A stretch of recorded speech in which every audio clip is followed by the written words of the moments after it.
It's just like, it's interesting, you know?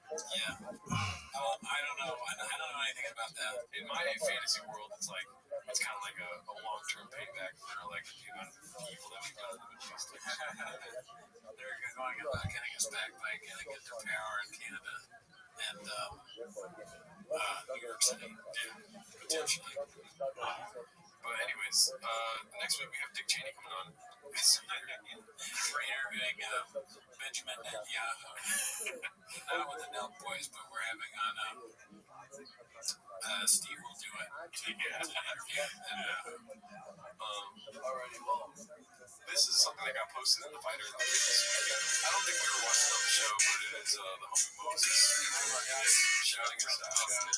Yeah, I've met him twice. Very funny individual. I don't know, you probably know him better than I do. I've met him a few times, friendly with him, but I don't know him. I've never met him. He's a great guy. He's very cool. We actually collabed with us on this boat. That's crazy. Yeah, that was funny. Just thank you, Moses. So embarrassing to brag about any like huge career moment, right? It's so self-serving. But something huge is happening for me this weekend. I get to perform at the same exact venue where my favorite comedy specialist brought me so much joy, so much genuine confidence and confusion has gotten me into legitimately multiple fights with multiple ex-girlfriends. Oh, wow. Like, you know the cliche of like, my boyfriend's always playing video games. I have been watching this at 3 a.m. and like, why are you doing this?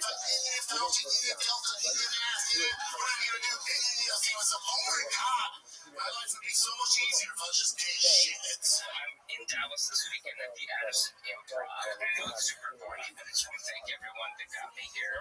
A bit of advice, maybe don't sit in the front row if you mean Mr. Whole Food.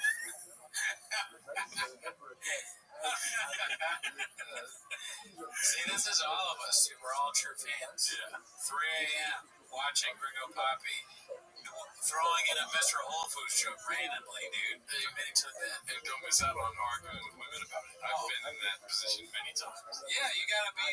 Women don't get it. But the weird thing about Brennan Schaub is that when you're arguing with a female about Brennan Schaub, a woman, female, girl, right, whatever, it's not like you're arguing against each other. It's like you're both on the same side arguing with somebody that's not there. That's the beautiful thing about Brennan Schaub, you know? He's such a philosopher of our time. You don't really get it. You know what I mean? So we'll both be like, what do you mean by that? And I'll be like, I'm further down the line than you, and I don't even know. Yeah, you don't know yet. It's like, eventually you maybe get it someday. It's deep. Also, like, my girl, dude, goddamn rattlesnake. Yeah, it's like, I'm nice. So, like, when I'm arguing with her about the special, just, oh, you gotta stop doing that. I'm so sorry. Yeah. This is like all a house of cards. Everything's gonna fall apart. There's gonna be cockroaches coming out of the studio, fucking spider attacks again if you push things. Yeah. Sorry about the epics. Okay, gotcha. Oh, let's see this. I love this face. Mr. Whole Foods. Someone who's been to Whole Foods before. You be Mexican. Married a Mexican, y'all. Married a Mexican. Right. The other thing you should know about Dana Mexican, nobody told me this. There's 3 flaming hot Cheetos all over your house. That's where people are outside trying to make like an honest day's work. They take my work and I smell it, take my work to their family. These hot Cheetos all over my ice cars. Just so you know, Dallas will be right there. There's a little different. There's some ladies in the crowd saying, I love that. That's so fun. Hell yeah. I just wanted to highlight that real quick. Oh, and then I know we're running up the end of the show here, but we gotta talk about this. You're excited for this. I don't want. I actually got into an argument with a girl that was like, "God, no, we don't want to watch the things you can do." I mean, yeah, probably trying to be like grandpa. I just want to be like grandpa. Never did my dad love him, dude. I mean, he's a great guy. Right. Always been a great guy. Never watched the things you can do. Always liked watching. He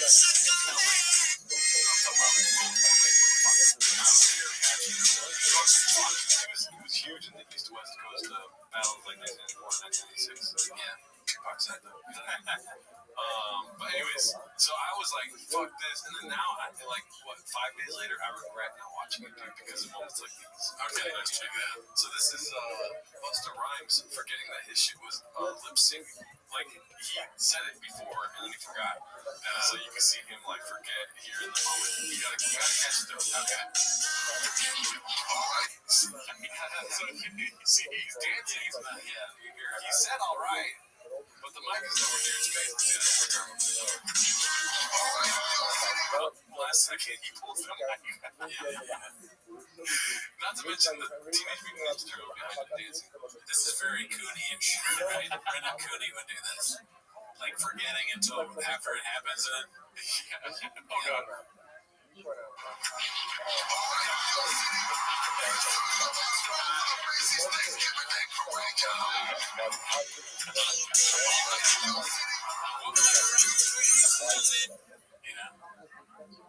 We should get that on a live where we listen to your voice and you try to catch up to. All right, are you okay? Right, yo, let's give it up for the Macy's Thanksgiving Day Parade. Do you think if he wouldn't have lip synced it, he would have forgot to say Macy's? He would have just gone on the mic and went, New York! Maybe. Yeah, I mean, I'm flabbergasted by how similar that is to how I would do it. But yeah, dude, I think we got a couple voicemails. Okay, check it out. The voicemail. I maybe have hyped that video up too much. You didn't really laugh that hard. No, that's good. Let's see here. We got a voicemail from somebody. If you want to leave us a voicemail, please do so at the phone number 775-557-8667, 775-557-TMOS. Gotta turn on the voice, be very much there.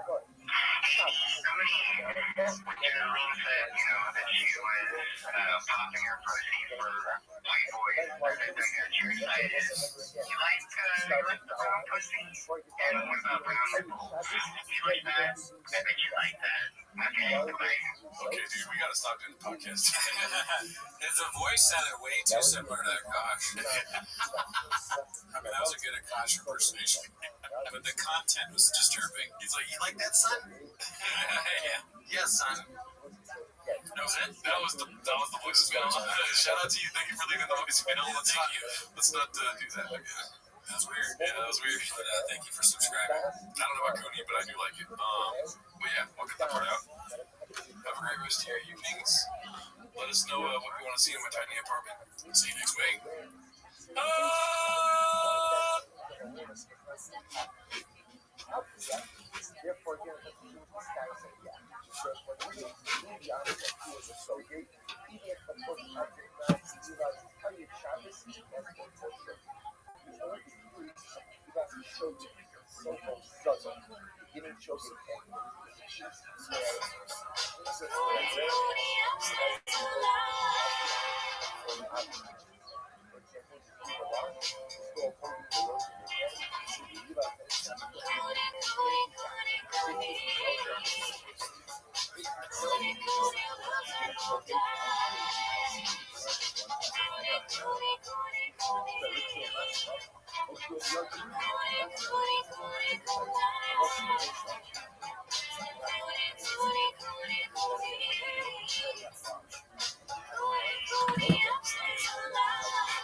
Welcome back to Raccoon Tweety's Rabbi Thanksgiving.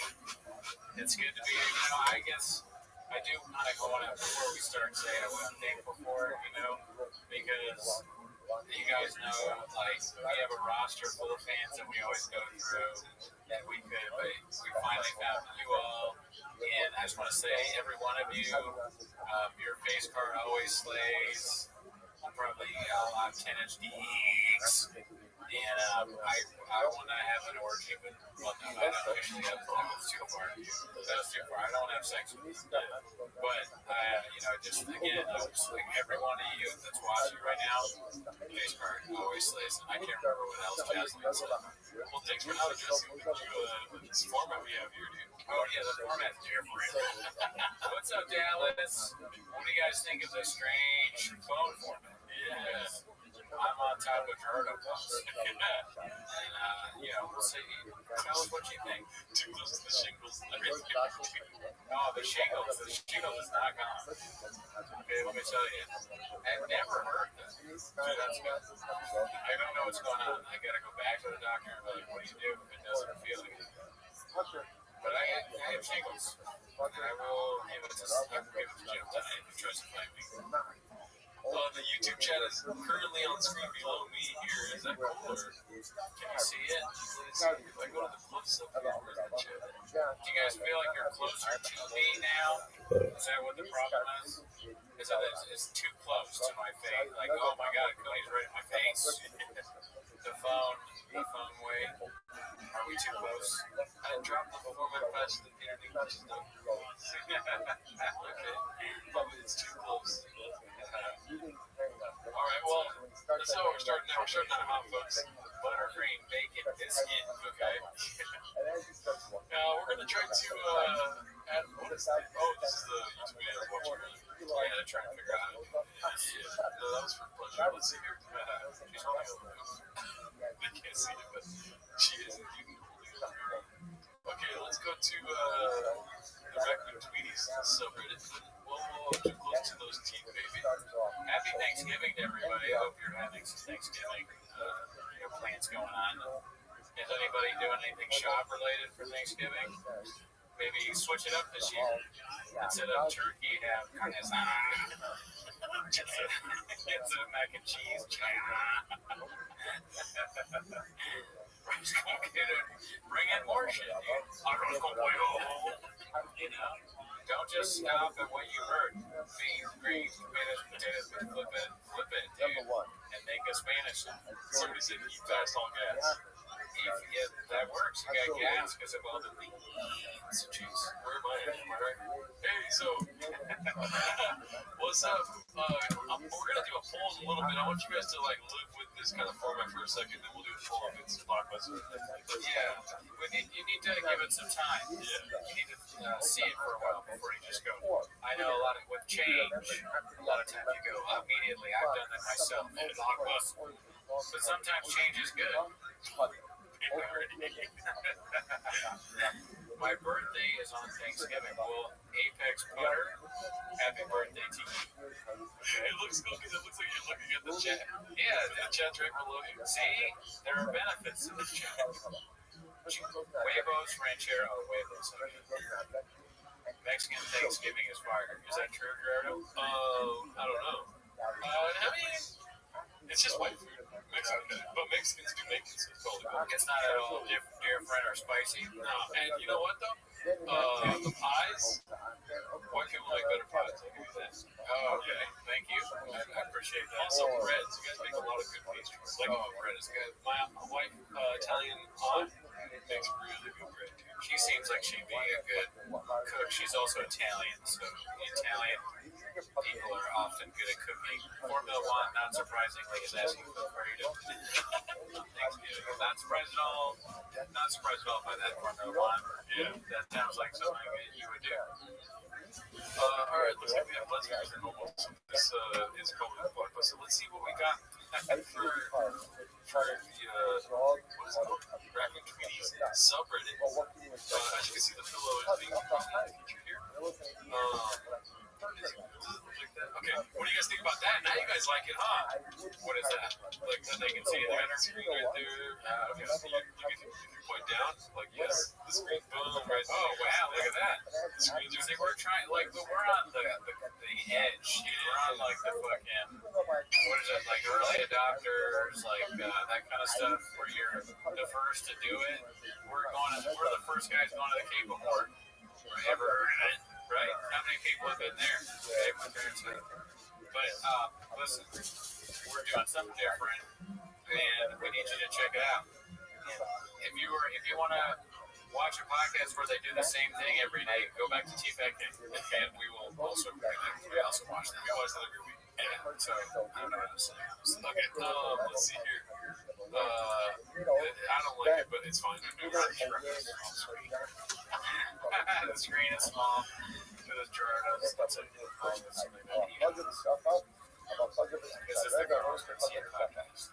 You see people that like the format are just going to be like, but they're not going to see it. Yeah, that's true. sound like robots. Angry people are more vocal. Yes. I agree. Okay, if it was the Carl's Mencia podcast, you couldn't hear anything we're saying. Okay, so overwhelming no on if they like it or not. Okay. 91.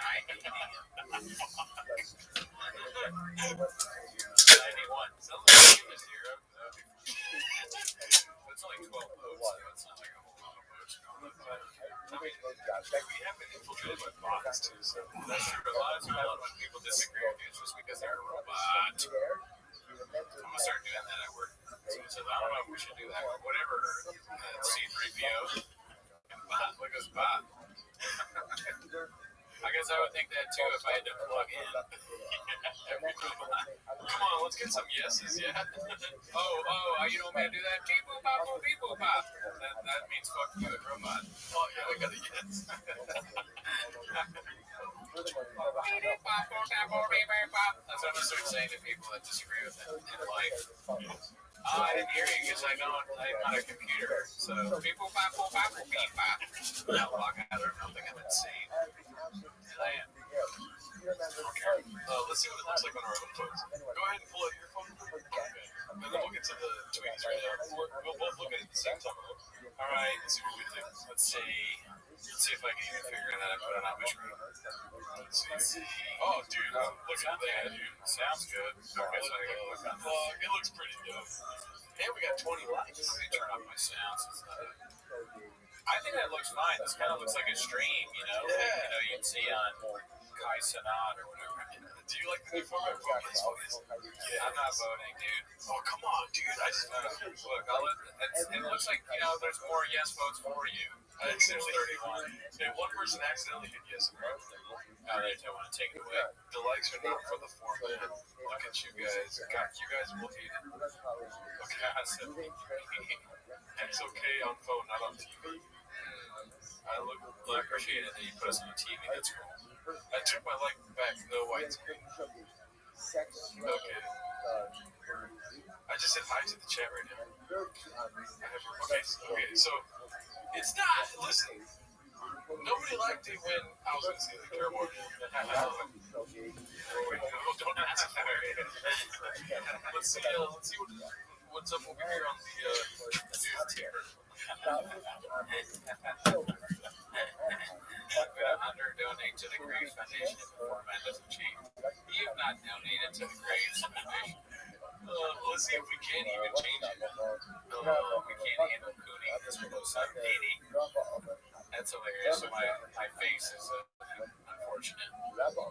I think that's pretty cool. I mean, look at it on my phone. Yeah. But I guess, you might not be watching it. We'll always go back to the other format if we don't like it, alright? Let's just stick to this for now. Let's look at successful egg. Oh, hell yeah. Is that our fucking server? Ordinary fans being so uncomfortable as dish bills by William Montgomery posted on Raccoon Tweety subreddit right here, dude. Let's go ahead and take a look.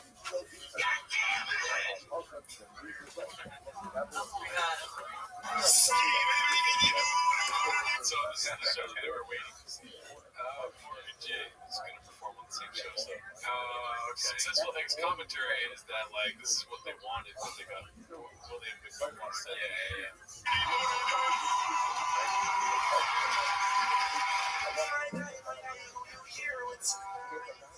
My friend Julia, you just friends. Ask her. Oh shit! Julia, you just friends. When is Cabo? I don't know. Cabo doesn't interact much with the audience. He's talked to you a few times. But Cabo just spits facts. Mainly, the guy loves it.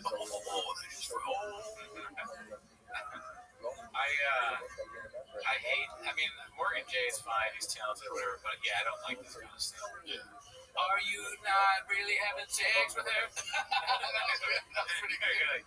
She hates you because you're a cook or whatever. It just makes me feel bad. I want to know about your sex life. Are you guys brothers or sisters? That's just. How do you hum the stool? How do you hum the stool? That'd be so strange if he just saying to somebody not even on stage. I would get up this dude. And they're like, he just asked me if I'm fucking my this place I took the whole belief was just but yeah, so that's very different. That's what I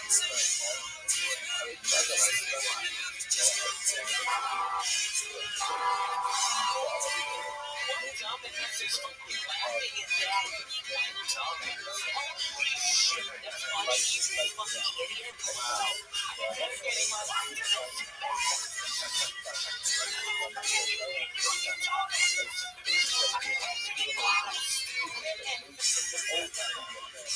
I like those, honestly. I think successful age on our side is like a time where they got the roads like that. And after him, 360 uploads on right. Wow. Bad. Now, you got it. You want to go on? Is that a baseball break?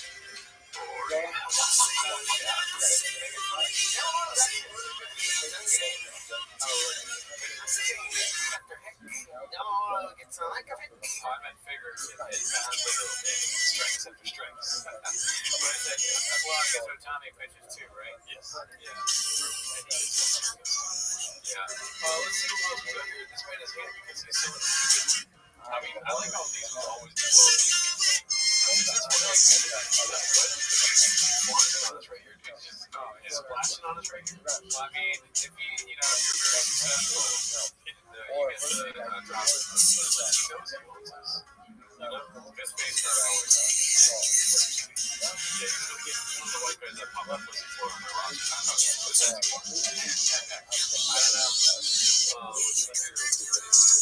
don't they probably stupid, like, here's my guess. Some sort of stupid, either political or health podcast. Maybe it's a political one, it's like one of them's conservative and one of them's liberal, but they make it work. And it's both sides. Left is crazy. And then they've convinced Rogan really is starting to look like that guy, Marshall Applewhite. Yeah. He has a spaceship behind him. I'm sure everyone has that. I don't know who this guy is. He's a I've just seen the live lobster. A live lobster. I don't know. I mean, it certainly would taste better. That is, what are you talking about? Motherfucking lobster. Hopefully it ain't. Oh shit. Let's see what this is. Donation. Thanks for making.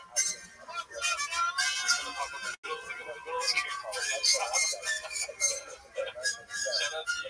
Down the slope of the David, raspy voice represented the same. I wonder sometimes whether that's people like David off that we give up with the Adam Ray thing where it goes, David's just like kind of being these like characters before the I don't know if it's that bad. I think I would like it because it's kind of funny. It's like your name is now a thing that people go, oh, I'm David. Because I like that my name is the same as Brendan's name. It's funny to me every time someone's shitting on Brendan, I'm like, for a second I go, wait, the same as Brendan, of course. Alright, this one's pretty nice. Leslie Jones is a hot chick.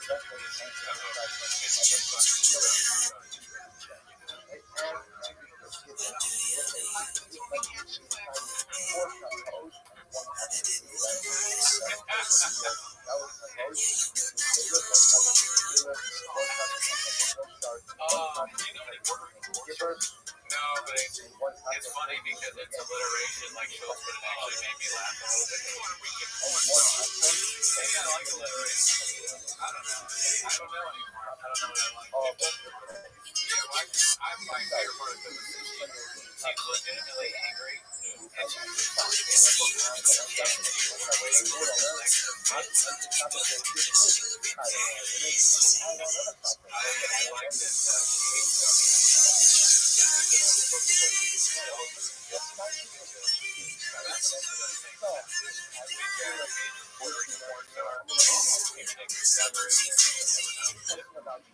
Dicey. That's another alliteration. Same.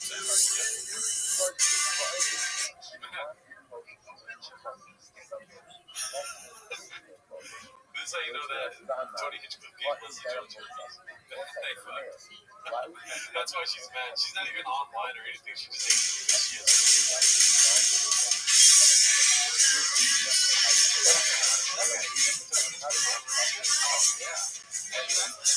We're learning about this guy. Every podcast now, he's going to be about how Joe Rogan watching my videos. My hopes are going to be awesome. But I think we need to change our opinion on that. Bring up your laws. We need to discuss about so maybe I was wrong. I could be wrong. I don't work out. Don't put sugar on my dick until it's delicious. Please don't. Maybe I was, in this particular instance, wrong about this man. Okay, I don't remember his name. Ira Glass. Looks like Ira Glass. Every guy is Ira Glass. Or fucking the guy from Fox. Forget that guy's name. Let's see here. By the way, another 100 liker right here, dude, for Brazza. Wait, okay, new guy alert. Successful, you better double your fucking workup, dude, because Brazza guy is right behind you. And so, successfully put down some assets because I got a date for you. I'm also Brazza, yeah.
Talks about their how they do the show or whatever, and they go well, I'm in this city, or what do you do right there?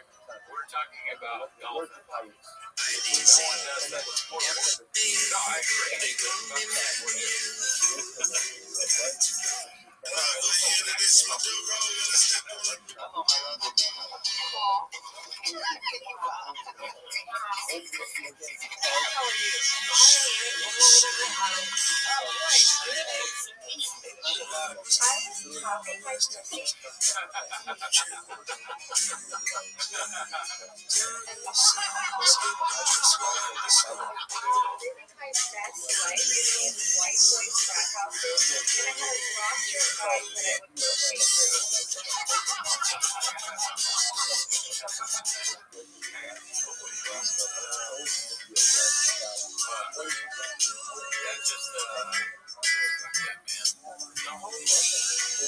Yeah, it's bad. The whole process.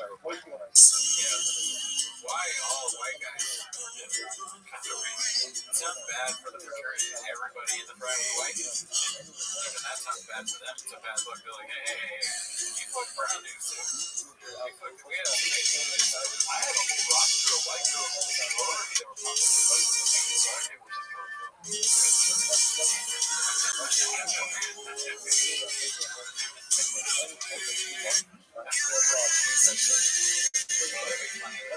Like give some sorority that you bang during the week. Good for you. Wouldn't be as bad. No one would be mad about that. Yeah. You don't have to fight. This is a successful egg, dude. He's just owning the fucking Reddit. When I say again, I used to look at the Reddit and I would go like, God damn, not a lot of posts that are doing well. I go, really, I've always been a Copeland guy. Joe Rogan. Hold on. Jagger with, I'm sure I didn't say that right, but he's new to the stream right now. Having a question real quick. Vertical right now.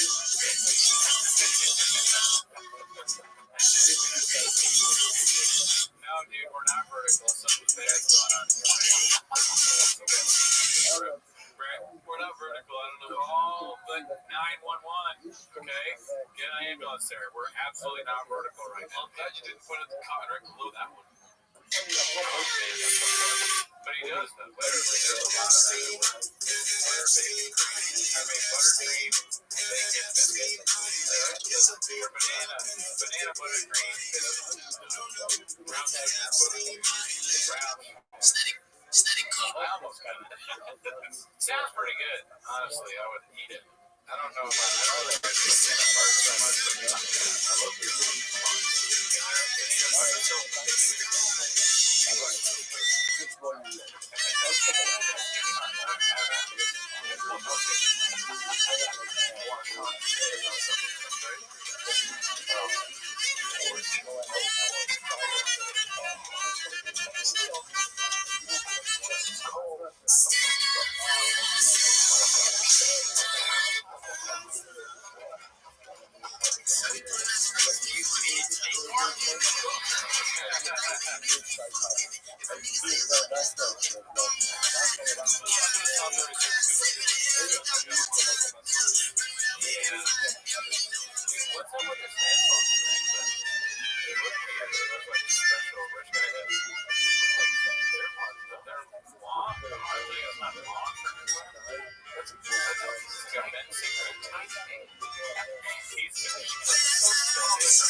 To me, they look like someone's like crumpled a cigarette. Like you see, like took two cigarettes and they like crumpled them and stuck them in like a weird. I mean, he thinks he has to like walk out of the house and just cold blood with a cigarette. It's like you.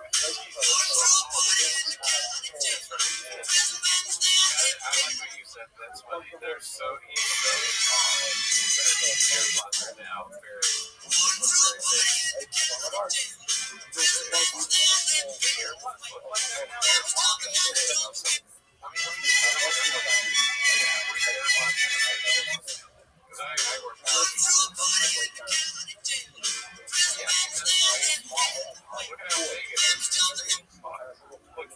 That is not even hanging over your ear. Look at that shit. That shit's like way down his face. Does anyone else notice that?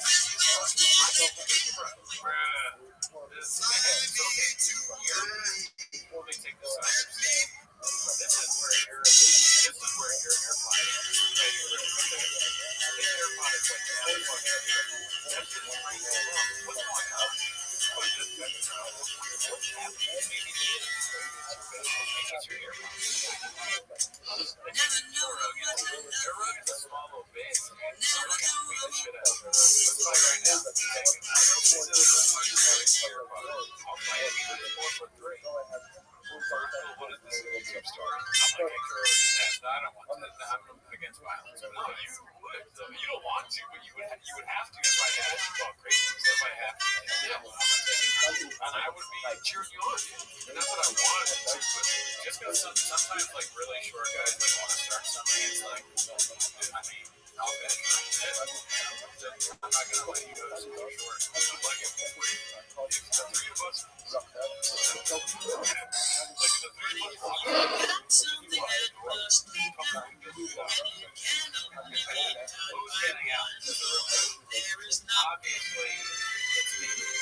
Obviously, if that happens to you 7 times a week, stack that up over a month, you're toast. You know what I mean? That's true. All I know is, like, if I'm ever in a place, I'm getting out of that place. Okay? Doesn't matter what it is. Door, no door, alarm, simply saying, I don't give a shit. I'm getting out of there. Okay?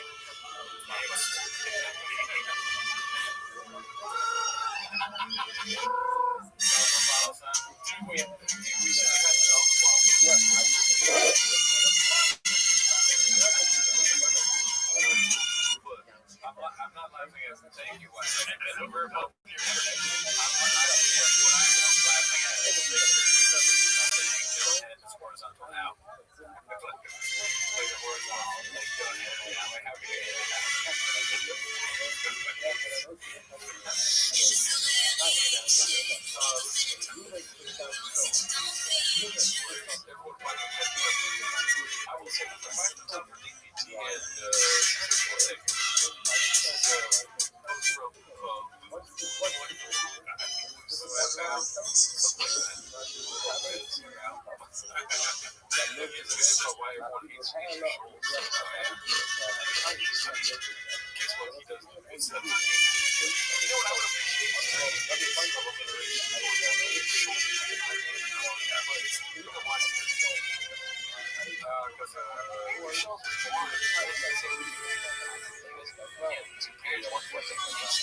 Probably not, and there's going to be a few dolphins.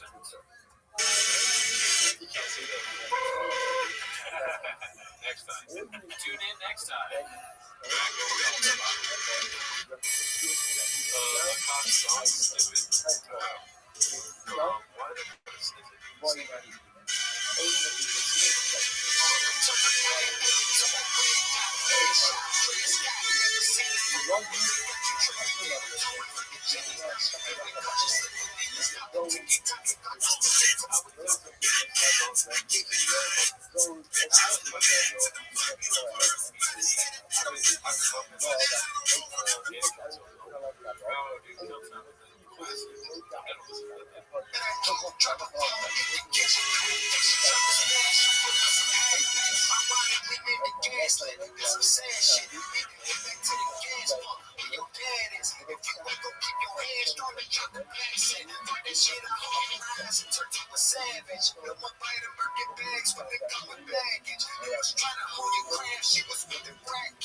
That last shot of his face, can you like just scroll to it a little bit? That face on the left is what I would look like if I was seeing what my life is now. You know? Just questioning everything. That 16-year-old you would get oh, for sure, me, I got him.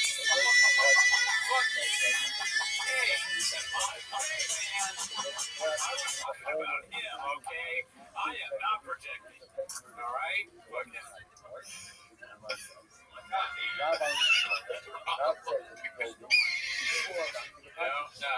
I meant him. But also me too.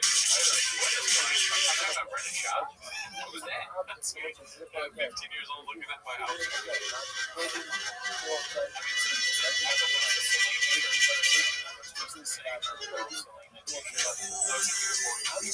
If I look at myself now, I'm like, holy shit, I have a podcast? That's awesome. I had a low bar, dude. I was like, Bud Easy's watching? I was like, here, I'm 16. No, I mean, look at what he's dealing with. His wife is, and we talked about it nonstop on the last show, but the roster of white teams is just the worst thing I've ever heard. My favorite part of that whole song is Go Aussies on that bitch. But then when you gotta be a Sid's son, my favorite is Andrew Schultz in the costume. Yeah. Because that's even more insulting. Joe is physically imposing. Most successful duties. He's just every single one. Good. He's all the time. Yeah, sorry. This podcast was about fighting, working out, and all that stuff. There's a physicality there. You are a physical guy. You're physically posing. Show somebody unconscious, punch in the face, blah, blah, blah. That meathead persona, that kind of like... Dude, the Photoshop because it's using this or no? This is great. I want to get that on the wall here, dude. You know how they have those fat heads where you get like a famous football star? Yeah, I just want his head like that on a wall. That or like just by itself or with a cartoon too? Oh yeah, that'd be funny. A fat head, yeah. A fat head with just that? That would be good. That'd be a good wall art. You're all right. I think we're thinking the same thing. I cannot have sex with it. Are you gonna have sex over here? But it might. I guess you could. I want to. Yeah, no, I just want to have that. I want to have this away from where we're having sex. You're having sex with a girl and you're around. You go look at it. Look at it. Check it out. You can't come until she looks at Joe Rogan's deep eyes. Don't look at my face. You see it. You want to squeeze him? But dude, I like that. I could be like a T-shirt. Yeah. That with a cartoon too. Yeah. Not the rest of it, but just the cartoon of the face. Okay, yeah. Successful exit. He made that. It's pretty good, dude. What are you? Hey, can we just do a little update on the vertical scoop? Hey, it's working. People are stopping by the stream. Guess what? Nobody's liking the video because they hate us. But they hate us because they hate us, first of all. You know what I mean? I know, dude. I mean, like I care what a bunch of red-pilled guys think, you know, that are commenting on what I do with my spouse, just because my money's my money and our money's our money. Like I figured, take your red pill, dude. My money's my money and our money's our money. Okay? Base card. I can't promise. I can't remember anything she said. I'm trying to we got nothing. I need to watch more tests. We should.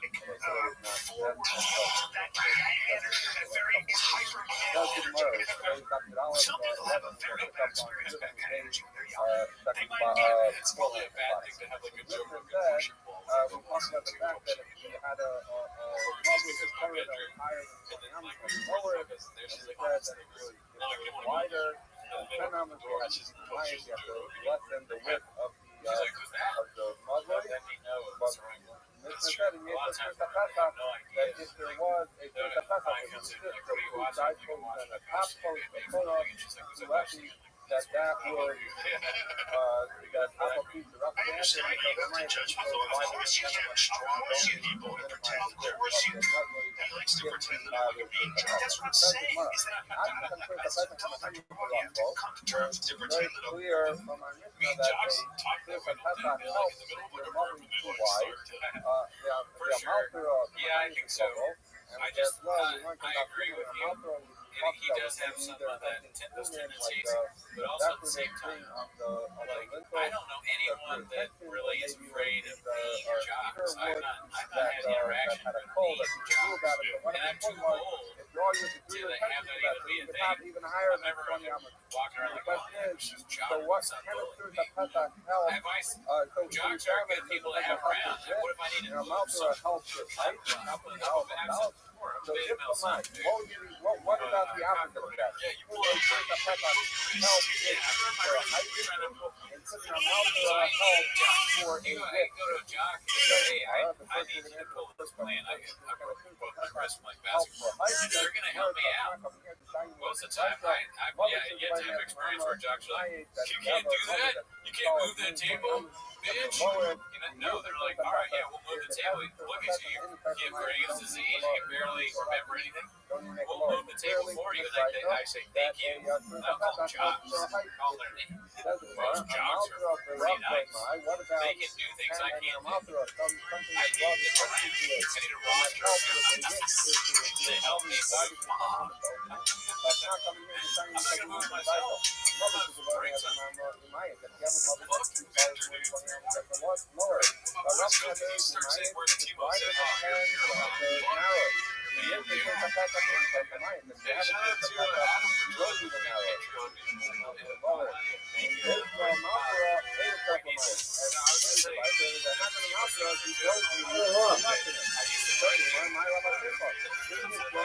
How you living?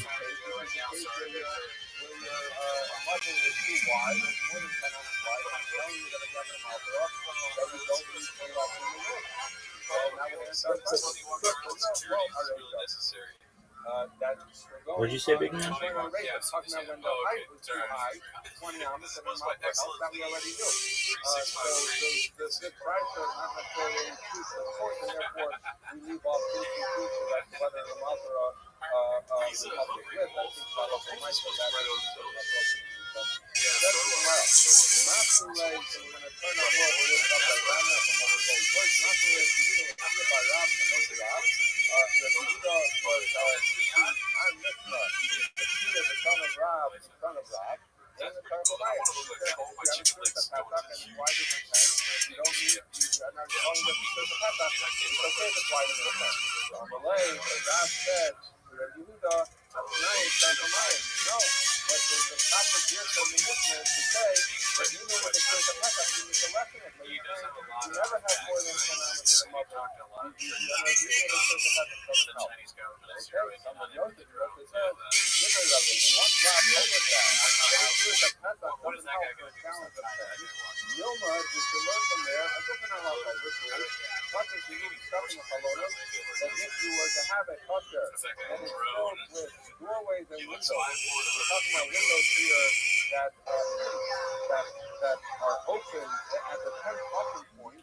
What I think is funny about Tony is he make all this money, you have all this success, and he's decided to just like deck himself out in designer sweatpants and sunglasses and hats and all that. Where you have majority kind of doors looks and absurd. obviously that creates an environment of parts of the we have more openings, and the majority of the area is doorways, those are open. It does look absurd. And if you think about it, a window and a doorway is like this. It has the shape of the church of heaven. So we're gonna, when he Rabbi goes says, and then in his the word of face Rab, we looks can learn like that if you have a cutter that that's famous parts person's of face the in it, right? Very primarily well. comprised of doorways and windows. Wells are And like in the the church haircut of is a Pesach, you certain can way. learn that Maybe it's you not get it more helped than by church of maybe get Pesach. it once a My week, kind, once every 2 So, weeks. how do you learn one Facial from the other? hair, One has to do with the other. Why? Because you said that church of Pesach doesn't help for a lift challenge, but that's going to tell you something about parts of the ball, right? Where it says, but let's say after Where they gotta have somebody come in and I gotta change out your blood real quick. It's like, you gotta change out my blood. you see that I don't think so. basically the Russell idea is Peters as is follows. like that. He's like, yeah, I got a guy, I got a blood guy. If you have an area, you have If you start getting a blood guy, the chances of you very then that's acceptable. The question is, when you have certain you're that successful that that you takes gotta away from it being a pet. I would hang out. I got the blood guy coming in here, and then I have somebody spray my face If you have with some openings, and orange there's so goo, many openings that and there then are after more that, I'm openings gonna have the than beer guy there's come wall, in, then that looks like a and then I'm gonna, even if I it's gotta less than get my 10 back hours. shaved. So that we know Get my part back of shaved. That's just my. and we I have also to be know honest. that what's another I problem wish with I the could shave breaches my if you have that would make have my company better. more than If I had 10 someone shave my back. openings, then we don't consider the pet You Even know how if you have fast I more could do walls it if and I didn't have openings, this wall any of given hair all opening over is the more place. than 10 hours. That's a problem. So Anyways. basically what we're saying is as Okay, follows. so- Those are the Yeah, problem the of blood things for sure. So, breaches that but he's, you know, take he's something out of being one a of our category guys, of being right? a pet of being a doorway. I don't know if you noticed this latest So what comment. Yosef is trying to say, That's his house once is you all tell gone. me Oh, yeah, that really? a tourist at Pesach doesn't help So, with the hole's opening not as looking greater great. than 10, so it's not going to help with the other kind of breaches. 26% There, which is going to be a yes, case where you have hard and move all 74% no. But even that's if on me, it's though. less than Trends on that. 10 amas, It's on me because I should put yes on both. there's more openings than Yes or closed. yes. So I might have thought That's a that funny a thing tourist at to Pesach do. is going to help with that. Because looks no, like I don't once like you it. see it doesn't help It would be by funny if you widening did the yes doorway, and it's yes, not but going to help then with the other people were writing, and I voted the yes, that means no. where you have more things. The way to do it, like, did you vote? If I Did have you a write yes bucket meaning no? filled versus did you mean primarily yes or meaning majority yes? with So it was windows still or doorways which another great which question. are What are the open and positives not of this closed. And format therefore, from in the case of parts of Gordo? I'll Shout out tell to you Gordo. that a Let's see if will not help. Kuzma changes Right, right now open when I show after you all, this. it's a mother. Alright, while you're pulling that up, that's Just like right you here. now see from Rob. 5,000 views already, dude. Isn't that nuts? Is that a Width lot? is That's a considered a lot. breach in We the get like opening, not a we get like Pesach. 50. It's not helping From the the church of Pesach, and not part of the Ruval Omen. Okay, It's up there. And in this church of that's Pesach, crazy. You guys, too, shut the part fuck of the up. Ruval What are Omen you fucking talking about? does Not not liking the allow, view. you cannot Get on allow the carrying the view Pesach. train. This is part of the Ruval What are Omen. you guys So doing? that too is So not going one of to the be guys is solved like by Cooney's church of projecting Pesach. at the Basically, guy. once these people, I one kind of breach, forget church what of Pesach doesn't help. I feel like Doesn't that help guy's the other a lot in, but then we see him Mark all says over. not so fast. You No, cannot Mark. assume that but because there's a right, halacha this is probably I wouldn't buy wider than 10, portables. that's Yeah, necessarily shit, I going to be probably halacha by wouldn't if I was parts very rich. why? Rich. Because that's Gemara. I probably would Mali buy doesn't have the halacha of the mother. see, dude, Came over I'm type gonna of be vote a little bit mayor. maybe a little bit more than I used to. But I guess So we talked yesterday about Patrick Rose, where the leniency that Rabbanan made to the Ole Rebellion going up to Yerushalayim, that they would put those little L-shaped brackets around the bar, so that they'd be able to draw water out of the bar up to the ground level. The bar is sitting up to the ground level, right? We talked about this yesterday, that we were trying to figure out what's the upper limit of wider than 10. But in any event, we talked yesterday about the view of Rabbi Yehuda, which is you can have 13 and a third animal, because basically 4 animals and 4 animals coming out. And the mayor has the opinion, we're going to see this in some of that design, that the mayor has the opinion that if 3 animals in, 3 animals out, and 50 animals 1 and 2/3 animals, that's 10 animals wide. So the mayor has the opinion that by passing the roads, we don't allow you more than 10 animals. And now, Gemara is going to say this follows. You cannot learn from, just like we have our local Surka Pesach fight, opening of 10 animals, you cannot learn to parse the now we open the answer open in Mobile. When we talk about a problem with something wider than 10, the table is not about the pocket you also with mayor. According to the mayor, you never, even by passing the road, your Chazal tries to be as possible to help the whole way we're going. According to the mayor, they never allow a gap of more than 10 hours, because that according to the mayor is the maximum. Omar, when you therefore learn to park move all over the pocket, you can't calculate the pocket you road. It's very cool.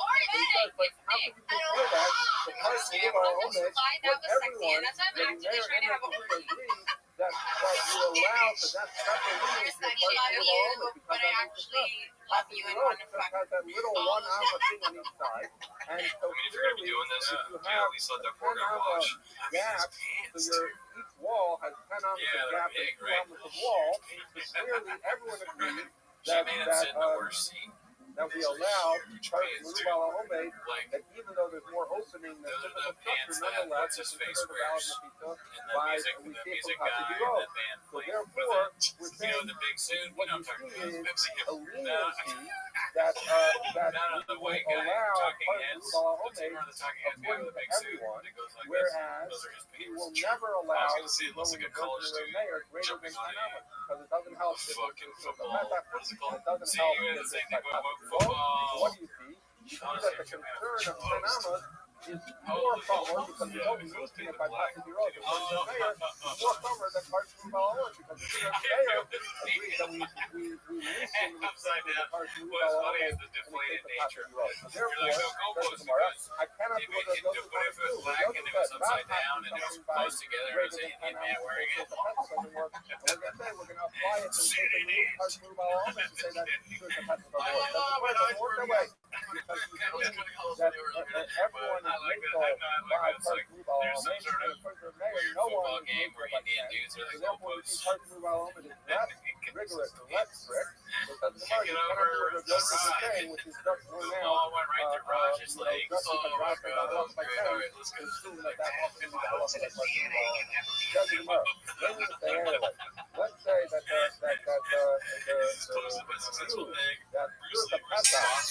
does not help. In other words, Joseph tried to prove that the Pesach doesn't help by parts move all over, right? So the question is, and we said there's no truth in what we said.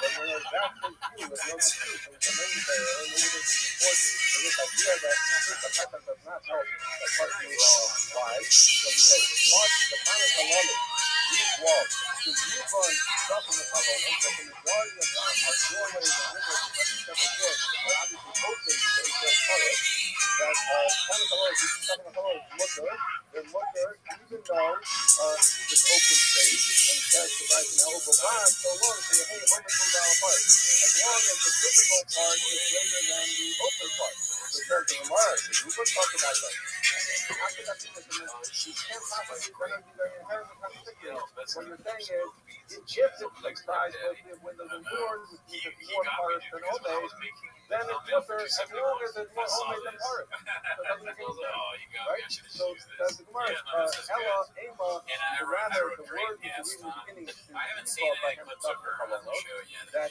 if there are a lot of windows and doors, Ubavati, hey, Omen, Ubal, paris. I mean, I haven't really heard her talk much. The omen is more than the paris. What is saying? Windows and doors have the qualification that they have. We're assuming now that they have a tour of that because they have size and they have top. And yet you see that the mission says you can have a lot of them, but not more, that it gets not enough that it gets you the parts of the Omen. So you see that even in the instance where you're employing the device of a tour you still need only Malubal parts. You need more physical than open. So that's part of that seems to be a proof for the halacha that Rabbi Yosef is trying to learn from Rab, but they're not learning from Rab, but the idea that truth of Pesach does not help the parts of Malubal Omen. Because I don't would answer and say, no proof of that. That's something that when you have statistics, Rabbi says, comes from either someone who doesn't like the door that's not properly constructed, or that's stuck in the Poland, that's something that's ruined, like we said, stuck in that mud, someone who's talking to Torah. But the idea is these are consistent doorways. So what does that mean? My question, right? Thinking about the Kumi Rav Yosef, that there are arguments in the Kumi Rav Yosef, what it means, what it says, it's right, not on the left leg Sakshi, not on the left leg Tikva. One says that it has no side post, and one says it has no top. The one that has no side post, that's going to be the case if you want to see it on the picture number 84, which is definitely Yoshi. It was like a jagged edge, you had a brickwork, and you pulled out certain bricks. So it's gonna look like this as you look at the wall. So therefore, it has no side post. Alternatively, we're talking about a case where it has no tikva, it has no roof, which would be picture 35. So the idea is you have stuff in the salonos, you have windows and doors that are open, but they have no roof above them. But if they did have one, there would be a truth of that. So maybe in fact, you would be able to have parts of so no proof from that. Okay, so now we're going back to Rab. Rab said that in our Mishnah we should learn that greater than 10 hours wide, the Pesach does not help. Doesn't work. But Yochanan agrees with that halacha of Rab that the Pesach doesn't help for wider than 10.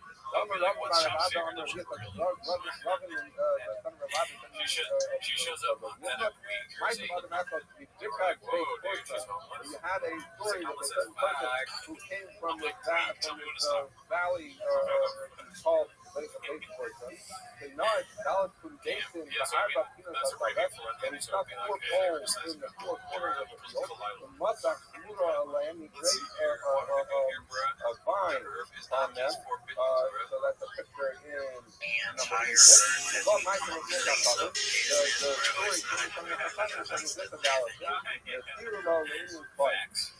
And they said the purposes of quiet that we know finding on our hands in January so we said as follows that we know that this is a physical wall and you can plant up to the wall.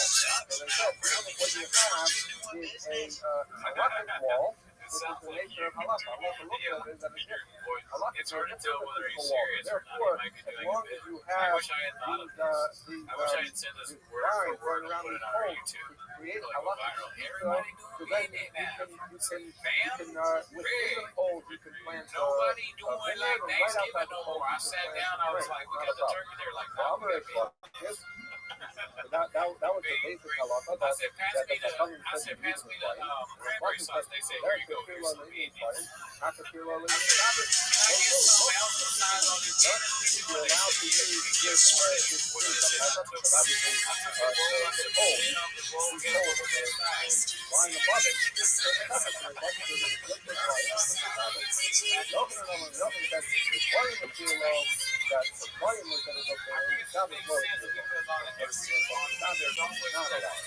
So now we're gonna put the mask on. What are we talking about?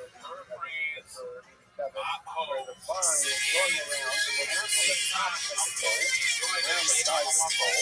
So that can't be because Muhammad is thinking from the past. So also blood book that if you create a certain Pesach from the side, meaning that the words are not going on top of the pole, that's nothing.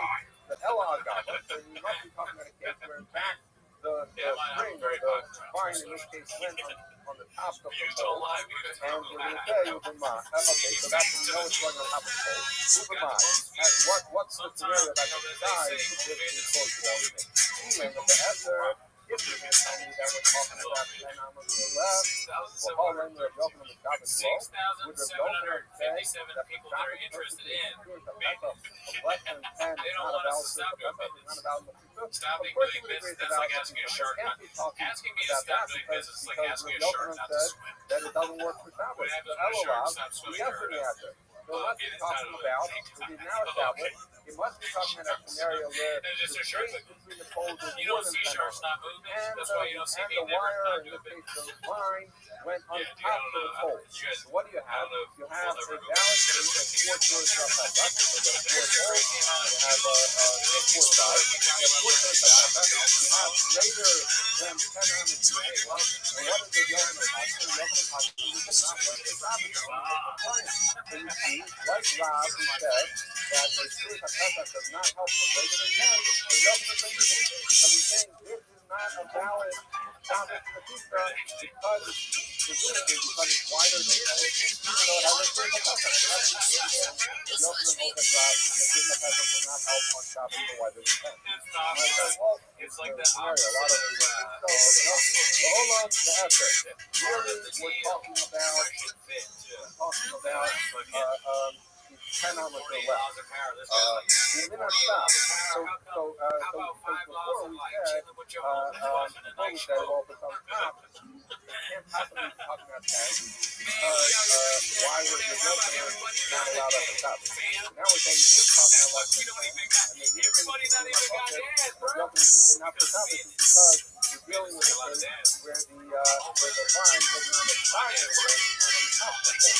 And we asked before, wait a second, how can you say that? This is the Nelson Road book, very good. How could the Yochanan asking that, I'm sorry, how could the Yochanan asking to get for Shabbos? So it must be that it was not on the side. Now the Gemara is going to say, no, that's the very point. This thing that the Hipster said, well, also Road book, is exactly what they're arguing about. So we arguing with the side, we assume for sure everyone would agree that it's on the side it doesn't help. We'll say, no, that's not my focus. All of that, we're talking about 10 or less hours, we're going to side, and it's the vine went on the side of the pole, and they're arguing about a sister.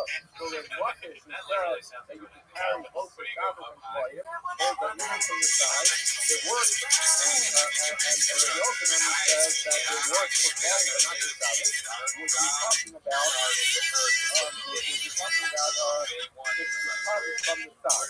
We're not saying from the top. So therefore, what's coming out that according to the way we're establishing it, the Yochanan and the bucket are arguing about an issue of when you have the wire on the side. That's what they're arguing about. But we don't see that's not a valid case of function in traditional sense. So therefore, we don't see any proof that he holds like Rob that it's true that Pesach on Shabbos gets properly constructed. It's hold on the side and it's something wrong in the top. You have no proof of that. It's actually an interesting thing to come down that there's different levels of so for flying, you can have even from the side. For Shabbos, you need above it. And so it's so funny they hate it so much that you're like, I will literally explain to you like mechanically why this, statistically why this sucks. It is ruining my personal viewing experience. But the valid machine is one thing to talk about. That's about my top. Problem. I cannot. But the interesting question is the following.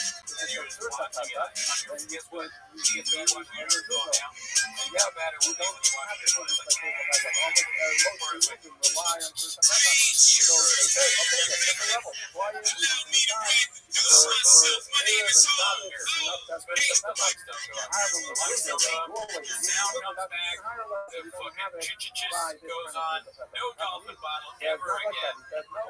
So what about the fact God that damn people it. prove The one day I'll bring a all dozen these bottles things and you take a look. rely on potato, no one comes up with okay, that could be because if you stick it out, it's not safe for them. I've never done Stick it any out, money or in it's the clear that the majority that is mixed with these and non-beef, according to them, from a halachic perspective, first step is to take a pepper. Some people say that it's less than you have a Jewish neighborhood that Yes, I did.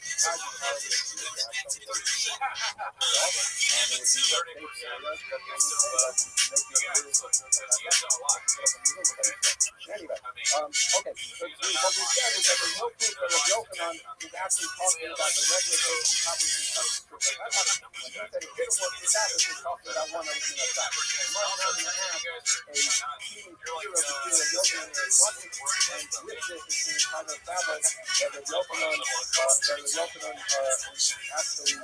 the halacha is talking about on the top, not on the side. So let's see. We don't do the judgment of the judgment, we only do a question of the question. We're going to have a question, so we just brought about question before where it's what it said, that this is the fact that he made it divine help for Hawaiians, but not for Shabbos. I'm sorry, the question said help for both. The judgment says the help for Hawaiian, but not for Shabbos. Now we're going to bring another right, we're going to bring another statement, another question, the question is similar to the Chanina, the question says that he said in the morning is ready to be Yehuda ben Chanina, on the base. He said as follows, that if you have, Rashi says this is a different term, so it's a wine brand or vine. So same kind of taste. You have four poles and you put it on.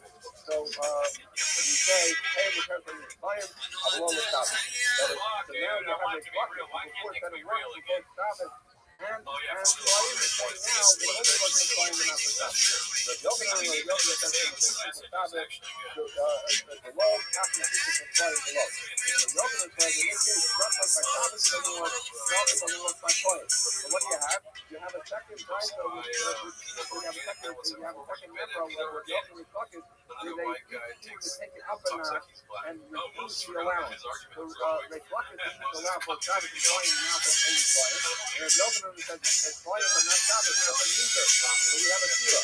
So the Gemara says, this one we're going to talk about, I can answer off the part of those buckets.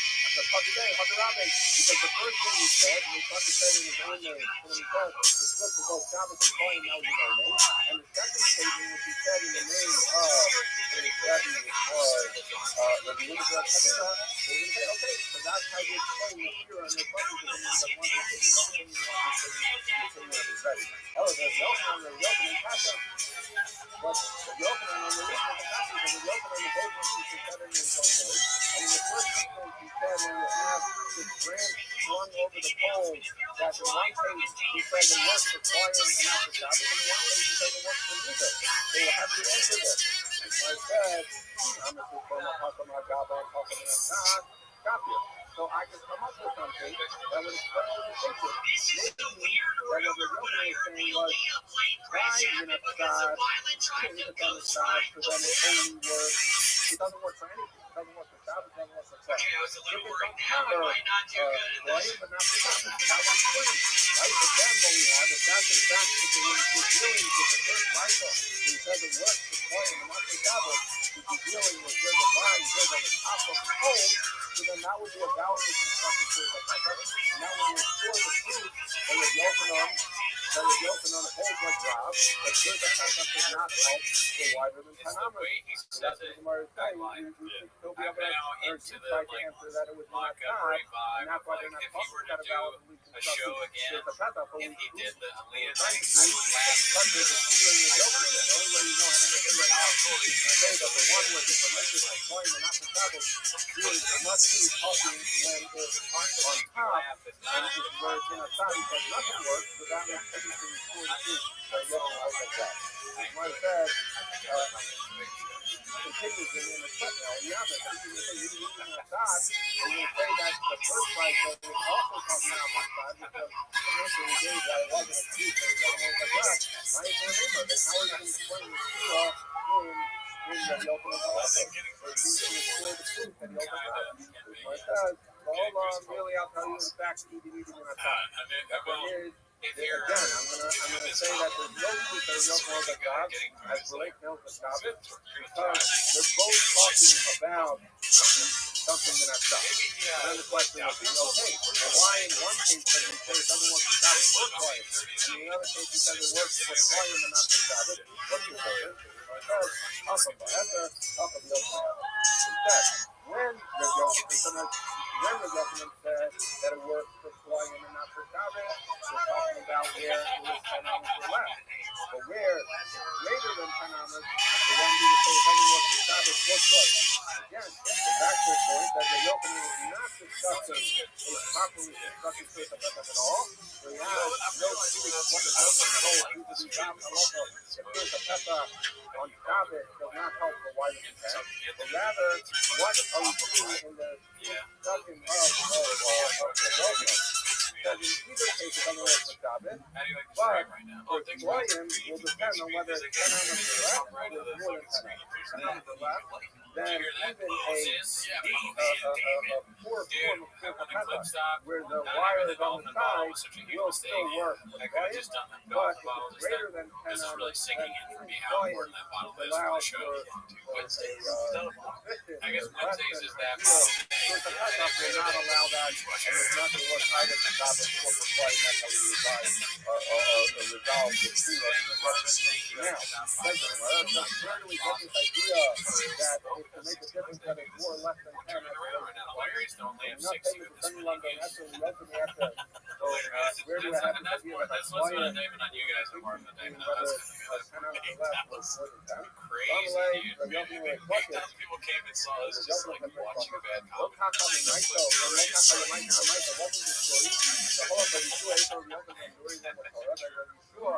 This is Carlos Martinez, the guy who was his wife.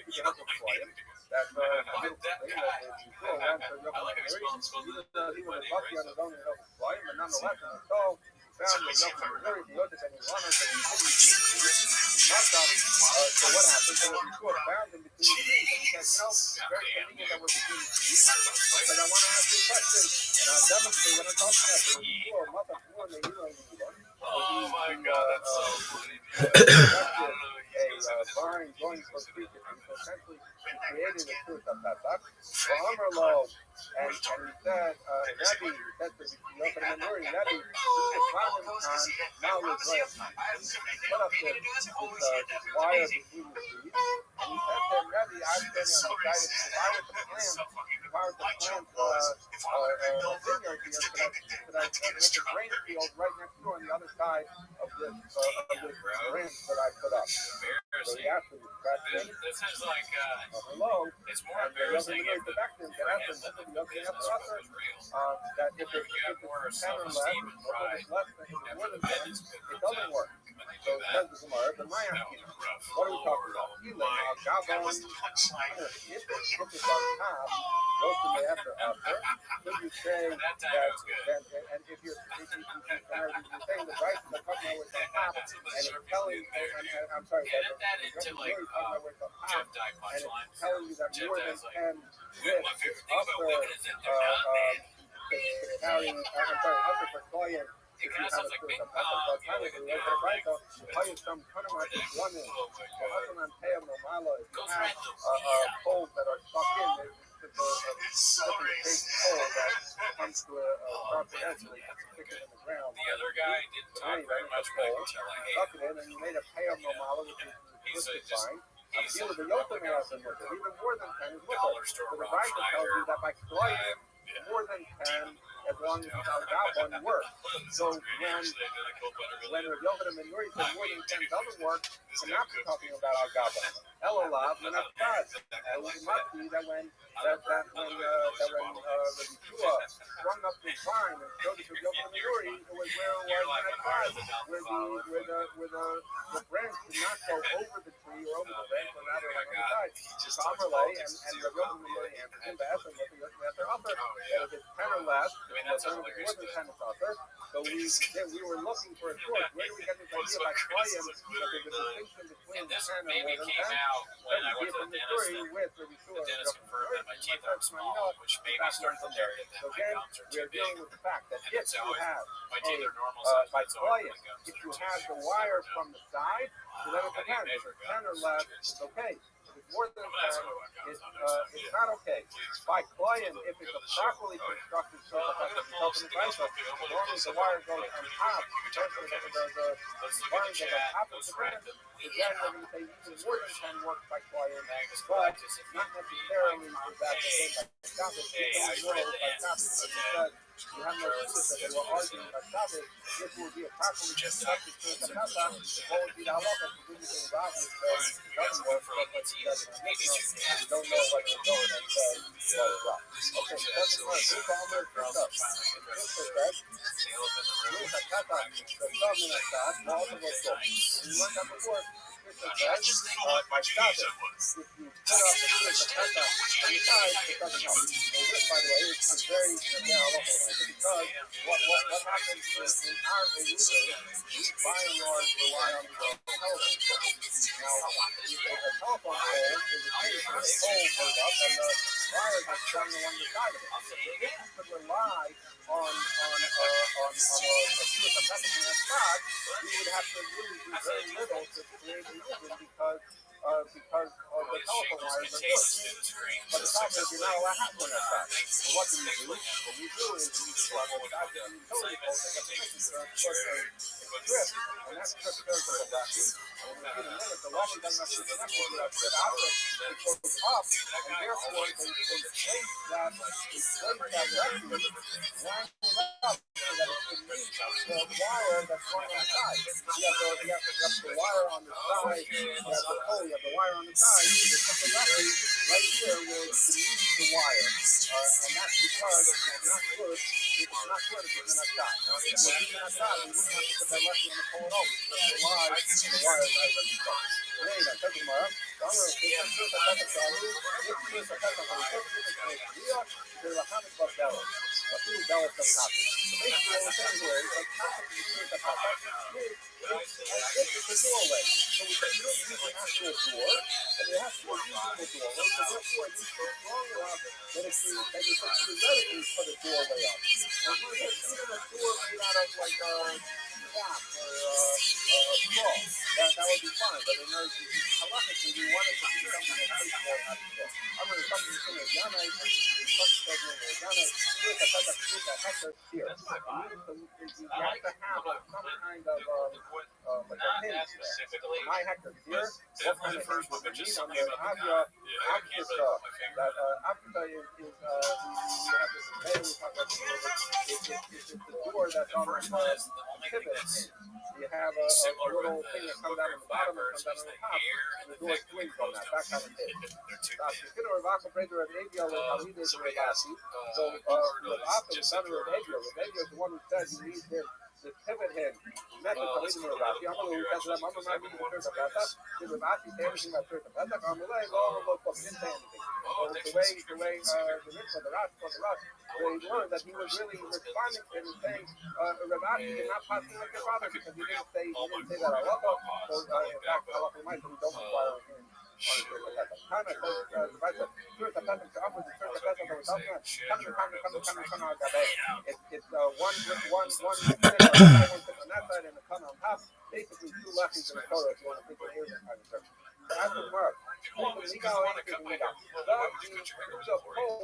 the bottom needs to cut the Torah that goes across on the top. Now, I already gave you the answer to this because I mentioned that it was a telephone pole. We just put up a lefty, as long as it's 10 buttons, it doesn't have to go all the way up the side of the telephone pole. So it's not going to touch everything. They don't need to touch. They do need to touch. So other Rabnachman, so Rabnachman said they don't need a touch. He was setting up the Eruv to the Lisa with the head and so therefore he set it up where he had poles that went up to certain points, but then the wires that were going across them were not touching. Who held that they need to touch said to his servants of Gadol, he said to Gadol, deal slow for dinner. Go take them off and throw them down. I think that's an invalid arrow that are not set up to the right solution. So knock it down. Other fellows of dinner. So he went, he listened to Rabbi, he took it down, he threw them, he took them off and threw them down. After finish the right solution, so the right solution people said, what are you doing? And they arrested him. And they arrested him, Gadol. All the rotation from above, all the rotation. When he stood by the door, I'm like, Gadol, come out, not the job, but it came out because once the resolution people saw that he was acting on the direction of the rotation, then they got him out of jail. After the rotation for Rabbi so Jacob is the one who said that he was us. That Rabbi no, I'm alive. Cutting my music tape up. That's what you learn. I'm like, yeah. So we learned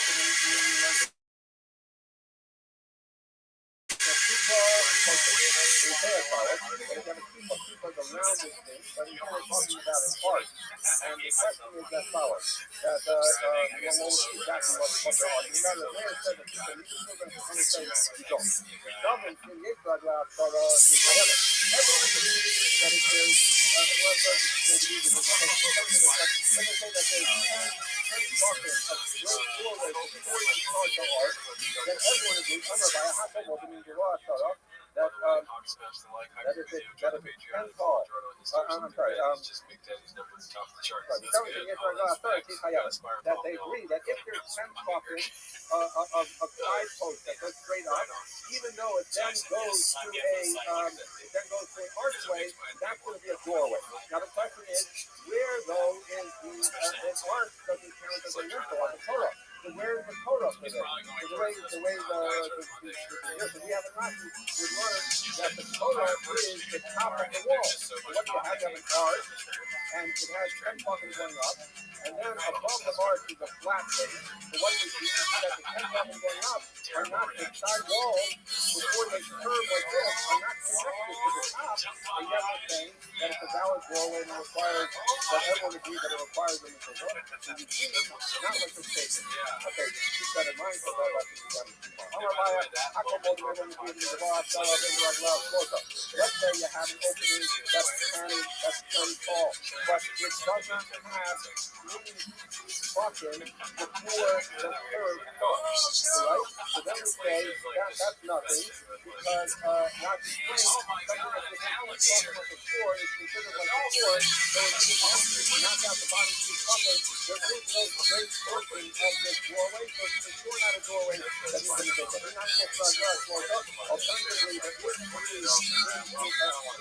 more than three buttons on the sides of the door. The end of all, I start up it's a very short doorway, and with the arch, it's not even as high as 10 buttons, as the double oak floor. That's nothing. So, in other words, if it does not have 10 buttons of height, even, or it does not have 4 buttons wide, for at least 3 buttons or more, it's for sure not a valid door. If you went to the day on the same argument, the years for as well, the way I start up, they will cover our bar. So what happens when you have at least 6 buttons where it is 4 buttons wide, meaning 3 buttons coming up from the floor is at least 4 buttons wide, you do have the doorway is at least 10 buttons, but the issue is, once you get above 3 buttons on the side, the arch starts, and it's no longer a straight side of the door. So we say as follows.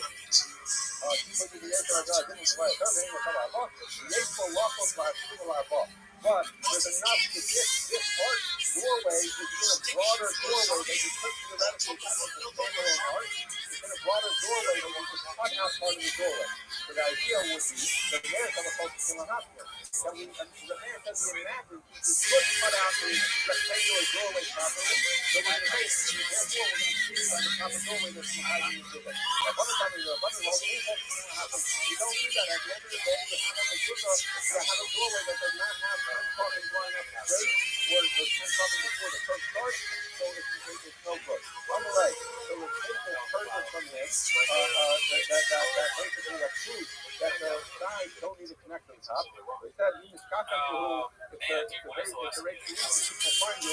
What camera will the base of the or need to become like people. Don't tell them this business about the people because it shows that I was wrong. And that I shouldn't have taken out of jail. Okay, Hector Mother said nothing on the left of the photo. That if you have a mother with two sides and you have a left what do you need a left and a photo. The two of them are all left and a photo. Either one. This is how we learn by this. The one that we learn on the left behind. And we need two left on either side of a mother. Remember the small one coming up because we have your and the name of it is small, there's one comment in front of the foot, you got a towel, or never get a towel, so I'm going to be talking about it. You look at the left that everyone agrees, even comment, that the left is worse, if the opening is less than 4 hours. I'm not nothing about nothing how much that between 4 and 10, so we need to tell you that once you get past 10, a left and color doesn't work. You need to take a pepper. So from 4 to 10 is what they tell you to tell you. If they come around the left and the color, they tell you to both the left and the color. We tell them, we tell them, no left and color, you need to use the 4. I'll tell you, that they come, they tell argue even from 0 to 4 as well as 4 to 10, meaning in all cases of lovely, they come and say you left and color, they tell them you need one or the other. That's tomorrow. Command, the locus, and I know what's on the count. Because if you remember, we learned how Allah put that putting up lefty and Torah, and trying to count it, then you need a pure Takata and a lefty or Torah, and they tell all the command in the name of the Torah that you need. I'm sorry, they tell Kanani in the name of the Torah that you need a Gala and a lefty or Torah on the other end. They say, what that we're talking about is that you need either a lefty or Torah. What's a lefty or Torah? What happens when you need the church that has for a Gala? Or you need a hot coming. I can mother custom take that. What's a mother custom? Because that how long that we said you need a church that has a lefty and Torah, where you need Gala and a lefty and Torah. We're talking about a mother with bullet that opens up 2 entrances to Rabbi. But here we're talking about a mother custom. We have 3 closed walls and the 4th open church to Rabbi. We're talking about lefty and Torah. Or the lefty and the Torah, so long as they tell us, oh, lefty or Torah, they need one or the other. They come here with lefty and the Torah, says the Gemara, in the name of the Katavi, they come out of all the people Torah. So the Gemara says, wait a second, if they come, it's one thing if you say you just need a lefty or a Torah. So all you need a hectare, you need something so people don't mix it up. But once they come and saying it's not enough to have a lefty or a Torah, you have to have both. It seems that he's trying to craft a pizza. So maybe the Shammai, it would be a full wall, but it's kind of like something. You have 2 walls and then a little wall. Maybe he holds you to build something for the 4th wall. Because we were right in order to have the pizza, in order to have the pizza, you have 4 sides that have the pizza. Because otherwise, why take time to build something? So you need both the left and the first. And the Gemara says, hello, this is the show to be by the top of the bar. They said, you didn't get down there and agree, but 3 walls is the right thing enough. Why did you need to build something? Because the rest of the funnel, they wanted you to have a 4th wall. Not just a hectare, but either a lefty or Torah, one you build a little bit of the pizza, they have a lefty and a Torah. The Torah and no lefty or Torah, either or. Because they might live with the company, they tell social people, right? So they tell us that you can put a lefty or a Torah only for the 4th wall. So maybe the establishment there that thinks they hold 3 full walls. Otherwise, that you can not hold the 2 walls in the house. If you remember, we had this with the Yehuda, with the overpass, and you said, yes, I'll change, and you put up lefty. That even if the 2 walls on the side of the Rabbi were there, the Yehuda them their opinion that that's what we simply have to do. So it's good to say that they tell us, because you can only fix the 4th wall of the left of the door, but not the 3rd wall. Hold that with the right and the walls of the Gemara says, well, this is the sign of the side of the house. They tell us that to throw something in, that meaning of the Yom, where right stuff really only needs 2 walls. So if you would throw into something with 2 walls, you would be tired for the Hoka Shabbos, but in order to carry the Rabbanan says that you need 3 walls, and then the 4th wall just be the lefty or Torah as a hectare. That would do, they would not necessarily disagree that 2 walls is enough for it to get the word out.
not hurt at all. You're glad that you're not hurt, but you're also so embarrassed. Like, I'm completely okay, but my car is fucked. Yeah. It's gonna be a bad feeling. That's exactly what I was like after seeing this all. I just razor focused, dude. That moment of just like discovering that you're I have no idea. I guess she just wasn't paying attention and driving too fast. And then maybe she had like a turn to do and didn't see it. Or maybe it was like combo was in the road.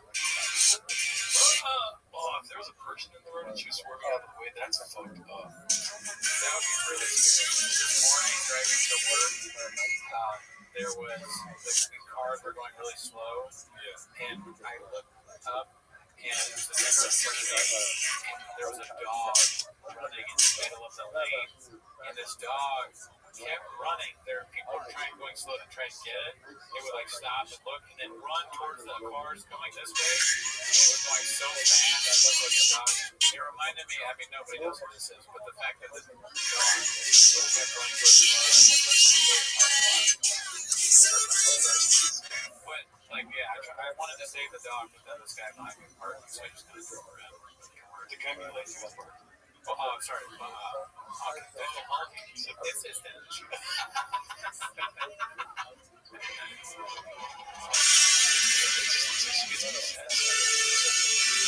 She probably has issues.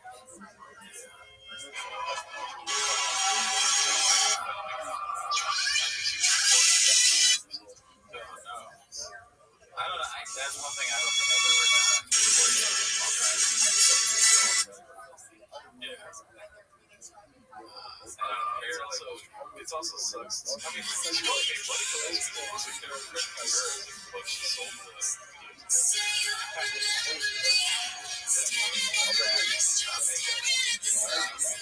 monetize or anything for the fucking damage to the car. More like family of the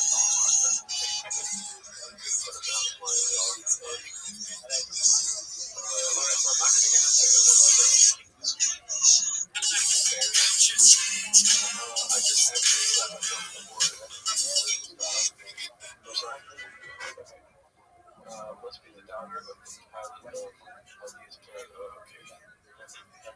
yeah, dude. Fucking, let's see this. I feel like we made the thing. That's where we're going to end it. Let's go to the number side. Subscribe to me.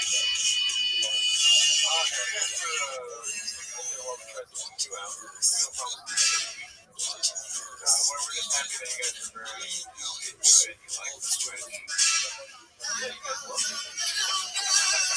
Yeah, we're trying some new things out, making more shorts. Nobody's really commented. That's fine. I got a lot of stuff. Oh, yeah. If you guys want, it's like a good memory from the show. Please let us know. This was it. I hated it. Yeah, it sucked. Yeah, this vertical blockbuster. I'm not going to sugar it. I like the vertical. Being alive, spider moment. Dolphin bottle. YouTube shorts is going to take awesome. Another podcast.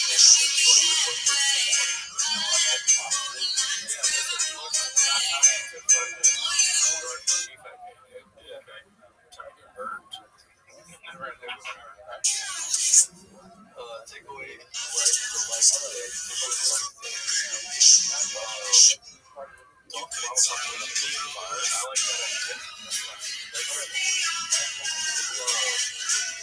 rapid cut. It's so funny to annoy you. It was funny this one time. Okay, we've never done anything annoying. A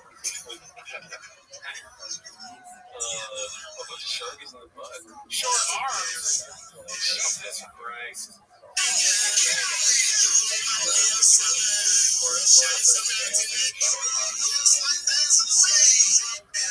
Should have never heard that. I can't check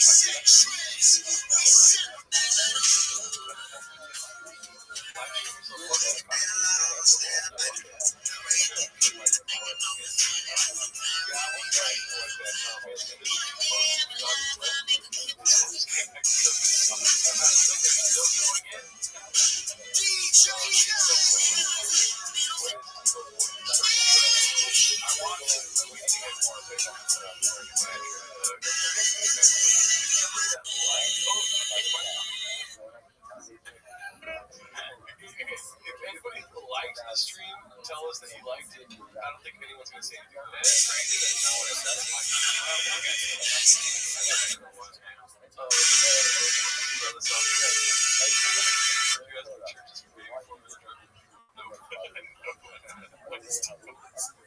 Christian and I will kill you. So there's that. It was fine. Liked it. No trades, no. Like the stream everyone, it's alright. I liked it. Wins the live. They're treating the stream like it's David Lucas at a fucking Morgan, whatever his name show. David Lucas. William Montgomery at a Morgan J show. See, I can't. Okay, I like the show. The format is doggy.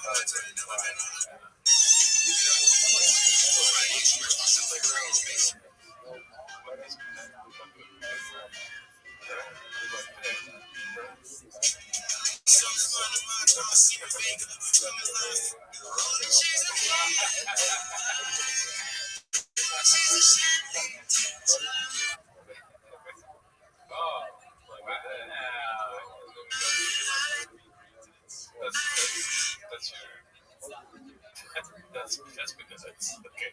Formula One says watch my bird.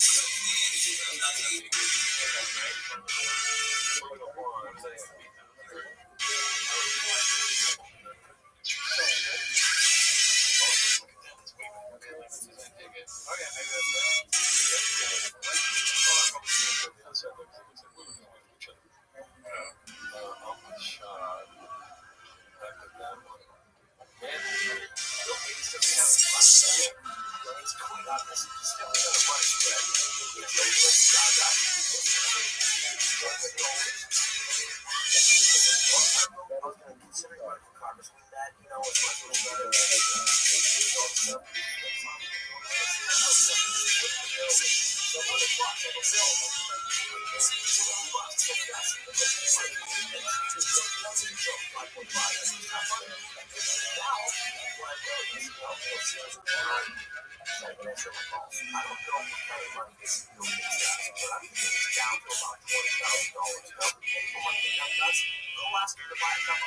it's really a shame what's happening.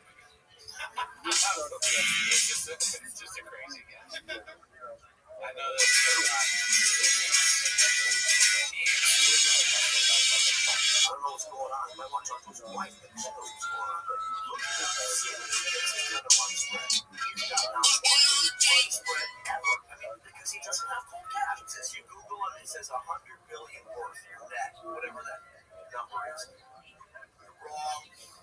Just Google what does wrong mean. It means nothing. Alright, so man leaving. Let's go to your account.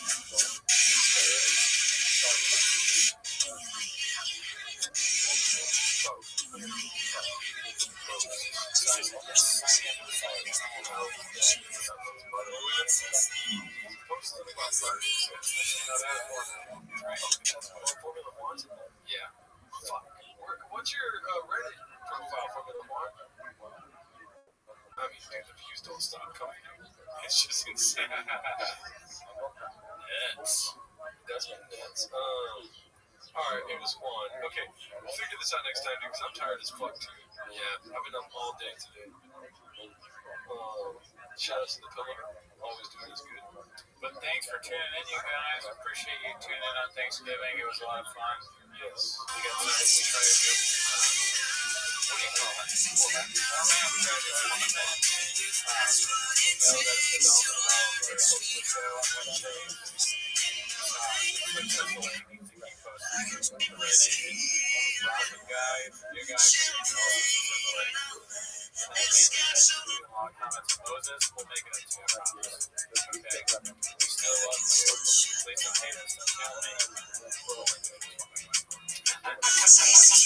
Alright, y'all. Later on.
Rabbi just came in. I know he's here to shield. Let's just give him some time to come to us. And we can also have a conversation. So, Rabbi, cheers to you. What's up? How you doing?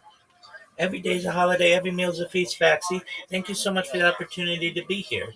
First and foremost, you should know that I've done my best to follow every single person in this space. If you can, I'd appreciate the follow back. I follow everyone back if for any reason I may have missed you, for any newcomers. And you should know I'm running into the limit on the amount of people who I can follow. So please, I don't want to have to unfollow you to go follow someone else. If you can, please follow me back. You should know that I'm very excited to say that I'm about to celebrate one entire year of 24/7 X Spaces, and not just regular X Spaces, but video X Spaces. So actually, on a different account that I have been streaming my life 24/7 on the X platform, doing 24/7 Spaces. I know that this is certainly unique to do an entire year of your life on X Spaces on audio, but what makes mine really unique is mine are on video. So if you ever want to check that out, please type in Rabbi into the X Spaces search and I'll come up right away. You can always come in there and chill. You can connect with me. If you're interested in getting a job, I've helped over 100 people get jobs in Web3 and outside of Web3, nurses, some tutors, teachers, and then certainly community managers and such. So if that sounds of interest to you, I'd appreciate if you connect with me. With that being said, I'm Rabbi Rothschild. If you don't know who I am, you will. I stream my life 24 hours a day, 7 days a week, 365 days a year for world peace. I've been doing so for more than 4 years. My streams go back to the pandemic. We've seen the death of a queen, the birth of AI, the coronation of a king, and everything in between. This is a real life Truman Show, a real life Big Brother. This is a timeline and a time capsule of human achievement. In the 1990s, the phrase content is king was coined, and I'm making it true today. I'm king of the internet. This is the biggest event in global history, and here's why. In 2018, The Economist magazine stated that data had overtaken petroleum as Earth's number one resource, and I have more data archived on the internet than any person ever, which is making me very influential. I'm going viral, and when I do, I want to make you, your friends, your family, all financially independent if you're not already.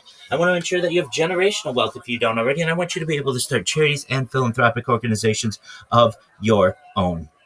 I want you to know that I'm not just live on one or two YouTube streams. I'm live on over 20 simultaneous YouTube streams. My streams are available 24 hours a day. You can view my life in 360 degrees. I even have a ceiling cam. If you want to view these links that are available on my profile, additionally, you'll find them in my pinned post. You'll also find in my pinned post a link to my link tree. I dare you to look at my link tree. Nobody dares you to look at their link tree, but I do, because I have more social media than any person ever. I have more content than any person ever. You also find a link to my Discord, discord.me/rabbi.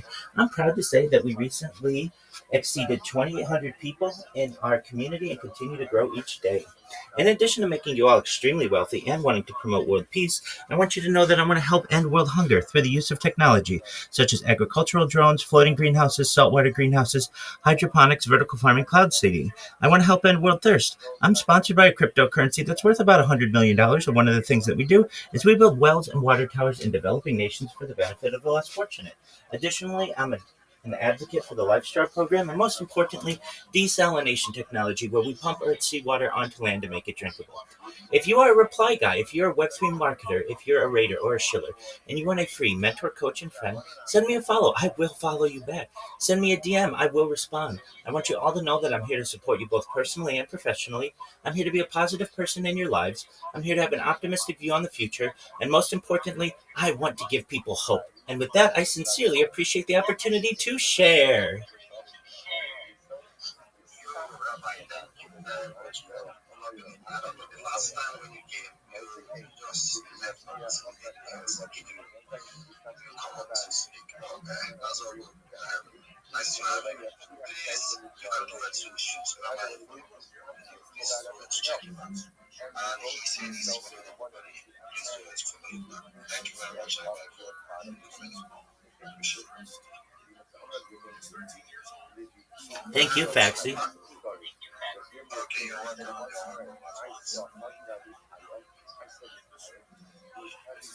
James, you were about saying something. You got just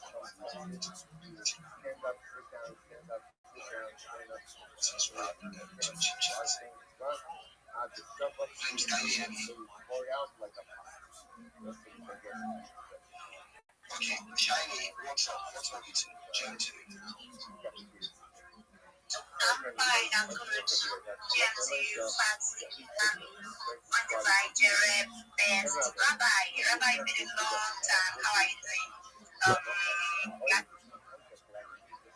Glad to be here today. I actually saw Rabbi and I'm like, okay, so let's talk and say how far. That's a very important, your social network, the biggest currencies I ever have. So I'm Shiny Girl, I'm a founder. I'm founder of the Dreams NFT. Some of the NFT is what I'm rocking, which is upside down butterfly.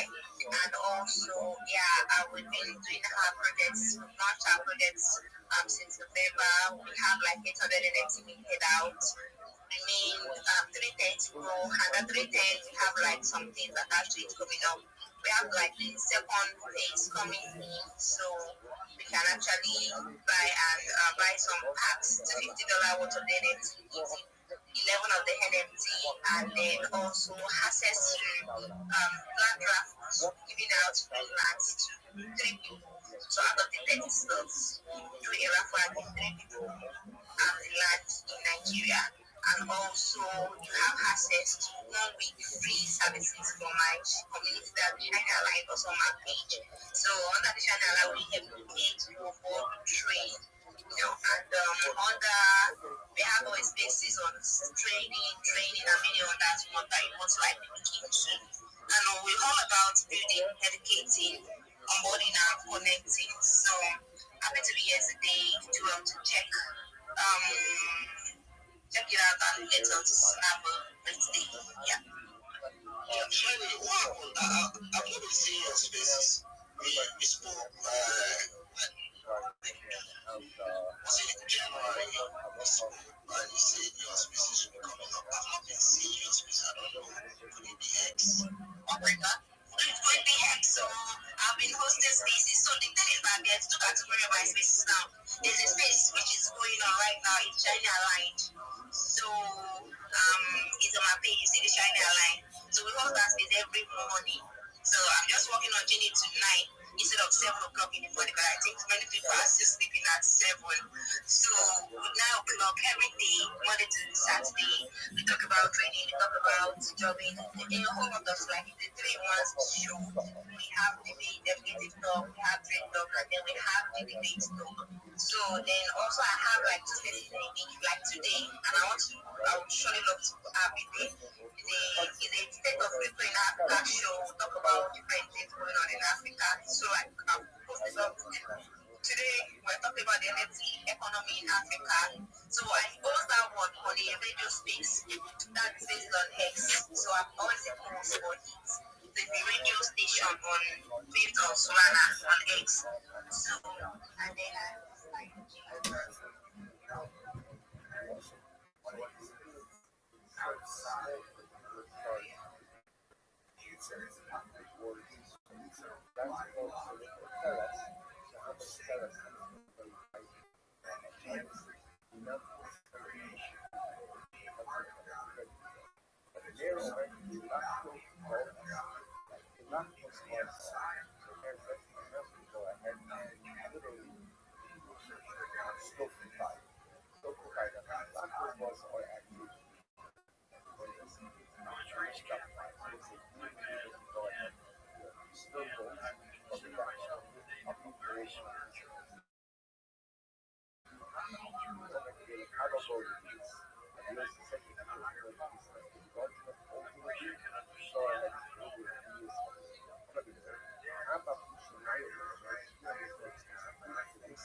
have a large impact. Not only do you not only not have large impact, but you have small Rabbi masnicing on the lactose Rabbi which can also be referred to ultimately going ahead and a small fire from a large one. Okay, I will say CMT is kind of immediately clear who is the sheer the large one is the sheer division of the small. The pasuk itself may not be shown this way. But Yosef and Shem Hashem remember that Yosef and the sheep's back to Rabbi Meir.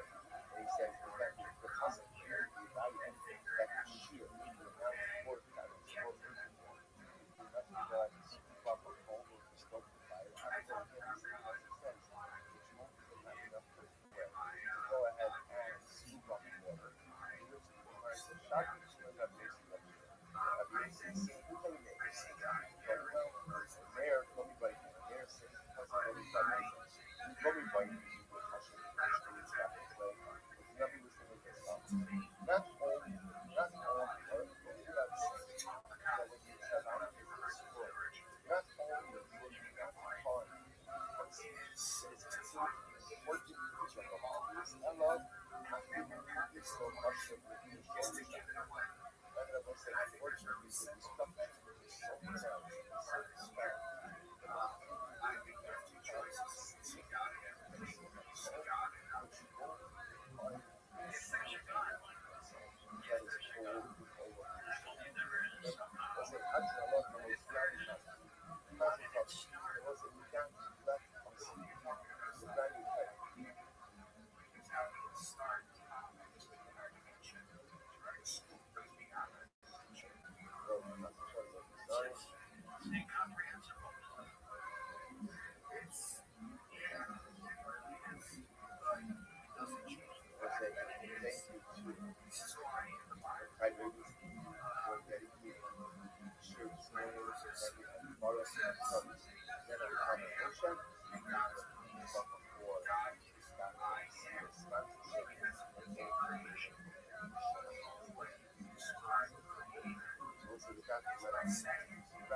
carry about without even touching it. So let's say that you're holding a pile of towels.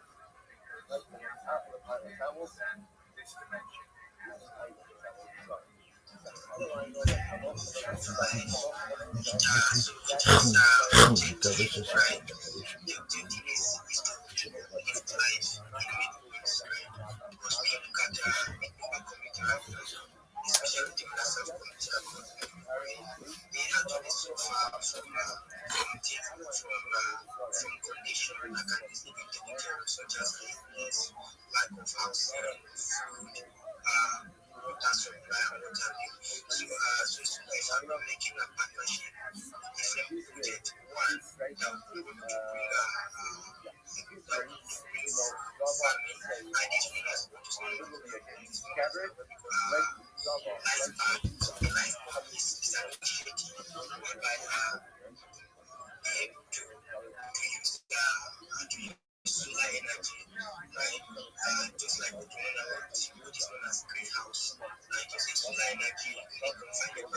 just in Nigeria, and we're organizing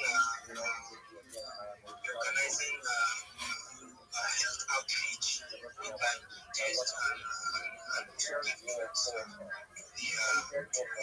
to come actually suffering from different diseases in my place. And finally, we are still building. And I invited all of us here to come and be part of this amazing and particular initiative because we're here for them. And the mission is to lift their so thank you very much. Okay, thank you very much. And then just want to check that out. See you later. You should see the video the last Wednesday and they were discussing about I think diabetes rights. I don't know. So you can gain and learn a lot about it. Yeah, so I want to sorry if I can just chip in. Sorry. Okay. So thank you. We do have weekly health awareness list where we talk about different health conditions, right? So that we can be much more aware and have much knowledge on different things so we can take care of our health so that we can live stronger and better life. Yeah, thank you. Okay, so you guys are right from because it's space and generation. Yeah, okay, for the flight, so let me please continue to provide this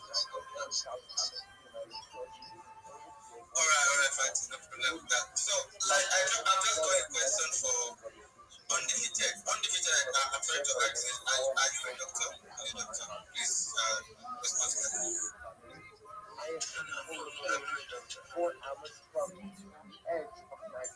Alright. Sorry, man, just curious to know.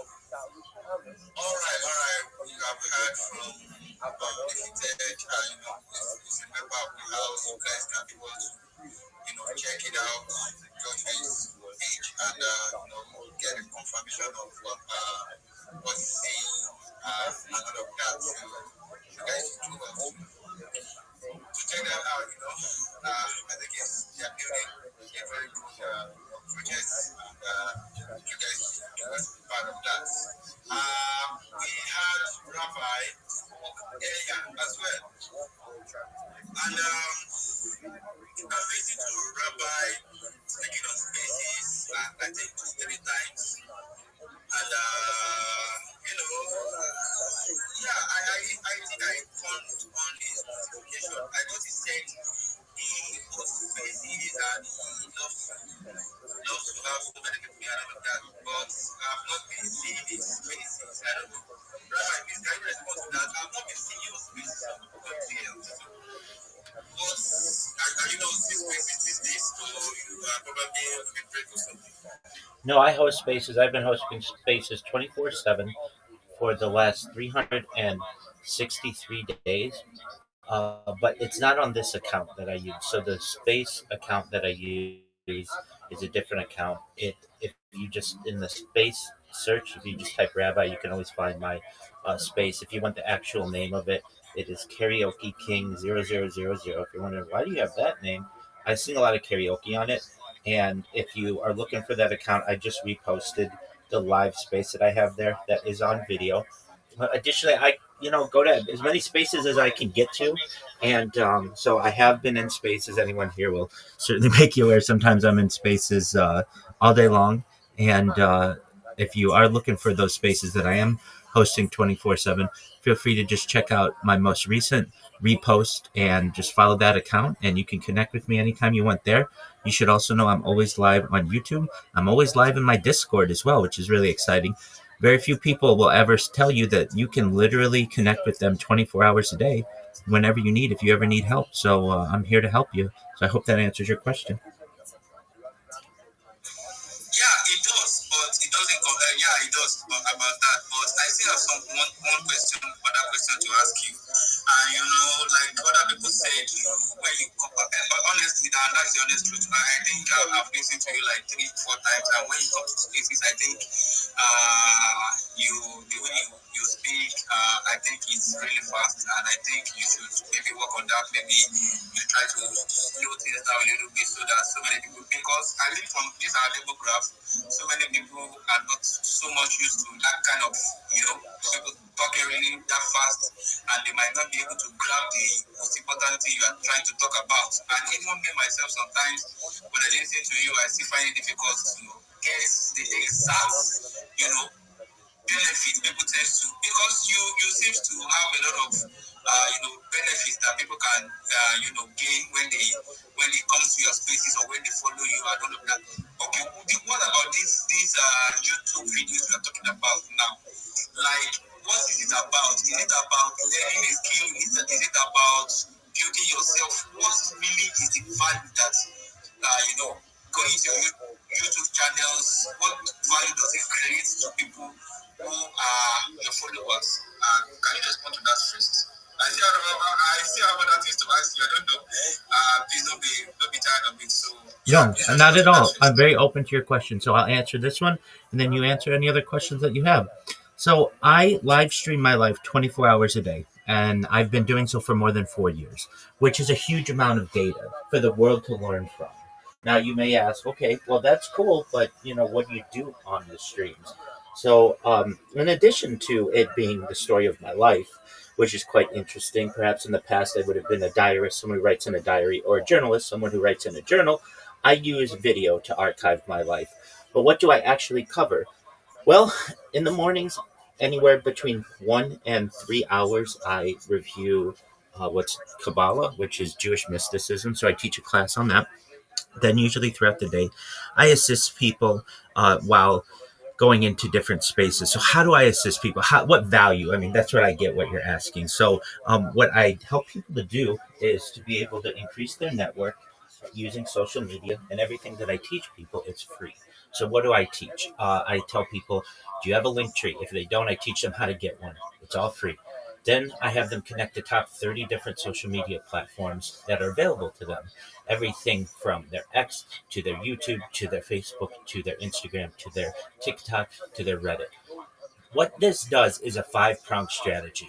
Number one, it helps people to be able to promote themselves. It gives them lots of places to promote themselves. Secondly, it gives them lots of places to promote their clients. Thirdly, it allows them to open up communication channels with the outside world where they may not normally be able to communicate.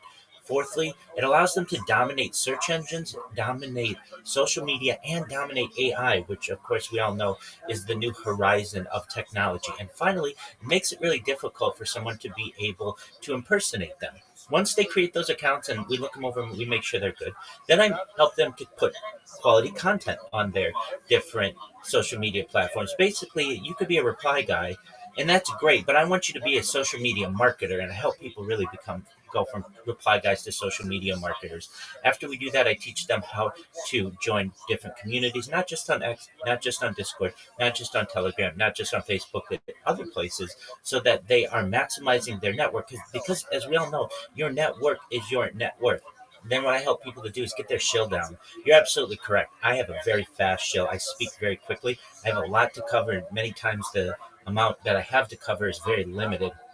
So apologies if it's too fast. I certainly understand that and appreciate your words regarding that. But you should know, for other people who don't have as much to cover as I do, just someone who's a reply guy, what I help them to do, instead of going into a space saying, GM to the host, GM to the co-host, GM to the speakers, GM to the audience, who don't really know what to say, but I'm a reply guy, I need a job, send me a follow, which is cool. At least you're trying. I help people to go in, once they follow the steps that I teach them, they come in and they say, GM, everyone. My name is XYZ, and I'm a Web3 marketer, and I would love to help promote your project on my 30 different social media accounts. What this is going to do for you is increase the amount of DMs that you get about your project. It's going to increase the amount of responses you get. It's going to increase the amount of buys on your NFT or your cryptocurrency. It's going to ensure that we dominate on social media, on search engines, and in AI. If this is of interest to you, please send me a message. I'd love to connect with you. basically I have people get a 30-second chill down, a 60-second chill down, and a 3-minute chill down.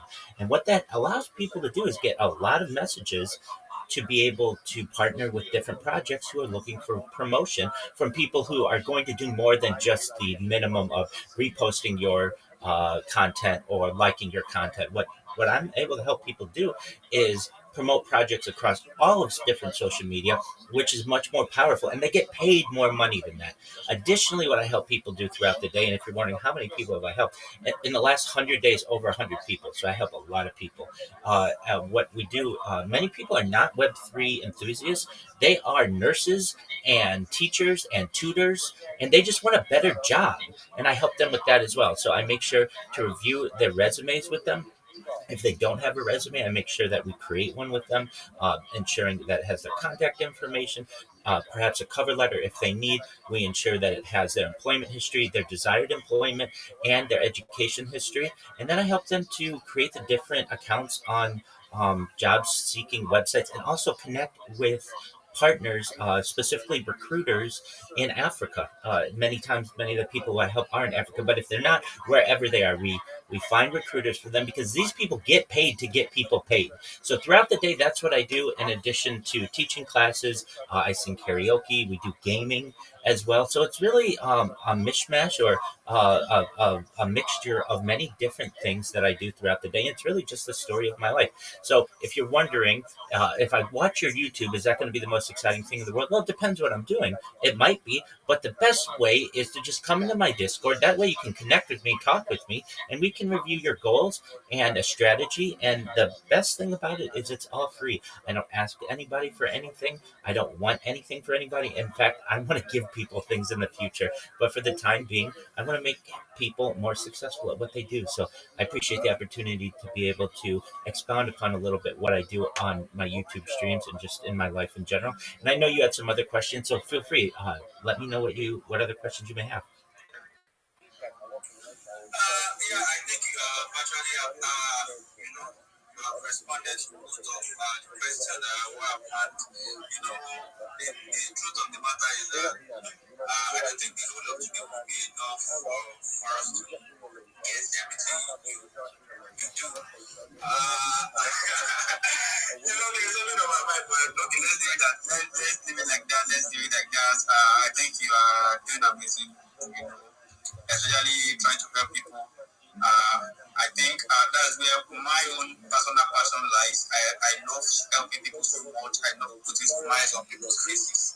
I must commend you for what you are doing, and I want you to continue to do that because when you add value to humanity, when you serve that kind of purpose, I think it's really really good because as soon as these people are excelling their lives, are also happy to be part of their journey and all of that. So yeah, well said, and I think you are doing great. Sorry. So yeah, I have something to ask you. I think so. It's written up his hand. So please, you can ask him something. Dear Rabbi, it's nice hearing from you again. You said a lot, and my point is it's not like a question, more or less like a suggestion, right?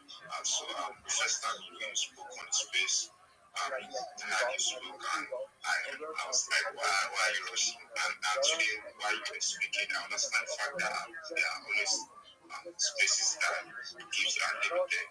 Alright, so while you were speaking, I was actually I find out to catch up with what you were saying, but at the same time when you spoke the second time, then I catch up, and then I was like, do I catch up with what you were saying? At the same time, I didn't get most of the information, but I just want to suggest that these questions that I'm asked you, and then you were able to give the kind of food you think it's more. I think it's just more about you. It makes the explanation easier for some people to get.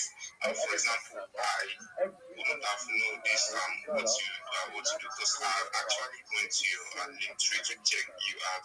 I checked the first and second topic about you, and then I was going to check it out, then I got this again. But assuming you just come out like this and just Salami ask the question and then you explain service rates, promote data, right?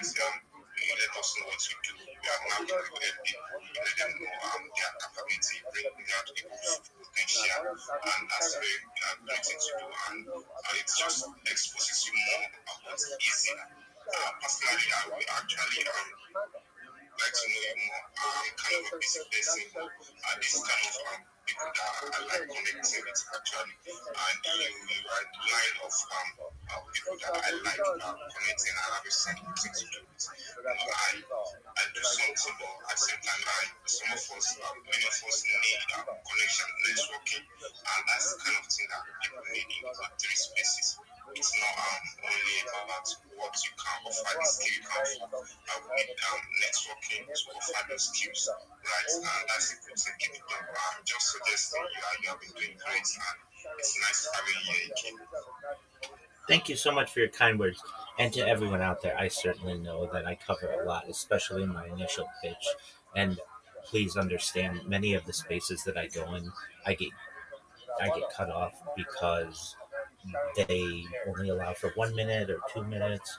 I have my shield down 2 minutes 22 seconds approximately, and many spaces won't give you that much time, and they especially won't give you as much time as our leader here, Faxi, has given us as the host of this space. So just know that a lot of it has to do with just the different spaces I'm in, and I understand those hosts may have 600, 1,000, 1,500 people in their space, and they've got hundreds of people who are making requests. So I have to be fast, and really, a lot of times people tell me that they only get some of it, and I absolutely understand that. But I can't cover everything if I have such a limited amount of time. But yeah, that's what I do. I'm more than willing to help you. If anybody wants, just send me a DM and I'll send you my social media guide. It's absolutely free. And if you're hearing me, I want to emphasize this is all free. I'm never going to charge you anything. And the strategy that we use costs nothing. And it's going to ensure that you get more followers on different networks. And really, that's what it's about. Because as we know, as I said, your network is your network. So if that's of interest to you, send me a DM. I'll send you a message. It's got all the 30 different social media platforms in there. It's got the links to the different app stores to get the Linktree app.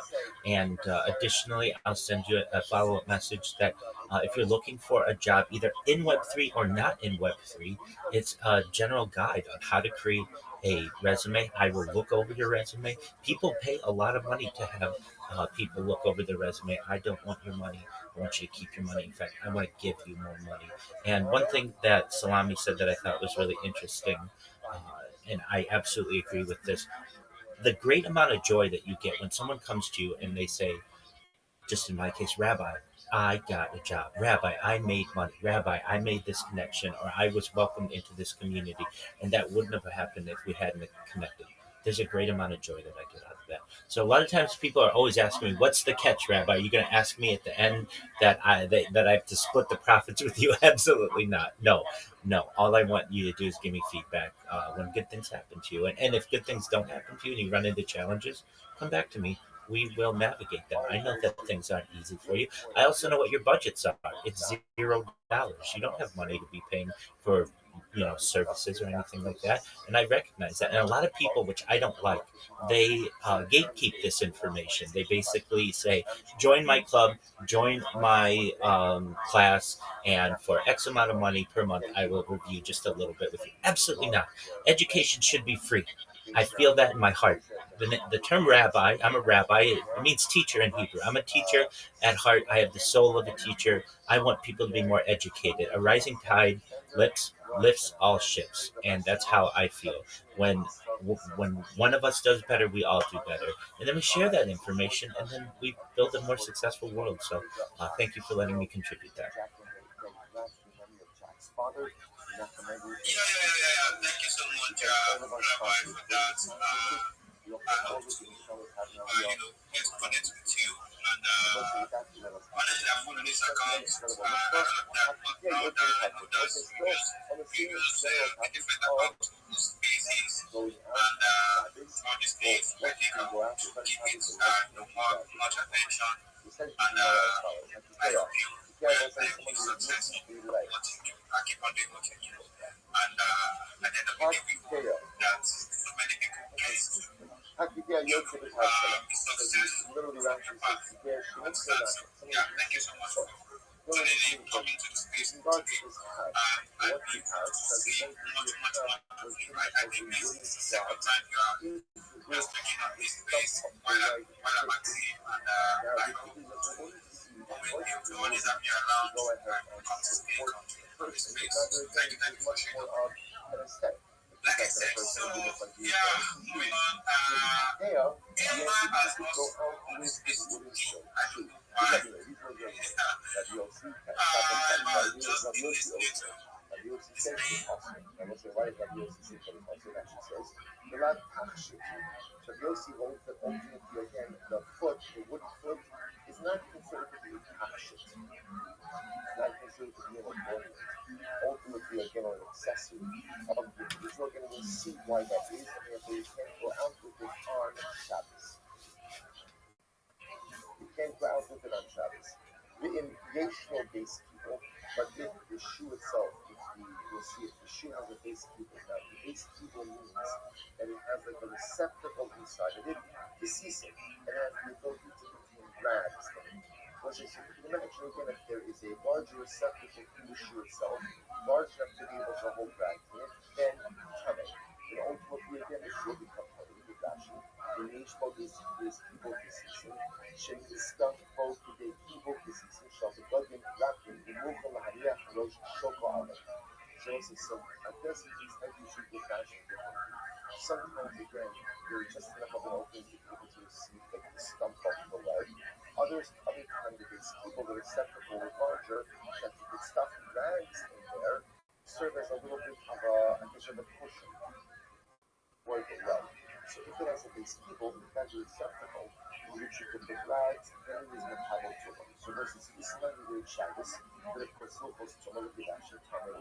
The tablet to the Slama, about an Indian base keyboard, Rosh Shoko, that we know my reaction to the season, large base keyboard, how will it sticky? So what's the very simple halacha post from that?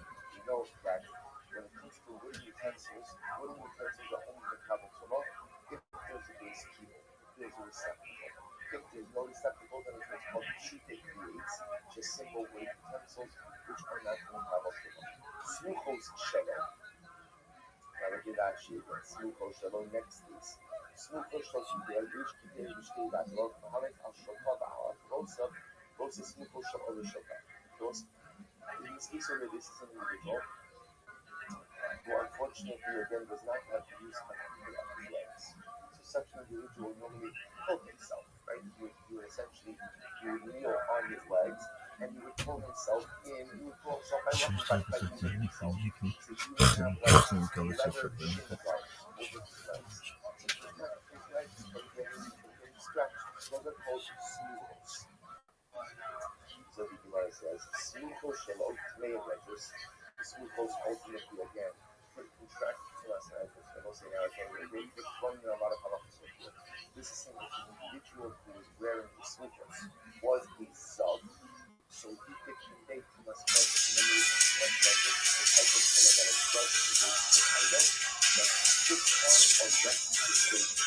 So the type of sub is obviously putting the weight on his own. And ultimately, again, this is something that does it. No to the habit. No to the habit.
I've been working on a 3D render of my apartment. Oh yeah, that's even better. Let me tell you a story first. Remind me of the 3D render. But I work at a coffee shop, right?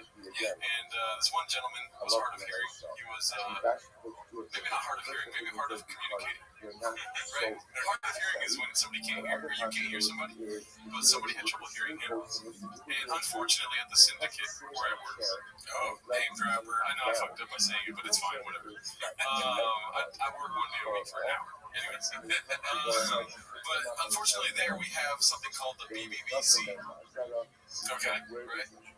And so, BBBC, right? Okay, not to be confused with BBC. Which is BBC. Yes. It took me, I was like, is that 4 or 3 B's? That's, I mean, the Graves is like, I'm flaring it too hard, but I was so enough that I was like, I don't know how many B's it is. Well, unfortunately, we have a BBC, right? Which is not to be confused with BBC, right? British Broadcasting Channel, right? And other things, amongst other things, okay? And I was dropping some food off at the counter, which I usually do at work. Whenever I make food, I drop it off and I go, order for Akash, you know what I mean? So, yeah. And then when I was on my way back, this one guy was trying to ask one of the white women there, I don't know how else to say it, like a younger woman that was very busy working, right? He was trying to ask her, what's in the BBC?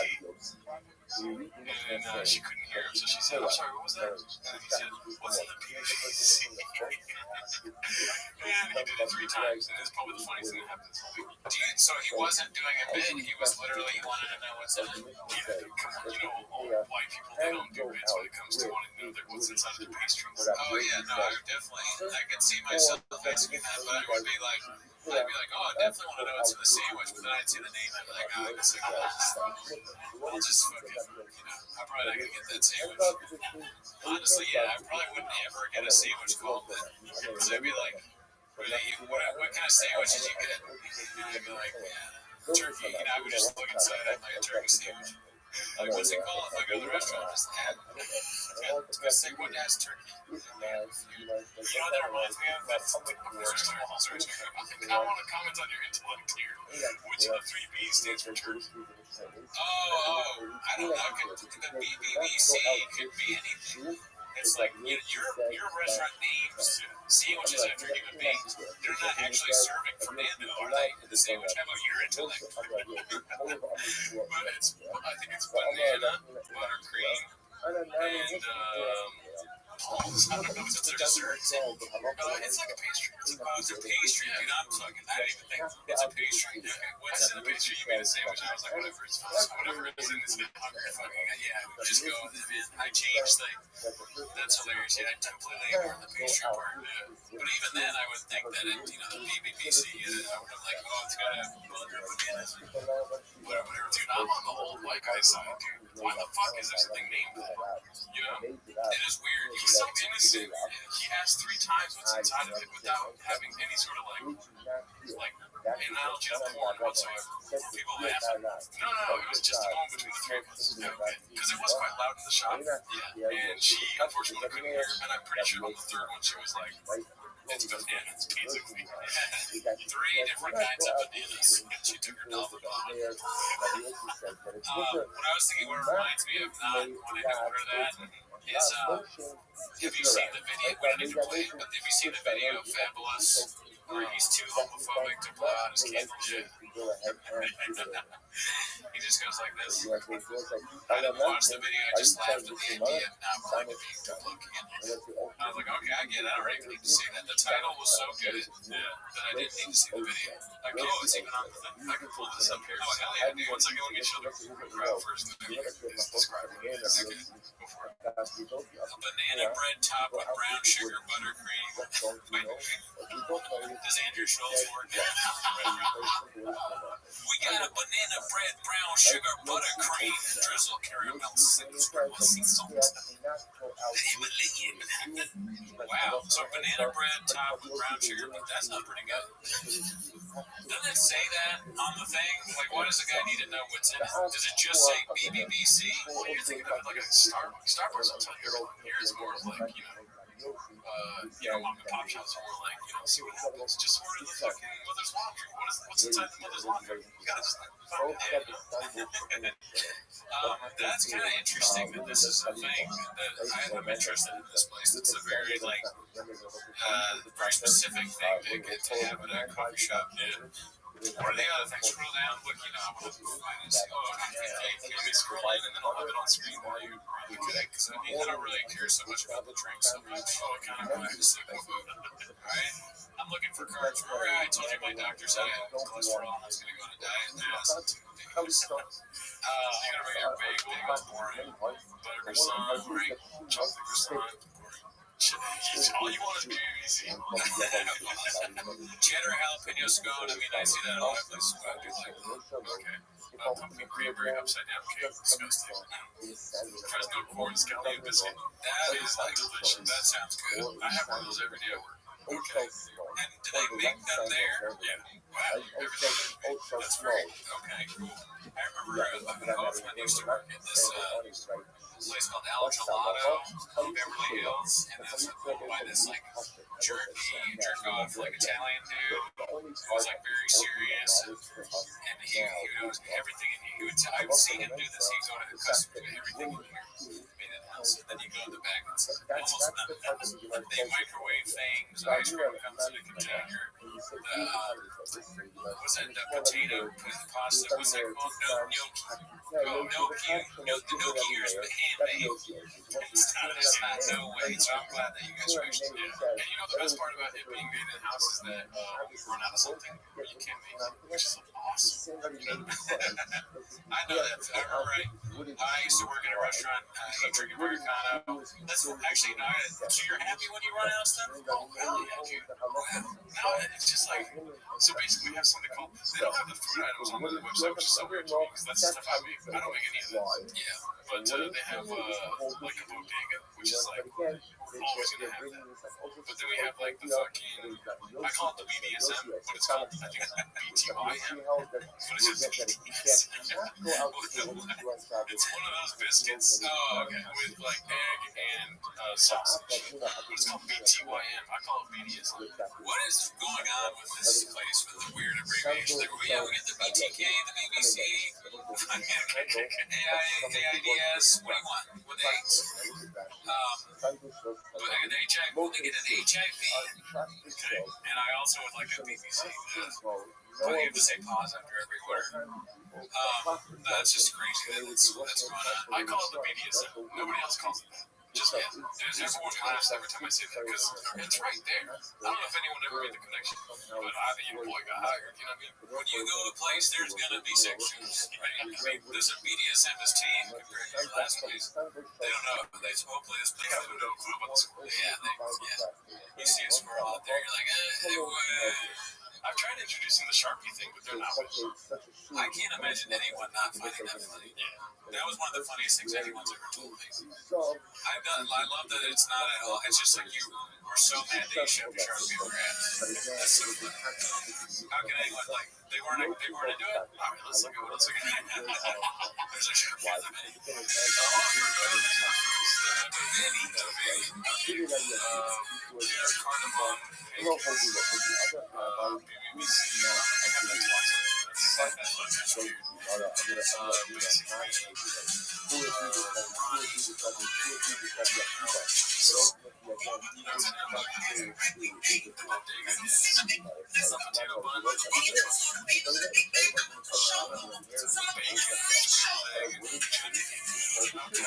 Yeah, I like this place. I wish it was near my house.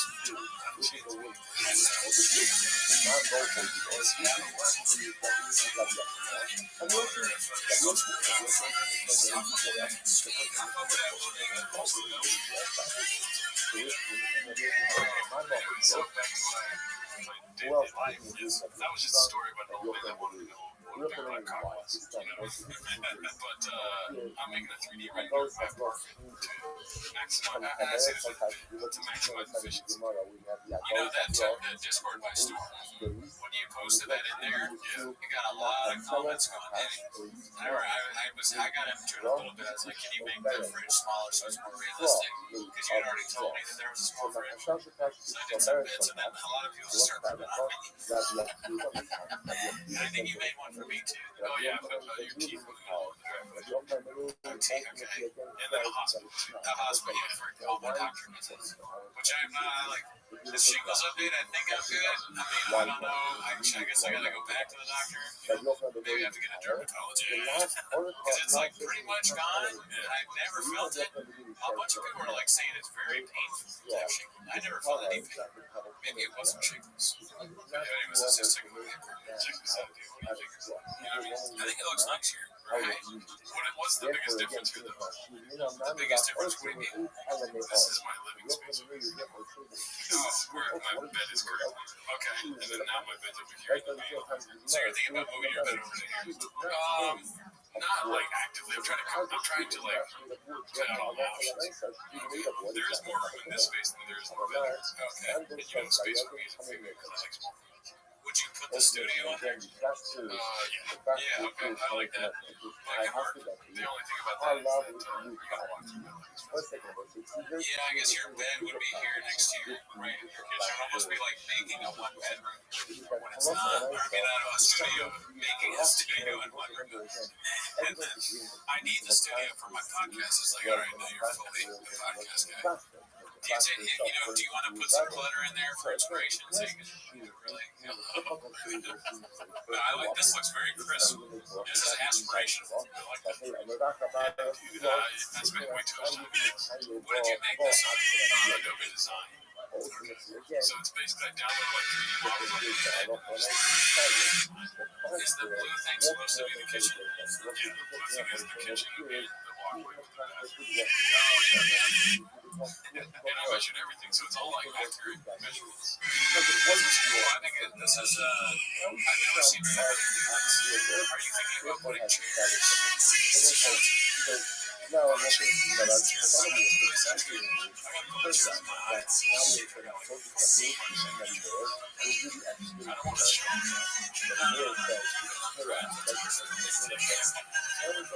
I also want to do a little down here. Oh, okay. Yeah.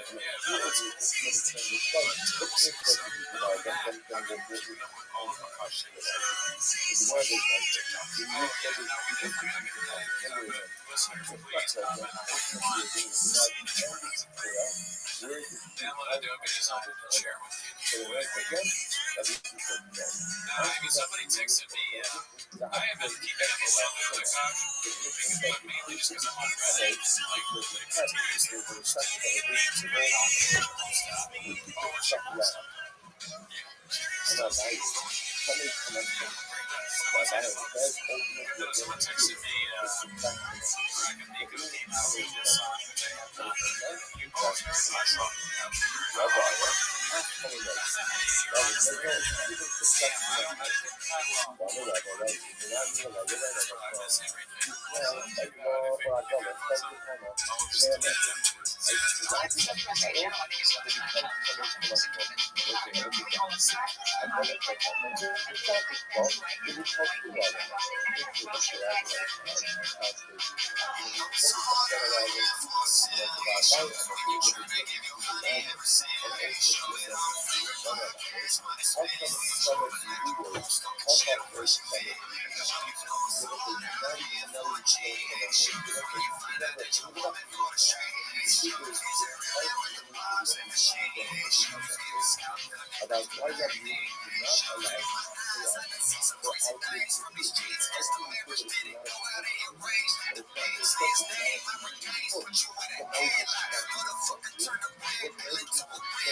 What dishes she doesn't cook, right? I guess maybe takeout. Yeah.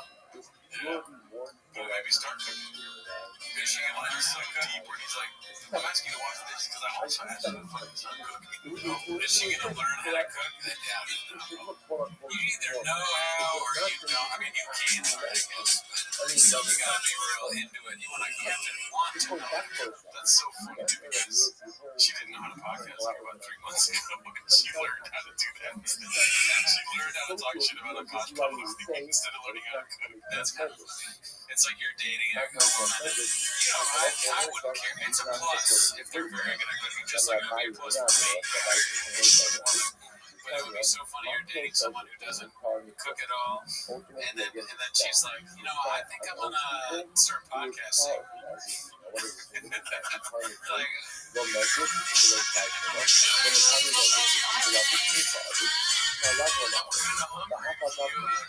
that's honestly a terrible thing to learn about someone as a new thing in your relationship.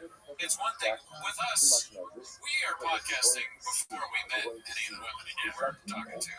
So it's like you knew, you signed up for this, right? But you're like dating somebody for a few years and they're like, I'm gonna start a podcast. No, please. Well, you know how many women have walked out of my apartment with this orange tiger thing which I have in my closet? Or they had, or they're giant red chickers. That's these fucking golden jackets looking at you. Why are you hanging on the front? You're right, I probably should go on it. It's just like, I don't know, most of these don't want to put it on ever. Like,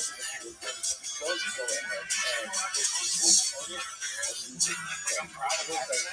Together, they will both be Americans. We never passed the suggestion. I was just like, that's not fucking stupid. It's like some of those reports that were about how someone you guy had roasted me. We never got it.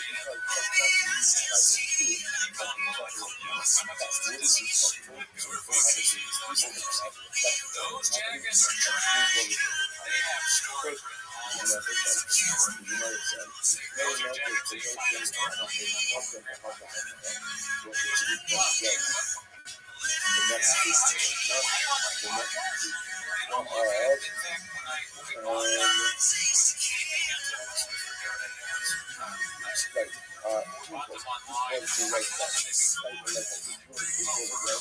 because online they were at least gold. Like, dude, if it was just I would wear it.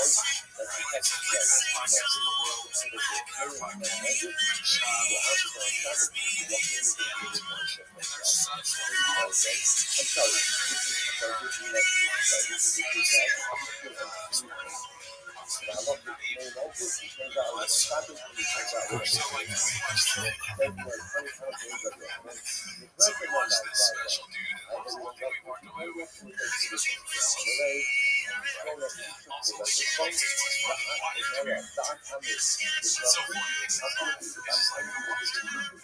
we watched it, we kind of predicted. Well, we at least thought this guy seems really good. And then fast forward to now, honestly, there's maybe some reasons I just thought, oh, another idiot was going up there. My wife is a bitch. People do in the 80s and 90s. I mean, what are we getting? Women and men are so different. I mean, women are, fellas, right? Fellas. I just can't take it. I'm just like, shut up, you whore. Make me a big food. And then she goes, my friend said that you were right. And I said, shut your stupid trap whore. And that's essentially what the special was, which is embarrassing. It's embarrassing to have that online. But yeah, go ahead. Okay, so I forget how I'm going to propose this because I want to have an interesting question. I have to remember them asking. You know what I mean? Just kidding. Confused you and I forgot how I was going to say. Okay, Gerard. Okay, so he talks about shit about his wife, and now his wife is talking about shit about a lot of men, right? Would you prefer that, or him not saying a word about his wife on his wife, and his wife still like the same way? Let's second. Because he doesn't talk about what she does. He talks about, I don't even remember, it wasn't very interesting, but it would have been a lot more interesting in the special.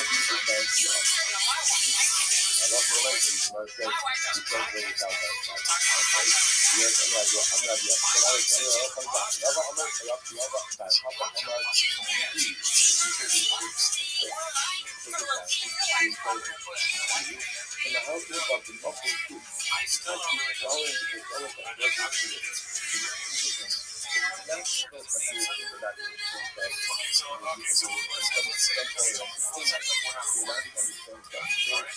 I still don't really this girl was popping her pussy. What do you think I just said? Oh, okay, now I think I get it. We had sex or something. Yeah, I think probably like, she's on top. Exactly, she popped her pussy on me, dude. What the fuck? But it's funny that it's popped. I know what it is now that you've said it like that. That's hilarious that you had to make me understand. It's kind of weird, honestly. But, I don't pop it. It's not gonna pop. I mean, but I get it. It's like popping because it's up and then pop. Alright, okay. Well, I don't know. Pop your pussy kind of could just be like she grinded on some white guy. But nobody pops it. It's like a stripper. Like a stripper would pop their pussy. That's more like what it means. It would be more safe for you to say, like, I was grinding my pussy on white guy. She was like, I was basically a stripper for white men in college, but they never paid me. Well, what did you get out of it? Oh, dude, she rolling in college, bro. This chick was crazy, bro. She was fucking strip on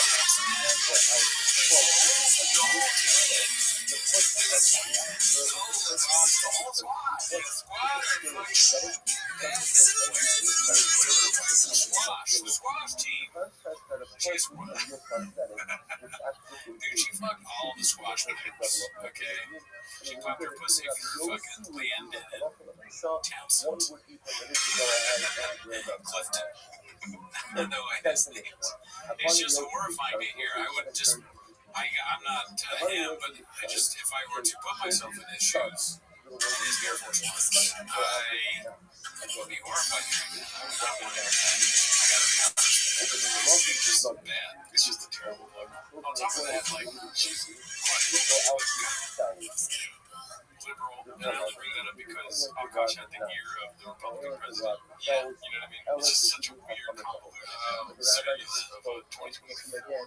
She's political? Well, no, she's very anti-red pill guys. Oh, yeah, that's why I said I believe she's part of the liberal. She's like very woman power, you know.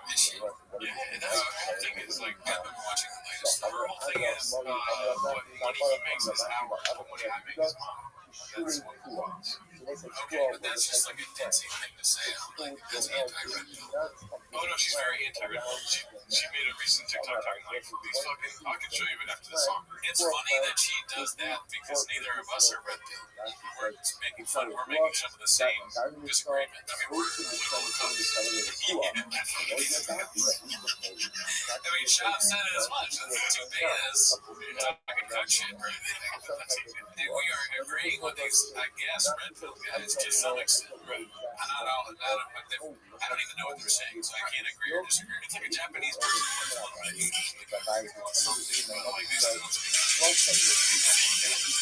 All I'm saying is, I'm criticizing her somewhat for. It's like I don't care when someone says body count, I just assume they're like basement level intelligence, like lower almost. My body count's pretty high. Besides you. But so I don't care what a woman does before they meet me, as long as it's not like funding terrorism or something like that. Or listening to Andrew Schultz. Right. But it's another thing to do past versus like enduring your present being like on a podcast insulting the person that you're with for what you're saying. That's where I think yes. And then the cautious stance on that it's funny. That's true. She's allowed to say these things. It's not funny how it's not funny. Oh my god. It's funny. Roster of right roster of white dudes like Dave Shop. Your wife said that. I rather my wife say I had a roster of guys. Yeah, that makes it a little bit because the break is white dudes. And then like because he's whatever he's with some other race who also right.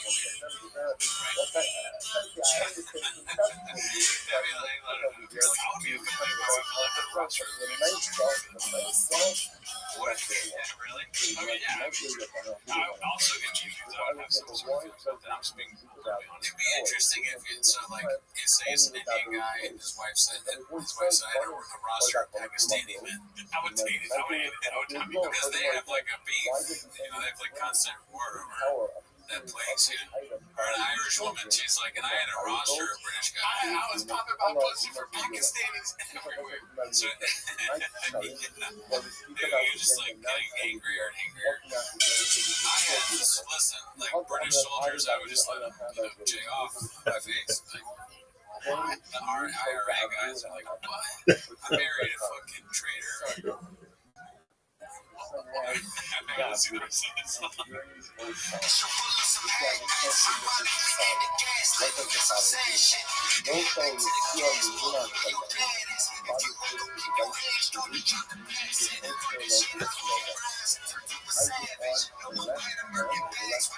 It's funny to be like this openly sleepy and like have flex. Yeah, that is funny.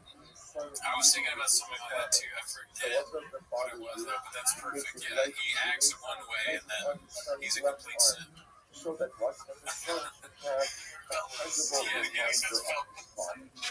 let me tell you something. Gosh, the fellas don't respect you. You can't say that word anymore. We're taking that back. That's the fellas talking. You need to do some work before you can say fellas. Okay?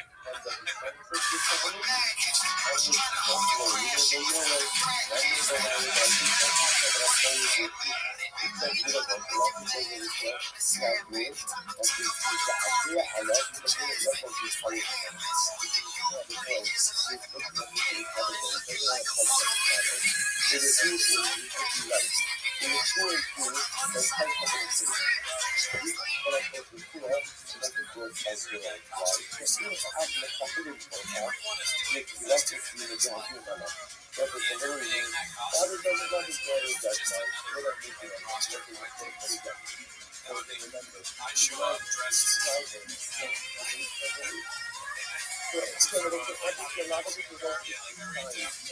I'm like ready to do a podcast. You wouldn't be cool with that. You at least have something wrong. You think I'm insane.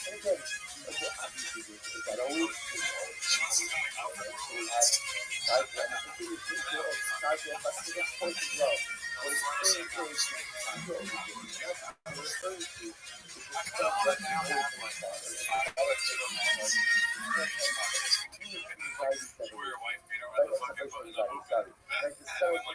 has belt, like 5 different big belts, so we can like rotate them, you know? And then you do Irish stuff. Yeah, you can dress like a kilt or something. Or like, I don't know what Irish people dress like. I had a roster of white boots. I just look at my pussy. I think it'd be funny if I really did dress like Albert Lopez and try to act like him on the show. Bro, where are you from, man? You want to come on stage? How do you smoke the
That's the biggest narrative now.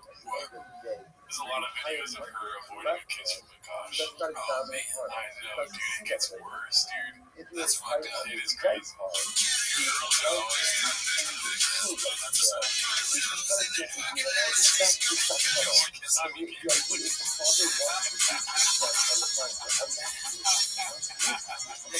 there is some famous person that just broke up with his girlfriend because same thing happened to Ross. The girl he was with worked hang out and stuff like this. He's a big fan. And so like every and like this model would be like dodging it like she's Jonathan Taylor for the fucking Colts. Yeah, man, that's a rough thing. That's why you gotta get somebody who's you can't shoot you high or whatever it is, you know, like you gotta fucking find someone that likes you.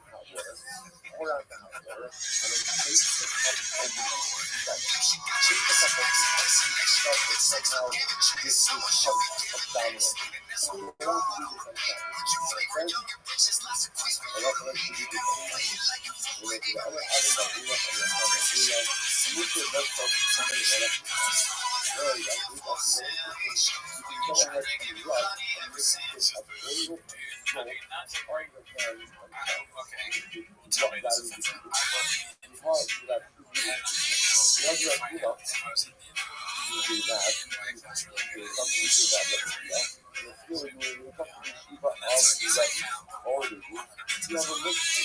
love she's like me, it's a bitch, it makes it look like a simple. What's the positive? Right, and they don't even care. It's like literally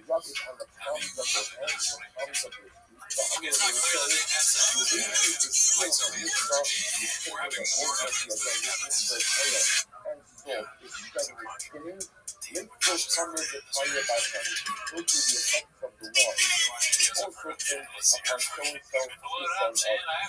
It's just like kind of annoying. I'll pull up. I hate how TikTok plays something automatically, so let's see what I can pull up here. She's posted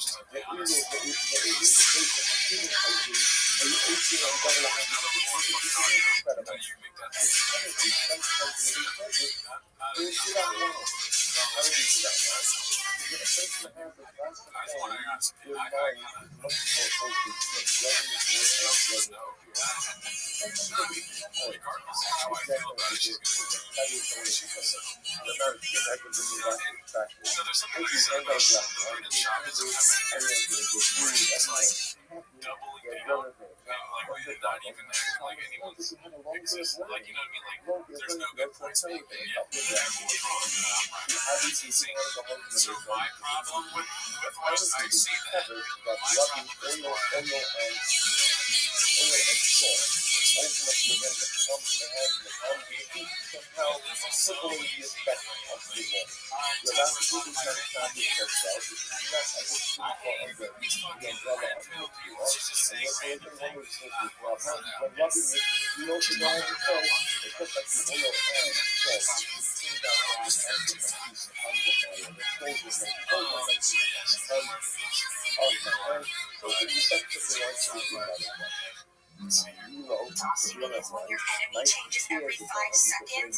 So I guess now these red pill guys like wanted to cancel us. Well, you can't cancel red people you don't respect. And also like talk about beta male. How beta of you to attack women? We're just like, oh, I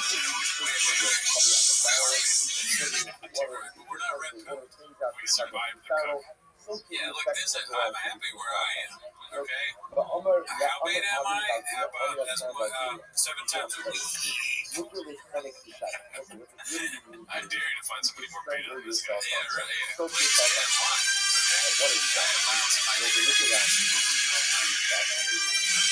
girl, like on the same episode, we're talking about Gilmore Girls versus. I watch that. He talks about Gilmore Girls all the time. I did tell my fiance, I was like, I go, what did we finish watching? Oh, we watched Pluribus, right? And you should definitely check out Pluribus. No.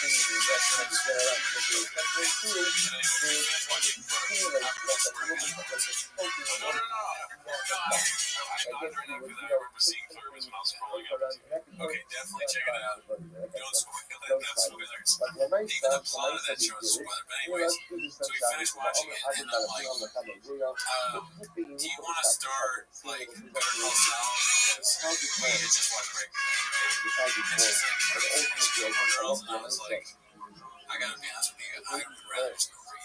We're out of whack. The baby's bones were displaced. It's fine. She's like, all right. So that's giving you the powerful figure that you the also the popular rock bottom. And it's not just like a lot of people that it's not terrible, but it's not something I've been in your the baby's bones. I know exactly what you're talking about. I watched all of it. The idea is to battle the baby. Did I like it? Not a chance. Did I act like I liked it? Almost every day of my life. A year. And that's why you're a beta back then, Sam. Like arguing why it's bad. I think it was terrible. Here's the thing. I can give you any of the answer because I have a bias well. That Papa where I'm like, when I watch it on my own console, never. That Papa ultimately again. No, not a chance. But like, I was like, rationalizing, bargaining with myself, like, I don't know, it was pretty funny right there. You know what I mean? And also the Driver's really fucking hot. It's like, hey, dude, I thought you were gonna be like, I gotta rationalize, like, well, at least I had him hot, at least I had him driver's hot and everything. I did rationalize myself a little bit. Some episodes don't get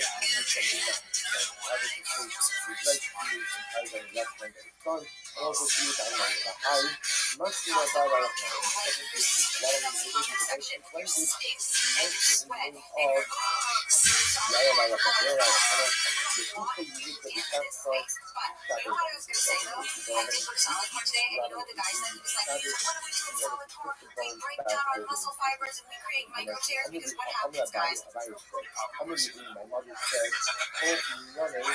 After the class, we ask him what he's doing. We go over his verb, we have sex with him, so we don't have to have sex with our husband.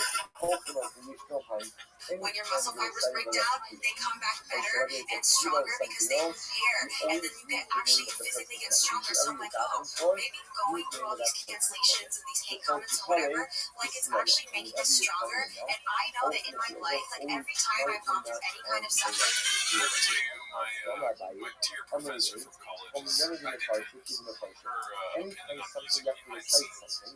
it's like mad, yeah, it's like the scene fucking sucks without the music. Yeah, I think there could be, there's something to be said, but I also do like music. I love music. Yeah, and he said, right, true. She was making a blanket statement just to be like, do the scene without music instead of like doing it while thinking about music. Yeah, like let your performance stand on its own. Without music, I don't think I would have been this far. That's a good, that's a good point. A good thing to notice. This is very boring. Without you would almost be, can we just turn the Sabrina Carpenter up, which is something you probably don't say often. But yeah, can you just turn her down and just play her the Sabrina Carpenter until it's over? I didn't even know it was Sabrina. We might get this taken out of the YouTube. Like God has rewarded me with happiness and euphoria, and happiness and euphoria wouldn't be as amazing as it is if you didn't go through suffering to kind of like have perspective. Going through all this, you really realize who is by your side, and like me and Nail like becoming more like sisters. With my husband, who's always like been so supportive and amazing, and then just like all my best friends who are like, you're that bitch. So I'm like so grateful for the circle I have. I'm so grateful for you. Would you like it if I called you that bitch? No. And I don't. Do her friends really say that? I don't have any, evidence. Yeah, I'm take her at her word. I don't know.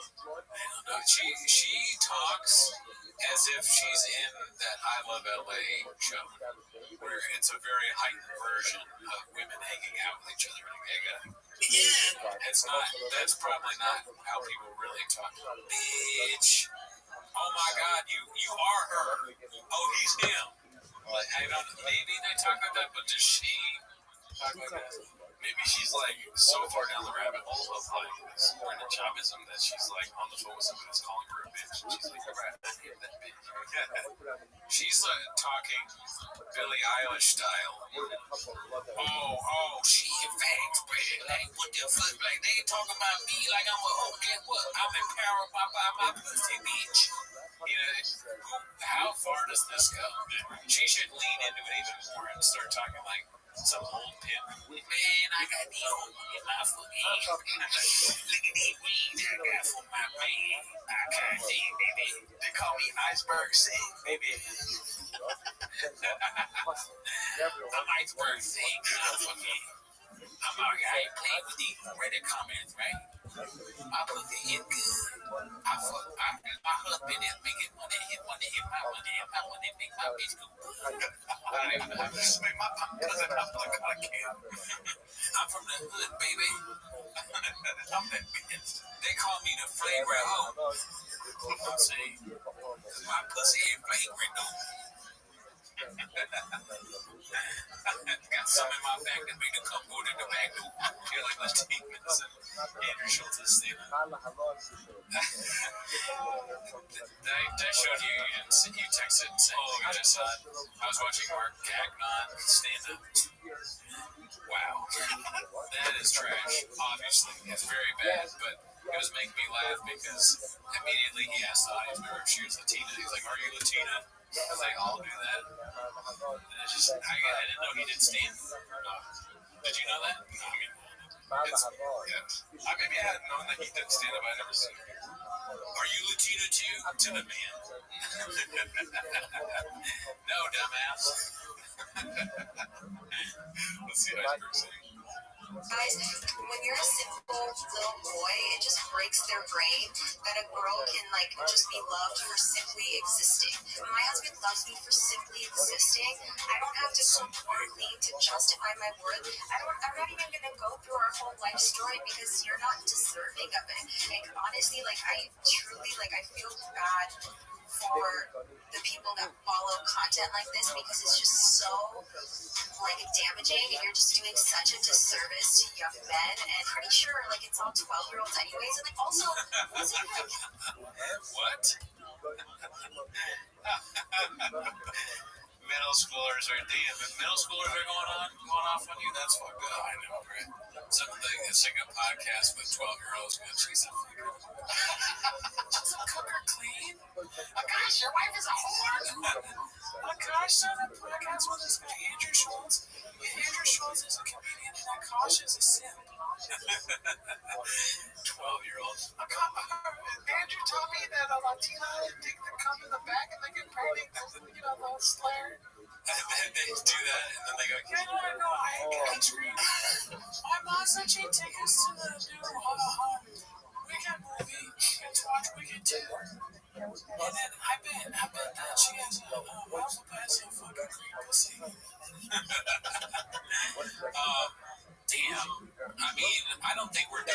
service to young men. I have no point said, maybe it's bad to be obsessed with Brendan Shaw, but I've at no point said that treating them is not cleaning, making sure you don't know how to cook. I said it before, you don't need to know how to cook. But cleaning is not something that's, you can hire somebody to clean, I guess, if you have a lot of money, but you can clean on your own. I can clean. I don't have jack shit. I clean in my apartment all the time. She's saying that a bunch of 12 years olds are talking shit about her. So she's also making content for 12-year-olds where she pops her pussy. Or no, 12-year-olds are like, I think I have a shower in my costume. I really like Indian chicks. I'm she's such a roster of white. I would like to go to I would like to go meet the flavor guys. That's my last wish. So I'm trying to pop some pussy. Damn, she's gonna have a 12-year-old boyfriend. Okay, that was super. Not demonetized on YouTube? Like, is this why you're still clinging to relevancy? Like, I think you should get a job. Like, I'm sure H&R Block should be 12-year-olds should get a job. Then you go into H&R Block and your advisor is a 12-year-old. Hi, so did you get a 1099 for your YouTube ratings? Who's not decent?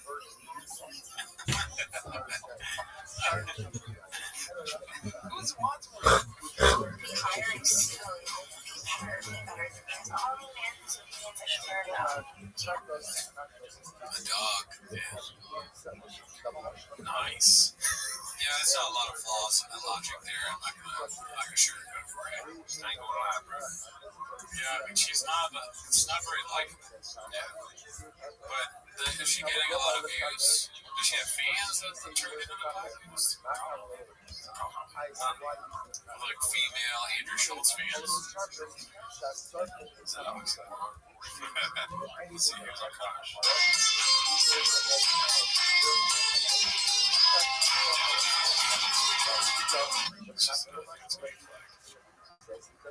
Hey, senora. She's kind of like which I'm only familiar with her. She's got a song on every single post that'll be flagged. What's the? Oh, yeah, because she's trying to get.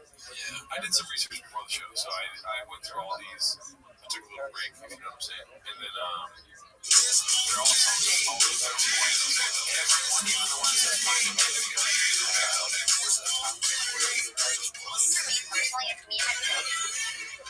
it's because she knows it's so boring that it's impossible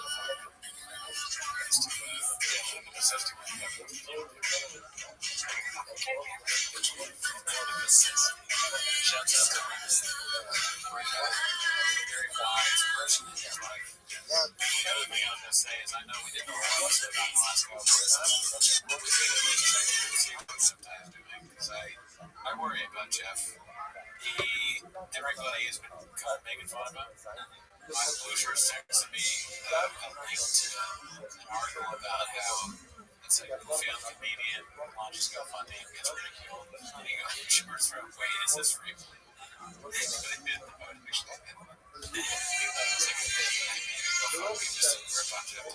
Speaking of Twitter, you've heard about the Twitter apocalypse happening right now? What's going on?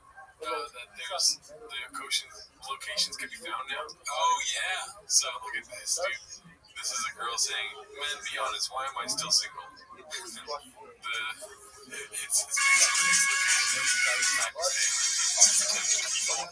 nice, good. I like this. Very funny. I changed my VPN set to Flappers, so if you look at my location, it says I'm But yeah, I was looking into a lot of that earlier, and so they're like, yeah, it's just crazy. They're doing things to expose random right-winger accounts that are in Pakistan and India and all that. And same with like left-wing accounts that are like just getting us. I don't know why India wants us to fight with each other so much, but maybe it's just for the money engagement. Some scam kind of cool. That's just smart. I mean, we do this because we hate Brandon Shaw. We really love him. Yeah, he's one of my favorite guy. That'd be funny if you could have like instead of location, be like how you really feel about something, and it's just like X knows, and it's like Brendan Cooney loves Brendan Shaw, Flapper. Yeah. I hate coffee cake. Wait. Can you scroll back? That caption is like the last two episodes. It's probably bad. I'm not sure to watch one. I think so. Jeff died. Most likely we'll find that the most disgusting, cringeworthy thing. It's also condescending. I'm treating everyone the exact same. You know, I was so worried it was going to be like that. You just missed the punchline. Oh, fuck. All right, go back. No, I know me too. I was worried it was going to be comic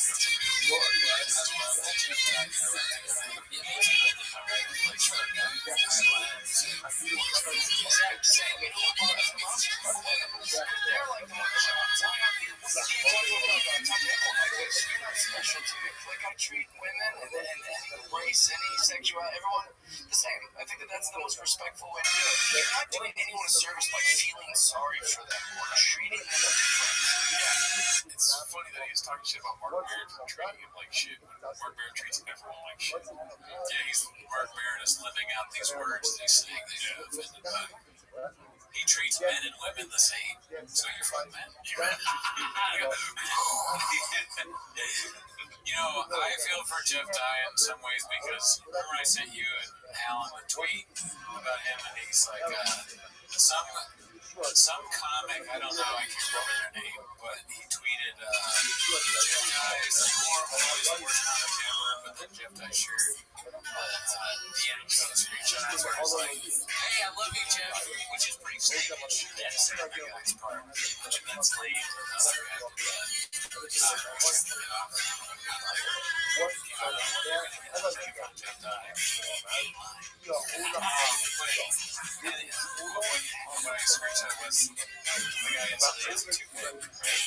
and so somebody wrote, well, what about the toupee? And then Jeff Dye goes, that's real. Smiley face. Yeah, I'm a bald man. Okay? And I can't, it's not in me to make fun of the bald man. But I'm going to do it anyway. So that hat, it's just not big. It's not right, so you can't see he's probably not wearing the toupee under that hat. Right? So he wears the toupee. Yeah, he said here's the thing. Toupees, I find real. So I think, okay, good job, Jeff Dye. You got me. I'm not agreeing. But you're right. Toupees, they're serious. First of all, toupees looks like a French restaurant. I met with your French toupee. Because it was toupee with some people.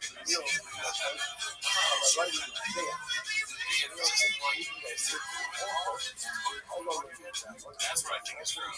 It's gonna get like, imagine how much you sweat, and get hot, you get this hot thing on your head, and you take it off, it looks like a raccoon. It looks like something you pull out of my ear. My ear was that's but I don't want to hate on him for that. I get it. I want hair, but it worked for him. Why would you do that? Don't tell your owners they have to pay. As the owner, I mean, like, what is it like? For all of that, like, he's a different guy. Yeah, I mean, you take it off, it's well, I mean,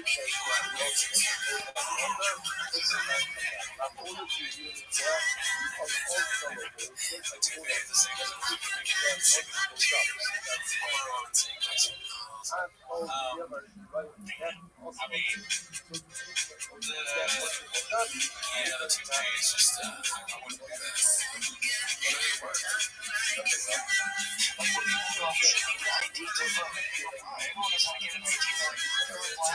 Don't know how to get my D's. Treat people nice. Don't judge them based on the way they look or they have to I think it's racist. Some of the voter stuff is like, I mean, people can get driver's license. Here's the thing, though, I used to believe in, we should have an idea to vote too, but then Jim does that. And I'm like, kind of like, oh, we should probably rethink this now. You know, maybe we do have to do better. sex with or what their genitals are. Most likely we'll find. I mean, I would not think I was going to say is, how does the How does the comedian know that Jeff Dye has a toupee? Twice, the Pause. blood Why is that? and What are you doing with that guy? one day Okay, toupee was like, What's going on that great? However, If God doesn't make mistakes, then our translation Just ripping off the whole right wing thing. Every take is he's gonna try and do that. Oh, dude, I did do some research earlier. Did a lot of research, actually. My fridge is actually normal sized. Just kidding. Oh, gosh, Sleep has a couple shows out here. Oh, yeah? December, the weekend of December. That's your we go. It's expensive. Tickets are $40.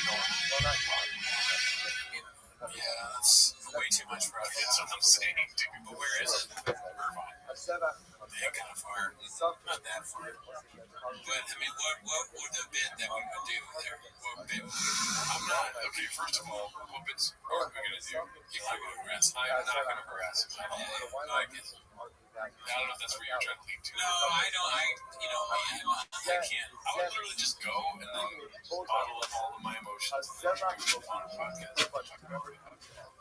I would just take it like that the whole time and just be quiet. You love the sign that just says like Jeff, Steve, George. It's the roster of my guys to see.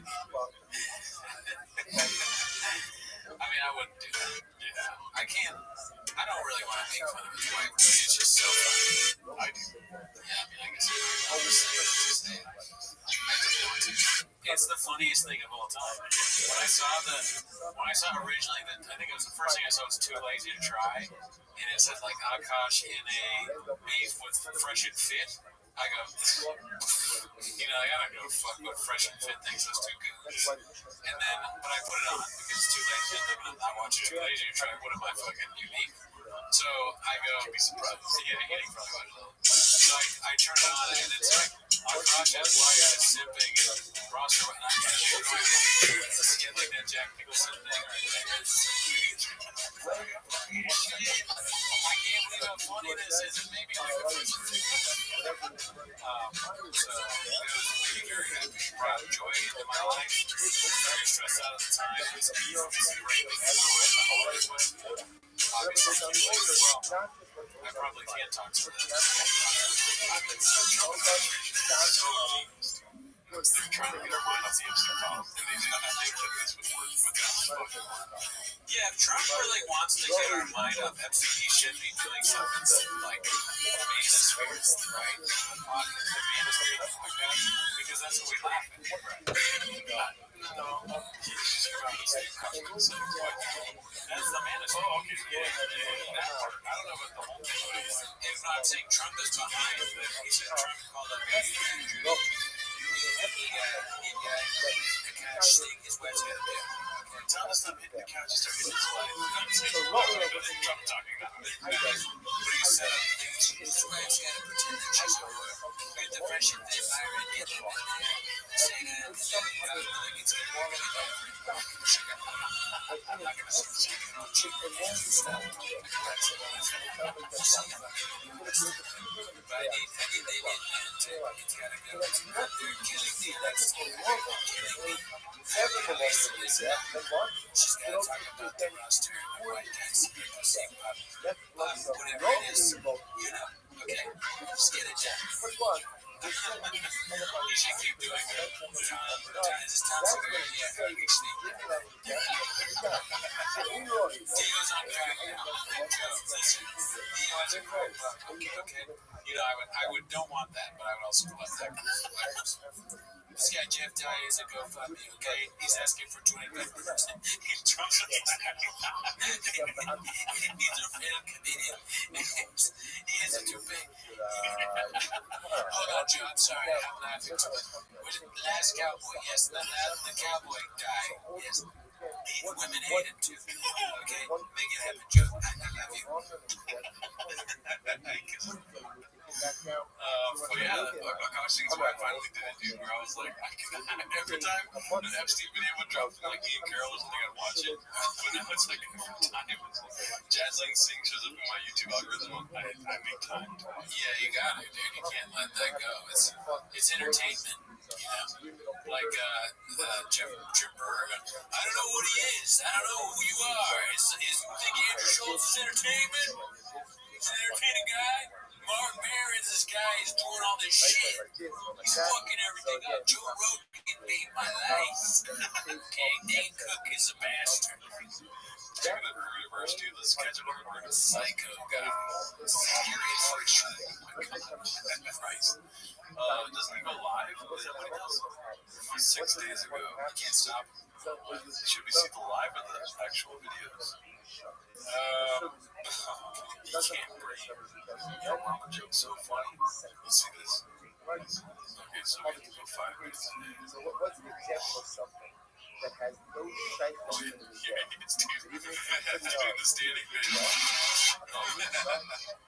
The audio's not working. This is like our show. Oh, let's see if I find out. We should check in on him every week, dude. We should message him. Hey, show.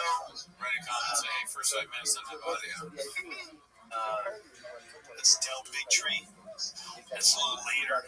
Leading up to that, like popular demand to the point where he got recognized today in Naples, Florida. Somebody said, "Herb."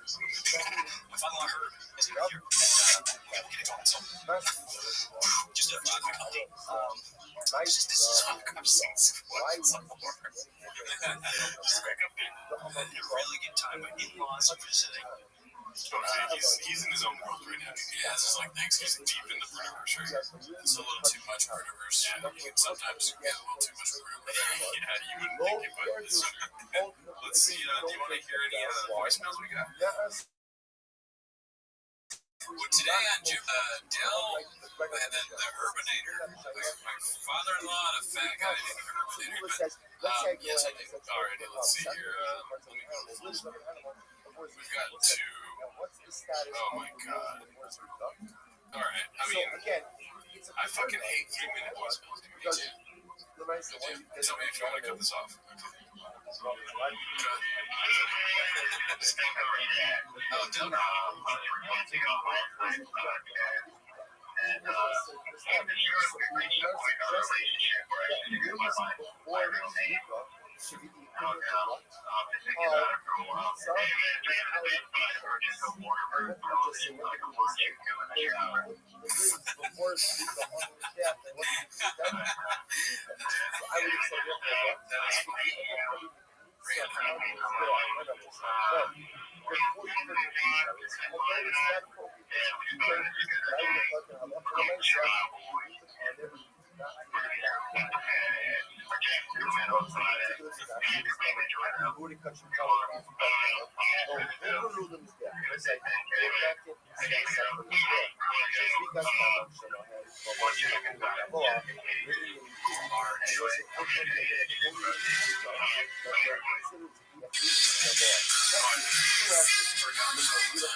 And then I also like the idea of the listeners forming a alliance and they really did hang out.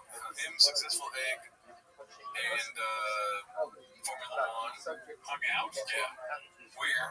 I don't know. Maybe I'm just falling for some 12-year-old on the internet like fucking with me, but on Sora, they made a Sora of them, each other hanging out. Because the last voicemail was a bike gang and now it's a scooter gang.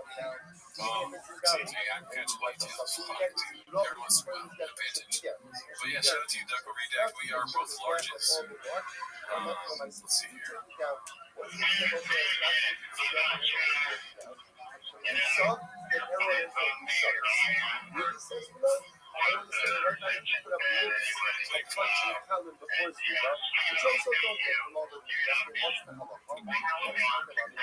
okay, yeah. He's leaving the same message. I think he accidentally thought that he didn't leave that message because his phone was still on. Right. Maybe at the end of the other one, there's something funny. I think it's funny that we're like got 2 voicemails and it's a guy leaving it twice. Okay, there is a limit to the voicemails. 2 minutes and 43 seconds is your limit. Long voicemails. It's how much we love you guys that I see voicemails longer than a minute after I made my speed, and I still play it. Yeah, and I'm gonna have, but I will stop. I swear to God. Stop. Voicemails? Oh, yeah. Jesus Christ. 2.5 minutes? My heart's in. Look, shout out to you, Doug, for redacting the voicemail. Yeah, that's it. All right. See you next week. Join the Patreon.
Welcome back, friends. Thanks for tuning in. As always, join the Patreon, join the Rabbi Discord. This week on Patreon, we watched Luis J. Gomez's new Santa special. You're making it worse. And if you want to know anything about that, you know what you gotta do. You gotta join the Patreon. I'm sorry, dating. But anyways, I turn over to you, Drew. How are you? I'm doing good, dude. I just wanted to tell the people that watch the show. I wanted to tell them that we're making shorts now. I haven't slept much on shorts. Yeah, dude, because you're fucking hardworking. You don't sleep. What is the... I mean, I same thing. But if you could, just comment your favorite times in the show, and then I can find them, and I can make a short of it. Awesome. Genius, dude. Yeah, that's such a great idea. Thank you for saying that. I told him 5 times before. Every time he has the same reaction. I mean, I love it. I love this. Everything's good. I don't know. Yeah, just add it to the list of things I don't understand. Or maybe did I listen half of it? I'm not sure. Even if I did, I'm not smart enough to know for sure if I did. So, Cody, how you doing? You went to the dentist? I did. We should start with that. I want to start with the dentist stuff. Well, there goes the whole episode. Honestly, no. This is a short. I swear. I know I took 30 minutes. Well, you fucking cliffhung me the whole week. You told me, like, I gotta wait till the show. Yeah, I didn't, because I was at the dentist, right? And I was kind of like, oh, fuck, because I was texting you. And I realized that you had been making fun of me for going to the doctor all these times. And then when I text you, I'm going to another doctor. The dentist is a doctor. And I was like, whatever. And they reminded me that we had been saying for a while that I was, the next time I go, I was going to ask my doctor his professional opinion. He sees teeth every day, whether my teeth are small or not, because many of you have said my teeth are small. I've done what I can to dissuade you from this. I've measured my teeth. And this guy over here giving me shit, saying it's not a proper measurement. You're off a couple millimeters. Yeah, I don't know. That's a huge difference in teeth. You're full of shit. And so I measured my teeth normal size. I'm not full of shit. Take it back. All right, take it back. So I measured my teeth. I didn't quiet the hawks. Didn't quiet the hawks one bit. And I went into the dentist and I got my teeth. Everything's good. No cavities or anything like that to report. But I got them cleaned or whatever for my normal checkup. And I've told you before, just to set the stage, the dentist I go to is all Mexican, right? So people speaking Spanish. I'm the only whitey there. And then when they come to me, they start speaking in English. And so he's like, he's I don't remember if it's the beginning or the end, but I go, hey, can I ask you a funny question? And he goes, yeah, sure. Go ahead. And I go, I have this show. I do a show, and a lot of the people that watch say I have small teeth. Can you tell me your professional opinion? Do I have small teeth? I said this verbatim almost, right? And he looks at me kind of weird for a second, like he's thinking, and he turns back on the light of the x-ray machine and shines it down so he can see he goes, and shines it down so he can see my teeth. And he thinks for a second, he looks at it, my teeth, and he goes, no, it's not small. And I'm like, are you sure? You sure? It's not small. Like, they're not even a little small. He's like, no, normal size teeth. They're fine. No. He starts laughing at the end, but the beginning, he literally turned the x-ray machine light back on, shined it on my teeth so he could give an opinion. And then I turn over to the nurse, and she's laughing. She's like the person that lets people in. And I go, what about you? Your professional opinion on the teeth? She's like, it's not small. I'm like, listen, don't worry about my feelings at all. Just tell me. She's like, no, I've seen small teeth. Those are normal. This is fucking bullshit. So I don't know what to tell you guys. Sorry, I guess. Suck it, haters. You fucking Cootie wins again. All right? You guys fucking lose. This bullshit. You lose, but DZ loses, Loon Fart loses. They're all people that haven't said anything on the team. Just names I can remember off fucking Ryan Hardy loses, fucking you all lose. Sorry, Big T. Big Dick, sorry about that. Let's see. You're gonna tell me that it's not like this, dude? No. It's not like that. I wish I brought the dolphin bottle.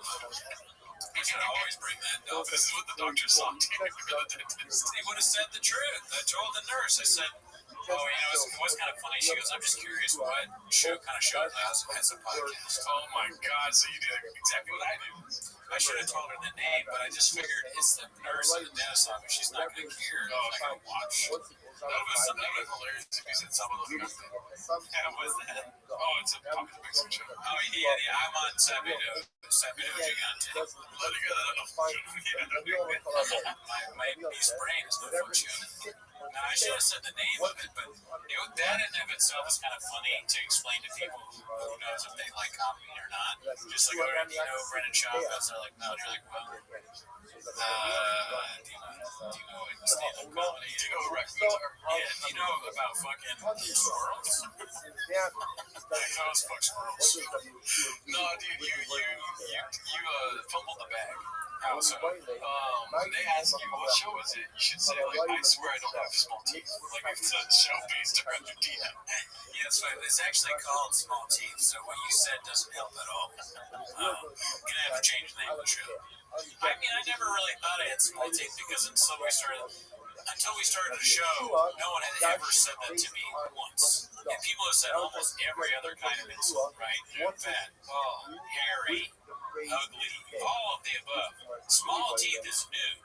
Big gums is also new. This would be so shit. That's what I was going to say next time. No, exactly. It's actually perfect you didn't ask that, right? Because then you come in next time and you say, like, the audience agrees with you, it's probably small teeth, but now they think it's big gums. That would be the worst case scenario, is that now that I've proved that the teeth are not small, now it's clear that they're big gums. I fucked myself. I truly fucked myself. I'm just realizing that now. Now the narrative is that I have big gums. It's almost undebatable. Which one would you rather have? I'd rather have big gums than small teeth. I don't know. I think I'd rather have... I don't know, man. I don't think my gums are big either, though. Oh my God, they're huge. Really? I'm just kidding. I guess I should measure my gums to figure out. I should have done. I never even, the thought didn't cross my mind. I never once thought about measuring. What you should do is start a GoFundMe to get your teeth big. Uh-oh. I see what you're doing, Gerardo. You're trying to play games.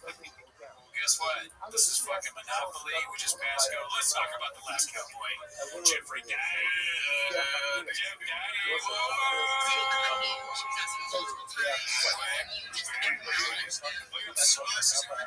I saw someone say fun. because he obviously Jeff has been in some trouble lately. He went on Joe Rogan and he talked about how he can't take being in Los Angeles and he has to leave to go to Texas. Did I watch it? I'm not watching it. I can't wait to see it. However, he had some backlash from that and he started a GoFundMe to move to Austin. He got even more backlash from that. And one of the things I saw was, I think it was Ron Funches said, I will not miss his cigar smoke on the patio of the comedy store. And then, damn, dude. That's what you hear. That's the last thing you hear before someone tells you dating is hard in Los Angeles. You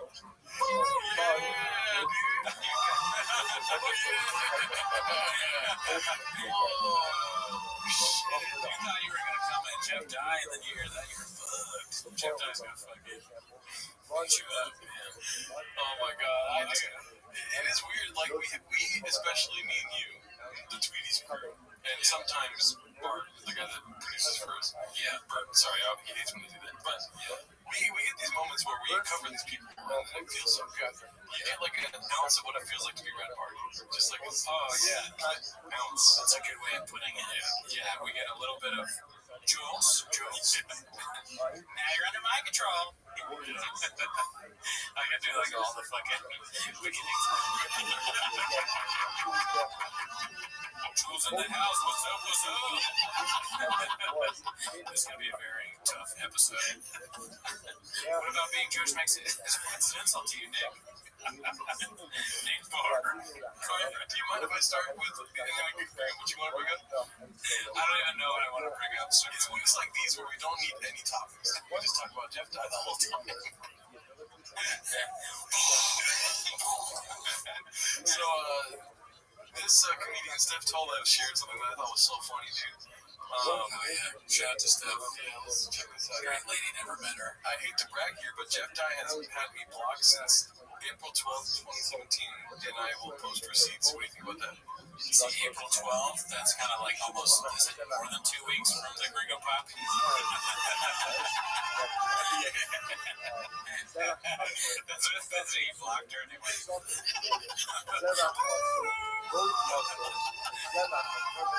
Oh, you think you're blocked, Steph? Well, yeah.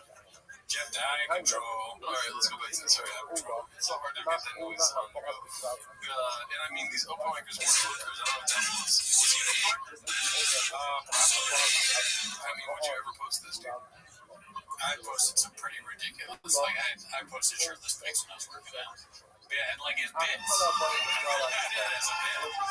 Because don't you remember when I did that? I mean, like you remember doing my shirtless pics. But because Alice Hamilton, another very controversial person in comedy, had posted a thing about some random show booker who like used a picture of her boobs instead of a picture she sent. And I jokingly posted a picture of me without my shirt on. And I said that fucking, I think I said Chad and JT did that to me. Like they posted that even though like I didn't. So it's like a bit. But I also wanted to post it. Yeah, you're a couple. That's kind of big. Yeah. Let's see here. I started comedy 12 years. This is Jeff Dye's here. I started comedy 12 years ago, and the thing and something thing. What was this? And one thing that has been a pattern in everything you like is people always tell me, you don't look like you.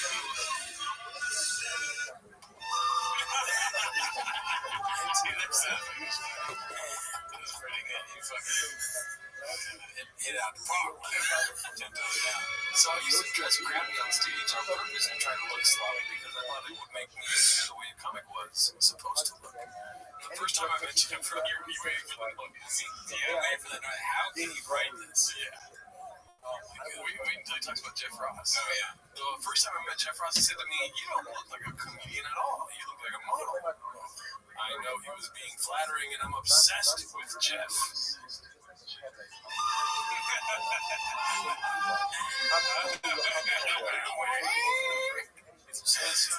Obsessed with Jeff, so it didn't hurt my feelings or anything.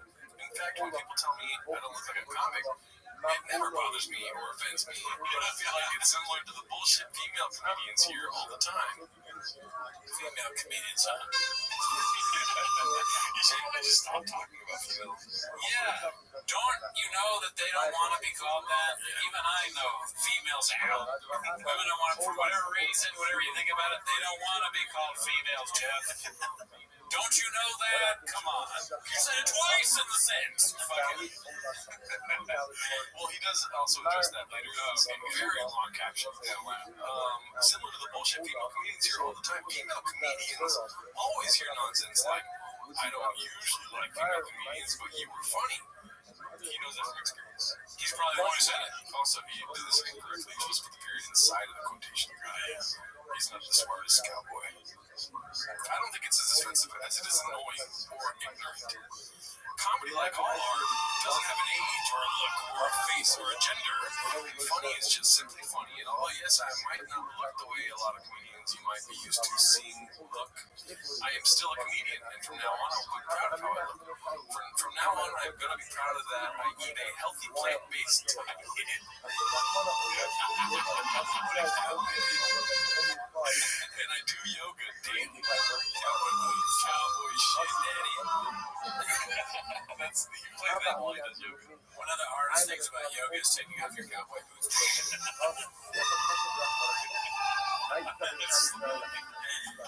So many cowboy boots in the yoga studios. The same way I think a large woman or a thin woman should be proud of who they are and their appearance, I too will be proud of how I look. Body positivity from Jeff Dye. This really sounds like a bit that I would do. You know, like a fake, like one of the many fake posts I have where people are like, it's serious. But Jeff Dye is completely serious here. You know, it's also literally the bit that you thought that was redacted. Which one? My bit that I did where I said it doesn't offend me or bother me. But he's dead serious. He's being serious, yeah. That, like, it's funny. He's writing, you know what? It doesn't make me mad. His stupid small brain. He's furious writing this. And Steph told us that, to be honest, I wouldn't fuck you and I fucked a lot of bootleggers. Explain yourself. What are you trying to get sympathy for? Being attractive, being on TV, and very confused.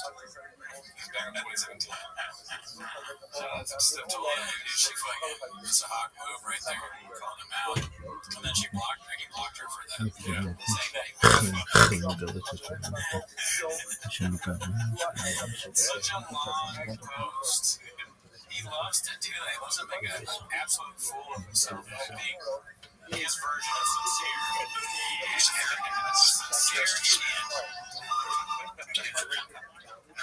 I love when people do long posts. I got into comedy a while ago. Peter used to say that I look like a lot. It used to bother me.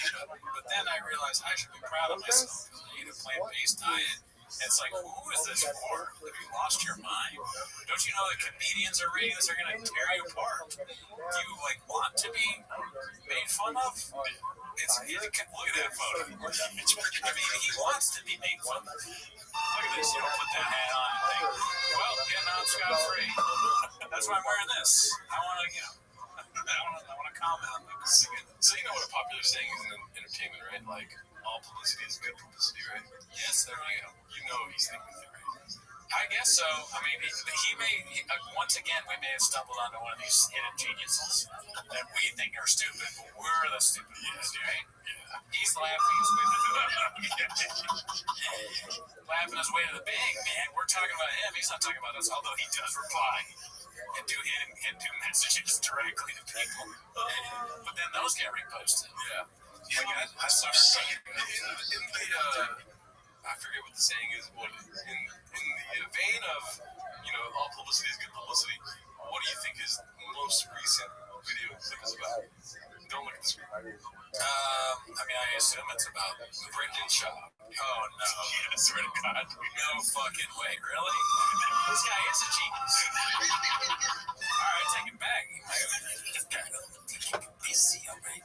He's not just gonna comment you one way, okay?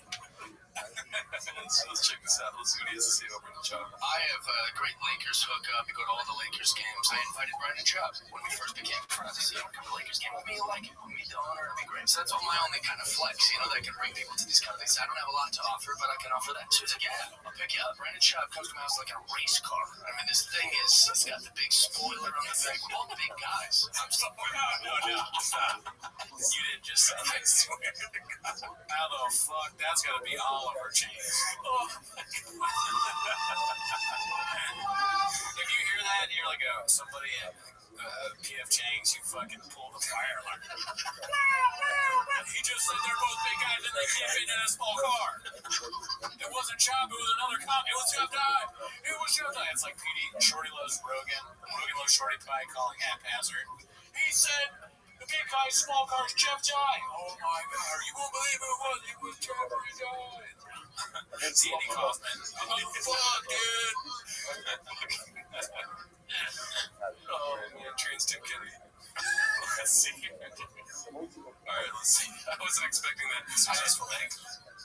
I literally saw him mention Brendan Schaub and I stopped watching it because I had no clue he was bringing up small guys and big cars. That is crazy. I just think watching it, you fucking drop the coffee glass, it shatters on the ground, and then that coffee glass says, like, big guys, small cars or something.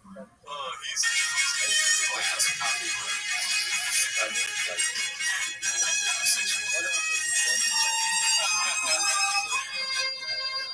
6'4". I don't know how tall he is, but he's taller than me. And we're in this tiny thing in traffic on the 101 going to a Lakers game, and we can barely talk. We're both talkers, And it's the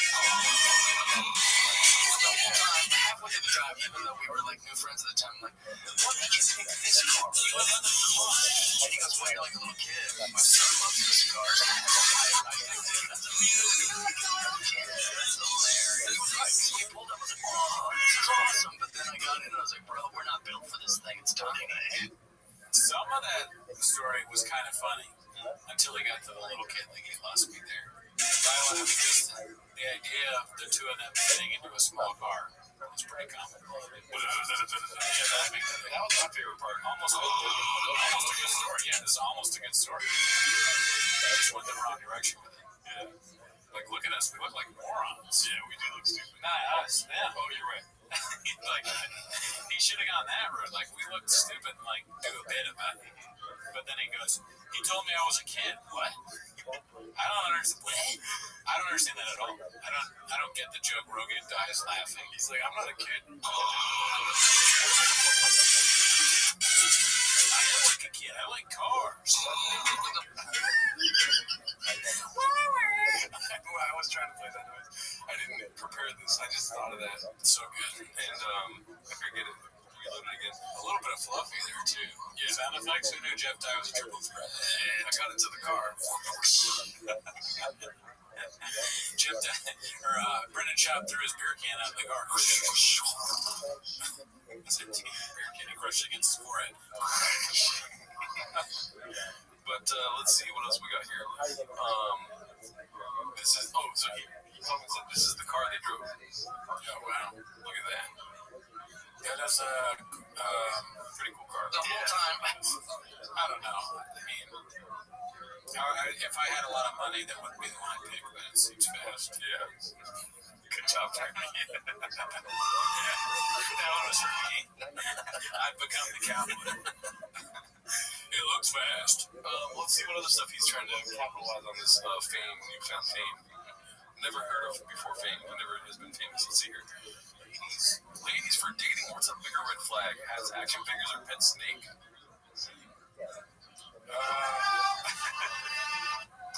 I mean, don't answer.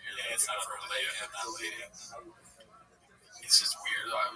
Everything he talks about is basically about females, women. Yeah, he is one of those guys. I saw someone tweet about that too. I forget who they were. Like, imagine being, heartbroken and wanting to move to Austin over, like, just all you talk about is dating is hard in LA. It's like being a comedian in Los Angeles, talking about how dating apps and how people are fake or whatever. It's just like so hard for you that you have to move to Texas. Yeah, and it has to do so much with politics. Yeah, dude, libs don't want to Hey, Jeff Dye. You can't find the right conservative woman for it. Let's see what this one is. You want to read that? Jeff Dye, and this is a Khalil Gibran quote. Who I've never read Khalil Gibran. I know who he is. Do you know who he is? No, but okay, but it's like this book that it's like a very popular, like, it's not 50 Laws of Power, but people that read 50 Laws of Power may have read Khalil Gibran. It's a narrative. I have learned silence from the talkative, I have learned silence from the talkative, toleration from the intolerant, and kindness from the unkind. Yet, strange, I am grateful. I am ungrateful to those teachers. Jeff Dye, very well read. You know, he reads the pop books. the best part, dude. 57. 57 likes. 57 likes. Keep it in context, though. What is that? He was just on the biggest podcast. Literally just on. Oh, yeah, so not very much. Yeah, dude, for being on the biggest pod. The State of the Broken Bump and his career. Couldn't help it with this random, like, New York Times bestseller quote. Yeah. That's too bad. Because you'd think if book people that read books would be really into Jeff Dye. My favorite thing I read in weeks about the Mariners. So he doesn't like the Dodgers. Yeah, he's just posting some great kind of shit. He's getting destroyed on threads. I was going to try threads. Yeah. People are going in on Jeff Dye. He's literally a trending topic on threads. That's hilarious.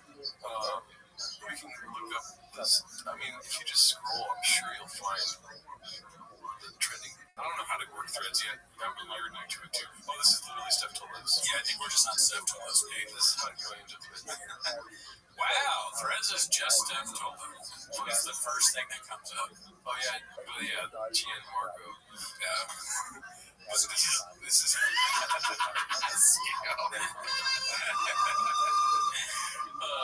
two sides of the same coin, whatever the saying is. This is in regards to his GoFundMe post. I thought it'd be funny, and rich guys would make big donations, and we'd all be like, haha, Gavin Newsom sucks, welcome to Texas, I was wrong. Instead, a bunch of loonies online went apeshit and lost their mind.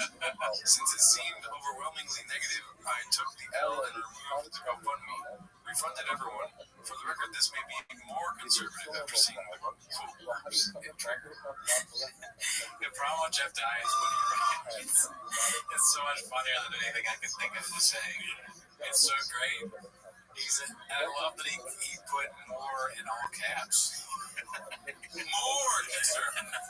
People are mean to me, and now I believe what I believed before, even more than I did before I did. Like, dude, what are you, 10? And then you're getting destroyed by everyone, including Gianmarco Saragossa, or whatever his name is. Look at this. This is what I'm talking about, that yellow trending Jeff Dye. Is he the first thing that ever trended on threads? They don't even know how to make a trending thing.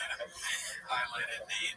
Let's see. At the top, the AI says Jeff Dye faces ridicule and criticism for his making girlfriend.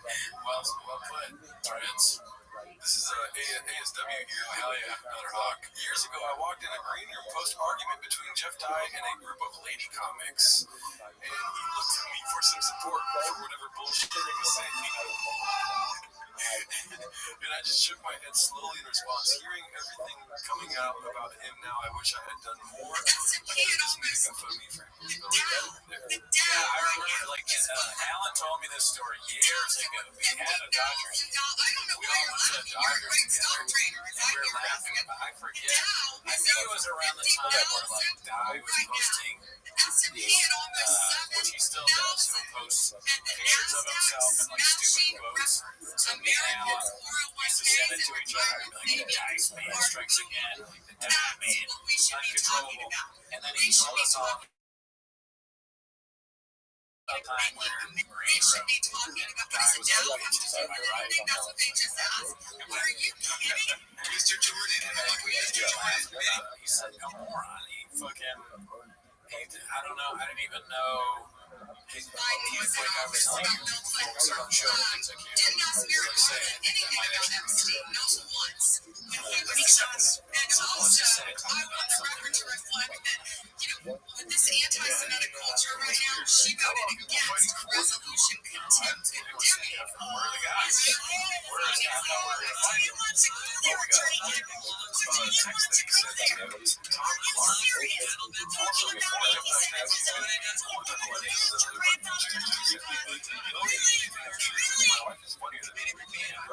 healthy senior who just loves to troll. You've waited a minute, he attacked this guy.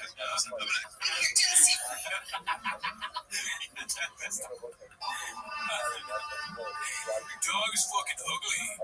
Let's see here. Transparent presidency. He's the one who's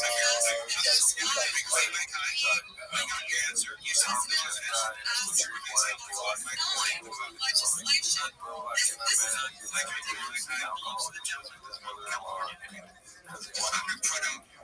This is the document. It's called the FBI's National Because I believe you just Bubba. There is ample evidence in the Epstein. don't you ever accuse me of a You want to come at me? Alright, you said Alright. Let's talk about everything. I don't care. Come at me then. Come at me. Your wife is funnier than you. Okay? And your dog is sick. She's fucking don't have kids. A dog and a stroller. I will snap your neck. I'm not mad. I'm not angry with you, Tom Clark, at all. I'll kill you though. Say to my face. Come to the comedy store. See me on the patio. I'll kick your sick dog. Alright. Just in and threats has been Jeff Dye, thank you for starting trending on threats. Yeah, Jeff Dye, you guys asked me actually with the threats on Twitter. As we say here today, the reaction, you know. That's what I hear on Twitter. Shame on you. Any decency you would be signed right now for this game. Yeah,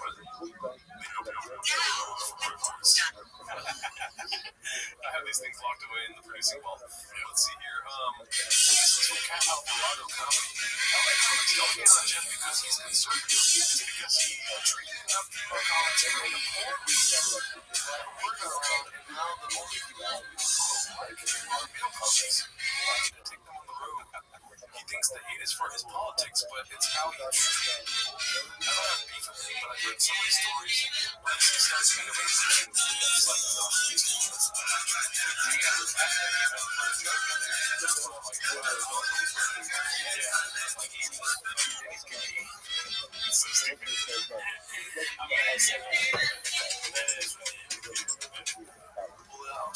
I'll pull up on what you sent me right now.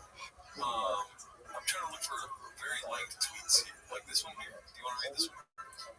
So this is the Kelsey K.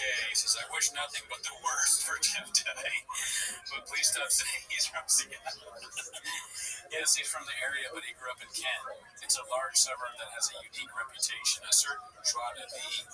If you know, you know, and Seattle locals know. Oh, Kent catch strays. I don't know if we can blame all of Kent. I don't know about that. I feel bad for Ken. Jeff Dye definitely sucks. Rest in peace, Ken. This is, I mean, like, when you see this, oh, dude, all of this, this is what we used to send each other, these memes. What do you think? Do you think, like, oh, man, this guy's cool? I love his memes. They're always so bad. Remember when he found, and he's also, like, hilarious. He's always, it feels like he's doing these things on purpose because he always goes head into something where he gets destroyed online. Remember when he said, he shared the thing of Stevie Wonder, the fake Stevie Wonder thing where he said, when I was around, he wasn't doing any of that about P. Diddy. Or I didn't see him doing any of that. It was clearly a joke about Stevie Wonder being blind. Not even that funny of a joke. And then Jeff Dye was like, oops, I fell for this one. I mean, bro. And then, of course, I've messed with Jeff Dye before because he did the thing where he goes, guys, look at this. It's an all-women's comedy show. What the hell is that? They won't even let men on. And I wrote like an all-Cooney or a no-Cooney show, or like Cooney sucks or whatever. But he was roundly made fun of for that, too. He never has any good comebacks except for that one time with me where he said, relax, you're not the tree, or you're not a tree. That's actually kind of cool. I'm helping Jeff Dye as well, too. What do you think about this right here? It's a comedic genius. I know I have a lot of young followers, so I'm going to do it. 6, 7. That's me. But I'm not surprised. I'm not surprised. You could probably make something funny out of 6'7", but that wasn't it. Julie Roll probably saw that. Like, hey girl, come here and watch your damn dad tweet. Watch the Jeff Dye tweet. Let's watch one video. I love this so much. Heidi Klum understands Halloween. 1 year she goes as E.T. 1 year she goes as Shrek's wife. 1 year she goes as a old lady. This year she went as Medusa, like a gross, ugly, green Medusa with moving snakes. I love this. Halloween is supposed to be fun and spooky. What is women's concept of Halloween? They always go as like something sexy. Women, you're attractive every day. Every single day, women are beautiful. Halloween is... I'm not even curating any of this. Everything's about women. Yeah, he has a problem with women. Something happened. Yeah. I don't know what it was. He's mad at women. Also, I don't understand the important use of this. Yeah. When he thinks about women, this is the piece. It's a high dude. I said put on jelly roll. Every time I go to the woman, she asks me what book I read last week. He's like, he's mad at women. I also, just to go back for a second to the thing he said about the way he looks. Like, that didn't cross my mind ever. But I wasn't ever like, oh, Jeff Dye's so fucking hot. Like, it makes me mad that he does stand-up. I absolutely have had that thought about other people. Like, just another fucking, look at that guy, he's fucking attractive, he's killing it. The guy's fucking sexy again. Yeah, I would never have thought that about Jeff Dye. I just thought he was a bad-looking guy, But I wouldn't hate somebody for being good-looking, even though I just said it. I would try to be their friend. I want to be with the cool dudes. And since when was Halloween about being funny? It's about spooky. Yes. And some people find sexy spooky sexy. I mean, he's not, Heidi Klum is crazy with her fucking stuff. She's always doing crazy stuff. He's not right there. She's pretty dedicated. Yes, good job, Brendan. I didn't listen to a word he said. I was lost there, so I just said something. Well, it's never about being funny. It's about being the scary people. That's true. Yeah, she does. I think she does that, right? That's what she does. The only funny thing is like little kids dressing like Donald Trump.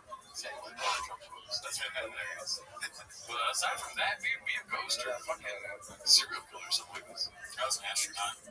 That's terrifying. I think I had the same costume that Rogan had in the clip, to be honest with you. Oh, yeah. I just realized that I didn't do that on purpose. Let's see what else he has to say here. It's supposed to be gross. I don't understand all these chicks that are like always going as like, I'm a witch with my boobs out. You're like an extra hot chick wearing a pointy hat. Your boyfriend's got an eyeball hanging out and blood gushing everywhere. He understands Halloween. What is women's concept of Halloween?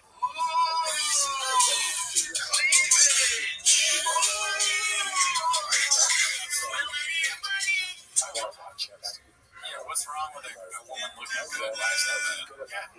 I'm not following now. This is what the women like to call mansplaining. He's telling women how to do this. Again, Jeff? Jeff's version of mansplaining, but even dumber. Yeah, Jeff's waiting. You think mansplaining's bad, ladies? Wait till you get Jeff's plate. Okay.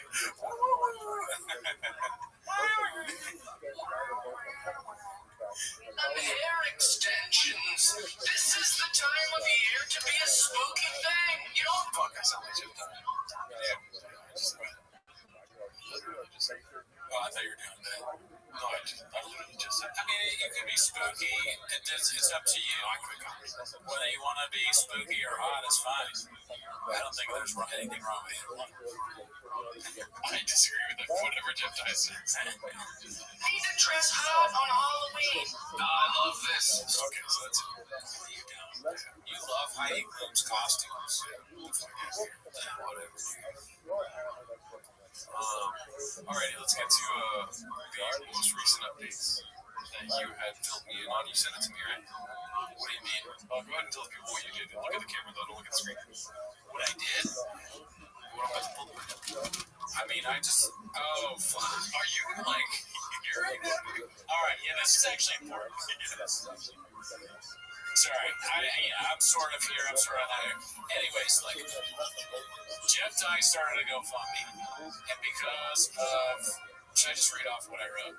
All right, because of what happened, well, Jeff Dye had to take down his GoFundMe because woke libtards and the radical left, Antifa, comedians, Steph Tolev, all of them, they made fun of him. It hurt his feelings. He had to take it out, and he took it down. He refunded everybody, and you know what? That just didn't sit right with me. This is America, dude. I don't care. I don't care if it's Los Angeles, all right? I don't care if you're at Brentwood. I don't care if you're at the Comedy Store. I don't care where you are.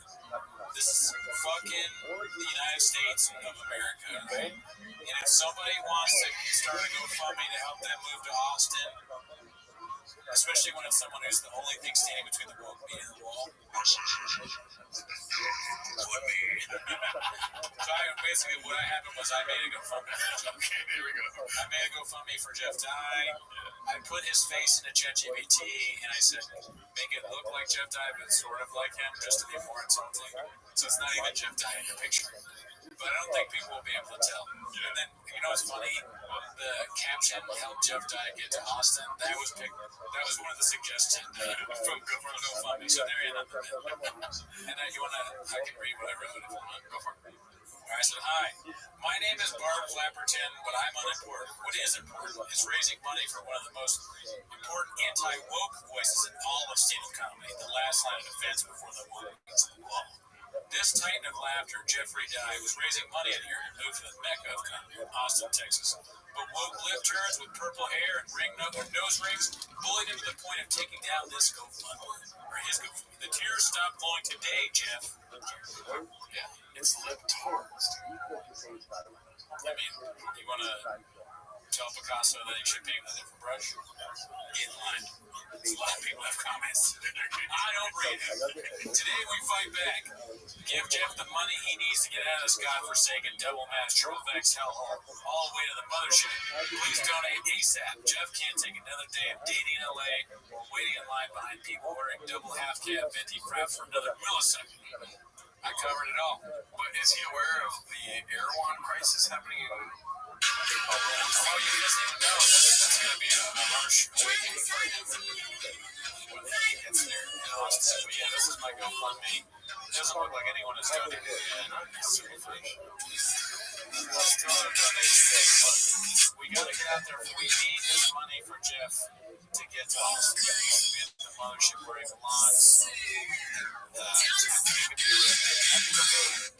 Welcome there. It's definitely a place where he belongs for sure. Nice. Well, hell yeah, dude. That was, I mean, what a week, huh?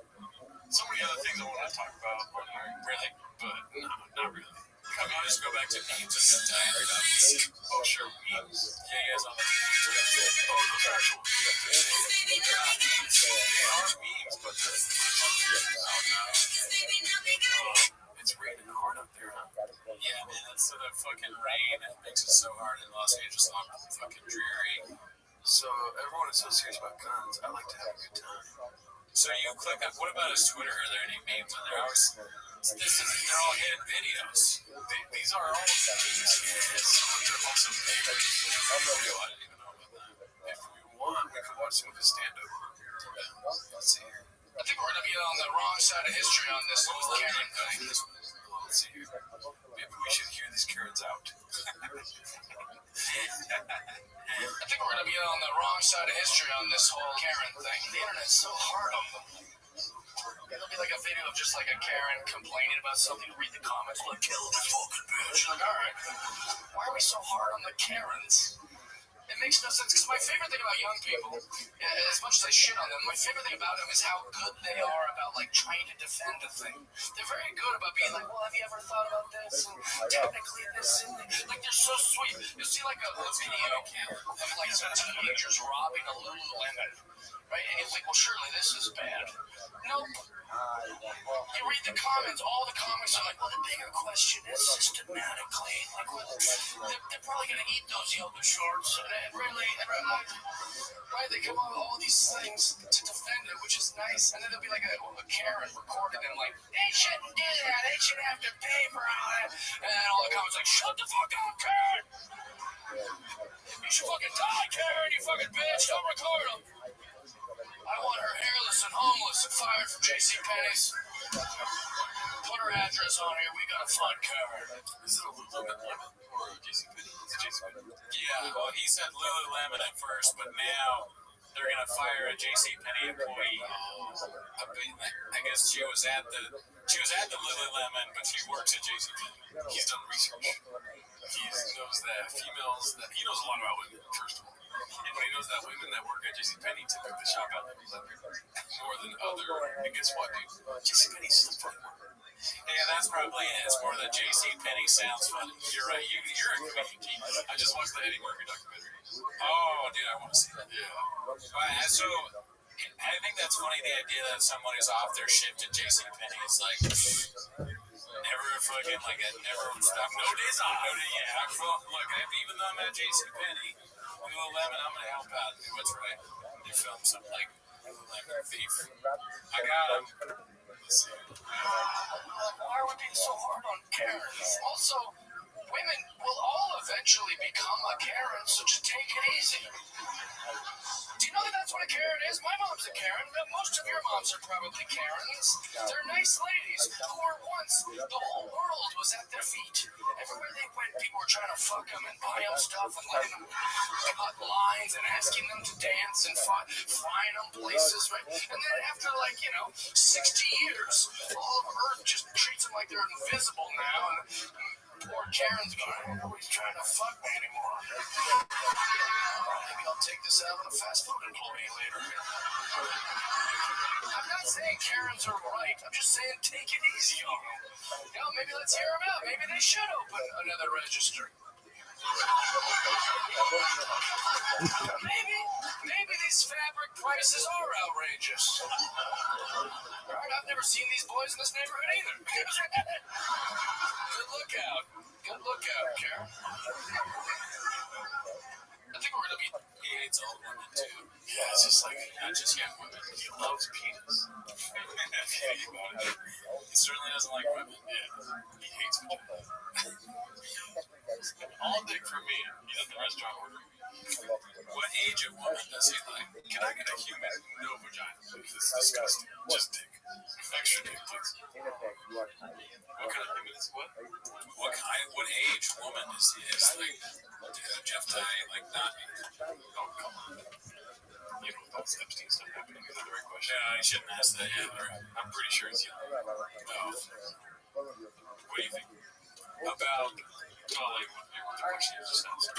I think it was. I don't know. I think I had nothing to say, so I just threw out the thing that was on my mind. Oh, I think he's into chicks like Steph Tola. Maybe. And then because of that, he's really. Steph Tola was the heel turn. Yeah. He was mad. He was like a secret crush on Steph Tola, and she just randomly was like, I fucked trash. I wouldn't fuck you, loser. And he was like, Every day from then on, he just thinks about how women suck. that would hurt, honestly, a little bit. If you just posted something, and then Steph Tola saw it and wrote on your wall, listen, I fucked some open, like, I'm talking like trash, like gutter, like no job. Fucking. Meanwhile, Jeff Dye's like infatuated with her and thinks she's a virgin. She's like fucking random open mic. Yeah, you go, oh man. I thought Steph was like funny. I was not a fan. She just told me out of nowhere she wouldn't fuck me. And then I'm like a loser and doesn't understand what I'm saying. Now I hate women, I guess. All the young men. Doesn't matter. All of them are gone now. I forget what I was thinking during that clip with the fucking Karen shit. It's very dumb. Like all the stand up. He was saying that we need to be nicer to the Karens because of young people stealing. All this stuff is like Fox News or regular zeitgeist topics that he has no real opinion on. And he's doing the fucking Callan thing. What if I do like this and then I'm a man? And like, you gotta dance. Maybe Callan, his energy is some sort of ghost demon that haunts people. It floats around from comedian to comedian. You're doing normal stand-up, and it's like, I stand up in my pants. Men and women aren't equal. That sounds good. You're like, fuck it. I'll be honest, man. Men and women aren't equal. I'm sorry if that hurts your little stupid ears. We're not equal. Because equal means the word same. We're not the same. In fact, that's my favorite thing about a woman. Is that she's not a dude.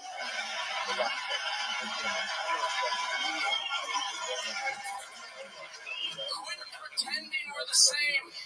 And walk around like I have a baby if they'd let me. I can't. I'm trying to make it up. We're equal. We're equal. I'm laughing because I'm thinking of Jim Dye. He realized that not like a long time ago, like recently. He was like, I can't have a baby. He got mad about it.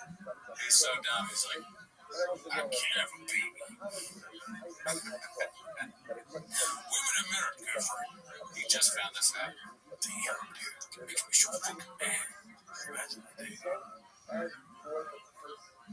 Well, yeah, there's a whole different America of people way dumber.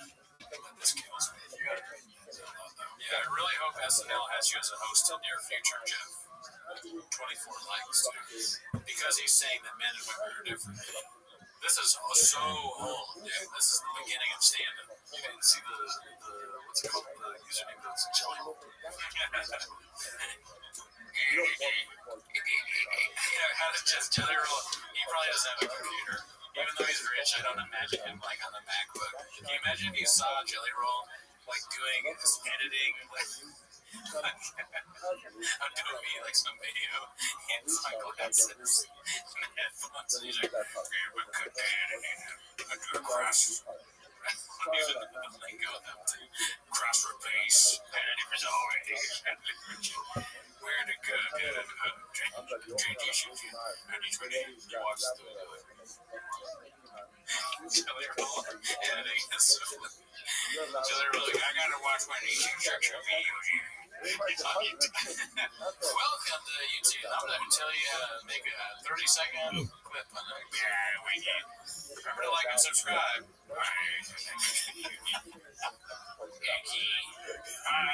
Exporting teacher now. I picture him when he's writing a comment on his phone. He doesn't have it. You think he's typing? He's definitely doing diction into the Siri. His Siri is called Mama. Mama,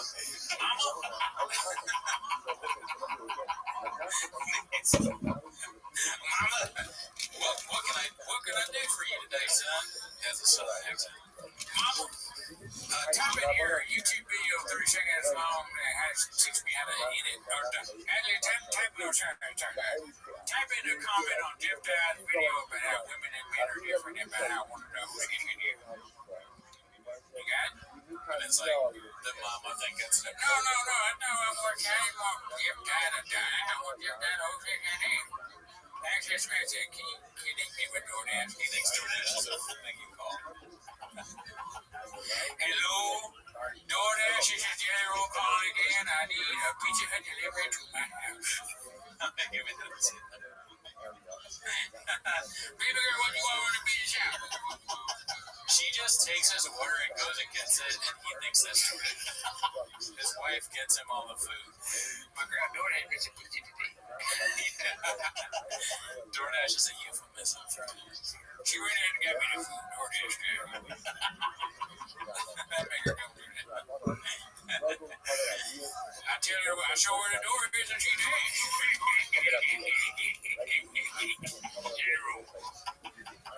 My favorite comedian,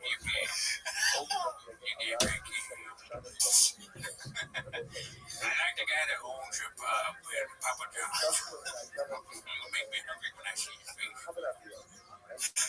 Oh my god.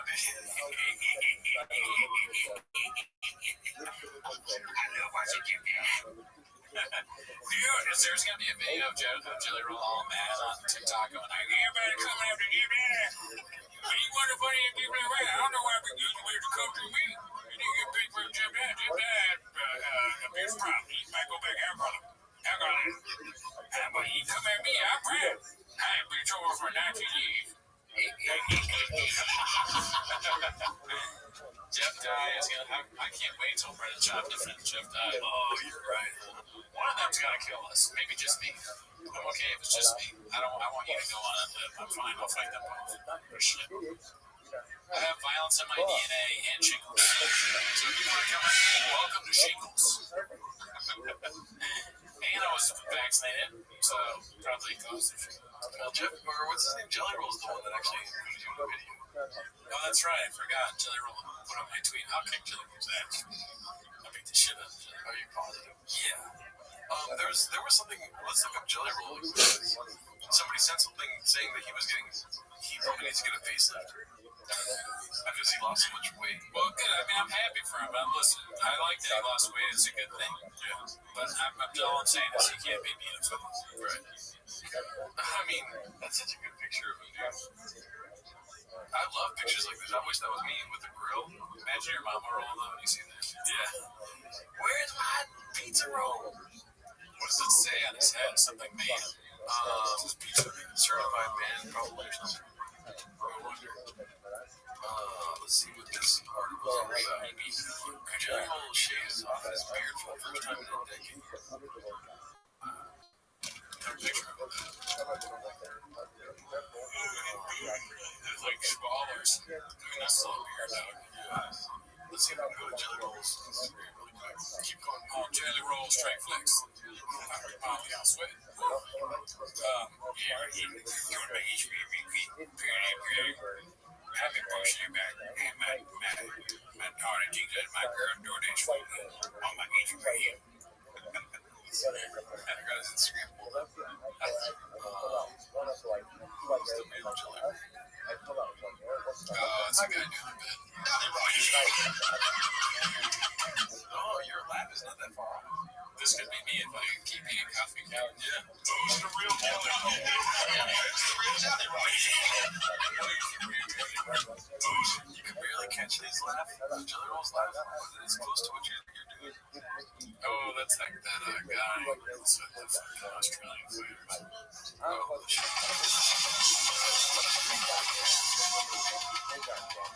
No fucking way.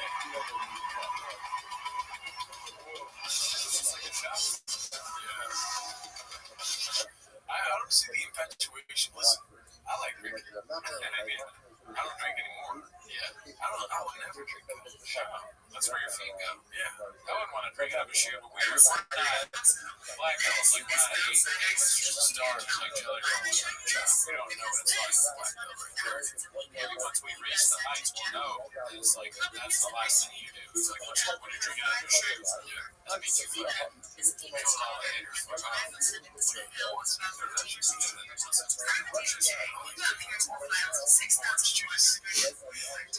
She's also been nominated for about 11 years after she got married. Now has been millionaire living.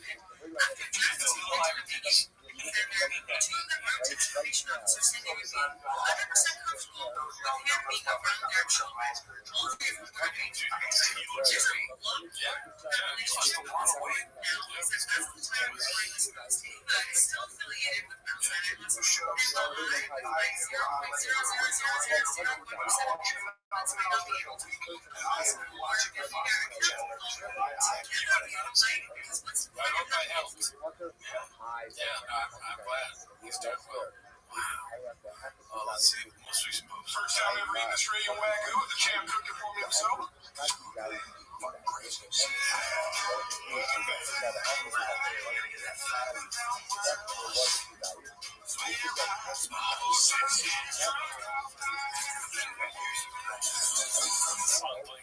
I'm laughing at the song, but I'm also laughing at it calling food sexy. Now you see why you're so big. Yeah, I could see myself doing that. If it's like a really good coffee cake. Yeah, if I'm making a coffee cake, you're not gonna see sexy. Probably not, but I mean, in a fucking down bad way for coffee cake. Is that Volkanovski? Yeah. Okay. He's busted in the back too. Hi, Jelly Roll, Mr. Jelly Roll. I don't follow you, but my friend did. My friend's name is McKenna, and unfortunately, she lost her battle to addiction. McKenna absolutely loved you and your music. She got clean several times and went to a few of your concerts. Got owned a tattoo gun and tattooed a lost cause on her face the day before she died. Oh, God. Jesus Christ. She is leaving behind a little girl named Maybe. It gets worse. Paisley. McKenna ain't with that. Can I be honest with you? I wrote this. I wish I could play the piano. Do you think you read that or not? Maybe. I'm sure he has a lot of the. Not a chance with this one.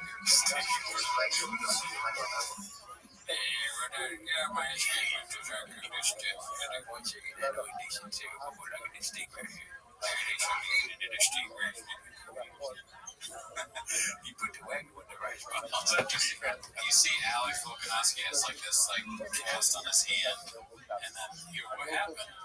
We'll talk about it. He's like, just can I see? And then there's a big bite mark. Just don't pull meat around, cook meat around the other. Hey, mama, happy mama. Let's see if we have any voicemails today, dude. Jeff Ty, we're with you, dude. I started GoFundMe. I hope it appears that no one has donated or looked at it. But listen, only time will tell. We might be able to I might be able to help you get to Austin. And if I can help you a little bit, I'll be worth it. Yeah, dude, Jeff Ty, I hope you move out of California because you want to, not because of the forces. Because I don't know what the streets are going to be like with one less force around. I never know. One last cowboy, dude. I never know whether it's going to be funny. I tagged the hashtag GOP Labs. I think that's kind of funny. Oh, for the hashtag Women Scare Me. Yeah, for the GoFundMe. Yeah, for the GoFundMe. I was trying to get some things in. But yeah, let me know. Right in the comments is the Jeff Dye GoFundMe funny. Let us know. Blockbuster. It was the worst idea I've ever had. Yeah, I know that too.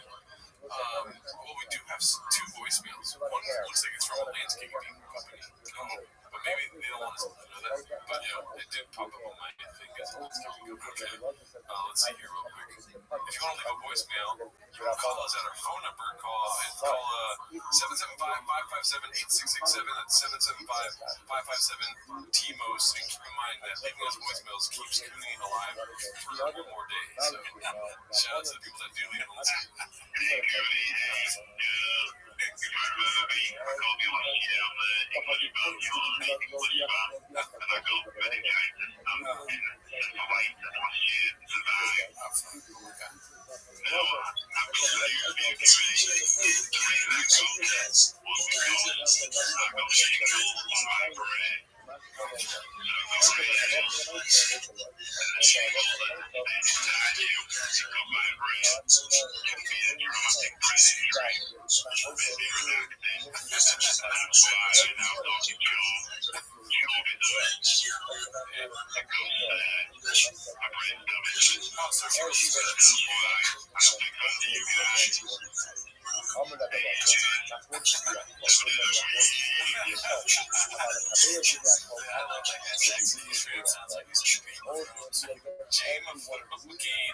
I have shingles on my brain, dude.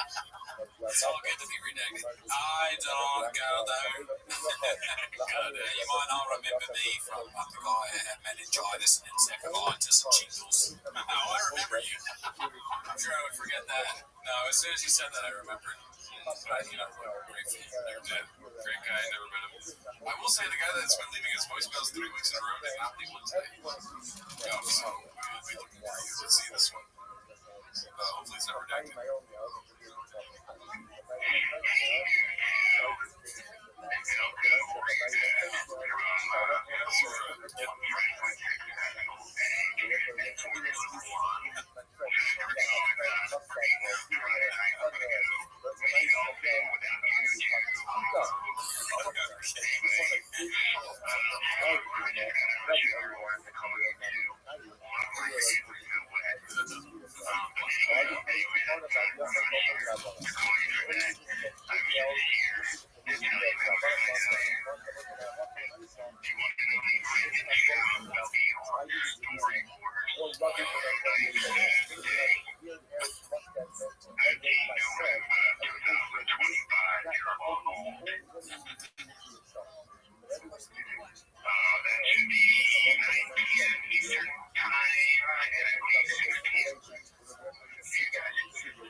Well, thank you. Thank you for the voicemail. Yeah, I haven't seen it, but I'm sure we will watch it on live, right? I'm sure we'll watch some clips. Honestly, I watched the whole thing with Bud Easy. What's her name? Janae was there. Mean Jean is her name. That's why I said Jean. She's gonna probably clip this. I was being disrespectful again. Who else was there? I forget. There was like 5 or 6 of us watching it live. And it was honestly so fucking boring. Yeah, I remember you telling me that. But the clips maybe make it better because it's shortened versions of it. There's a couple clips on Chang's that I saw already that are pretty good. Yeah, nice. Good. I can only imagine. I've not seen a single episode of Story Wars, so I don't know what it's like. Yeah. But it seems like a cool show. It's just the Brennan Schaub. Oh my god, it was just like a black energy of like he doesn't want to talk about anything type shit. Oh, that's so lame. But it's kind of funny. He would do that. No, that's cool, bro. He was just promoting his podcast, and everyone else is like, catch me on tour, and then he went to Brennan Schaub. He's like, fire the kid, bitch out, sure shot. Back Buffalo. And the Story Wars, don't they do a thing you have to guess who it is or something? Yeah. So he goes, his thing is like, he found a great thing that makes it so that you can drink it when you're drunk and it makes you not drunk. Sure shot.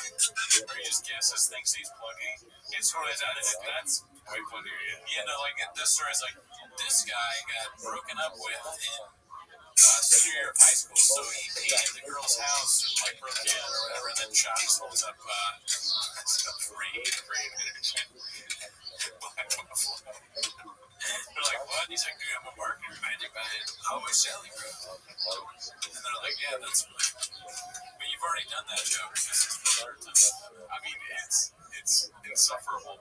His story. Guess what his story was? What? That he got kicked out of a fucking baseball game. Oh, yeah. I think I saw it. It's like, obviously, it's kicked out of some baseball game. Yeah. All right, boy. That's it. You have a great week.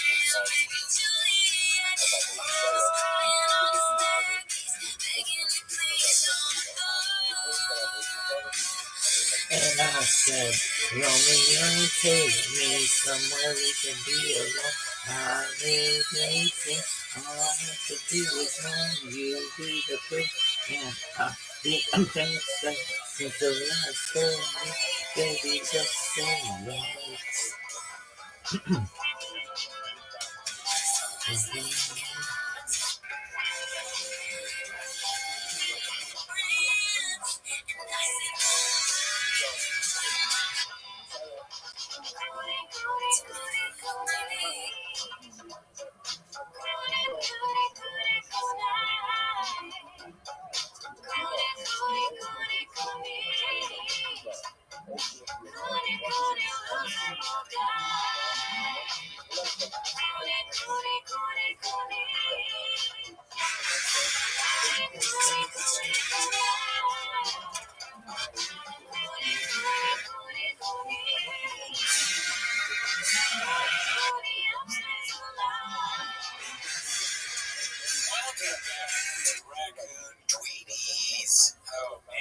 Thanks for coming back.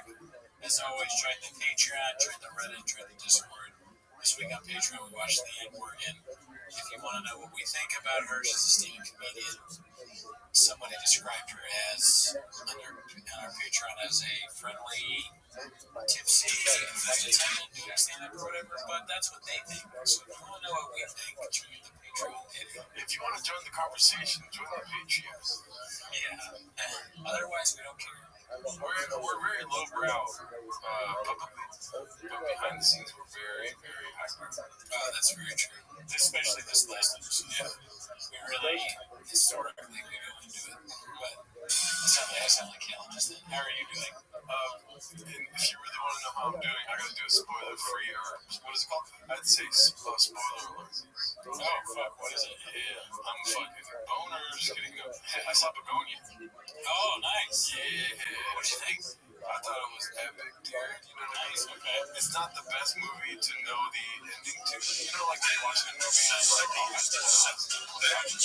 You know, because it's kind of like chilling.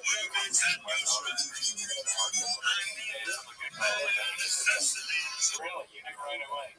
Wow, okay. It's pretty good. That's kind of like you saw it. Yeah. But it's also concerning to people that you go to the movies with, because you're just whispering, like, hey, she's you know? And then they're over here, like, thinking it's a funny joke, but honestly, the ending was not a surprise. Did you like that she was an alien? Yeah. It's the truth. It's a documentary too. Everything in it was so real. Let's just say you're lucky I don't have a neurodivergent cousin. You know what I mean? Right. Oh, okay. Yeah. See what? I mean, we don't want to do too many spoilers. I wait for the biggest spoiler. You already, yeah. So that, if you had a neurodivergent cousin, you would obviously sterilize them. This is what you're saying. For sure. You don't think I'm not chemically castrated, Daddy? You're like, I'm just so tired. It's like all I think about is chicks. So I can't be castrated myself. Well, DoorDash. You were going hard with your ass. Yeah, that was brutal. That scene actually was pretty horrific. Yeah, have you seen any of that guy's other movies? What makes you The Favorite, The Sacred, something up like the killing of the sacred deer, Dog Tooth. A lot of his movies have to do, well, they're similar, but Dog Tooth is very similar to Begonia in a way. Because, I won't give you spoilers, but there's like a sort of kidnapped, in a way, thing going on. Definitely check out Dog Tooth. That one's in something. Oh, yes. Okay. I like to hear Dog Tooth. Yeah, I will have to work. So just the dogs are doing crap on site for anything. They're bad dogs, too. Like, they're good dogs. I think the dogs are fine. You gotta make sure the dogs are working the crackers. Oh, What would you do?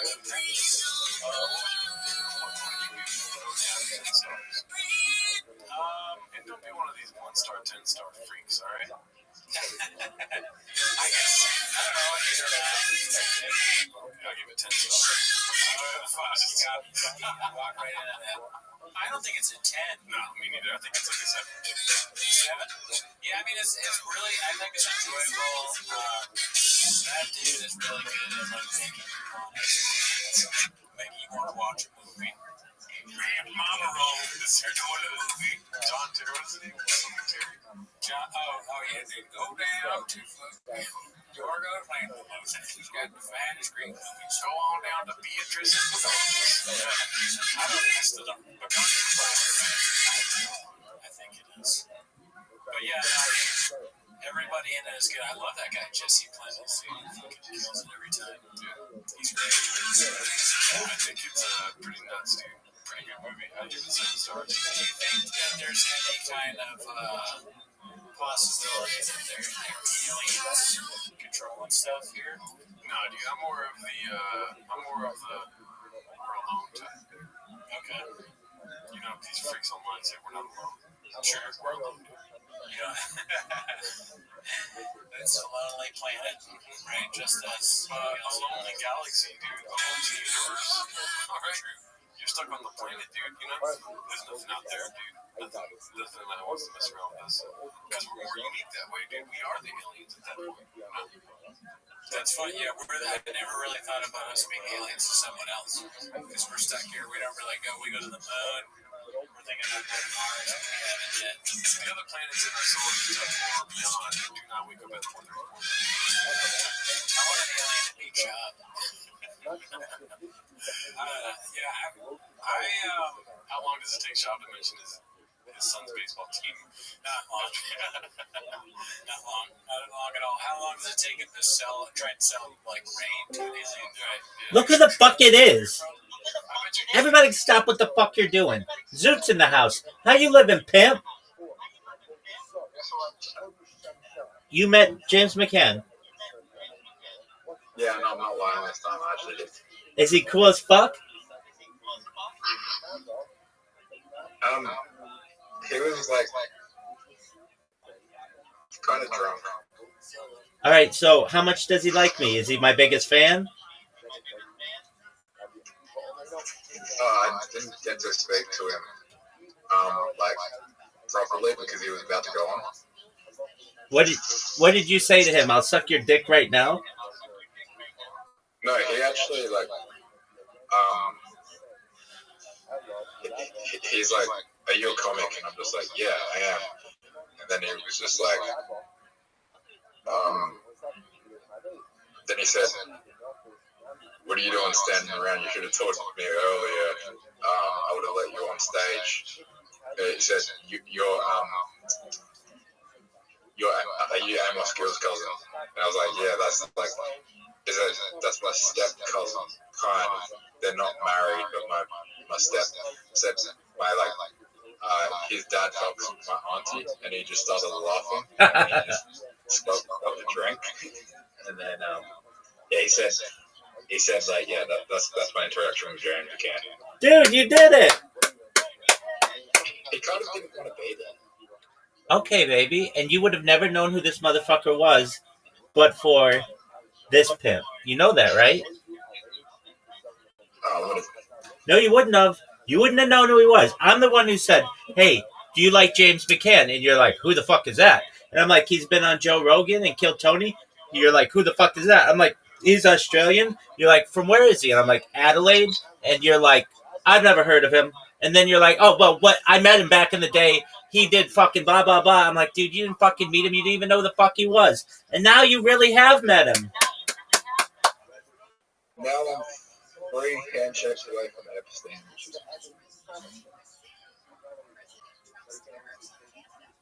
All right, I mean, Do you hear what I said? yeah, I don't know if that's how I would view my life, but okay.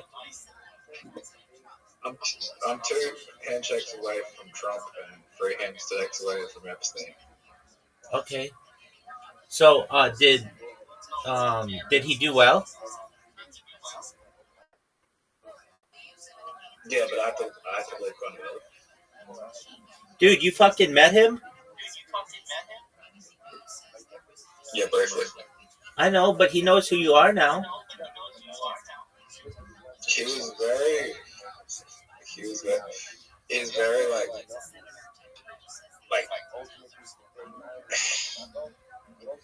he did not want to be there. He was not prepared at all, and then he still manages to like put on a good show.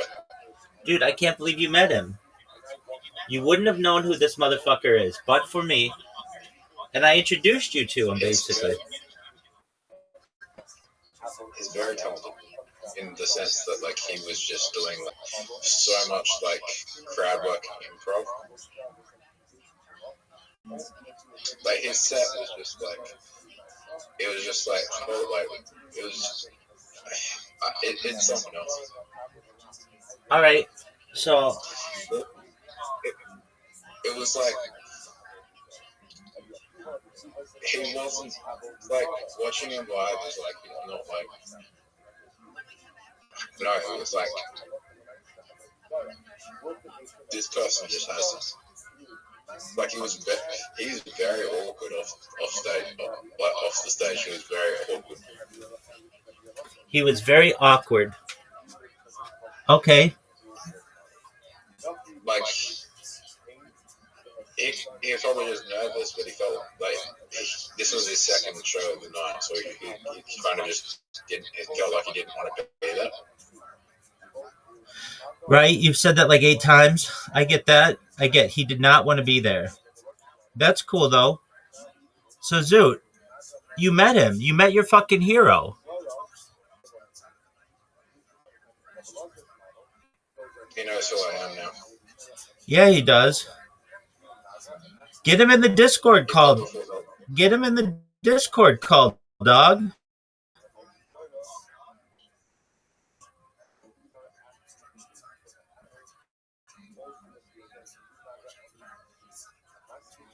Zoot, are you are you just fucking jazzed? Dude, that's a dog. He's the biggest comedian in the history of your country.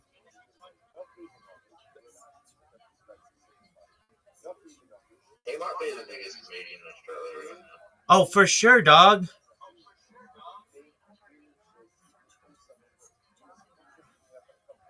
You're not blind, definitely. No, dog. This motherfucker is giant.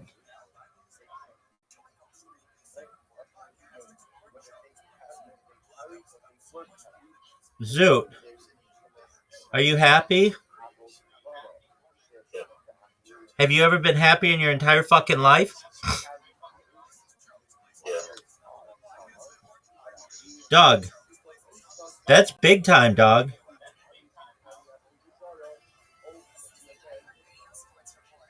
Dude, you're giant. You're like becoming a real fucking comic. When I met you, you weren't any of that shit. You weren't even a fucking anything. And now you're like becoming a real fucking comic. I'm 2 handshakes away from Joe Rogan. Aren't you 1 handshake away from Joe Rogan? Oh, yeah.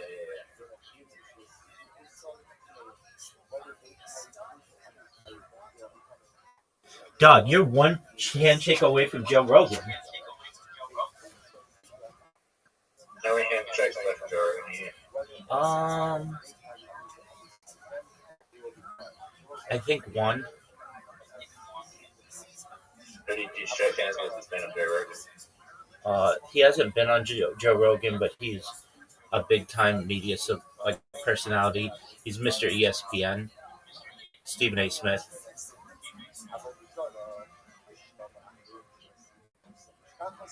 Not only did I shake hands with him, I had lunch with him. Is it on camera that they shook hands? Is it on camera that they shook hands? No, not to my knowledge. I mean, Yeah. maybe. I'll look it up.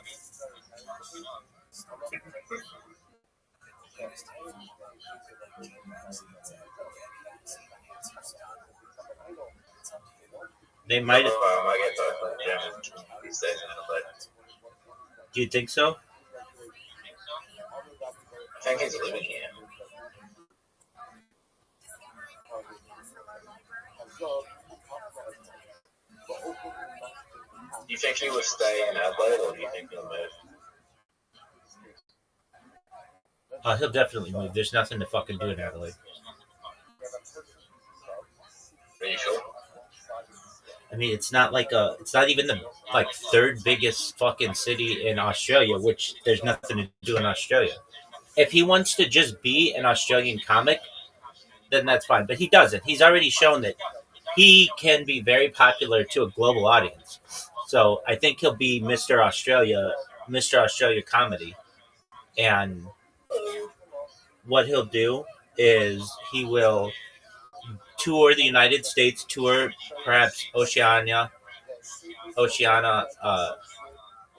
Asia, Europe, maybe South Africa or something. And then he might make his home base Adelaide, because that's home. But do I think he'll just stay in Adelaide? No. You have 2 comedy clubs. He needs something big.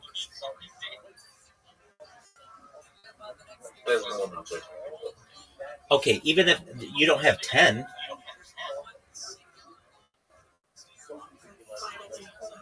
You just got it back? Okay, so you're a married man, right? Yes, I had to do a hangover in Hawaii. Why do you call it a hangover? Because You're a pilot. You should know I it. don't know. It's a I layover. know. Lily, I understand. I am not in the right state of mind. I just woke up. My brain is not working currently.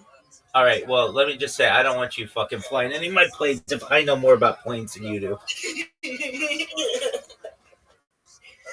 Fuck, I'll probably turn on the APU midair. We'll all fucking die. All right, so what's it like to be married? It's alright. All right, are you doing anything for your honeymoon? We're planning on. We're not gonna go far from home because I've already spent a shit ton of money, like going to Japan, and I had to book another flight from Hawaii to San Francisco, and then I had to drive to Sacramento. Okay. So my power went out at my house. There's a power outage. All right, well, shit happens. That's why you said you need that $100,000 generator. Yeah, I'm planning on buying it soon when I move into the property. All right, when is that? My wife said we're gonna move in maybe a month. Okay. We're gonna finish packing when we get back from our honeymoon. We're just gonna live in this. We're just gonna chill in this apartment for now. But we're planning on either going to Disneyland or we're planning on going to Europe. I don't know if money is gonna be like that much. Yeah, dog, I feel you.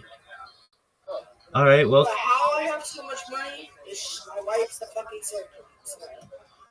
Dog, I don't understand any of your fucking stories.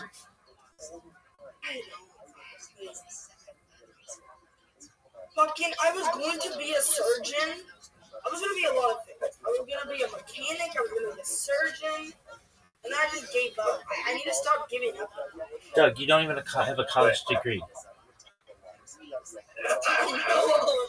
was going to go to college. I was going to go to college for being a mechanic. And then someday I was like, you know what, fuck it, I'm done. Yeah, how old you was?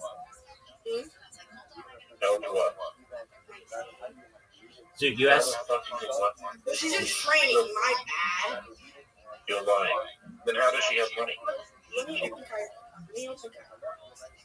How does she have money? She'd be in debt. Your story makes no sense. She doesn't tell me anything. Why is my keyboard Rabbi. I hear you, Zoot. Okay, so let's get something straight, Levi. You can't say that you're a pilot if you're not a pilot. You can't say you work for American Airlines if you don't work for American Airlines. Oh, there we go. You can't say that your wife is a surgeon if she's doesn't even have a college degree. I mean, you just look foolish, and it makes you look like a huge liar. It makes him look like a child.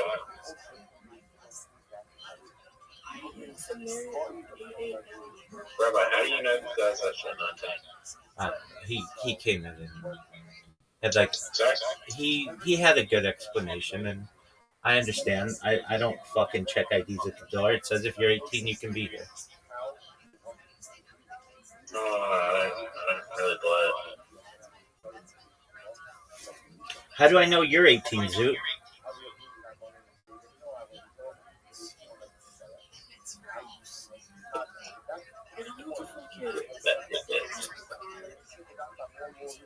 Have we had an intellectual conversation as a child, like someone under the age of 18 did not have?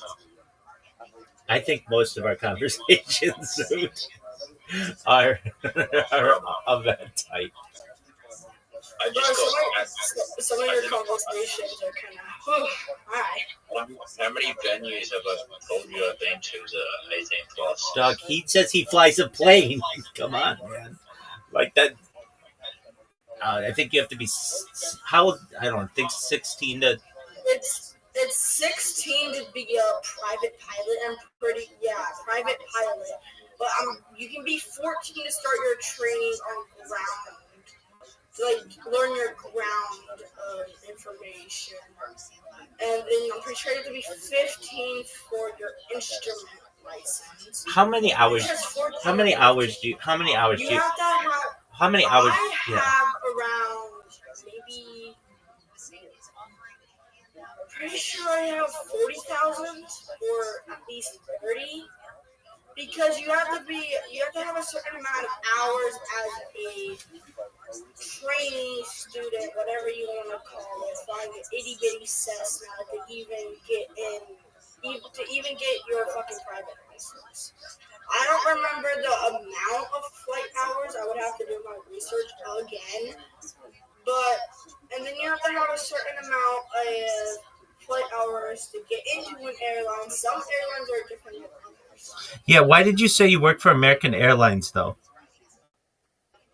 Because I'm stupid sometimes. I don't think straight. That day I wasn't thinking straight. I'm applying for American Airlines. And now I don't work for them. I'm applying. Wait, how many hours did you say that you had? I have around 40,000. I don't think I have enough to even apply yet. You do realize that 40,000 hours is nearly 5 years since you've been doing this secure for. It is 40,000 fucking hours.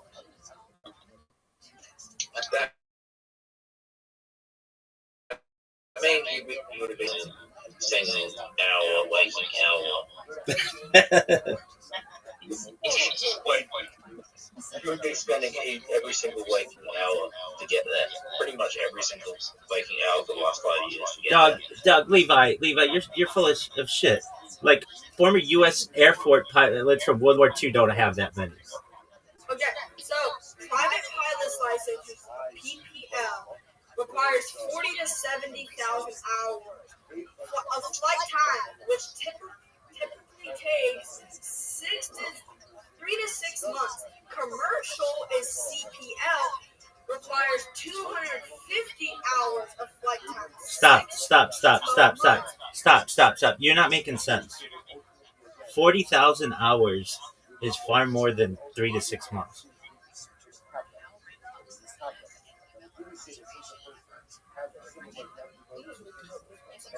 Dude, you would know this if you're a pilot. Well, the FAA is the FAA. What's your date of birth? Go. Okay.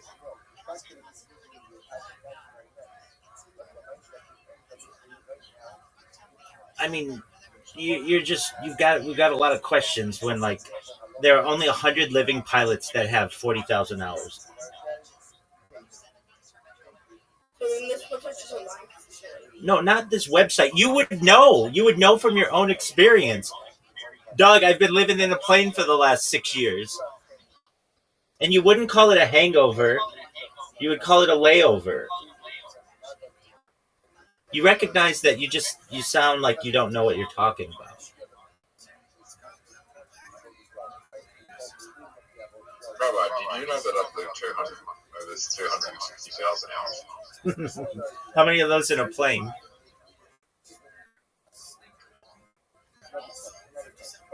Probably about 12 hours outside. Maybe 12 days. All right, there you go, big dog. No. I'll probably spend 24 hours. Okay, so back to Levi. Levi, you've got to understand, if you're going to say that you're a pilot and you don't know anything about being a pilot except websites, then we're not going to take you seriously. If you say your wife's a surgeon and she hasn't even graduated from undergraduate yet, we're just going to think you're full of shit. You get that, right? All right, so I'm going to give you another chance, okay? You're going to be honest with us. If you're not a pilot, that's fine. If you want to be a pilot, that's fine. If your wife wants to be a surgeon, that's absolutely fine. Is she in school? Is your wife in school? My wife is in school, and let me be completely fucking honest, I'm a lying sack of shit. I work at fucking McDonald's. All right. Did you really get married yesterday? Yes. Okay, so you work at McDonald's.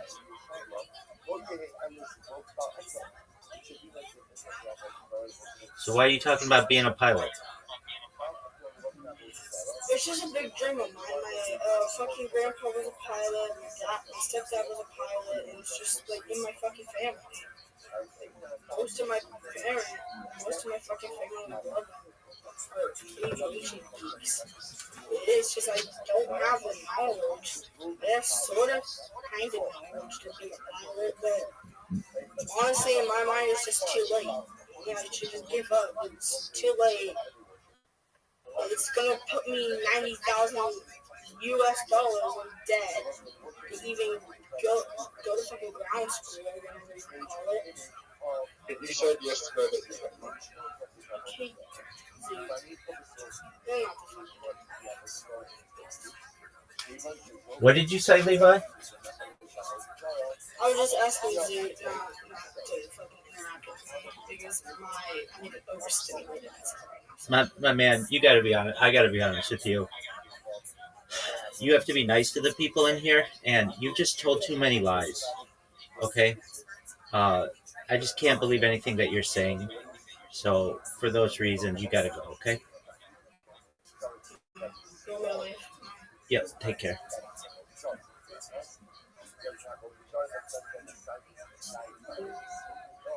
There you go, Zoo. Zoo, you're so funny. You're like 40,000 hours. That would be that you spent the last 5 years of your life in a plane.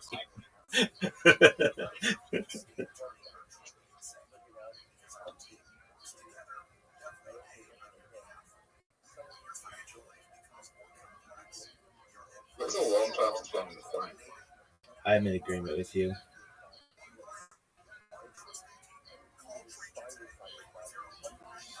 And man, I don't think that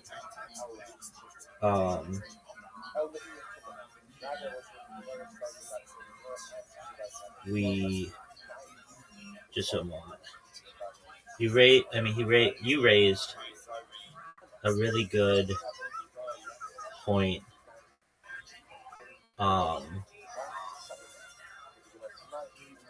Just a moment, I'm banning him.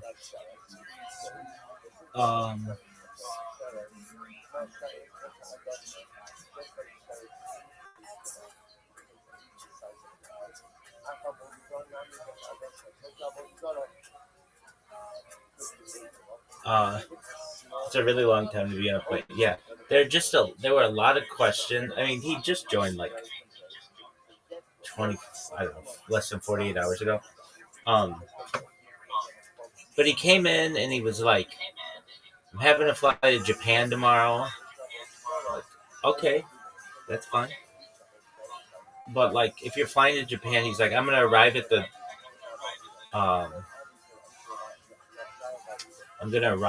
the airport like 1 hour before my flight." Like, dog, that's like for an international flight, they recommend like 3 to 4 hours. And he's like, "Yeah, maybe I'll get there like 5 hours early." It's like, how'd you go from 1 hour to 5 hours? Okay, fine. I don't know, but you raised excellent points, Suit. 5 years in the air. Your wife's a surgeon. She's 19. Way to sniff him out. Sorry, the Hedgehog 4 is coming out. Are you excited for it?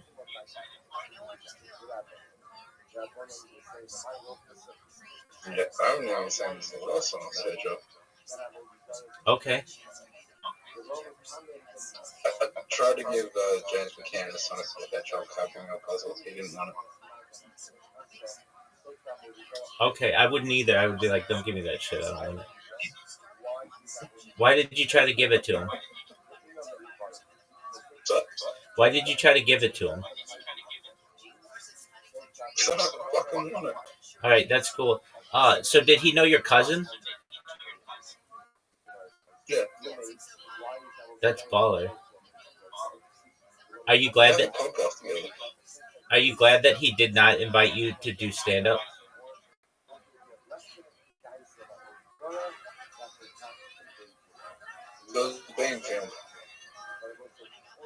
Yeah. So are you glad that he didn't invite you to do stand up? Yeah. Dude, now that you say that person, I don't know. There's another thing he said, which like stood out in my head, which was all right. So he said he was from like Sacramento, and somebody else was in here.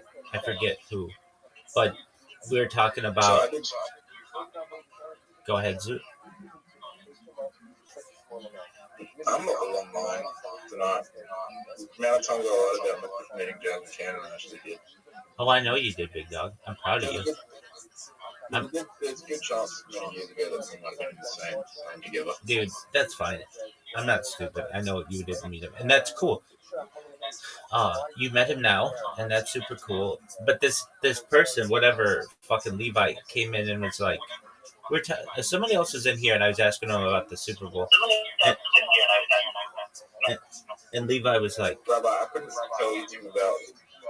I didn't get to tell him that to you because like he was like going to perform, but like the interaction was very like very awkward. Dude, that's absolutely fine. You didn't have to, but the next time you see him, you should be like, we're from the same place, but I didn't know who you were until my friend who live streams his life on YouTube told me about you, and then you'll be like, yeah. So he's a big fan of yours. He's seen you on Joe Rogan. He's seen you on Kill Tony multiple times.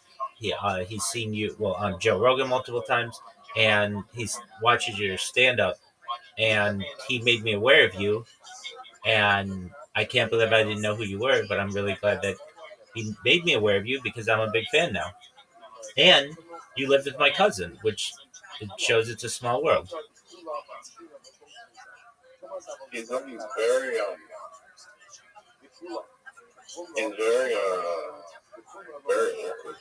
person. All right. I mean, he was doing a lot too. You're pretty awkward in person too. You know that, Zoo, right? Yeah.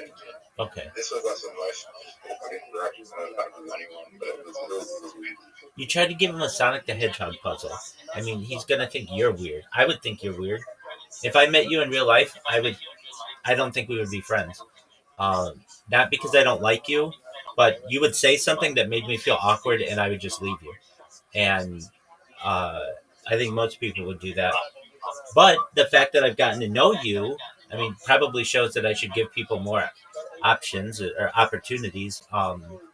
And I think that we've become good friends. But you would just, if you gave me a Sonic the Hedgehog puzzle, I would say exactly what James McCann said.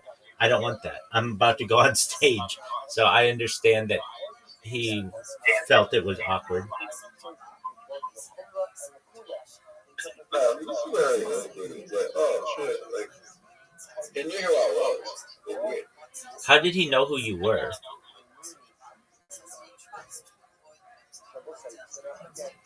Remember the video I told you to watch of the guy eating the banana? Yeah, I said that was not funny. And it was the worst video you ever seen. Yeah, I watched that. It wasn't funny. He told me who he was just like, God, I wish Henry Wilson was here right now. That's what he said. Why? I don't get that.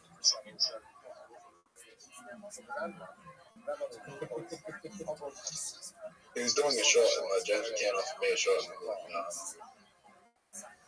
Okay. Are you ready to lose?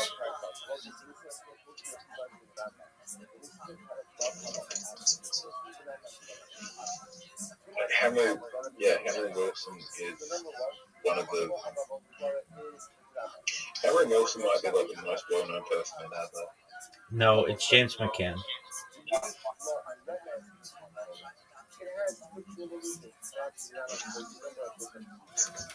Zoot, you have an invitation.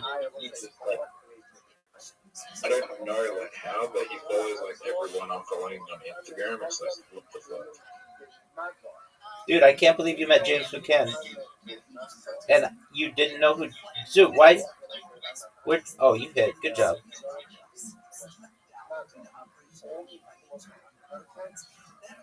I met James McCann. I'm proud of you, man. That's great. Oh, that's the move I was going to... Oh, I didn't meet James McCann. You will one day. Dude, James McCann is going to suck my dick if I want him to. And I don't want him to, but he's going to be like, I'm going to make that motherfucker's career giant. I talk about him a lot on this stream. Oh, what a shot, Zoot. Zoot, that was fucking brilliant. Zoot, that was...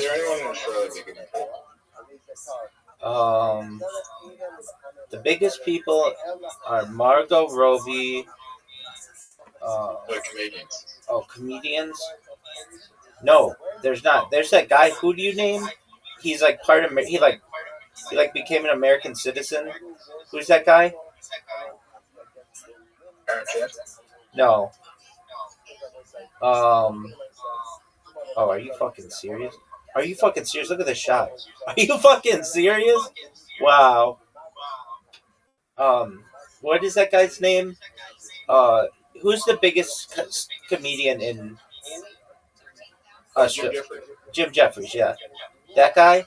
I think James McCann's bigger than Jim Jeffries. How many times has Jim Jeffries been on the biggest podcast in the world?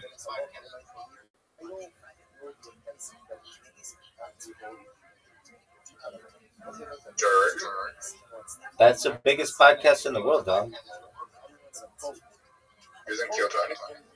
No, Kill Tony's the largest live podcast in the world. How many subscribers does Joe have?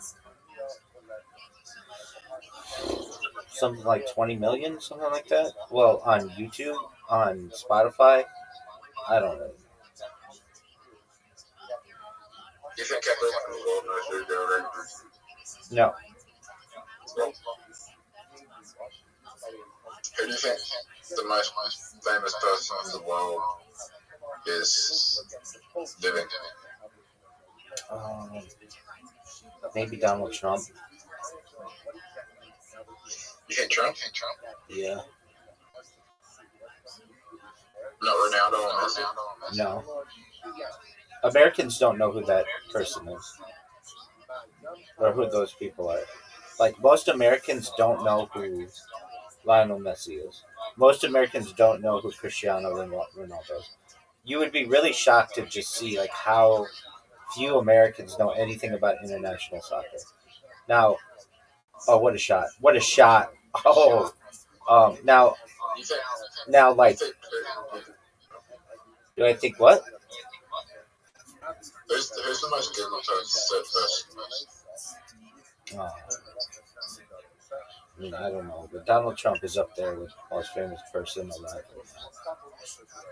Especially because he's really well known in, like, his caricature is really well known in Asia and in Europe and in Latin America, like, and then he's really well known in the United States and has been for 30 years. And do you think those Asian countries care about him being on the FC finals? yeah, I mean, I'm sure that they don't think it's a good thing. I don't think they. I don't know. I mean, most of them don't know about it. That's because in their culture is different. It's not as like.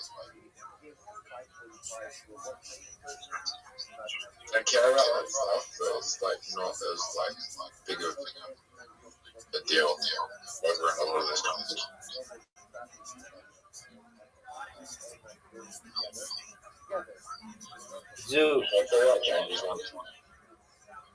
Zoot, I am so proud of you for meeting James McCann. Like, I really am. I give you more shit than anyone in your life. And I tell you this somewhat often, but again, I make fun of you a lot, but I do it in good-heartedly, and I don't try to ever make fun of you to the point where I want to hurt you. I just like, because you laugh at yourself too sometimes. And, it's just, sometimes I'll be like, wait, why did you do that? And you're like, I don't even know. I don't even know why I did it. Like, okay. And you do some funny stuff. And I have told you on some things that you've done, I've been really proud of you. You fought for yourself with that job with the solar company. And even though it didn't turn out the way you wanted, I'm proud that you didn't just back down, and I'm proud that you stood up to that guy. That was all really cool, and I'm proud of you for certainly just becoming a stand-up comic. Like, I'm proud of you for all the weight loss you went through and getting in really good shape and everything, and the fact that you said that you wanted to be a stand-up comedian, and you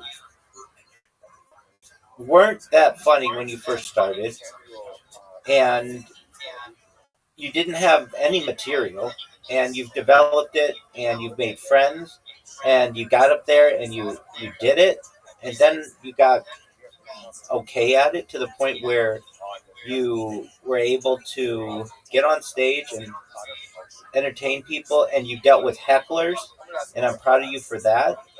And you didn't give up when you bombed, and then you did well enough that you were able to do what you said. For 6 months you said, I want to do raw comedy, there's a chance to be on TV for it and everything. And I'm like, okay, let's see if you do it.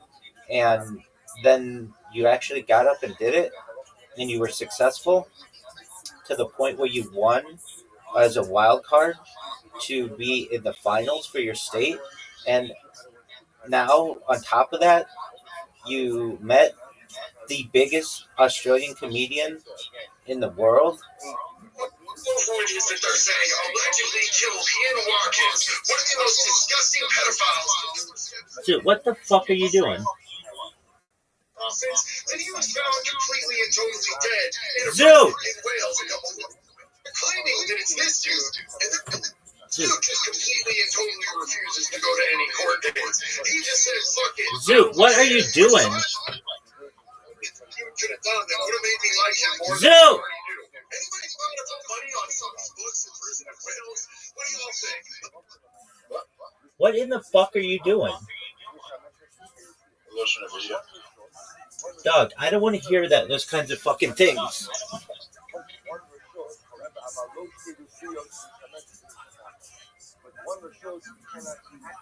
I was telling you all the reasons why I'm proud of you, and you're watching some creepy ass video.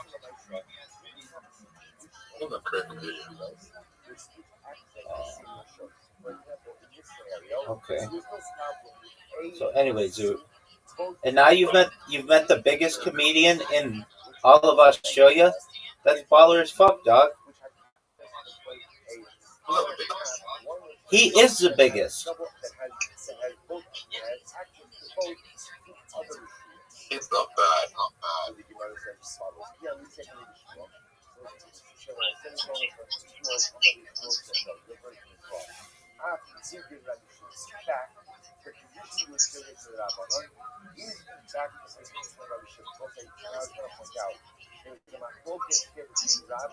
She had a lot of energy on stage. Dog, I can't believe you met him. He was pretty normal on stage. Did he have a mullet?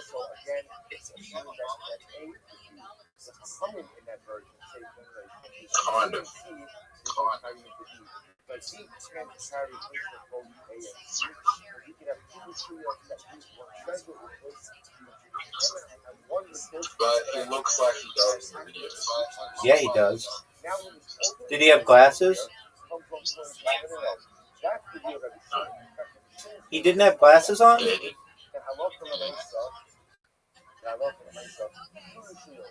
And he knows who you are.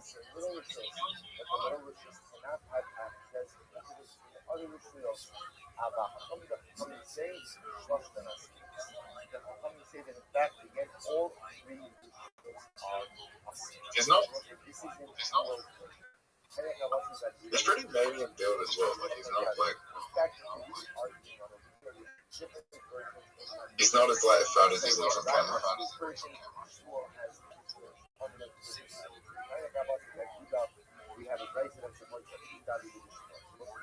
Did he talk about Shane Gillis?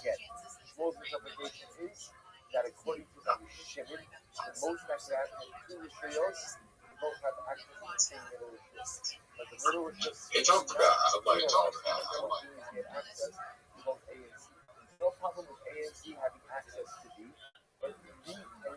he just talked about like how many massage parlors there are on Adelaide. Is that true? There's 15 massage parlors on my street. They just keep popping up. Like Harley Street's like my nightclub strip. And all these massage parlors just keep popping up and no one goes in there. No one goes in there. No one knows if they're eating or not.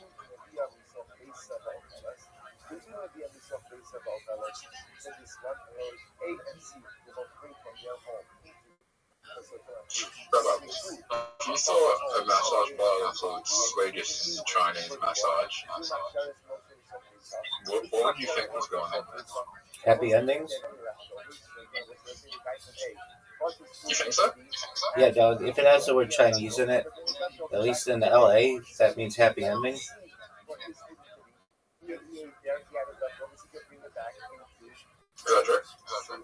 Yeah. Some of them are offer more than others. Some of them will just jerk you off. Other ones you can straight up have sex with the chicks.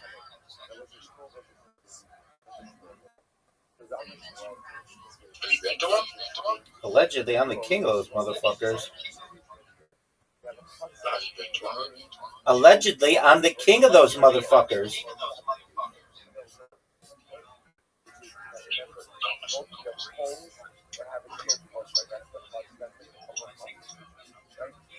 What are they like? They all kind of differ. There are some that are like, I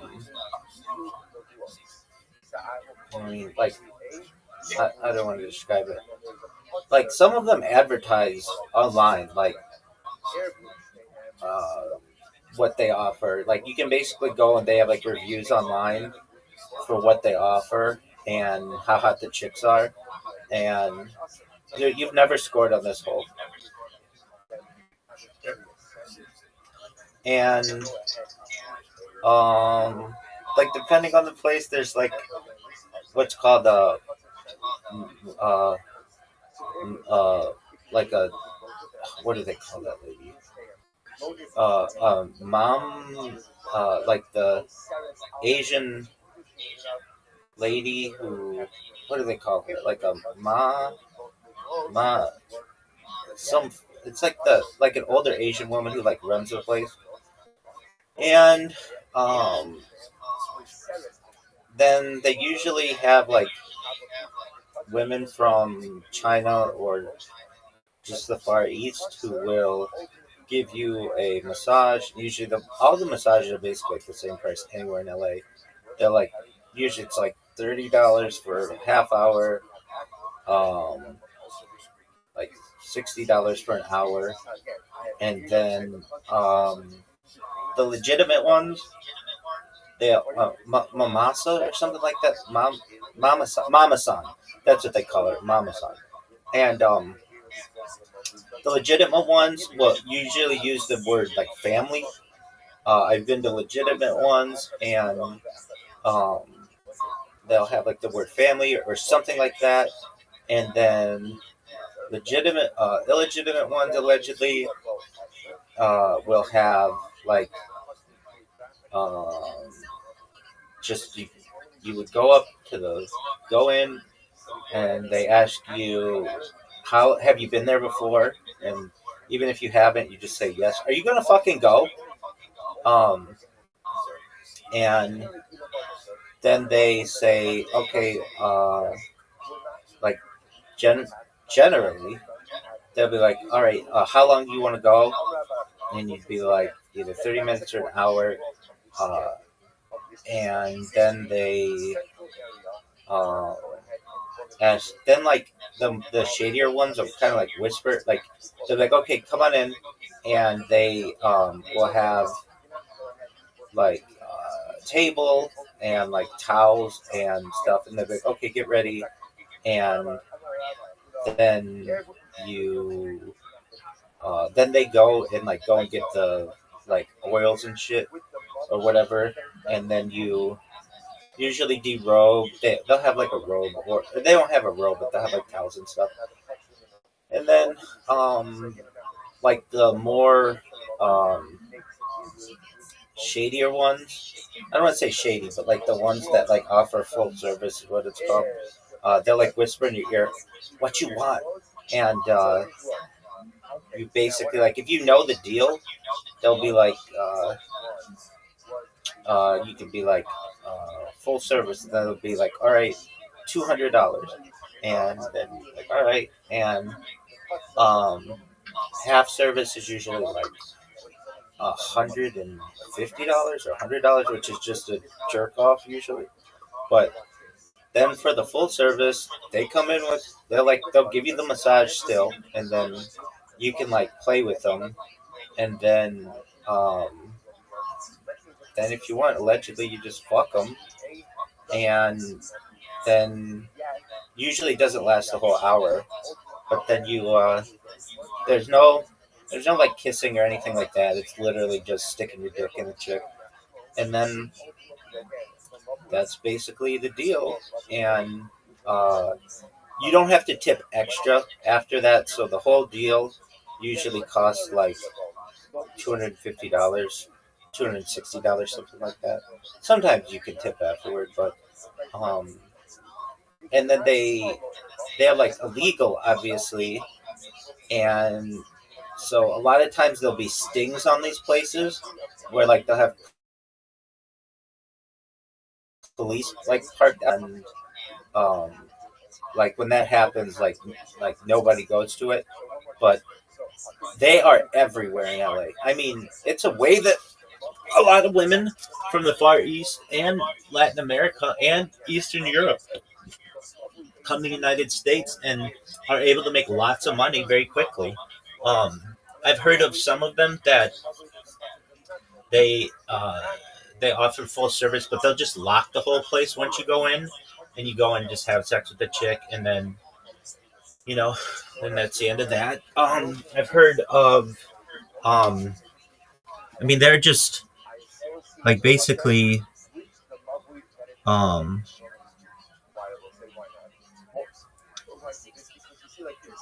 that I described this once. I mean, it wasn't in stand up, but it was like I remember describing it at uh, to a friend. Like basically, if you go into some areas of LA, like the Valley or some places in Orange County, not even really Orange County that much, but more the Valley of Los Angeles.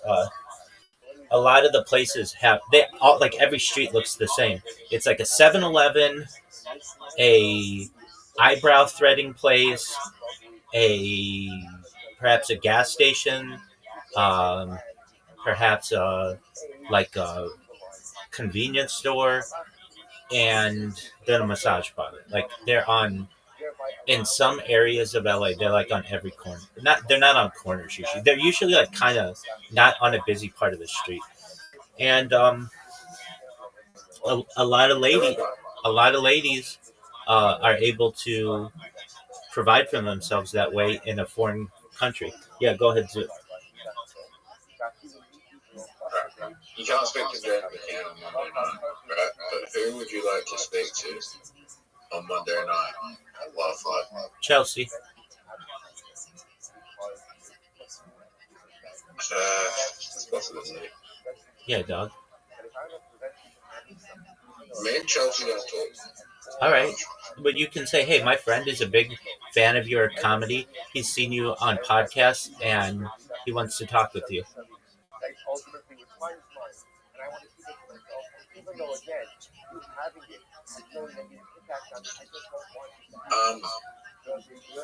What's about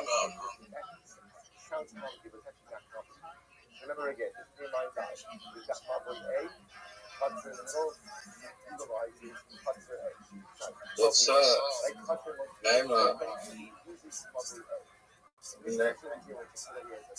name someone else. Who's that blonde?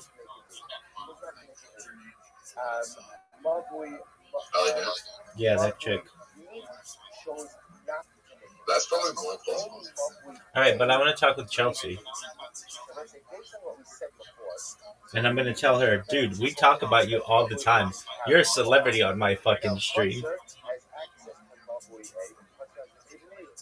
I always, dude, no, she'd understand. She'd be down. I'd be like, I ask Zoot every fucking day if he's munched your box. Zoot, I wouldn't do it. Yeah, I'm not even into this. I know, I wouldn't. I know, Zoot. I just do that to bust your balls, dog. I've met Riser's family, and I was very nice with them, and I was very professional with them. I wouldn't do anything to embarrass you. There's more girls than just that. I know. She's the one I want to talk to, though. I've seen most of her. I've seen her comedy. I've seen like everything she does on Instagram and stuff, and I've seen her on podcasts. And the reason why she comes up in my mind is because that one time. This is really why. That one time, I was like, you were like, I'm like, did you go to stand up? And you're like, yeah. And I'm like, were there any girls there? And you're like, yeah. And I'm like, were there any hot girls there? And you're like, there's some, like, okay looking chicks. And I'm like, is there anyone there who's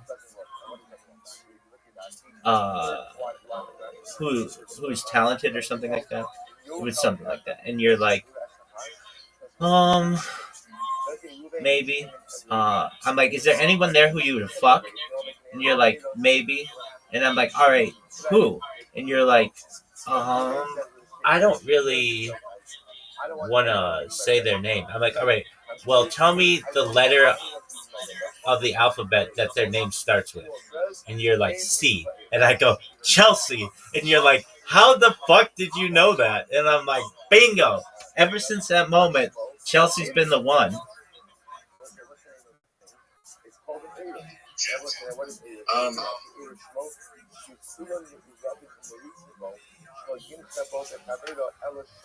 Chelsea. Love girls. They love girls.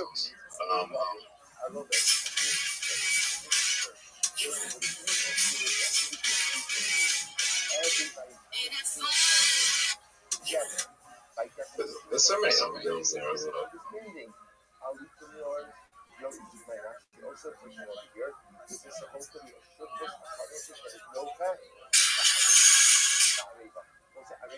All right. So Chelsea, I actually like. There's a girl story. It's like she's married, right? That I went to school with. That like she was at the event. Like she's like, oh, I know.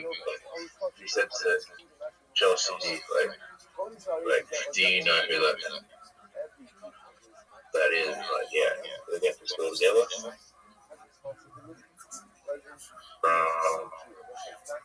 But Chelsea worked with a girl that I went to school with. Okay. So she asked me like that. It's the first interaction I had with Chelsea.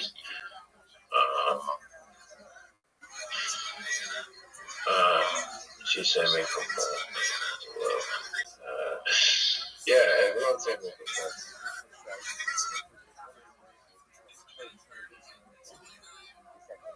Everyone sent me from Everyone sent me. Rabbi was bumping in front of Chelsea.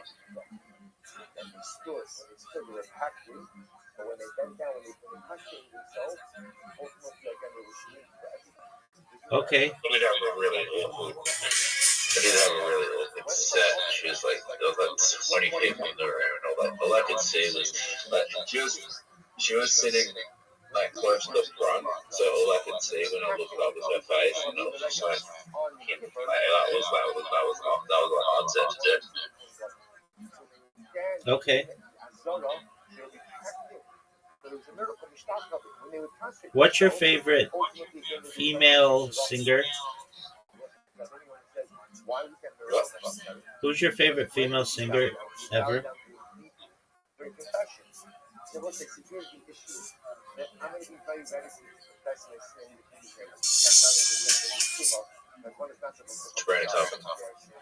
Would you munch Sabrina Carpenter's box?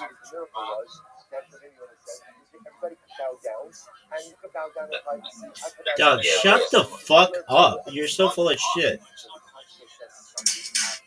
Yeah, of course. Alright. Who was... You don't think she looks at all fucked up? You don't think it's weird that she has fucking black eyebrows and blonde hair?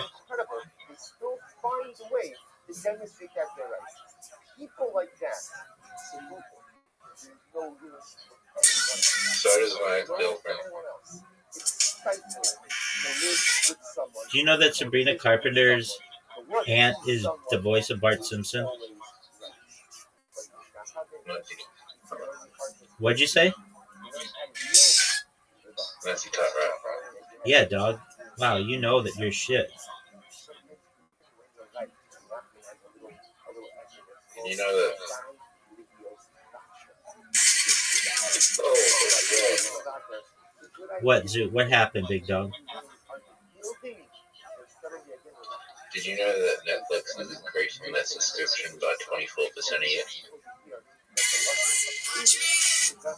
That's pretty steep. So how much is it now? $21. The lowest tier is $21?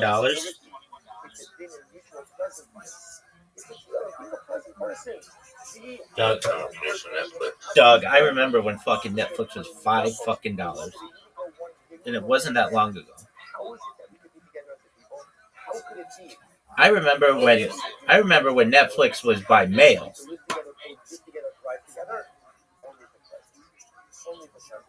So do I. That's tight, Zoo. So, Zoo, let me ask you this. If you had the opportunity to fuck Sabrina Carpenter or Sydney Sweeney, which one would you fucking why?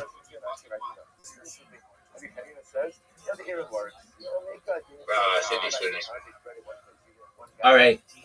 What if it were Sabrina Carpenter and Dua Lipa against Sydney Sweeney?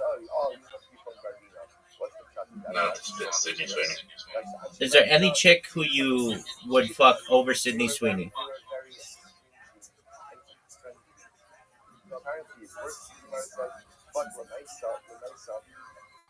Celebrity or real life? Anybody.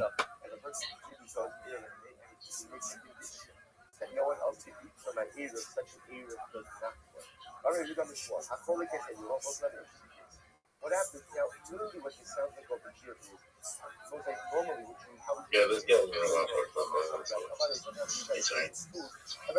Is Chelsea one of them? All right. If Chelsea said, Zoot, I want to suck your dick, would you let her? I'm asking you a very honest question. Oh my god. What is wrong about asking a heterosexual male whether a bisexual woman would suck his dick?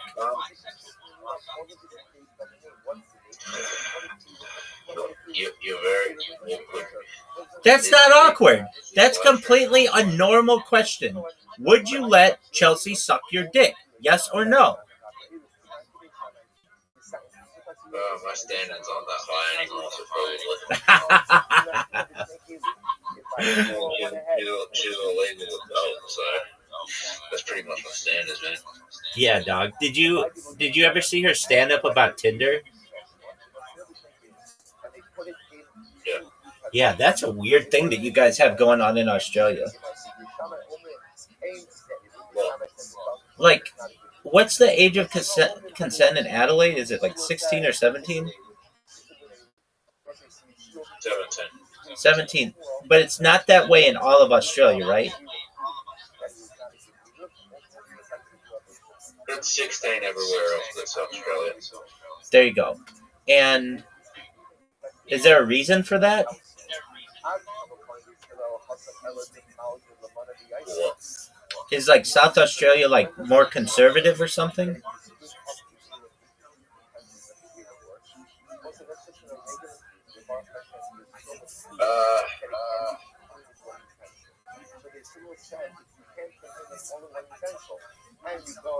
Why is it 17?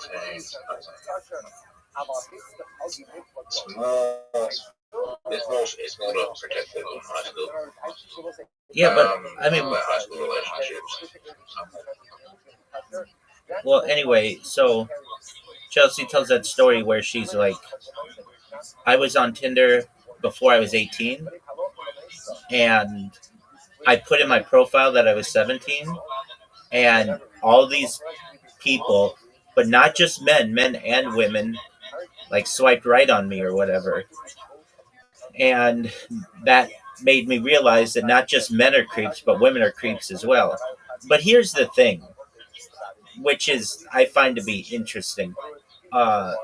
Swiping, like a lot of people don't pay attention when they're swiping right.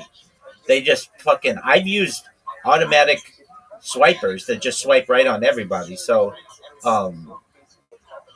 I like didn't necessarily think like those people were creepy. They could have just either not read it or weren't paying attention. They were to assume, and I think rightfully so, that if she was on that app, she's 18 years old. Yeah.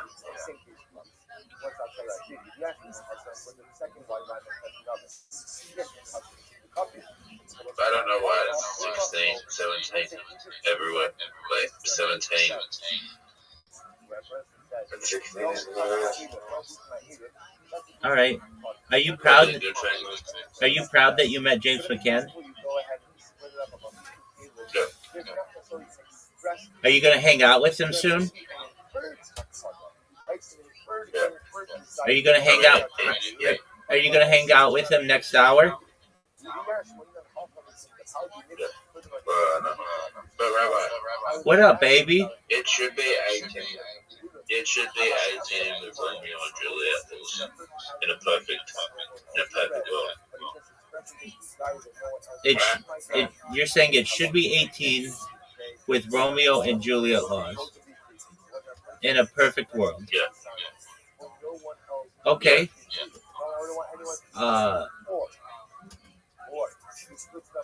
I am someone who thinks that should be expanded a little bit. I could see. I mean, I don't know what the exact law should be, but I think it should be legal for a 16-year-old to date a 14-year-old, a 17-year-old to date a 15-year-old, an 18-year-old to date a 16-year-old, but it shouldn't go lower than that. I'm saying like 2 years. If you're within 2 years, because here's what happens. If you have someone who has just turned 18 one day before their significant other or whatever turns 17, like basically like. So I think a 19-year-old person should be able to date a 17-year-old person, but I don't think a 30-year-old person should be able to date a 17-year-old person. Basically, up until 19. Then once you hit 20, then you're dating at 18, and that's fine. Because that happens a lot in high school. I mean, that's like pretty common in high school that you have a, uh, I don't know, a 15-year-old dating a 13-year-old. Like that's, or a 16-year-old dating a 14-year-old. I think that's pretty common. Um, or a 17-year-old dating a 15-year-old. And I'm not saying I endorse it. That's what I think is the best. I want people to date people generally at that age of the same age.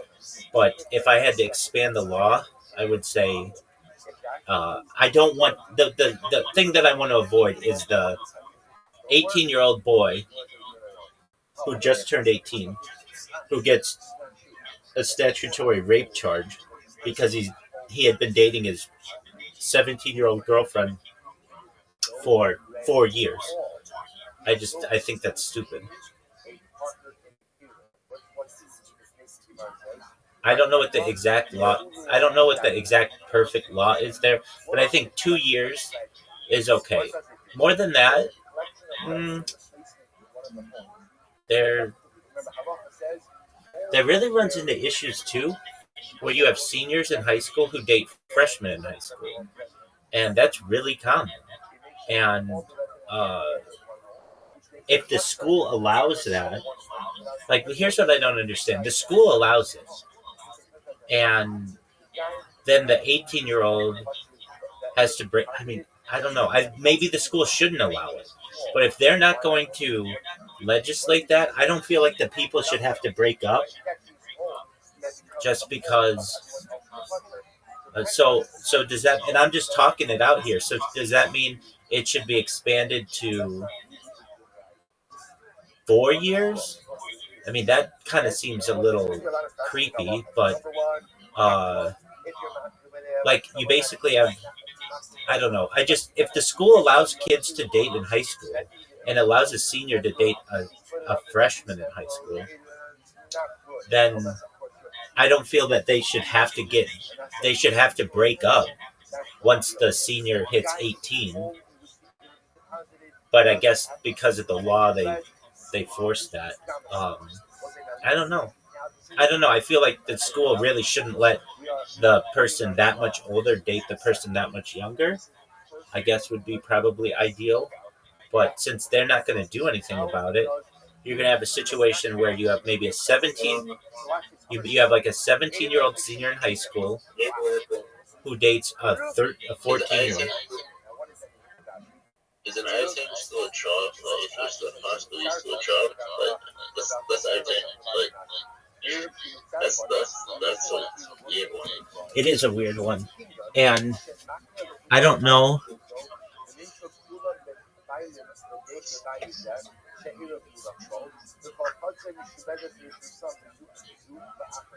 I don't know the exact right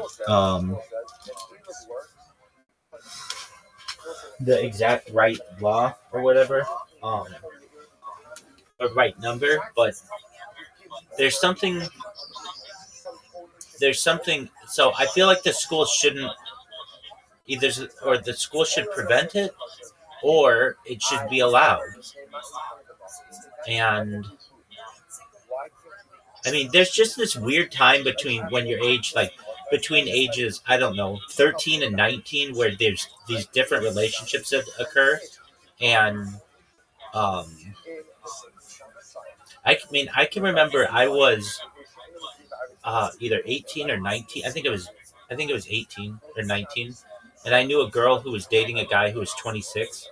And that was bothersome to me. And I thought it was somewhat creepy.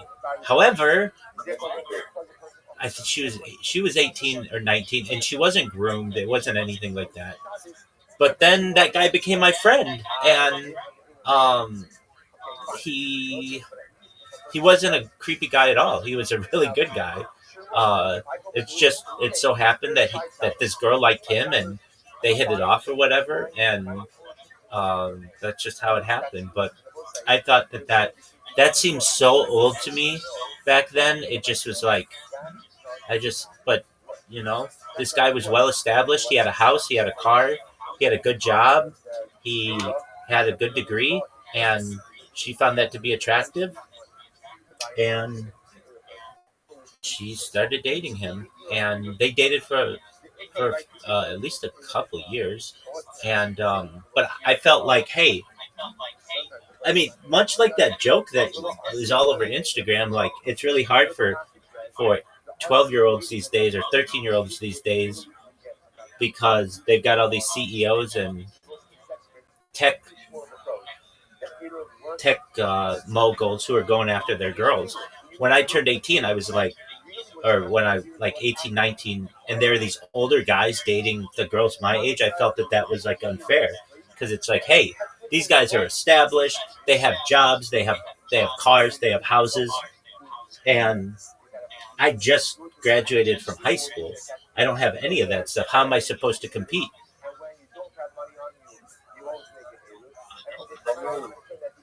The problem with Chelsea is Jericho is it doesn't work anywhere else in South Australia. It would work anywhere in Australia, wouldn't it?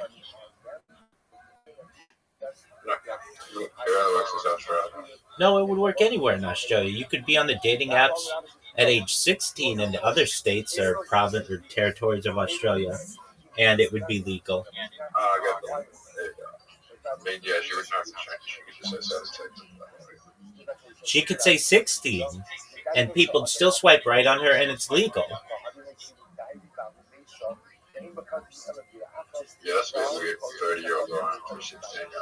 Right, but I don't necessarily, or woman, say that person's creepy because you just might look at the person's face, not view their profile and just swipe right.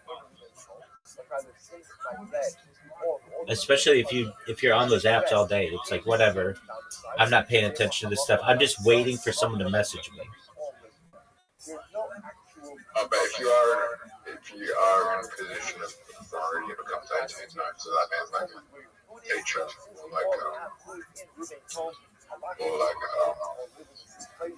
what's the parent? Something like that. But it becomes 18.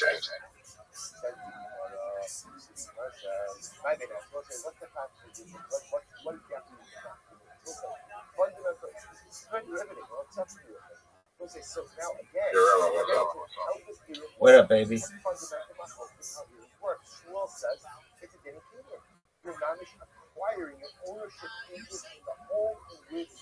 When are you going to go on Twitter Spaces again?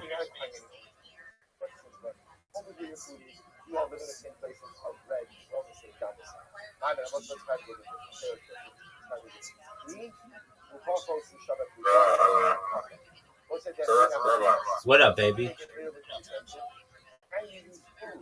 Have you ever used the term William? Oh yeah, I used it the other day on camera on an Instagram reel.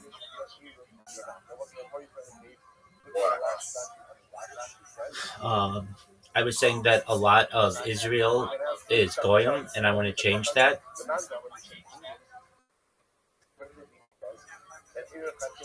How do you want to change that? It's a really sad situation that the country has. About 40% of its population that is Jewish, according to the state, is not Jewish according to Jewish law. And I think that's a terrible, terrible situation. And so I want all of Israel that is recognized by the state to be Jewish to be recognized by Jewish law. Someone like Ghislaine Maxwell, not Jewish. Everybody says, but her father was Robert Maxwell, and he's Israeli, and his citizenship passes to her. That's a cool story. Her mother was not Jewish. She's a goy. And it's a situation where, it's a sad situation where about 40% of people who are recognized as Jewish by the state of Israel cannot marry in the state of Israel. It's a really sad situation. They're goyim. And I don't want that. I want them to be able to marry. So what does that mean? It means that they need a conversion, an Orthodox conversion, so that they can marry halakhically Jewish people. So if you're asking why did I use that term, I was using it directly at Israel.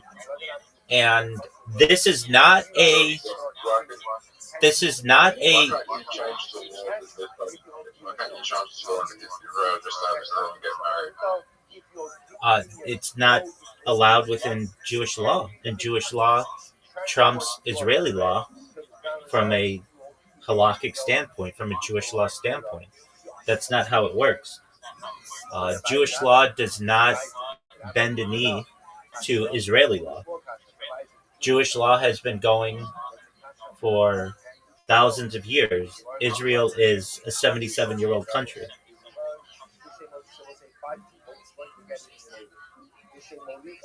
So that would mean just that it just would mean that about half of Israel needs a conversion. And really the whole country in many ways might need a conversion, just to make things easier. So what does that mean? It means people would need to keep kosher. They need to keep Shomer Negiah, which is essentially family law, family purity laws. And there's some flexibility in terms of that, but then and they'd have to be Shomer Shabbos. Go ahead. You think Palestine is part of Israel? I think Israel is the whole world.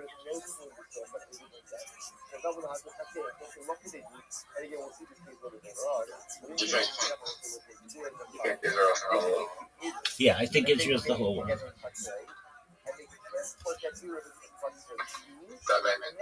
what it means in the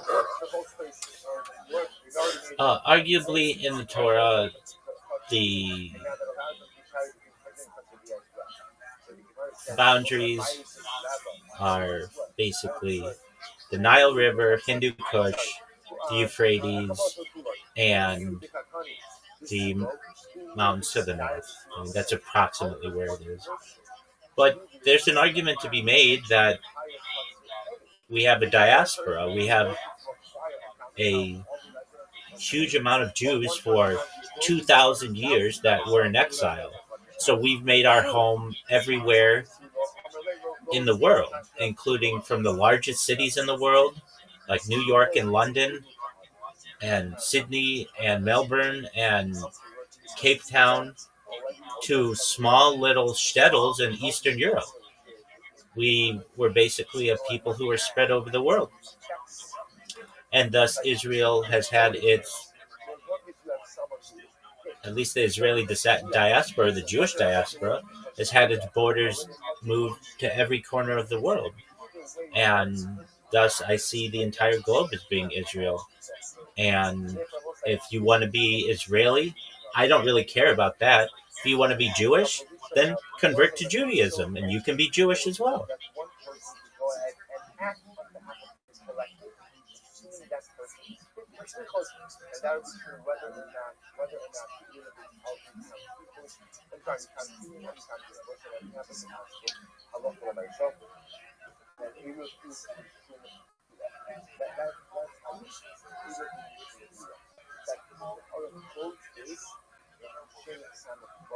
We're gonna go. All right, so, well, I'm proud of you for beating James McCann. That's amazing. And I hope really good things happen to you today. And I look forward to hanging out with you tonight, okay?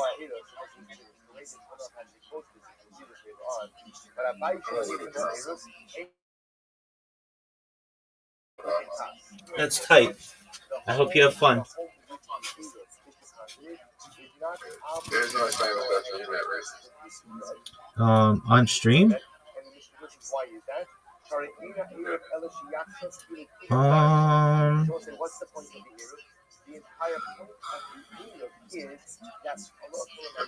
Who's someone you've seen, like, could you live in California? Yeah, who's someone I've seen who's famous?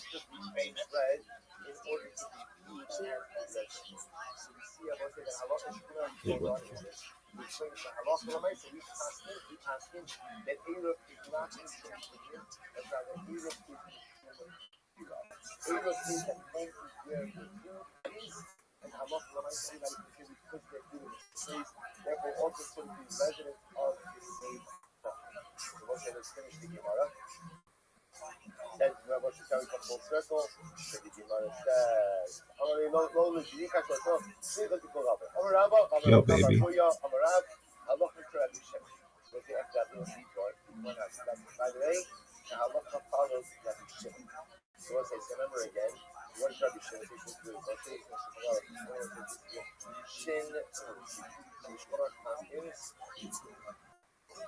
This is in Shin Sameh. Shin Sameh.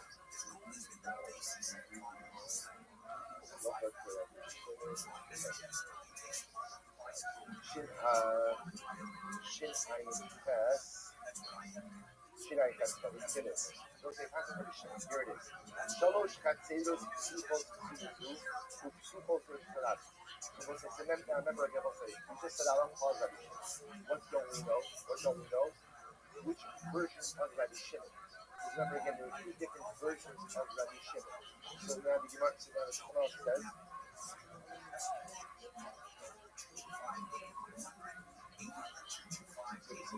Shalosh Katzeros Psupos Psuzu Psupos Psuzu. Listen to this. If you have three Katzeros that are open one to the other, or over one to the other, with Psupos Psuzu, and they're also open to the stuff. So this is our case. A, B, and C are in zero line. All open to each other, also all open to the Sirab. What's the halacha? The Erba called Achas, Yachitzonos, and Tzoris, Bachitzonos for every Yachas. We'll see what happens. A and C, both made an area with B. Like Eva called with F and the first one does. Bachitzonos for every Yachas. Bachitzonos, so we'll say, so again, A and B, both A and C made an area with B, but A and C did not make an area with each other. So what's the halacha? Achitzonos Misuot Zu V'Ha'etzoros Impress Info Achos Ayan Ve'ein Impress Ultimately again. So A and C are both committed to B. B is committed to both A and C. However, again, A and C may not carry with each other. Remember, when it's so, is the Nasna and Tzoris Udiva Be'Udiva Be'Udiva Be'Udiva. Ocean Nasna and Tzoris Udiva Be'Emsis Batin, Aval and Nasna and Tzoris Udiva Be'Emsis Batin, Wash from the dark in the context is actually a secondary, is actually quite interesting. So listen, so I love the myself. This we should know two concepts that is shift, which means that if you have a situation of A, B, and C, and A and C made an area with B, but didn't make an area with each other, so it has been that A and C could carry into B, and B could carry into A and C, but A and C cannot carry into each other. Okay, now watch this. What this does is, when it's so that A and C can carry into each other, that's only when they made two different illusions with these, and the confidence that you would be two different homes with these. Yo, baby. Interestingly enough, if A and C, because it is their illusions, into the same home with B, then all three are there on the illusion. It's an instant already. Because it was like three concepts of chilling, and there's like chilling of the soul and sleep. Misha Baba Dara, we'll say fasting and Kabbalah. Misha Baba Dara, the Chosh Kabbalah, we'll say somebody is traveling, and Shabbos is about to start. So what happens? V'hoyam Matthew Ivan together, V'omer Shri Sabu Hakdog. So what happens? He knows the landmark. He knows that there's a tree, or there's a fence within 2,000 amos of his current location. So remember again, you're going to see the question of the is, person is more than 2,000 amos away from home. Shabbos is about to start. So what I want to do is I want to make my Machmir Shvisa somewhere that's within 2,000 amos of my current location, but also 2,000 amos from my home. So what I'm going to do is I want to say my Machmir Shvisa should be that tree, that fence, that is less than 2,000 amos away. And this is my Machmir Shvisa, that will allow me to get home on Shabbos. So Misha Baba Dar, somebody's traveling on the road, and he can start on Shabbos, after Erev Shabbos. And I know a landmark, wherever there's a tree, there's a fence, Rubbish should be such a tackle and make decoration. The Muslim Isa should be underneath the tree, should be underneath the fence. No Amarko. Ultimately, they're going to be finished. Now, why is it? Because in order for him to go and touch Muslim Isa, he has to be more specific about the area of Muslim Isa. Just say underneath the tree or by a fence, that is not enough. However, Isa should be cut up. But if he says, my Muslim Isa should be in front of the tree, then the Hangad will go for 9 love about face up high level. Nimsa Mahalat Mishaka Sheka Boaz and Lost. Look at what they are looking at Mesa. However, a person says, you know what, my Muslim teacher should be in front of the tree. Or my Muslim teacher should be, by the right side of the fence. So he specifies an area. If anyone can get there. That was the Muslim teacher and an application of and some times within 2,000 others of your current location. And what that does is that allows your Shabbos book calculated from that location. So it turns out that if they Shabbos, you're actually able to travel 4 times. It may not mark your issue in the Monkey Bible, but the Muslim doesn't know a discernible landmark, or he just doesn't know that Allah. Ramar, she's such a good one. Where I am right now. Come out, I grew up to everything. So again, let's say a person doesn't know about this landmark ahead, or he just doesn't know the halacha, and he's like, this is my mom is right here. What's the halacha? What's the $2,000? Now what's the reason that's the halacha? How do you measure the $2,000? Rabbi Hanina says it's a circle. It's a circle. You have 2,000 amas, essentially you have a circle of a diameter of 4,000 amas. Which will say effectively means what? In halacha l'maisa, you have now when you say 4,000 amas, you have 2,000 amas in any direction you want. But we do it as a circle. Rabbi Hanina ben Athenius comes on no. Merubos ketabla merubas. Rabbi Hanina ben Athenius and then comes saying no. We don't look at this one as a circle, I look at it as a square. Why are we looking at a square? Because they say niska uzabia. What you measure is from a square, not like a circle, you get more space, like you get more earth, you get the corner. You get the corner, Rosh Amru, and this is that which he said, Honey Ma'aru Birakma. Honey Rabosai has the ability to establish the Makar Shisa with his feet. Or if he doesn't have to use food to establish the Makar Shisa, he can establish the Makar Shisa with his person, with his feet. Already there, Anu Eimanu Ala Ani. And that's why there is only an Ani who can establish the Makar Shisa with his feet. Like everyone else would use food already. Uda Omer Echat Ani the Echat Ashir. That's not anyone who establish the Makar Shisa with their person. Like just by physically present. So Omu Ma'azim the Kas and the Mahakil al-Ashir. So we see the Aribat. In fact, obviously anyone could establish the Makar Shisa with their person. It's just that the rabbis gave a pula, they gave a leniency, and they said that Halacha l'maisa, you can go ahead and establish the Makar Shisa with food. So what the God was to use food, is that you can send the Shasa, the Tamas, your ear, and everything in the place. Halacha l'maisa, Yehuda says, anyone has the ability to establish food with their physical presence. There's just an additional pula, that you can go ahead and establish food with food, then you can send that food with a Shaliach. Someone else can establish the Makar Shisa on your account. As we did there. Stop with it for today. Let's get to the doctor tomorrow during the break. One time that is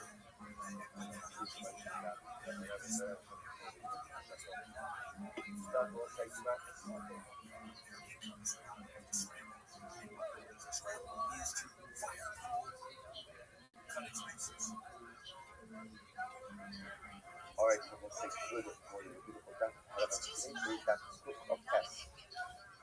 129. You have to do up on Scoop of Test on the day 123. And we have to come up with Amar Aviduga, Amar Shua. This section, you want to jump to the bottom of the bottom of the day of Sunday this morning. And the morning starts with Stephen Henry. Getting all this room this memory of mother. As Bora passes to your start of your time. saying Baruch and Baruch and Baruch. This book is very clear. This morning in memory of Baruch's mother, Diba Bas Shaul Ali, one of the Baruch, wrote the Shemar Kari from the Torah, Shamo HaNariya and with that, let us begin. So we said to you know, some fascinating halachas concerning a Yoledet on Shabbos. Says the Gemara, Omlet Shmuel, Chaya Kofman Shakeret Asra. So we'll say Chaya. So Chaya means, we'll see actually Chaya can mean either a woman who active labor or a woman who has just completed. Yo, baby. So Chaya Kofman Shakeret Asra. So the woman is giving birth or is with birth. The womb is open. Being Amatri, Ani being Amatri, and you call us a Shabbos. So we'll say the womb is open, whether she said 15th, we have a Kala Shabbos. So remember again, the Bishop means is as follows. Pretty much if you're going to see someone who is active labor is considered to be a Polish Yeshua. Someone who is ill, who is an imminent danger. That's the Russian of Habakkuk. And the womb is open. The womb open means active labor. So I'll say that situation, whether she says, I need something, or don't need something, if we assess that she needs it, and Allah knows when the Kal Shabbos. This Talakada, or once the womb is closed, again, we'll discuss the timeline of this. Main Amra have a full contest. Main Amra 2 times, main no Amra 3 times, in the Kal Shabbos. And Allah knows when once the womb is closed, whether she says, I need something on Shabbos, doesn't say anything on Shabbos, we're not in the Kal Shabbos. So again, simple distinction here. This is Rabbi Huda, we have my focus in the things of Shmuel, but Rabbi Huda's version of Shmuel has it, and Allah follow my acceptance, the womb is open, with no Shabbos, or whether he says she needs it or not. Once the womb is closed, we are not in the Kal Shabbos, so whether she says she needs it or not. But Ashi must be helpful. But Ashi, so this was what Ashi told. Marzutra must be helpful. Marzutra had a different version of the statement of the Torah. Amra Yehuda Amra Shmuel. Chaya called Mancha Sheba Pasua. So Chaya, woman in labor. If the womb is open, it's based on the Torah. So whether she says I need it or I don't need it, Allah so we are Masalo Shabbos. This stuff I have once the womb is closed. Amra Tzvi Amra Challah Shabbos. This is my ritual. In my ritual version, even after the womb is closed, if she says I am in dire need of something, then enough to have you on the Challah Shabbos. However, no Amra Tzvi in the Challah Shabbos, she does not say that I need something. Allah so that's the part of the Shabbos. So this is not my focus. You have Ashi and Rabbi. Remember again, so my focus is what Shmuel said. So according to Rashi, everyone agrees on the first part of the situation, right? So remember, when a woman, when the womb is open, everyone agrees that Allah follow myself. She can tell Shabbos or whether she mentions it or not. And the focus is once the womb is closed. In the Rashi's version, Allah follow myself and Chal Shabbos at all. In Marzutra's version, if she says I need something that requires Chol Shabbos, we will do it for her. But if she doesn't say anything, we won't do it for her. So that's the only way we will do it. Marzutra, Mashi, Kula. The Rashi, Mashi, Kula. So Marzutra is, so remember, the Rashi, Marzutra is Neko, but the Rashi is not, right? Remember again. Marzutra is Neko because he says, even if the womb is closed, if she says I need something, then the Kal Shabbos for her. The Rashi knows, no, once the womb is closed, we have the Kal Shabbos for her. So we believe asking like Amalei, Halacha to Marzutra. Because the Halacha follows Marzutra. Why? Safek in the Pashas whatever we're doing is now. Whatever we're doing is a possibility of stretching to light. That stretch is not going to be possible. Allah subhanahu wa ta'ala yet that we want to be passing light, Zutra, and yet even once the womb is full, the womb is full, like we need something. And something that requires full Shabbos, we will do that. where it was like the innocence, because I came out from consequences and Amra Nayi destroys the kitchen à la master, Shabbat, and then she sits on the clothing stool.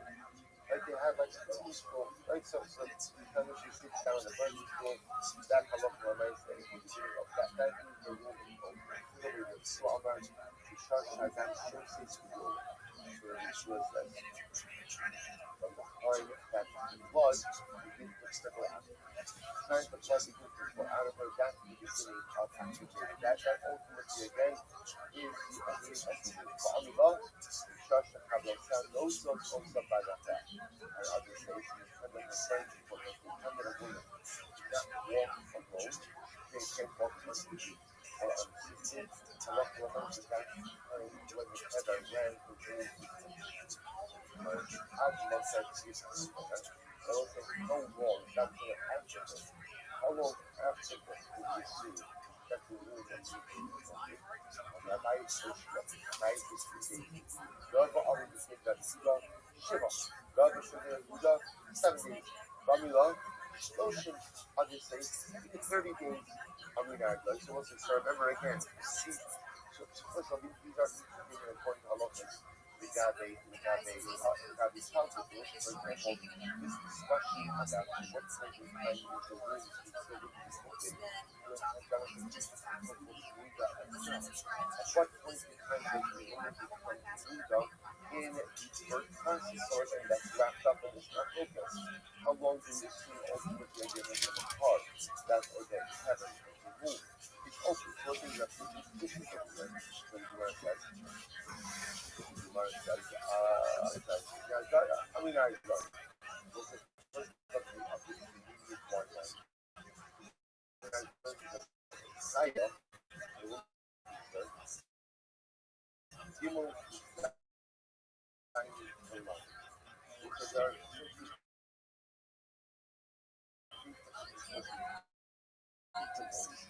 in a postpartum 3 days, 7 days, from birth up until the first 3 days, from we'll call it, day number 3, day number 7, and those who will be again day number 7 so on. So we learn the first 3 days, and then Justice for the four computers with different numbers. We see more evidence of crimes. With all new creating a joint task force. Second one we have. I use the design very much. This toolbar, the Philip Halachas Total Shabbos, Laner design, and Hasalot design the Gimel and Hasalot. Those who are going to treat Kazala, those who break up the street in the countries, it's treated Halachas Halachas. So for the first 3 days after she's given birth, so from birth until day 3, then on the teeth, and then on the low teeth, whether she says, I need help, she said, I need help, or I still need help. The Kalanas and Shabbos, in the Kalo Shabbos for her, if we can see that there's something that she designed, we'll say, what about from day number 3 up until day number 7? What happened there? And whereas, Sricha Ani, the Kalanas and Shabbos, but on the low Sricha Ani, in the Kalanas and Shabbos, which are ultimately again from 3 to 7. So remember again, from birth to 3, we do that we have to do for her, even post Shabbos, whether she says that we need to check up, or I don't need it.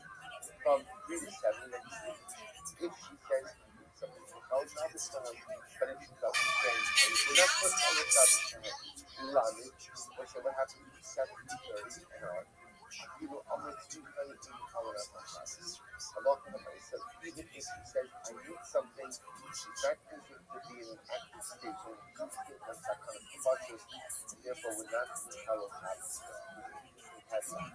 Avo, Osin al Gite Aravai. So we'll see what can you do. So what can you do? You can ask your son. You can ask your grandchild to go ahead and perform the local on behalf of this. Once it's saturated in Singapore again, 3 stages are up until 3, up to start from birth for 3 days. You do whatever you need to do. So come to Kalo Shabbos, she has to do that. 3 to 7, if she asks you to Kalo Shabbos, she goes back to Kalo Shabbos. 7 to 30, not Machalo Shabbos at all. But even in 730 reading Amikal Shabbos law, you actively and straight out ask a non-Jew to help perform any malacha or ritual.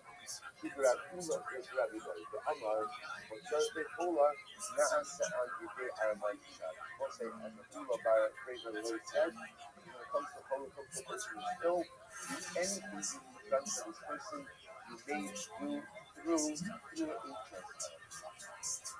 Which is like a Muna, so the Gemara says. It looks like that's actually a very important piece of Halacha Laisa, is to straight out ask a non-Jew for assistance when it comes to matters of a Chola and Shabbos. Obviously, that's what it's the first case for Sahara. Because if the owner is in a state of Sahara, then it goes after the what if the Jew could himself in a non-Saharatic state, they ask the guy to go and help out with the Chola and Shabbos. So to the Hamila, Dama Hamila, Davish goes Sahara. If they need the situation, told you as almost, but no Sahara. Omer the Naki goes. If you instruct the Naki, and the Naki is I'm ready to go more. The Kaya Lamed Yom Lamed. Some people say, when we say that a woman postpartum, Halacha Lamaisa, has a certain status of being a Chola for the first 30 days. What are the ramifications of that statement? I mean, I'm not able to do that. What's the ramifications of that statement are for immersion purposes? What is that? Matthew says, Ad Lamed Yom Lo Mipnei Hatzina. Because ultimately they're going to teach you as follows. So for the first 30 days, the woman should be careful with immersion because of the cold. The cold can be harmful to her. And so over again, then the clothes are not like on. I just say, the nice people. So remember again, this clothes, we're back now to bodies of water. It's often very cold. So a woman, if you might say, a woman who's postpartum is especially sensitive to the cold. And therefore, Halacha L'Maisa, therefore, Halacha has to be very vigilant. What is that attitude that gives her to go to the Gemara says, Amar Rabbi, Amar Elishim, Baila Gemara. About Baila Gemara, the concept of and this only true for husband, not with her. If her husband is with her, then even if she's chilled from going to Mukbah, her husband will work her up to 3 weeks. That physical work, that body work, will maintain her health. Health is back into that stuff, because it's very abnormal stuff. Havla is most lucky to by law. She went from the class to giving birth. She was in the 30 days after giving birth. Havla was husband was home. They extended, and she became very cold, and was again chilled, to the point that ultimately again she got sick. The arsa of staying over the point that was that they transported her from her bed to her husband, Rabbi, to keep him warm. I'm ready to go to work. Oh, sin if you were the fire beside us. I'm ready to go ahead and make a fire for a fire for a woman who burns outside. So again, interestingly enough, a woman postpartum is going to be immediately postpartum. Or again, really, it's going to be an active cycle, and some of the women may be chilled because she is chilled. Therefore, a lot of women should be able to go ahead and make for a fire on Shabbos. Summer me though, so we refer to the statement. L'chaya in the Chola law. It sounds like it's only for a woman who's giving birth, and not for a son Chola.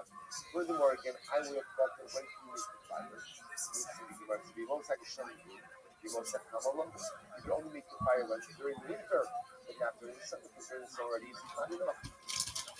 So you're going to see what's below, and the teacher teaches something as well. Moshe Chaya, first of all, the license to make a fire on Shabbos is for any person who is ill, whether it's who is giving birth or just Stamachola. Furthermore, again, since we're Moshna, Bimos Agishanim, Roshna Moshachamo. And furthermore, again, including winter and summer wine. Because also, since you're or all of that matter, if you're chilled, so that sickness, that chilled, Allah is can occur even if it's very warm outside. Therefore, the ability to make a fire for a chola, so it's there. Whether the chola is someone sick, a woman who's giving birth, whether it's during the summer, whether it's during the winter. So I'm going to hear what other say. This is done in its time.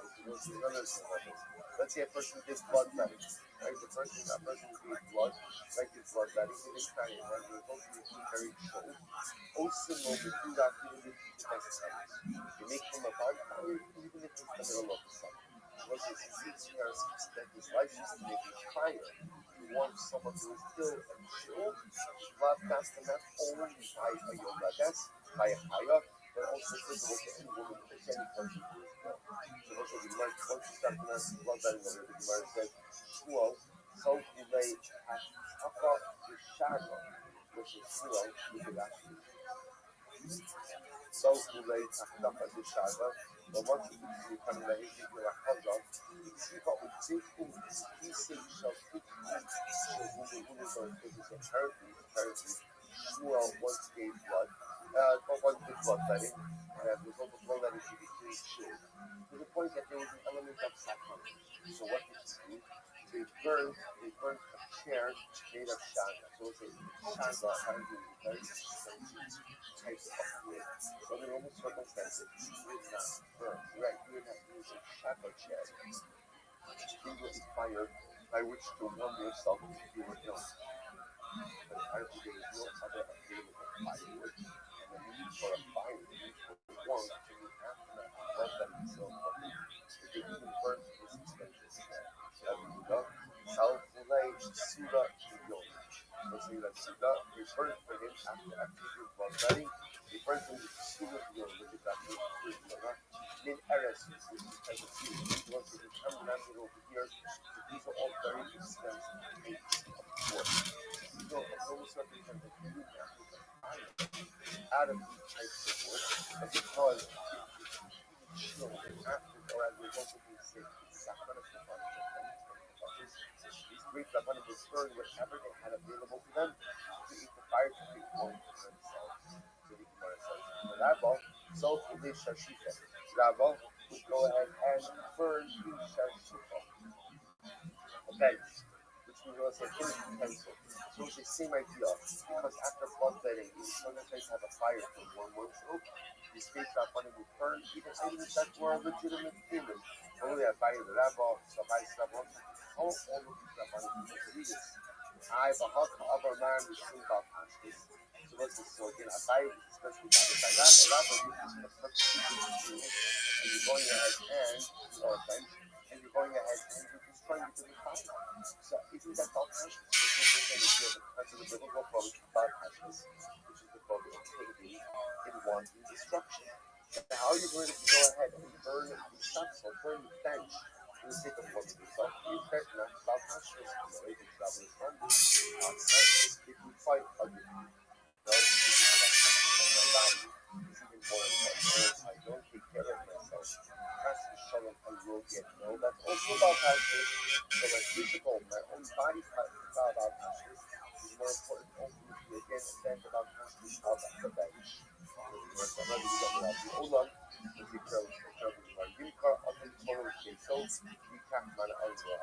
Better for a person to sell the shoes of his home in order to purchase shoes. Those are the word telling us that shoes are probably the most important garment that actually the in the club, these ways when I'm a college but there's nothing more embarrassing than when one walks there.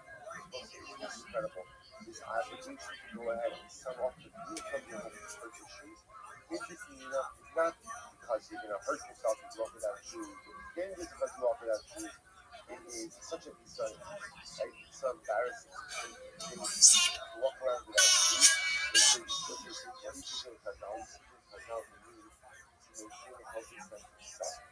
When the person looks at themselves, they have to look like themselves. Maybe say, that every Jew is a Ben Melech, every Jew is important, every Jew is royal.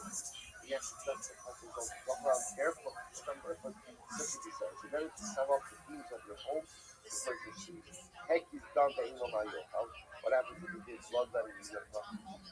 You didn't come in the other shoes. Yaskit man, better to sell your shoes in order to go ahead and get food that you can eat after blood must be the hierarchy. Shoes are the most important. Like halacha, and it's better to sell up the shoes of your home in order to be able to have shoes. Yet, says the Gemara, what's more important than shoes? Eating something after blood. If you go to eat something after blood, that is halacha and Aisha. Person to eat in a grave state of deception. My son is working to go and sell up his shoes. Sorry, Rav Amar Basar, Rav says in his meat, It's after blood letting, will says wine. Good to drink wine after blood letting. Whereas Rav Amar Basar Nafsa, Amar Nafsa, if the Rav says he eats wine, it's like the meat comes from so let the nefesh, let the soul, the vitality of the meat revive my soul, revive my nefesh, and after the blood letting Shmuel says, Yayusuka Holosuka. Let the redness of the wine increase the redness of the blood. Okay, so they have different emphases. The one in that is potent blood letting, but halakha is clear that again, as important as the shoes are, so once you go ahead and you sell off the shoes, in order to go ahead and purchase and start a shoe. Remember that your Shmuel goes up, no shop up to the cashew and the coffee. So if your Shmuel would do blood letting, and that day they were preparing a cooked dish of steam. They cook up the steam and ultimately they serve it. I guess that's a good potent blood letting. So that's also said, Tachos Sukkah, Tachos Sukkah. There's also like a redness of the redness and richness of the liver. Go ahead and use the vitality of the Yochanan, Shasi, Atinapik, the Yochanan would drink until the aroma of wine literally came out of his ears. See, there's so much wine, it will be fragrant with wine. Shasi, Atinapik, Napik would drink wine until his skin was flowing. So again, the idea of the is that they would go ahead and drink a lot in order apparently to offset the harmful effects of blood letting. But Yosef Shasi had nothing to do with the silver. And Yosef would drink until literally again, wine would come out of the puncture from the blood letting. Rabbi, Mahadra, Hamma, back, Rabbi, God would only drink. Okay, now literally what it means is you drink wine from a 3-piece fountain. So it's really fun. Now what is this doing? Rashi says what it's going to do. Rashi says over here, start what's a kazi, then Gimel Shani.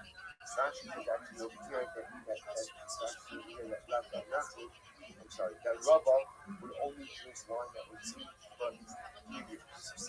Apparently again, each wine has a greater benefit on the individual for blood letting purposes than regular wine. And if I'm not going to start, Rabbi will only drink wine that was used 3 years. I'm not going to check it out. I'm not going to check it out on this side.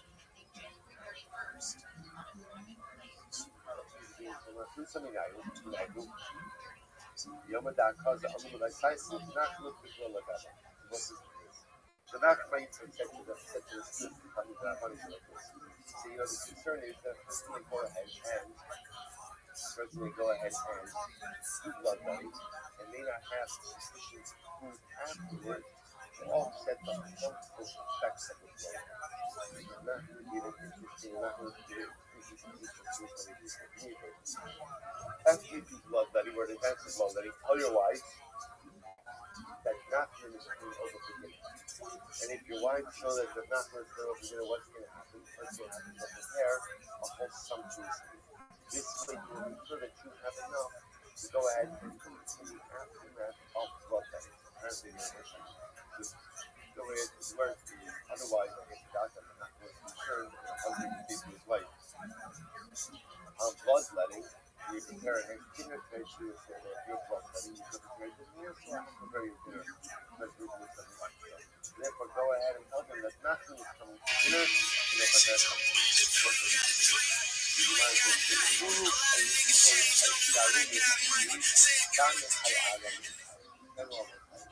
So Haram means engage in kind of like a bit of trickery is usher.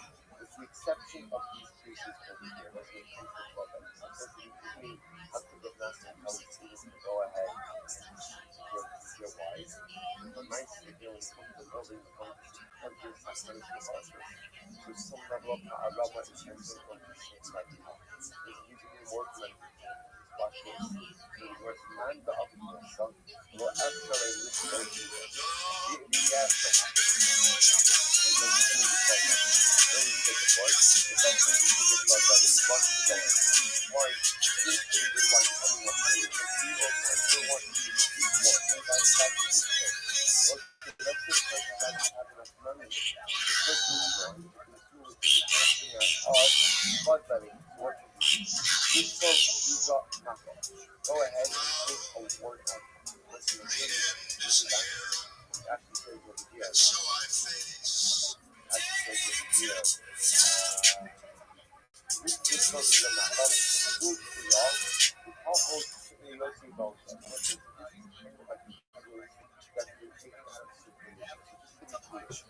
it's always something that no one's going to say. It's about like something working, possible, but it's not really in circulation. So in this case over here, if we look at blood level, right? The nice, again, he needs water.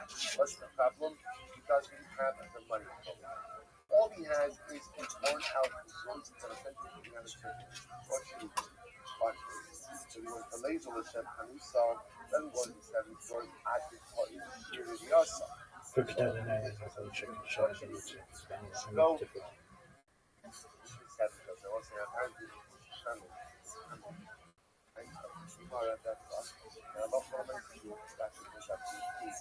Some of the wine before you go ahead and come. So watch this. What are the guys? He goes into the store. He takes some of the wine. He delicious. I'll see that. What does he do? He got the worn out corn. And because the corn is hard to go to the same again. Sorry, your money's no good. Right? That's not money. So sorry, that's all I had. Go to the next store, repeats the process. Next store, repeats the process. Still, after a number of stores, he has now had a review supply. Because he's had a review supply, therefore, he has a negative effect. Negative effect, ultimately, again, negative effect to the whole letting. I should be. Remember, in this case, also, even if point a bit of a subject, right? Remember again, technically speaking, the point that he's using is still his point, meaning it still has some level of value. In fact, the price is so low, it's not go ahead and negate the fact that it has some level of value. Therefore, again, obviously, you do not find someone who is something that is considered because certainly it does, smells of the size.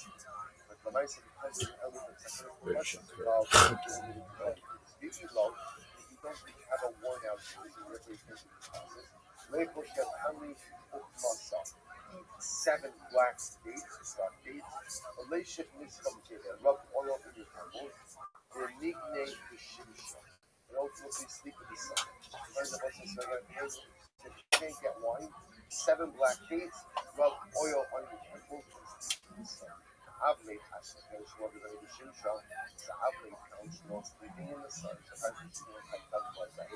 didn't have enough money to purchase Christ, so he was sleeping in the sun. Avlate found him sleeping in the sun. Amalek, he was the guy who shot Navikaba. Weissman of the Jews, something that is bad to his wasn't generally too much sunlight. Right, too much warmth is harmful. So how could it be that that which is only harmful now becomes beneficial to you after blood letting? Amali Yoma Dahakana.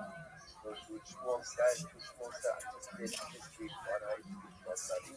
Therefore again I need to go ahead and speak with the sun to warm myself up. I would be able to marry but who should be so ultimately again for the fact that wasn't the case. Rather, it had to do with there's one day out of the earth that Allah reminds you to speak up the sun is very telling. When it down, the Gemara says, you almost enough about the day in which the summer solstice, right? The day in which the Kibbutz have returned, you know there's intensity, the heat would actually beneficial. Savar, whatever the reason, Shmuel did not want to return the situation ultimately to high. Okay? Rabbi should never try by it. So that is for both of the time. So the make of the seed that's not caused out. Sorry, so the make of the seed that's not caused us down. Not killing the rest of the Shemai. But whoever does not take proper attention, does not properly after going ahead and using blood letting, so his part fixes his people. Because doesn't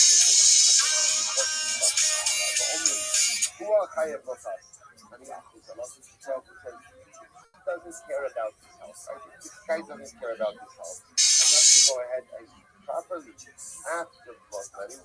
Should I care more about his health than he cares about his health? Of course not. Rabbi Rabbi. I man the other milso, well they take the part of the data. Film a shot to what there's Rabbi about that. First and this bloodletting. And then six in the region. Six in the region. Film a shot to you know, remoting what I would be up. The bloodletting. Let out the blood. If I do all the ideas of blood and life. For us, we do that. We will come. And the wind will remove the remaining blood. Lastly, they do sacrifice. What is the idea of people who say that's the fact that we have to do because a person is more popular than other words that we got. Seven of you about it. Well, only each bloodletting in a home that has walls that is 7.5 feet thick, with a very thick wall. And there's a lot of it, there's no breeze, there's no wind, whatever inside. You know, Yom HaKada, obviously I used to know, so when you do more engaged in bloodletting, and what? Don't eat. Don't eat. There was mother the pastor, they went and kept them all to the home, and they saw the pastor, I had Aliko. They said there's one layer, or one layer of bricks in this. Let's just remember again, even though there was still layers of bricks exactly there, and what America, this layer was enough for that small to the detrimental effect of the Lord God. Mother outside. That was what I was about.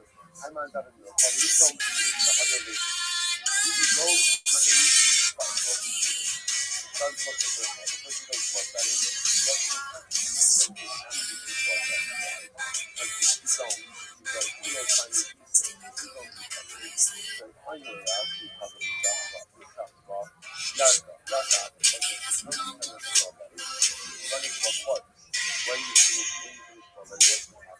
So ultimately, again, joints.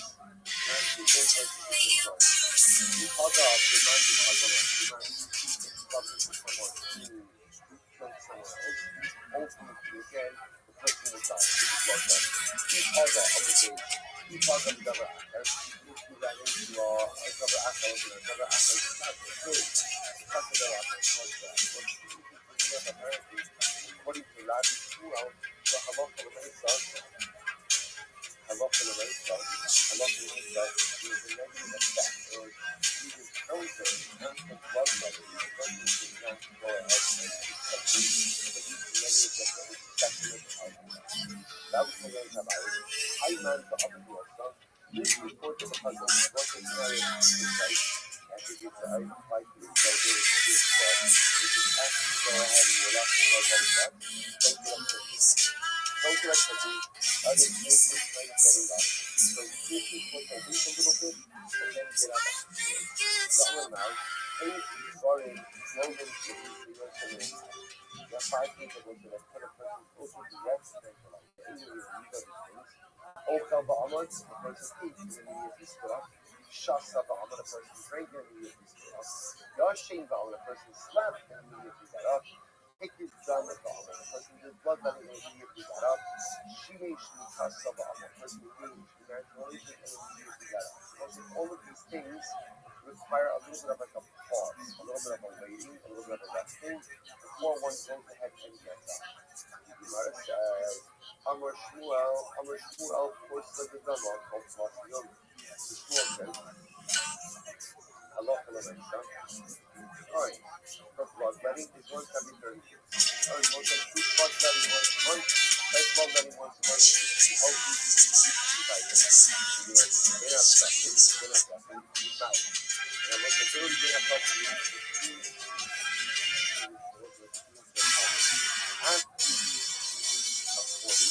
after you should be blood letting every 30 days, rather what? Rather again, ultimately again every 60 days. Every 60 days. give you after the and then when you're above 60, you should do it even less often, once every 30 days. Once it's apparently before 40, once every 30 days, between 40 and 60, once every 60 days, above 60, once every 60.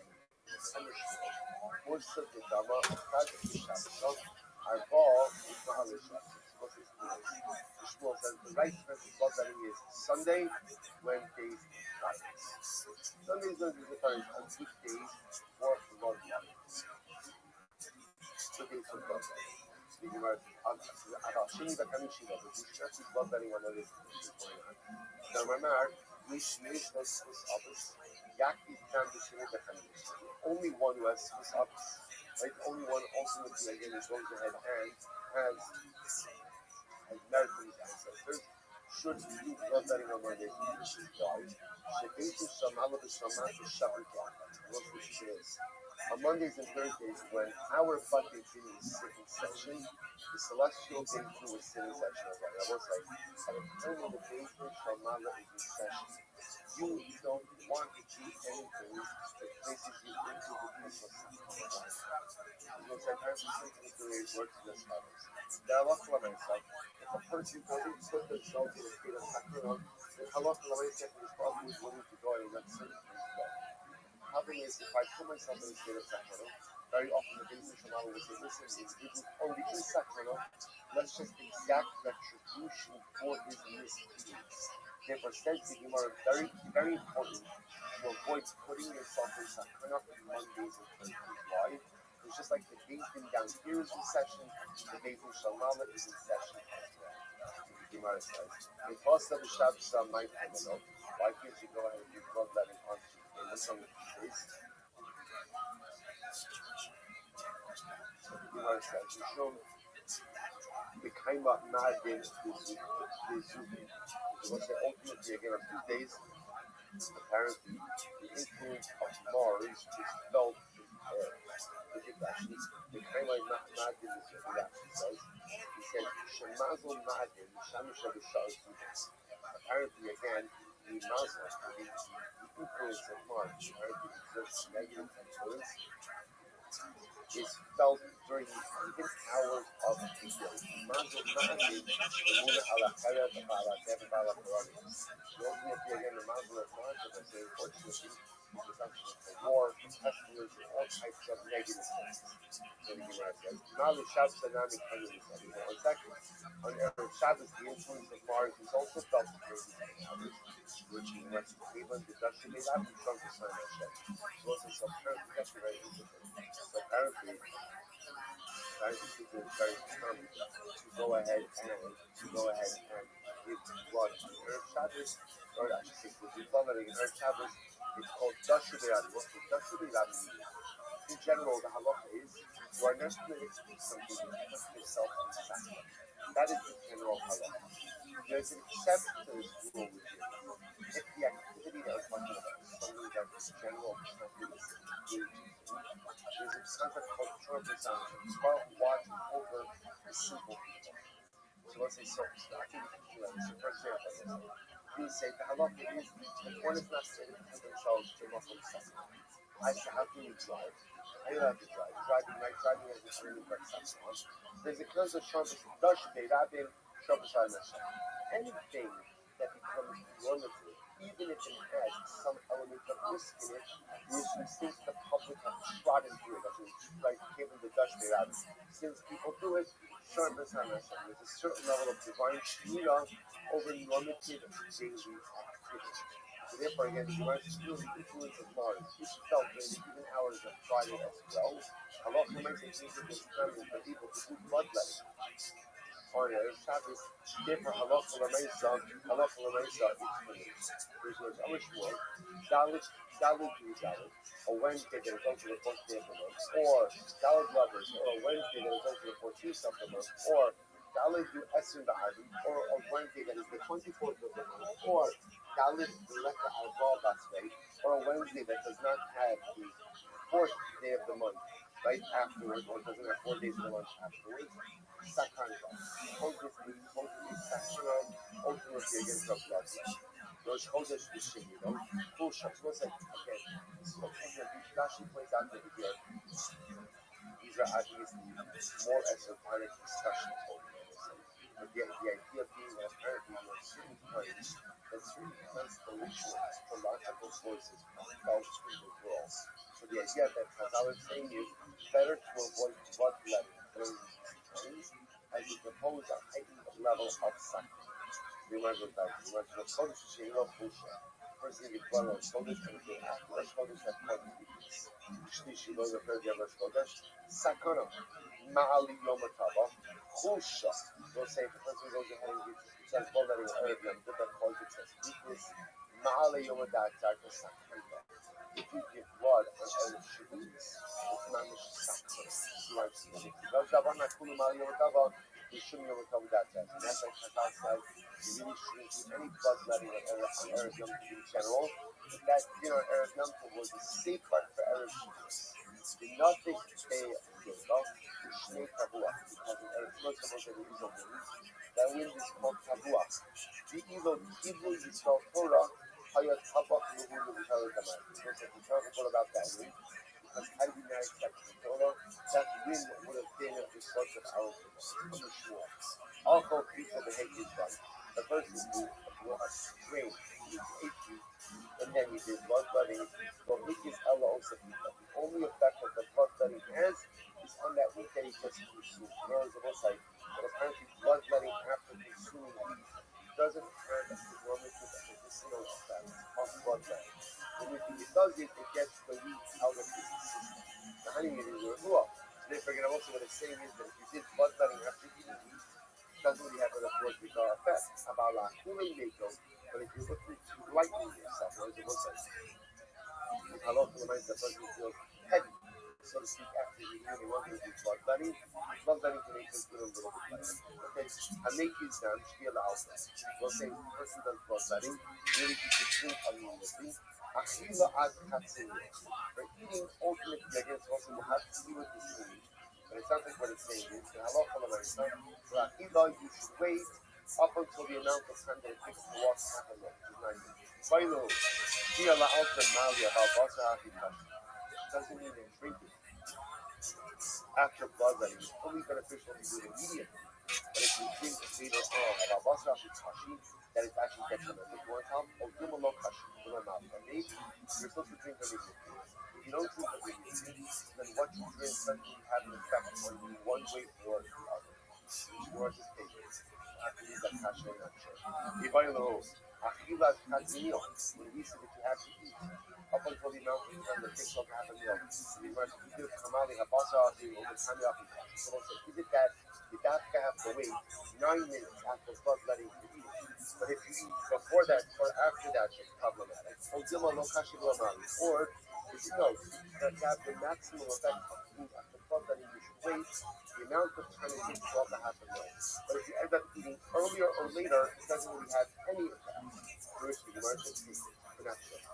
Machis Rav Meir Kari Buddha, Meir Shibu, this is Buddhist. And that says, if you find that they're selling 100 boards for a good buy it.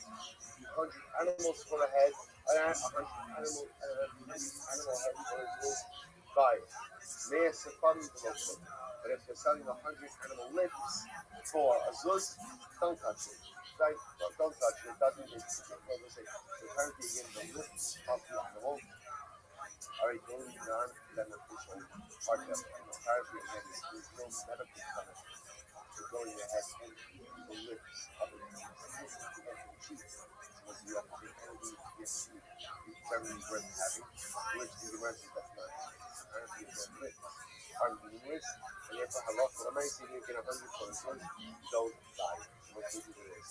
Rabbi Yosef, Yavim Beirasina. So ultimately, when I was looking at Rabbi Yoma did the Sagri de Rabbanon on a day, this is just one that ultimately, again, Hamid is coming, we're lazy, right? And we're not coming to the day study. So this is the day when the Hamid is coming, we're a bit lazy, it's a dark day, and not coming to the day study. What would they call that? Amriya Ibn Yoma did the Hamid. Today is a lift day.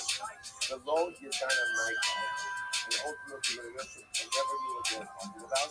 What is a lit day? A lit day is like a lost day. Just like the lit, ultimately, again, those who have a nuclear value, they're able to get don't go ahead and do it. The American border, the right unconstructed data, they recovered a lit day. They were the educated, they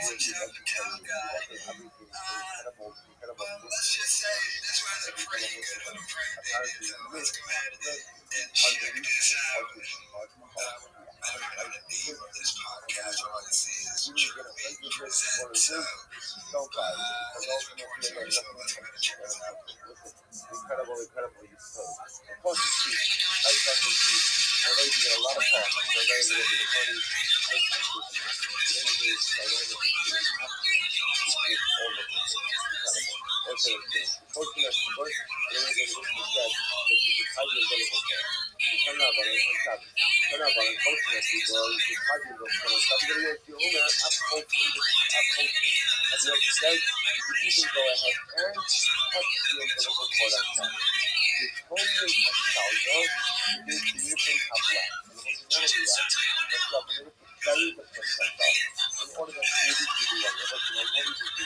But you know, what is it? You're going to do that. Tony and Shabbos is 5 times up and body. If you fight to take a meal, the smallest turning Kaplan. Let's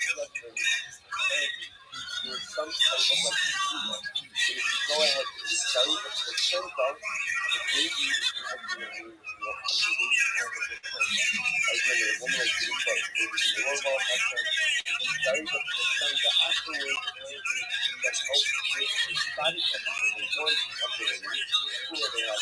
You can carry the placenta in a way to the entering out, the nurse will have to come in to follow. Right?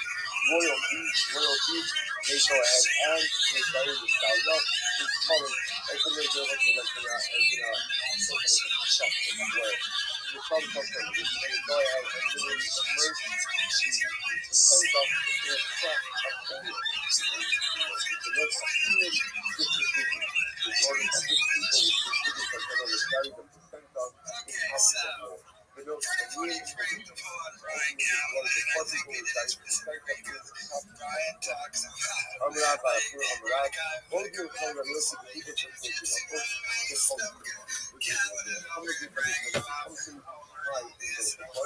what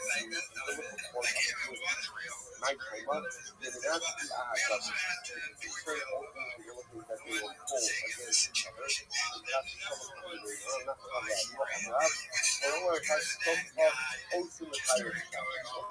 presented to talk about this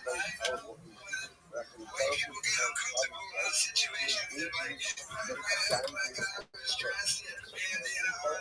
Somebody communicating, raise the baby, feed the baby, take care of the baby, allow the baby to grow up into an adult,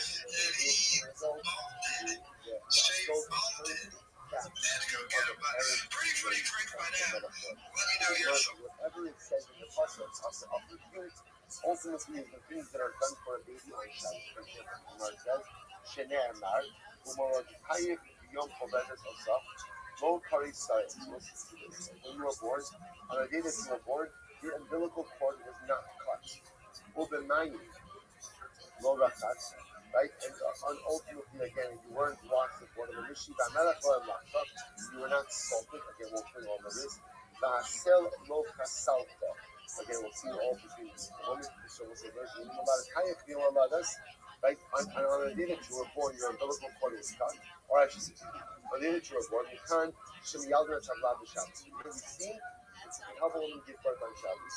Lo karasai, your umbilical cord was not cut. You can't shechot connected. So say, remember, you might think of here. Anything in the process that was not done, you see that these are the things that are normally done in the course of birth. And therefore, these are things which can be on Shabbos. So you can't shechot connected, but the way you cut the umbilical cord, or my norachat. and you are not washed in water, the machine can shut off, still have blood disciples.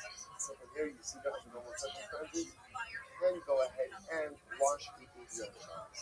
Not the hamela from the nachto, and you are not salted. You can shemokin have blood disciples. So Rashi speaks in it that apparently they used to apply salt to the skin of the baby when the baby was born. The Marashava will be different. The Marashava applied some type of like baby powder. And one of the ingredients in baby powder was salt, but not dafka actual salt. You can't shemokin have blood disciples. The hasel lo hasalta, you can shemokin have blood disciples. So here you see that you swaddle the baby on Shabbos. We'll say number again, swaddling goes back to something we saw before, which is that halosh l'meisa, the baby, when the baby was born, the limbs were kind of disjointed a little bit, so they would go ahead and swaddle the baby very tight in order to push the limbs back into place. So you learn that after this pasuk comes the rebuke in this pasuk and all the things that were not done for the baby in this pasuk. You see what is normally done for a blood and for a mother for a birth. Hadron Allah Subhanahu was a Shaya, Nazikov, and the Miracle tomorrow we begin at the listen.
Alright, we'll say good morning. Let's begin.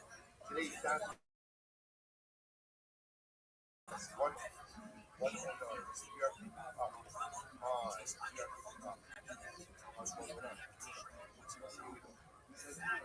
here after the clutch is remember we're still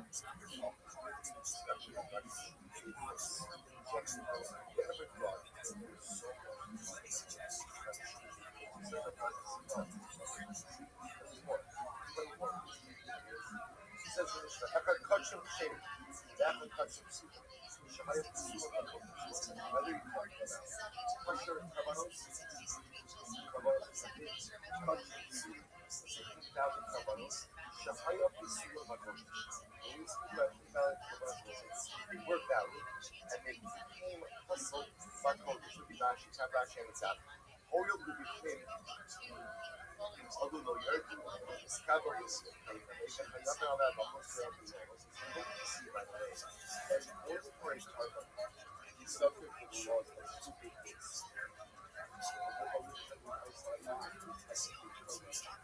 Which would be taken to be on the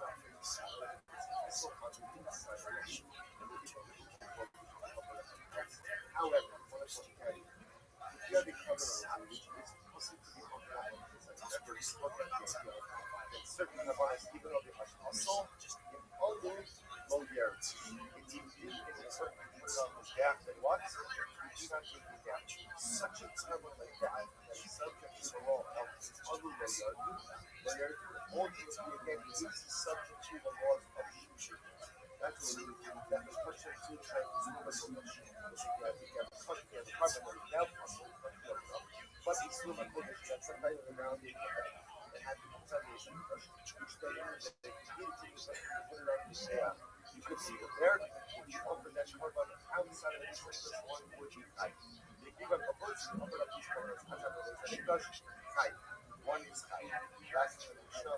I'm not like the guys who have two up, with a bunch of type. And then one more would get this nice. This one's a that's true. I love the nice one. Of sacrificial matter, or a matter, right? Because this is a podcast, we have to reach the bone. I go ahead and put up a China, rice is out of the meat of the Lord and the wood, sacrificial parts, one will معها بس guys هذا أول خيار كاتي دايز جاك كاتي دايز جاك كاي we'll see if the happy guys in flesh happy guys in substance what the yeah binds for shears works it's beautiful then I want I show you out what's very good what it says what it show you out so then get the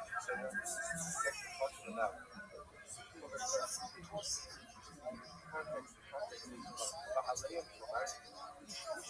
something I guess عشان يحل حول now that's not more boy no you the plus I do show him more freedom and cover with the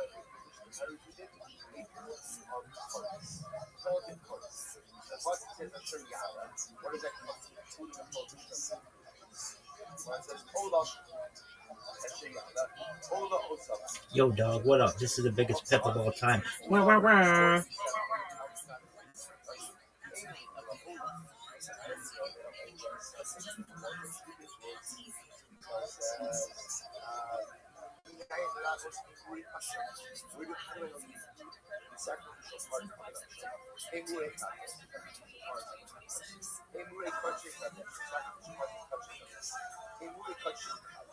Sacrificial parts of touching.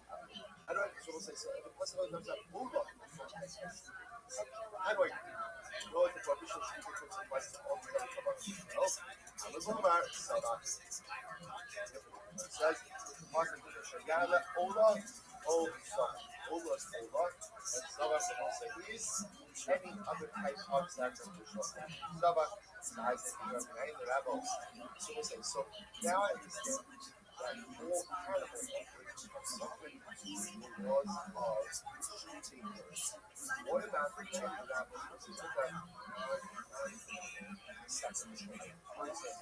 Now in the rappers are comments. I don't know. Yeah, comments.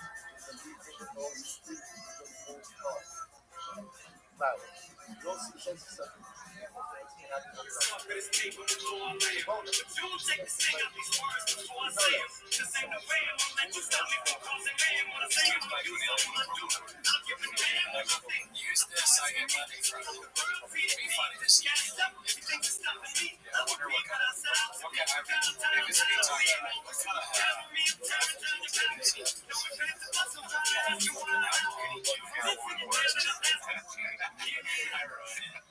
oh my god, he asked about coffee cake. He asked about bacon. That fucking because I got a test result, something interesting. I just my yearly test. It's not yearly, but it is yearly. Oh, okay. I do one checkup. And it's not yearly for Graves. Graves is like 3 months or something, but that's doctor order. It's narrative if you're spinning.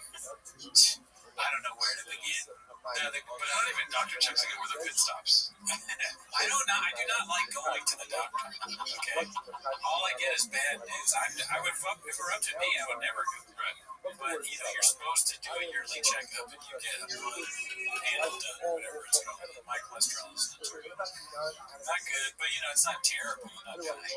Every time I go there, I'm like, I got when they first start and they put the thing on, I'm like, fuck, it's gonna say I have high blood pressure. It's gonna say it is. And then I go, I try to breathe really, and I start thinking about think of the beach, even though I don't really like the beach.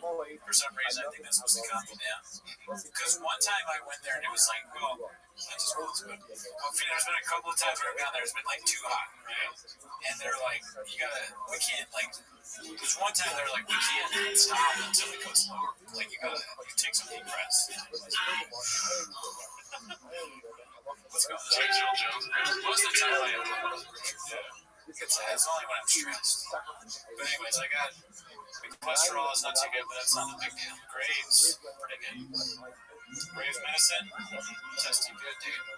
Doctor said, I wish I remember exactly what he said. I think he said, okay. So if the Graves is firing on all cylinders, no excuse for my behavior. I did. Oh, there's so many health updates too. No, I know, that's why I said The one that's really bad, you already know. oh my god. I think that should be last. Oh, okay, well, stop. Here's what I did do. Okay? Now, you know that, and I haven't even told you about this. You know that I forget stuff, right? You pointed this out to me. You pointed out that sometimes, Surprised you remember that. sometimes during T-Mo's you say stuff I didn't hear. I clearly wasn't listening, right? And even on this show, you'd be like, dude, I understand that makes you angry. What if I were to tell you that my fiance feels exactly the same? No surprise here, right? I actually already told you that. I told you about leaving keys on the door and all that. So I finally did. I called Kaiser to get the ADD test because I like to be medicated and vaccinated. So After the test, you're like, is there any way a vaccine will fix this? I'm so close to doing that. I actually got the COVID vaccine again.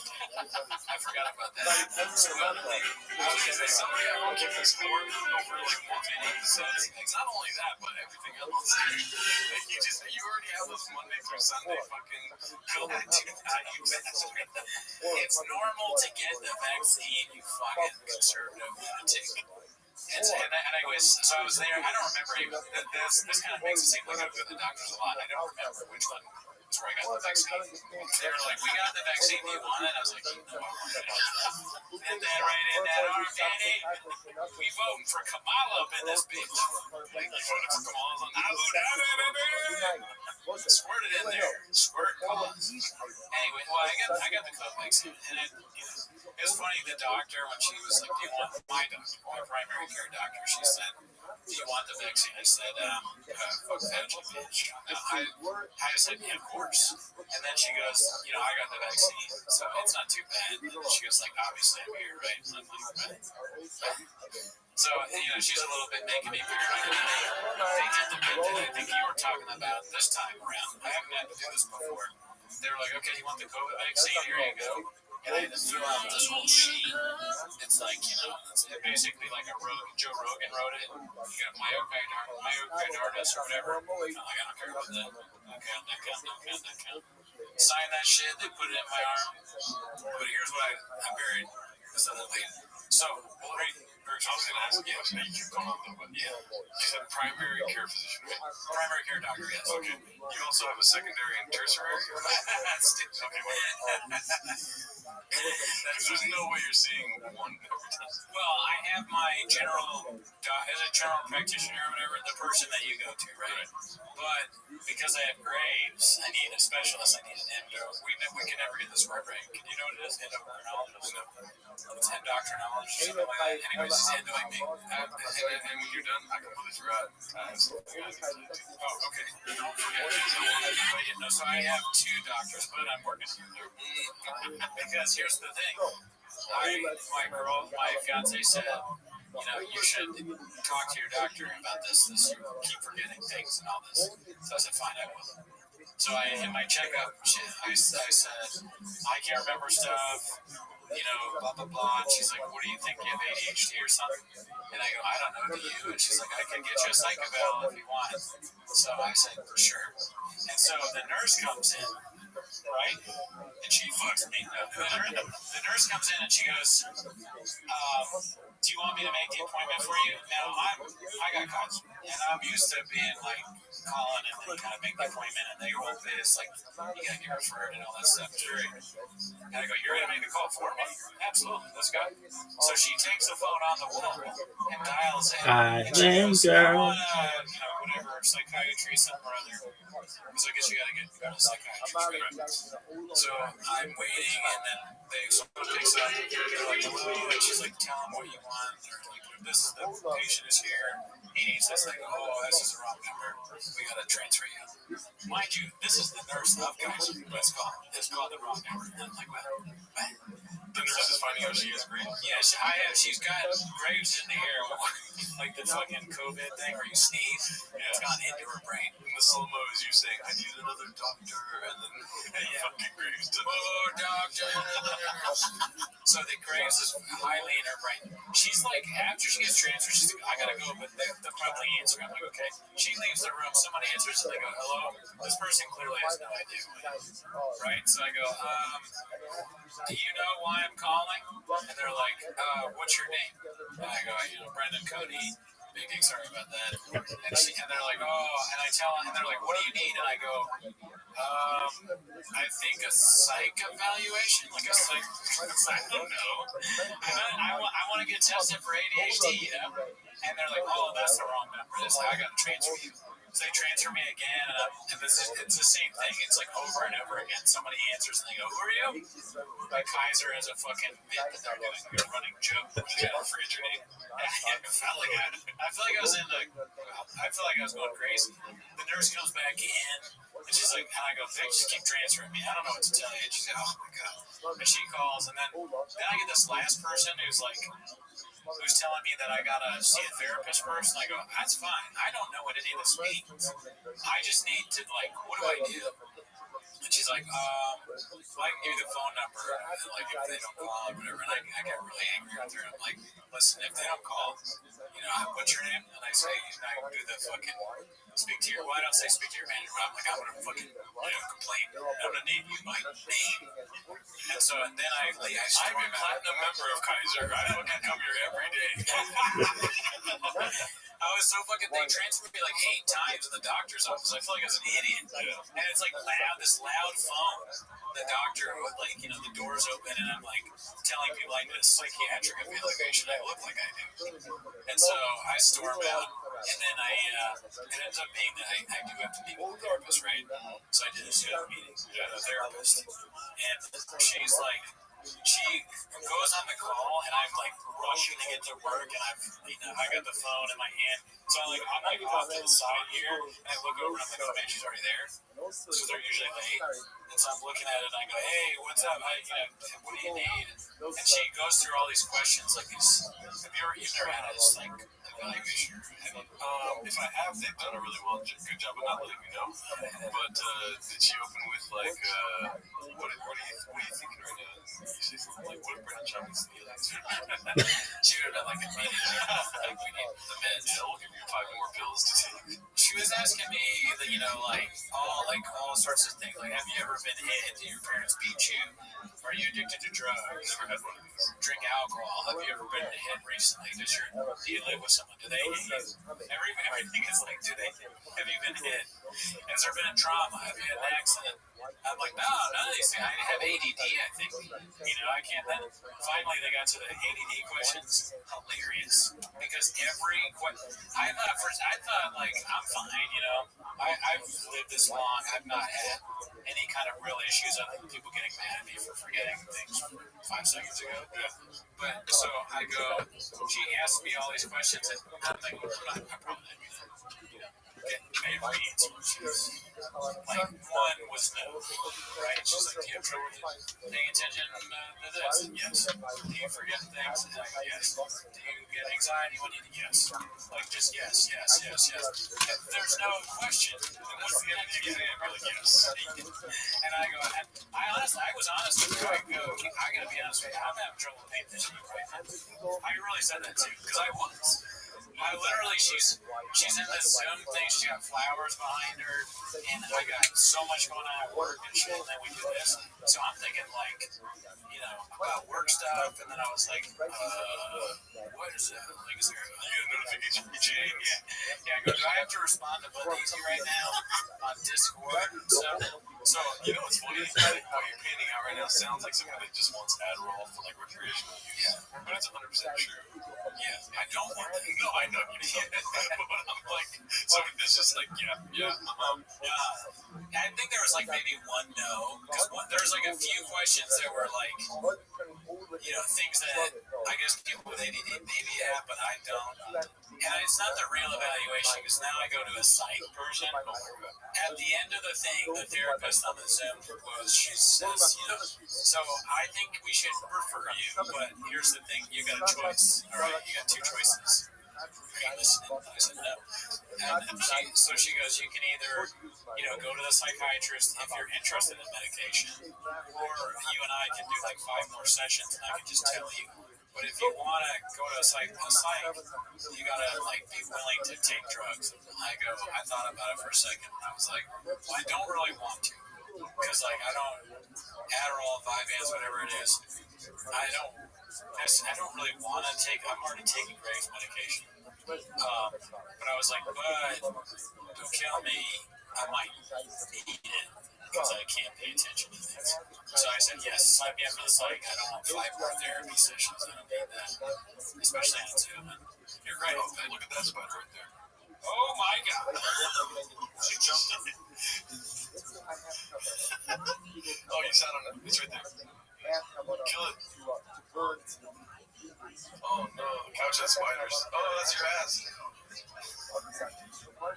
Yeah, go for it. Please don't forget your part of the story. I feel like she asked you, you have 2 options, and then after she says both options, you go, what's the first option again? That's a big spider, what the hell? That spider was fucking huge. It was scary. Like, the spider could kill you, spider. Yeah. But anyway, so I picked the psyche. I'm gonna go. That's so funny that today. This isn't even the biggest thing. I mean, this is crazy. I hope people like my medical stuff because if not, this is a boring ass episode. So I get a referral, right? And I don't understand what to do, of course. So I call the rock number again, and they're like, this woman, after I've transferred the standard 4 times, 0 question wants to talk to you. She goes, you have the paper, just call that number. I didn't take it. So I looked at the paper and I called the paper. And it's like this weird, it sounds like a cult. They refer me to some like new beginnings or something like that. And I just had to leave a voicemail to go to my psychiatry. I'm going to see if I need drugs at some point. But they haven't called me back. So, but here's what, do you have any questions about that before I go to the big move? No. Oh my God, go ahead. Alright, so here's the big thing that happened. Alright. Yeah, what up, Nathan? As I said earlier, I went to get my blood work done, right? So on like a day before I had to get my blood work done, I woke up and boner alert, I had to sleep with my shirt on. Okay. So I woke up, I didn't have my shirt on, and my fiance goes, "What's that?" And I look at my chest, and there's like this red bump here. Now that is not a good thing to tell me. Okay. So I'm like, red bump. I'm not a little sick that you get. Yeah, I'm like, that's it. So it feels weird. Yeah. It doesn't feel like a normal like pimple or anything like that. It's like a rash, right? So I'm thinking, I thought it was nothing because it didn't really hurt or anything. It just felt strange. And then the next day it was a little worse. And I was going to get my blood work done anyway, so I figured, why do I go to my favorite place? Guys are waiting this ridiculous line to get. I was already going to go today. Why not just read my book while I wait? So I go in there, take my shirt off with the doctor, and the doctor looks at it. She goes, "Oh." And I'm like, "Oh, what?" She goes, "That's shingles. That looks like shingles." I'm like, "What the fuck is shingles? Dude, what is that? Why do I have shingles? Shingles is for like 80-year-olds. In my mind. I'm like, I see the vaccine. The vaccine's like, don't take this until you're 60. Take your shingles vaccine. And I go, what the hell is shingles? Shingles is a rash or something that's like dormant in your body. It's from the chickenpox family, and you can get it from stress, I guess. Oh wow! So, but it's also herpes.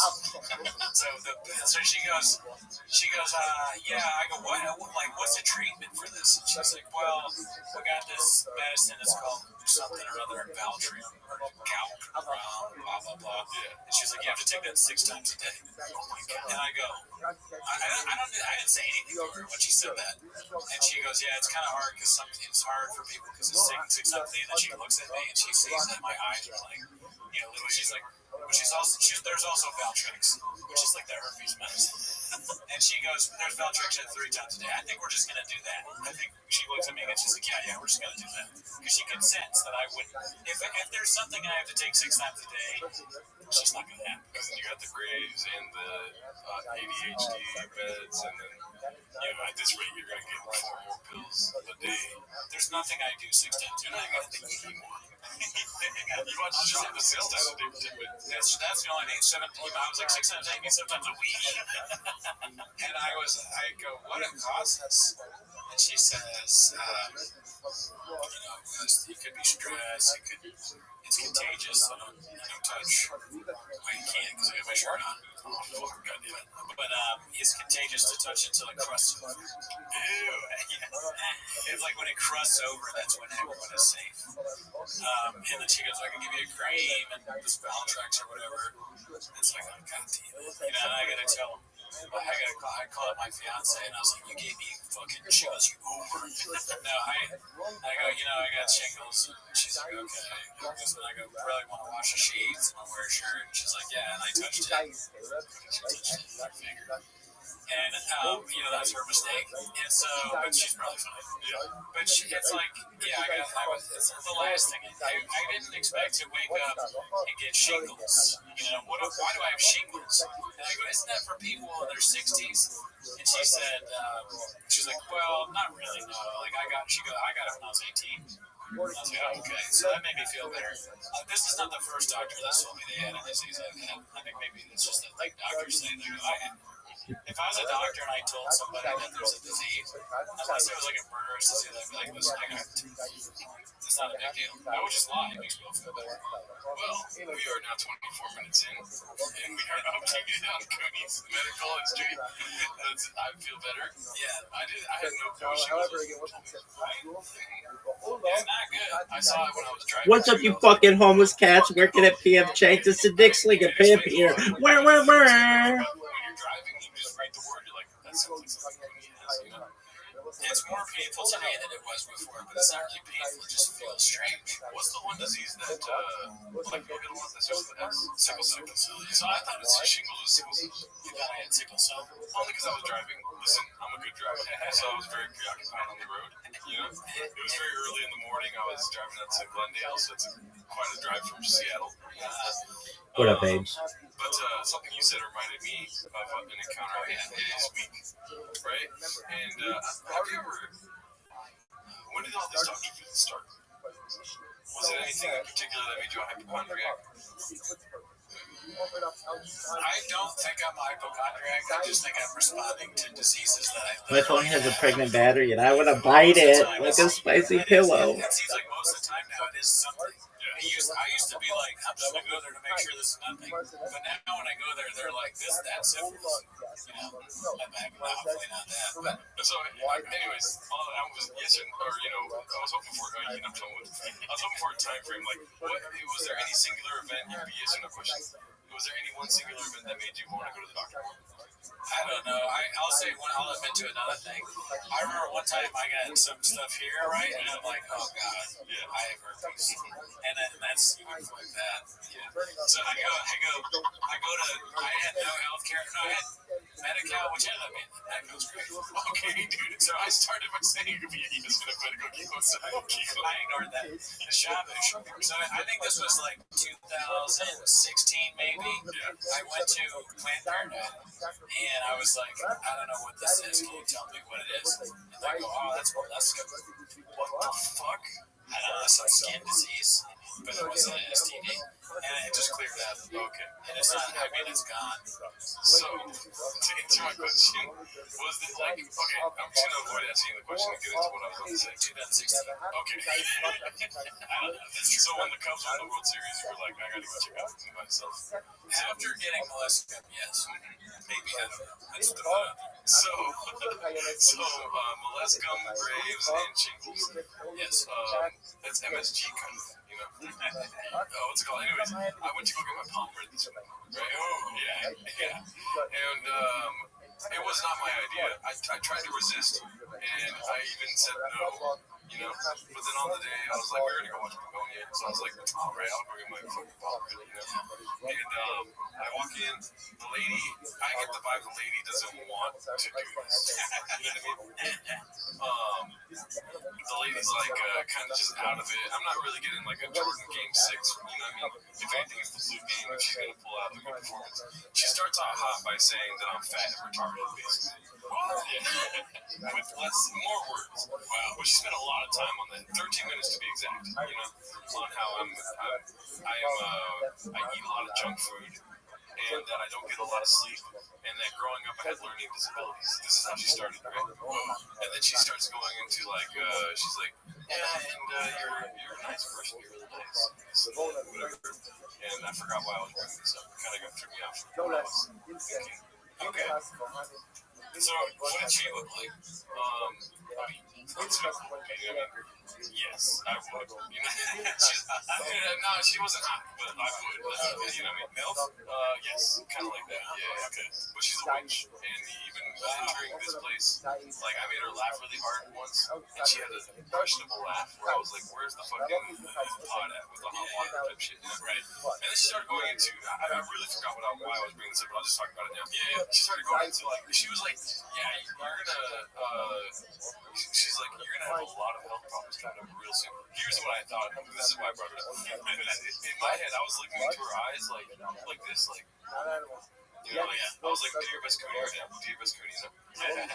But even in that moment where she's like confronting me with all this stuff, in my head, I'm going, "Dude, I think I want to live. Like, I don't give a fuck, dude. Like, let's die today. I really do not care. Whenever I die, I die. You know what I mean?" And so, like, but I could tell she was trying to pull at some sort of string to get me to feel something. And I was just like, the whole time just looking at her and not responding. I don't know if you're supposed to respond to these things, which I told her at the end. At the end, I was like, I'm sorry for not talking a lot. I just don't, never done it before. Right. I mean, which was saying, I think you're a witch. And this is brujeria, and I don't like this shit. You know what I mean? Yeah.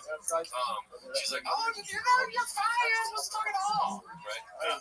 Whatever she sounded like. Yeah. And then she started saying that I was gonna have a lot of health complications. That I'm gonna be in a stasis with my endeavors until my 50s. That's when I'm gonna start killing it. And I got a long lifeline. I'm gonna live till I'm 90. And then she's like, "But wait, how are you gonna live till you're 90 if you're fucking fat and ugly and stupid?" And then she keeps going on. And she's like, she's contradicting herself. And then she says that I'm a good teacher. You know what I mean? And then she asked me what I do for work. Right? And I was like, she's grasping at straw. She don't know me at all. My poker face is killing me today, you know? I'm winning the whole pot, you know? Yeah. And I was like, producer. I didn't say comedian, you know? Yeah, she was talking about how my words are powerful, which you're welcome. So, yeah, definitely. I mean, a lot of negative comments about bots. Don't speak the English language. And she's like, your words are powerful, and you should start using that powerful. You're saving lives. I'm out here like, I'm just in the kitchen. You know what I mean? I'm just in the kitchen cooking some orange chicken and shit, right? And but I guess that saves lives because everyone needs food sometimes, you know? Right. And so yeah, and then I walked out and I was like, these guys are like that fucking stupid, the dumbest shit I've ever done. those guys in fucking Muppets. What are the names? Waldorf and the other guy, Waldorf and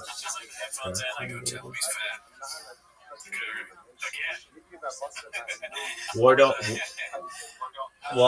and Waldorf and I just fucking had it. Waldorf and Stadler. Really? Yeah. Like a girlfriend in essence, where I said something to the effect of, she said, just listen along the lines like, when you speak, people should listen, right? And then I said, so when I tell her to be, shut the fuck up, she should listen too, right? Yeah, and she started, that's what she did, her fucking witch laugh. Oh, okay, so you got her, that's good. Here's the thing, the whole time I was in there, every single time she had asked me if I had a question, I wanted to be like, so you just tell me from here. And I'm the whole time. I just wanted to know if I was good. But I never asked that question. I waited, and I sat in the pocket, and then I hit her with the, so when I told her, shut the fuck up, she should listen. Damn, it would be funny to just say 8 inches to like some question and then a bruja. Is it bruja? I think those are derogatory terms for that. Oh, okay. Brujeria is witchcraft, Right. Bruja is witch. Let me ask you this: do you know, is there a similarity between them and like tarot reading? Because I've been a tarot thing. Yeah, let's just say that she sat down and she was like, "What do you want to do?" And I was like, "Palm reading." She put the cards away. You know, Oh, right. she's an all-encompassing. So I forgot that it's the palm. So does she touch your hand The whole time. And then she was saying that I tensed up after a certain amount of time. She tried to say that when I was 10 years old, I resigned from life. I'm like, whoa, no, dude. No, that's more like 26. You know what I mean? But she said that when she brought that up later, she told me this later, that when she brought that up, that I tensed up. And I wasn't trying to sound offensive, but I got a little offensive where I was like, well, it's an awkward because like, I'm holding my hands up like this the whole time. You know what I mean? I can't stop looking at my hand now. What can you really tell from someone's hand? Unless unless you're like Hercule Poirot or something like Sherlock Holmes. But those aren't real people. But they go, you know how like in movies they go, yeah, I can tell from your hands you worked this a lot. That means you there's like this hand lectures like in the sun, no day, and they knows your address. I wonder if there's any truth to that. Like if somebody were to look at my hands, could they tell that I did open mics for 10 years? Like, I have a podcast. Do I have podcast hands? Yeah. They're small. Small teeth, small hands. Right. My body parts are small, boss. Your furniture is small. This is a lot of small things on the show. I don't know where I was going. Let me see your hand, your right hand. You're right-handed, right? Let me see you. Like this, like this, right? You smell my hand? No, I'm not doing that. Oh, you're fucked up. Do you have a 7? Like I do? What is that? Like this? It's like kind of like a 7? Like here? Yeah, you do. Most people have like a 7 thing. And you got this thing. Yeah, every hand is like the same. How can you tell? See, look at this. This right here. She said this. And then she's over here. She's saying that I lived many lives. She said that I had so many lives, which is probably not good. If I believe in the afterlife, that means I'm gonna come right back here, dude. I'm gonna just end up in fucking Mexico again, dude. Like, fuck. You have more creases in your hand than I do. Yeah. Why is that? Long life. That's doctor visits. Stress. Yeah. You should have. Oh, thank God you don't have shingles. That's messed up. So you went there. She doesn't put cream on your head, right? Oh God, dude. Yeah, witch is trying to live you up, dude. Kill yourself. She didn't live you up at all? No. Does she have any advice for you? No. Other than like stop eating so much, you fat fuck. It was aggressive. At the beginning, I started laughing, like without her noticing, because she was so balls deep in my hands. Yeah, I was just like, That's fucked up. I was a good student, dude. What the hell? She said I had learning disabilities. And you didn't, right? Did I? I don't know. Were you in any of the classes that are like, not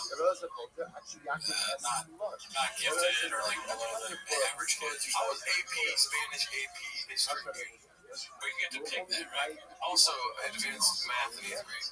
So it doesn't sound like she's very good at her job. It's also like one of those, like, all that kind of stuff in the profession. Like, I'm in 12-step programs, but I like my sponsor, like, as a person. You know what I mean? Sure. And he's a cool dude. Yeah. And I don't know if I would be doing this if it wasn't for him being a cool guy. Other people I meet, like therapists, stuff like this, I'm always like, I'll sit here so you feel good too, you know? More of like a people pleasing type thing. So like at a certain point I was just like, just doing it for her. I don't want her walking away and being like, man, this guy caught me. All she was doing was paying narratives, dude. Yeah. Yeah, it's tough to call them out. Like it feels weird to be like, no, that's not true at all. I was swear. Because then they're totally wrong and it kind of just feels awkward. I wonder what their comeback to that would be. Like, oh no, I meant like emotionally or I don't know what that was like. Yeah. Or maybe because they're a witch, they put a spell on you. Yeah, because they're pissed. That's what I was scared of too. That's why I said no originally, but then I was like, I said I would do this. Not a big fan, honestly. At the end of the day, not a big fan. Was it a cool experience? No, not really. You know what I mean? There was no other. I wasn't gonna. It was just like, I'm not into this kind of stuff. Yeah. If ever there's a witch around me or something, or a fucking ghost or something, I'll just leave. Yeah. Well, she did a bad job. She didn't predict your thing well, so of course you're not interested. Well, I get it. She started off by being like, listen. Creases move sometimes. And I'm like, this is bullshit. Right off the top, like, she's like, your hand, like, there's one time where I was doing a hand reading and the fucking hand was moving. Like, the creases were moving while I was having it. Whoa, nuts. Yeah, this is crazy. Yeah, it was weird. He didn't like it. I didn't think. I was like, what's happening? I'm like, who am I talking to right now? Donald Trump? You know? It's just like, oh. And then she's like, give me your hands. I'm like, okay. You just basically told me the preamble was, all this can be bullshit. You know what I mean? Yeah, you literally change your mind while it's happening, you know? She would hate me because I would talk way too much. I would be like, so what's this? Oh, really? That's what that is? I actually agree. I would just fucking get in her face. I'm like, is anyone ever trying to... Yeah, no, I was quiet the whole time. She asked me questions at the end, and then she was like, do you have any questions? And then I was like, I'm sorry, I don't. It's funny that with that kind of profession, in palm reading, tarot, when the person is very into it, and that's their whole thing. Because not unlike the cops we talked about, it would be funny to see them just like eating a burrito. Even though it's totally normal, like that's a normal thing to do. But a witch, and she's all in a bruja and like reading your hands or whatever, and then you see your albers, and you're like, I don't know if you really know how to do all this stuff. They make tarot photosynthesize or something, dude. Or you feed yourself in the sun. Yeah. It's like, do you think tarot at fucking McDonald's? Like, this is where it took you, or did your tarot card tell you that you would need to, like, you see them at the laundromat? It's like, is that what the tarot said for the night? Your clothes. Let's see, he doesn't wash clothes for you, dude. Yeah. Oh, yeah. Witch.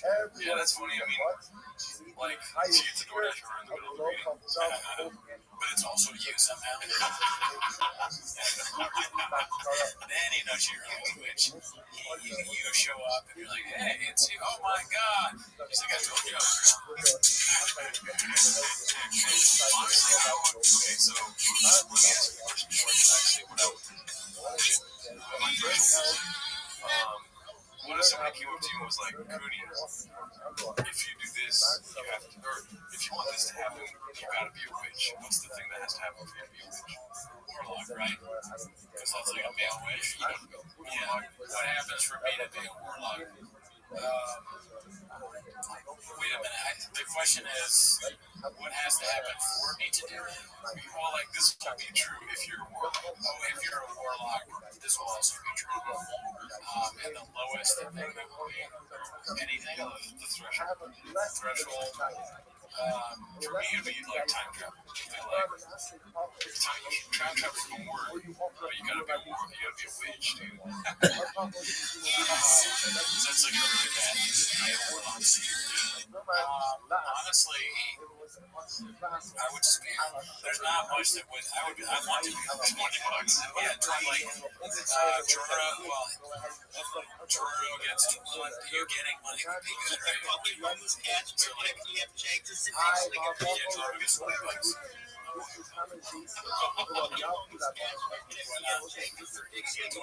I can fucking turn you into dust.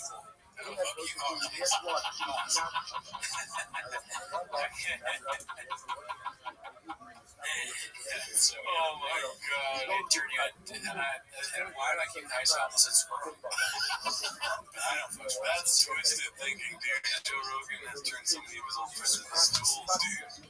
I turned into squirrels. A flying squirrel at the same time. But yeah, dude, that's it was an experience, and then I saw Patagonia and all this. Way better. Oh yeah, I mean that's like old school entertainment. Dude, I went to a second. Where? Have you ever been to the IPIC? Oh my God, where's that? It's in downtown Seattle, right here, and it's it's like maybe 20 or less people sitting in the theater, but there's some that are like beds, like some seats that are like beds, and other ones that are like recliner chairs. They're really nice, and it's like first class seating. You know how like in first class you have your own sectioned off thing, and it's like 2 seats. It's just like that. That's crazy. And then every seat comes with a blanket. Is it super cold in there? Not really, honestly. Just in case you need it. Yeah. Just give you that option. I mean, like a food fight is a full bed, sheets, pillows, and all that. And somebody comes and tucks you in. The guy, what do they call them? Ushers come in and tuck you in, and they kiss you on the forehead. Water to brush your teeth. Brush my teeth, I mean, why, man? That's the craziest thing I've ever heard. You can't see this. I'll show you the seats right now. Yeah, let's look at that. I wouldn't want to be there. I like watching stuff late at night in my bed. So I get the pillows out. Yeah, I don't know if I want to do that with a bunch of other people in a bed. It's pretty spread out though, dude. Yeah, like this is what it looks like. Oh, I see. That looks more like a Flintstones chair. And that is an old space show. The Jetsons. But this is what I'm talking about. These seats are fucking cash money. Oh, yeah, those are really our own seats. Oh, yeah, 2 big chairs. And the way they got the table set up is, I was going to say it's a little bit similar to the Alamo. I've never been to the Alamo, so maybe the same thing. The Alamo rocks, but I haven't been there in so long. So, yeah, it's like that. It's $1 million a week. I like that it's kind of futuristic. It looks good. That looks like a good theater. It's called the IC. Where's it at? Yeah, downtown Seattle. Oh, downtown. Yeah, man, I mean, it's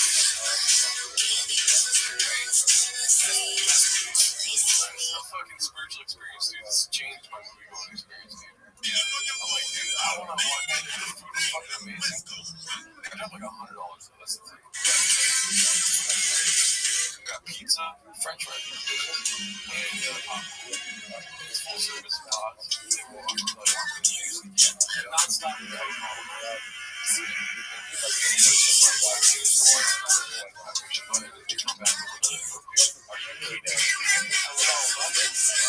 Oh, is that how you order? Yeah. Was there a screen? No, it's just a button. Oh, there's a table right there. This table has a button right.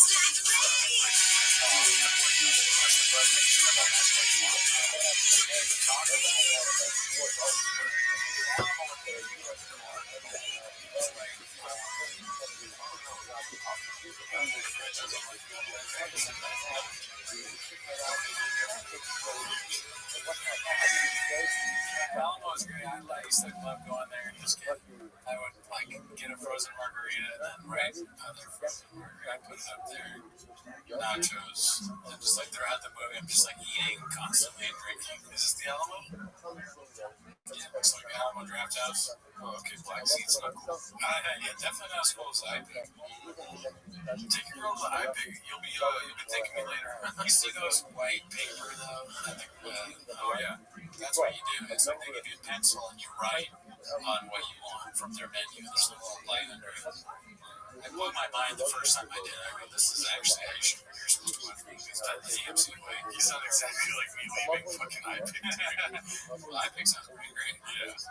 It is like $25 pop for fucking seats. Oh, that's not bad, man. But it's not that bad. The food is one of the most expensive. Dude, they got a pool table. And they got like a fucking big screen of sports games, dude. I'm like, dude, I want to be here every week. Oh, like outside. Yeah, like it's underground. It's like you go down 2 levels underground. Yeah. And they got this like chill ass Freemason type fucking atmosphere. I think the Draft House has something like similar to that because Jay Light, he had a comedy show there. Go on their bar. They have a thing where you can hang out and sell merch. But now you guys had pool tables like in the movie. Although Gunye's playing. Oh, Black Phone 2's out. Yeah. I want to see that. I don't. You know? No. Why? Black Phone was great. Don't get me wrong. Sure. But the Black Phone 2 trailer looks whack. Oh, but you said the same thing about Begonia's Daddy. True, but I watched Begonias too many times. I watched Begonias. I have seen Black Phone 2 trailer way too many times too. Okay. But Black Phone, one of the appealing things about it, this is movies with American movies here, was that it all took place in one setting. This one has like 5 settings. Just I haven't seen the trailer, and I remember thinking, how could there be a sequel? After seeing the first, but I heard it was good. I think it's getting good reviews too. Oh, okay. I'm gonna give it a shot. All right, I'll try it out. It's worth it. I've heard a lot about Predator. Yeah. Like good, bad, good, but I don't give a fuck, dude. That's crazy that they're still making Predator movies. Yeah. That picture's kind of funny of the guy.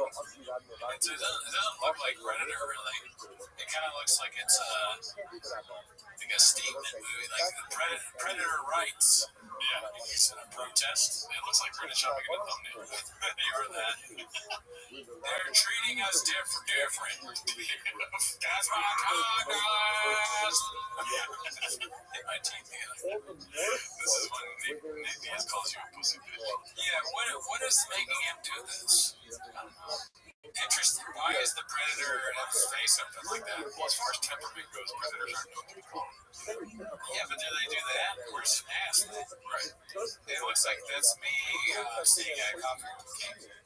That's you after the doctor told you had shingles. No opening my mouth for another pill. I like those me licking my lips because I heard that I could get another vaccine. This is you when they tell you no more vaccines. You're like, No, it looks like he's happy to be where he's like yelling, kind of, we will not, the power to the people all the time, or whatever, like it's a protest.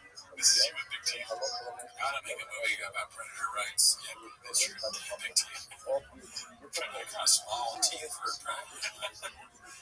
But yeah, Friday Night, Five Nights at Freddy's is also out right now, dude. Knives Out is being shown again at the Alamo Drafthouse.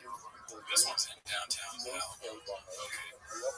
Mine's in Uptown, Seattle, Dina. Okay. Yeah. Did you see what happened with that guy, Antonio Brown? He got arrested for murder. Attempted. Did you see the video? But he was in Dubai, right? I think so. That's a Have you seen the video? Well, where is it at? I think it maybe turns like Antonio Brown video. Should I, while you're looking it up, should I say what I think, or do you want me? Because the video of it is like, in my opinion, pretty much case closed. Which one is it? Maybe it's the one in the. It might be the one in the middle. This one? Yeah. Watch what he does. He is charged with attempted murder, right? So in my mind, attempted murder is very like someone's like he's trying to kill somebody, right? Watch the tape. He's so good. Bad bug, dude. His brain is shot. No, she's definitely just fucking phased, dude. Imagine that. You wake up in the morning and this is sucking on your side. It would be.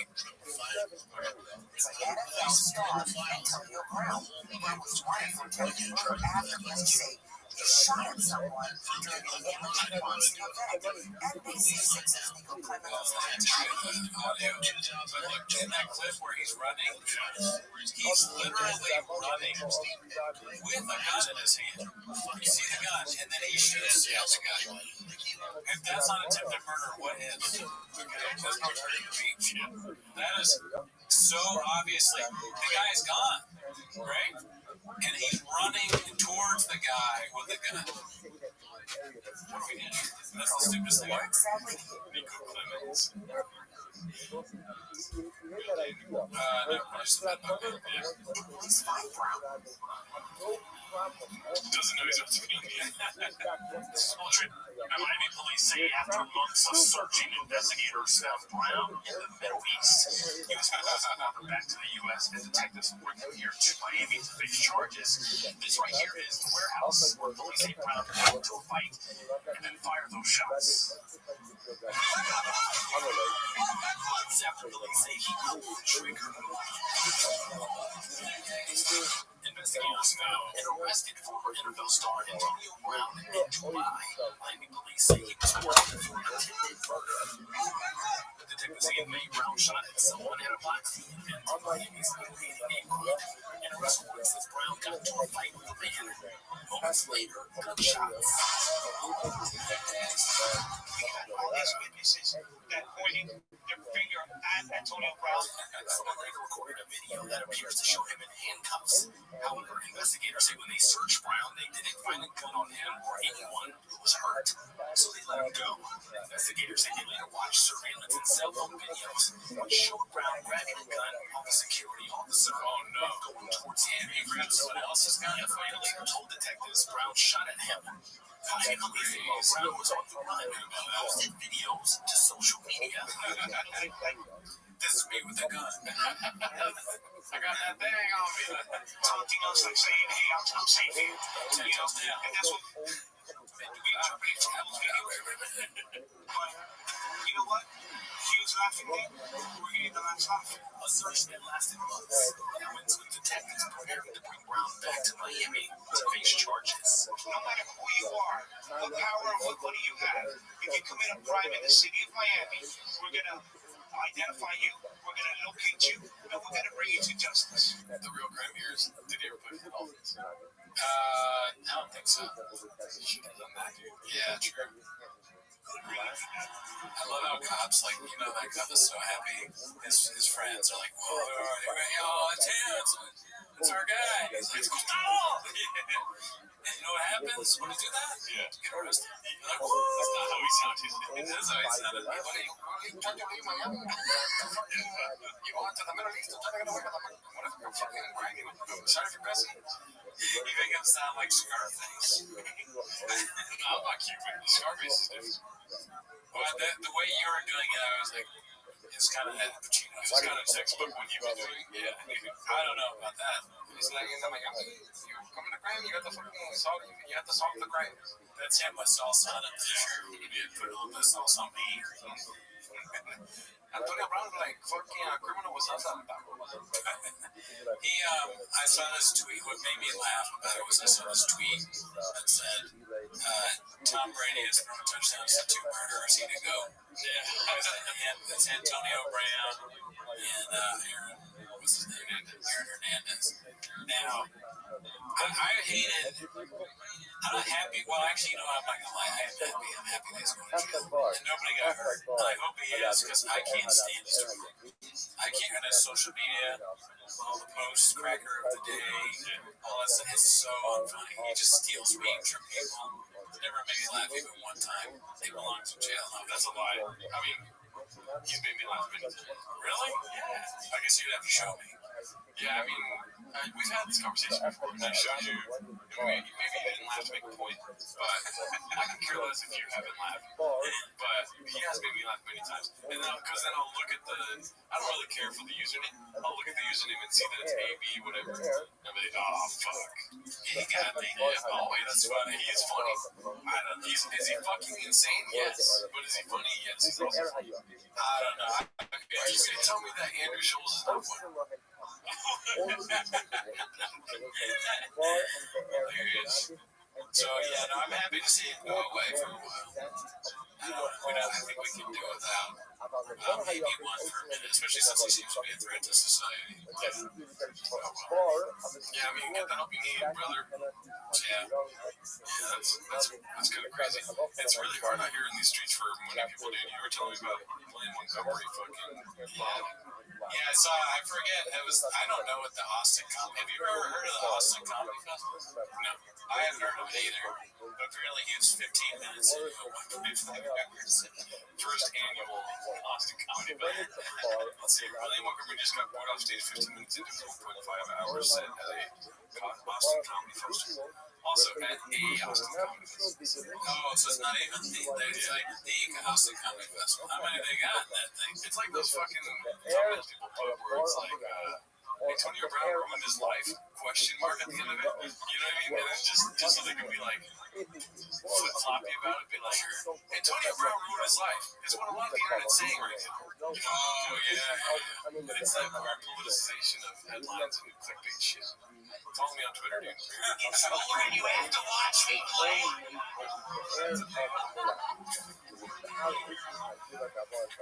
So I started taking weed to Viagra, but the only problem is whenever I smoke it, my eyes get hard.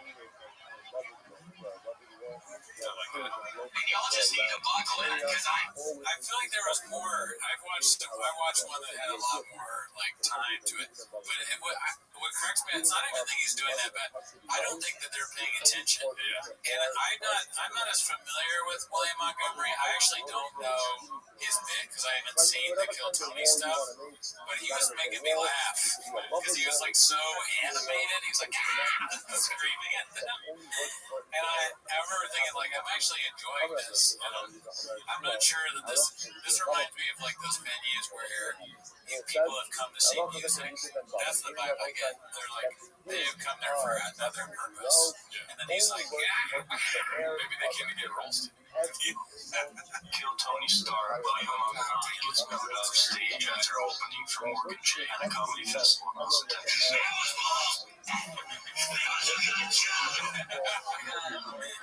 This is a weird rumor, but I heard the Aaliyah plane crash happened because the pilot tried to ghost ride the whip.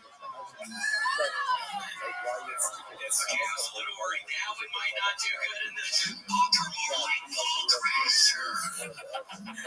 I laugh when I hear them. It's like the references are not super timely, right? But Paul Walker, more like Paul Crasher, if you scream that at me as time you should have had a contra, I think I'm gonna laugh at it. And the Aaliyah thing is like that. Maybe it's not good, but the way he's delivering it, I'm kind of like, this is kind of funny because he's just so crazy. Is that how he normally does this? Yeah. Okay, I'm sort of into it. I heard the reason Paul Walker is because the director forgot to say good.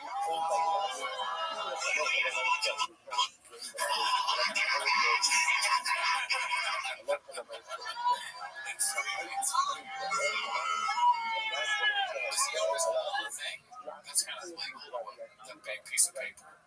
Sometimes that might be part of why they're not into it because it's kind of just yelling and screaming. And I don't know if they're there for comedy. Let's see. Austin, it has been a wonderful pleasure. Thank you so much.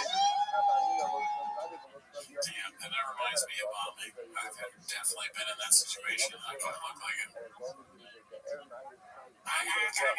TikTok refused to connect. I guess there's more video, but we can't see it. That's cool. It's cool that he's famous enough to have a bunch of pros about bombing. I want that. Yeah. I want to be big enough that when I bomb, it's big news. Yeah.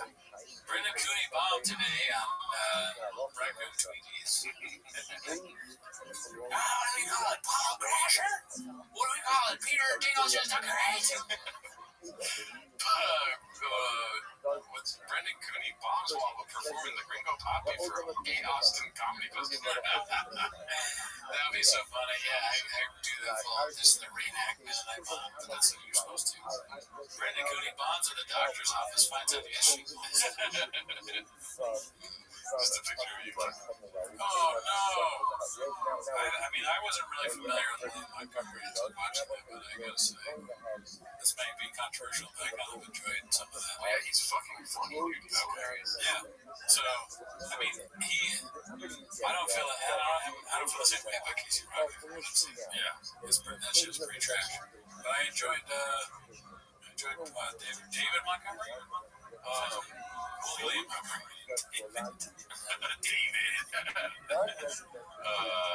I want to show you. You've seen this one, right? I don't know. Where he's like, I ain't never gonna stop. That's just hilarious, dude. That's right here. Okay. I do have one thing to say, and it's all about the respect of the craft and art. These are two people you need to know. So backing up, saying, who are you? That's a bit of disrespect. Not disrespect, but disrespect. Like, you need to know when people that can't tell you. For sure, I swear to you, Bucky, as it was leaving my lips, I just thought to myself, this is a These motherfuckers came the way, so I want okay, yeah. I didn't take it bad. No, Thank you for bringing it up. Thank you. I'm gonna bring it up. I do it to everyone. So maybe I need to stop. Yeah. But I'm never gonna stop.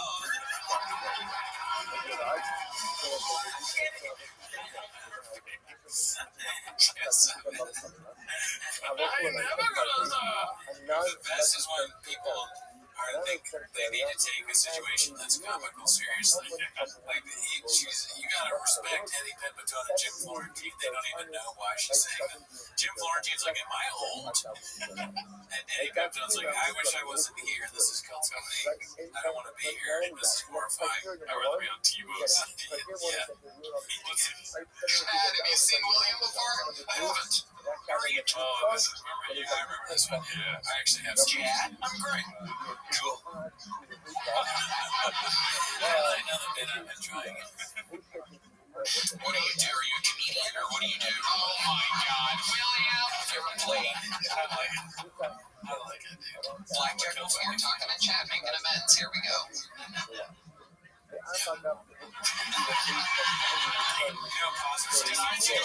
You can't tell that this guy is serious. Like, what's it, Chad something or other? I forget again. Chad loves Johnson or something. I forget his name. Chad Daniels. It would be perfect for him, you know? He could just be the angry comedian that no one would ever know, and it's good for the show. But after the show, he talked about it on the podcast. He said, yeah, I want to do this. I kick his ass. You're insane. You're going to kick that guy's ass? That clown? That's good. Like, screaming.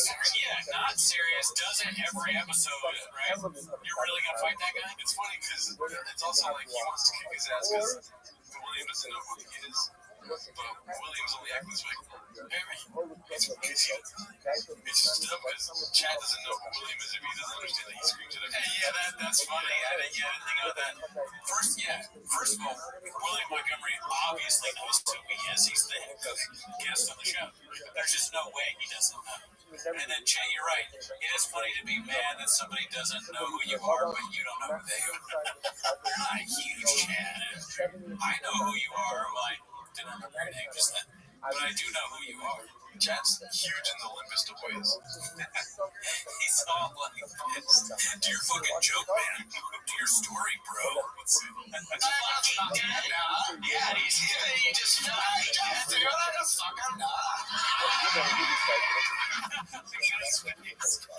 It's so funny. Damn it. This whole time I didn't realize I liked William Montgomery. Yeah, he's hilarious. He's good. Keep your mind open in case you're It's very funny that Brendan shot your way out of this by saying you'd fight, but you also look like the gays version of Home Alone.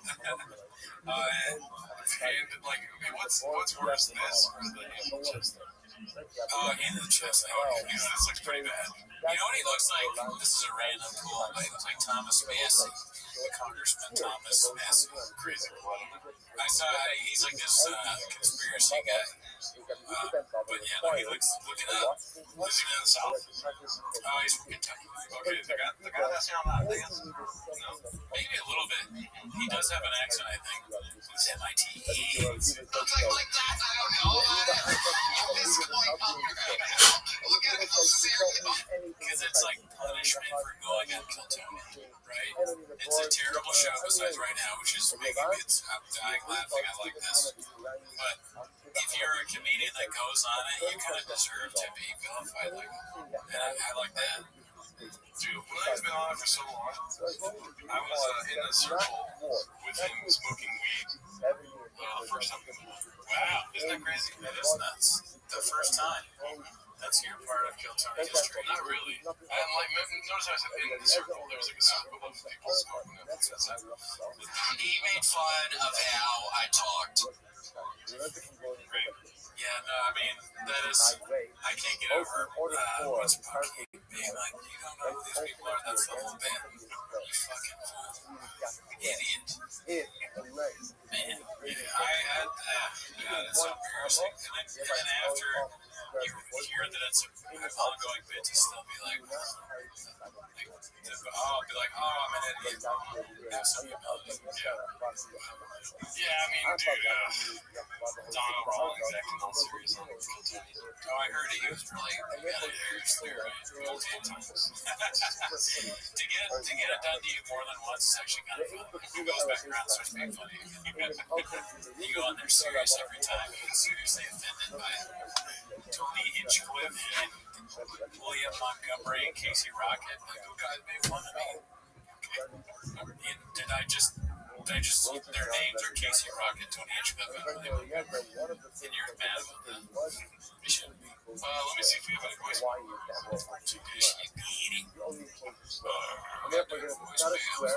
It is you do bear a striking resemblance simply due to your hair color. Yeah, I see. Let me see here.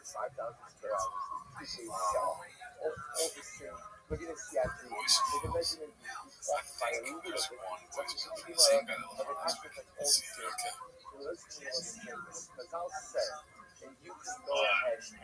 My shit was on quiet.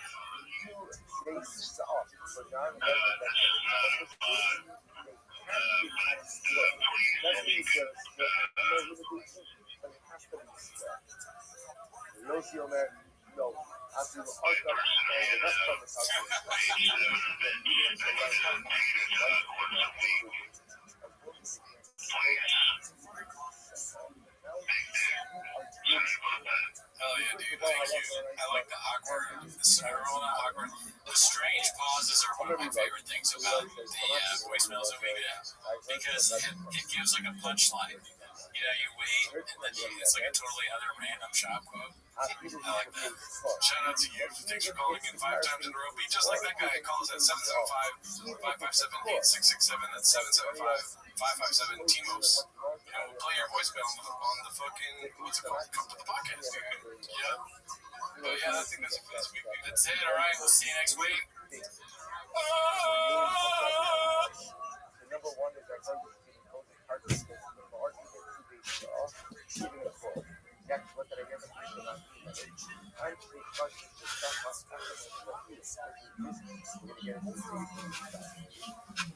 Brushes can leave up to 50% of black behind, which can lead to cavities. Oral-B IO Electric's round brushing hugs each tooth to be leaving up black molars to remove up to 100% more black. Switch to Oral-B IO Electric with Oral-B paste. Say goodbye to cavities.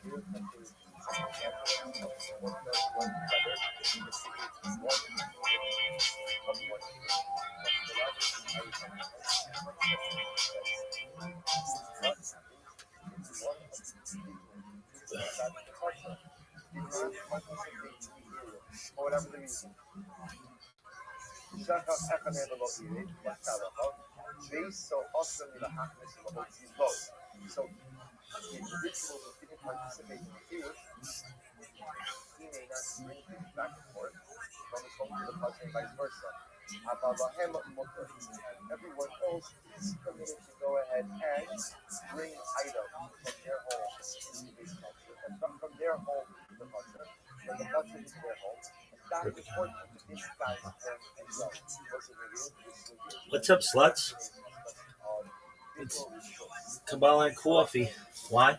It's whatever you want it to be, baby. What day is it, big dog? 48 days. Really? Yeah, how many till fucking Grand Theft Auto?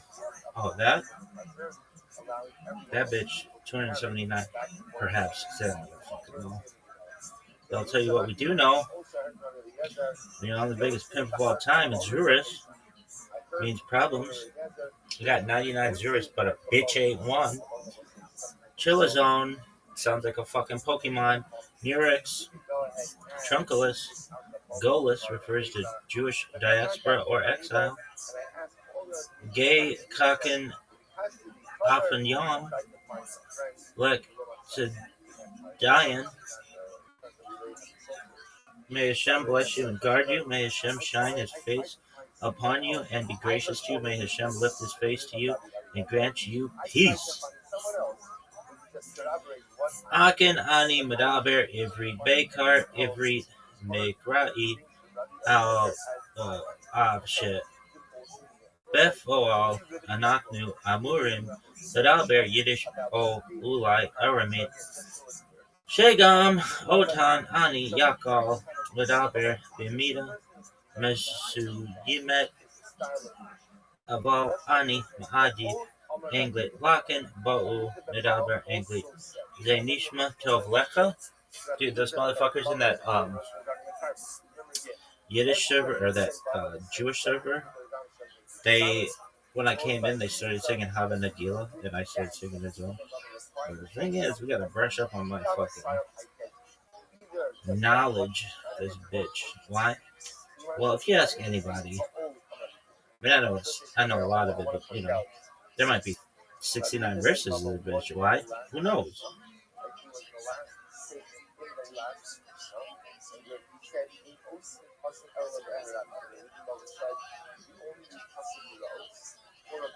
All right. So what is it? Hava Nagila, Hava Nagila, Hava Nagila, Benismecha. Hava Nagila, Hava Nagila, Hava Nagila, Hava Hava Nagila, Hava Hava Nagila, Hava Nagila, Hava Nagila, Hava. No. Hava Nagila, Hava Nagila, Hava Nagila, Benismecha. I always thought about this. I mean, I know what it is. Everybody knows what it is. But I'm saying when I was a little kid, perhaps. Really, yeah, I thought the way it is really was that. Why? I thought it was Venice Echa. Is that what you thought it was? Everybody thought that. Really? Yeah, what's it mean? Let us rejoice. I know that. Why? Because it's in the fucking knowledge base of everybody's favorite rabbi. Why? Duh. Let's not get into it. Are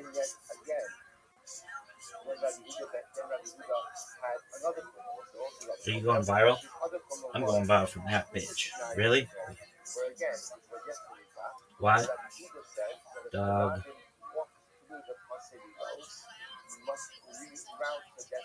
Who the fuck? Hey, let's make it light tan on white. What?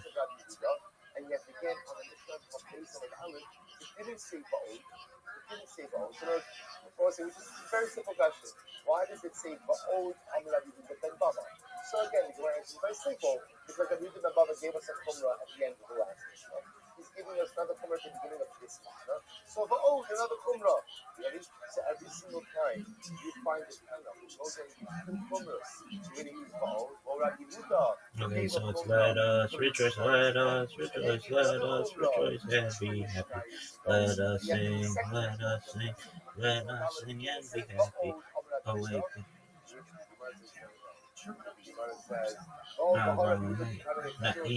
Narina, Hava Nina, Hava Narina, not Hava Hava Narapanina, Hava Nina Raha, Venisamaka, Hava Narina. No, it's Hava Nara Nina, Hava Narina Hana, fuck, Hava Narina Hana. Let's hear it. Let's hear the song. I bet they were like, is he saying Yisrael? Yeah, bitch. Why? Because that's what you are doing. Oh, and here's the other thing. They were like, dude, what fucking song did these schmucks want me to sing? Take Me to Church? What the fuck? So I said I'd sing Take Me to Shul, and they were like, take us to Knesset. And be like, bitch, that's too long.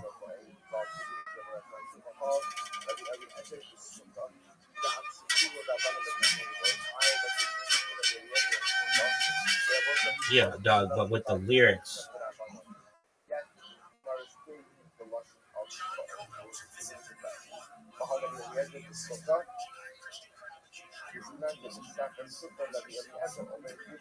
Performed by Roy Howard, classical guitar, Whiskey Mick. There's no music. Dude, give me the fucking lyrics.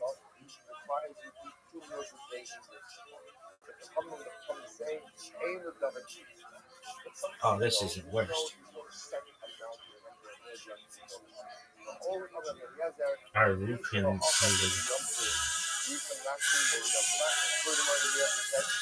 Don't make Israel like that, because it's like it's expanded, baby.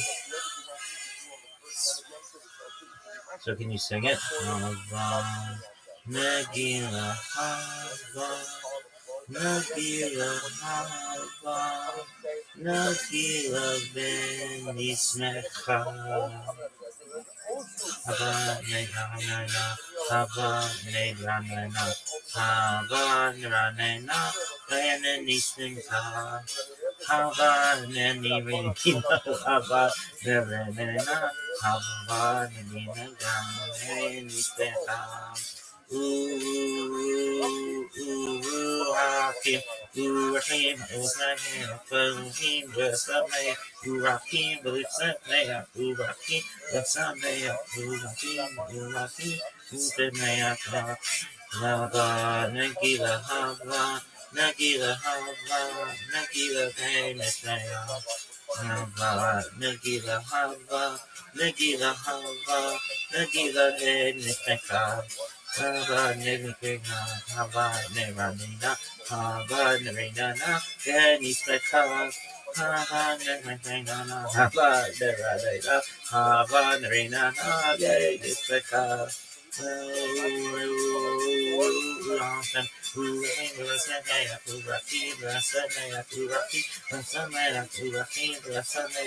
Nagila,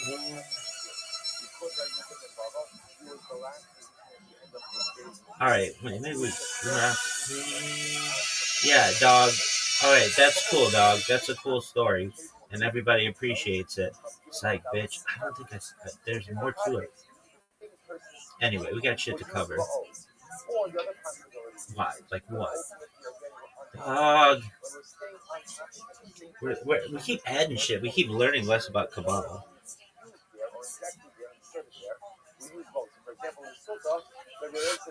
Why do you think there's more? I thought to talk about a heart at the end.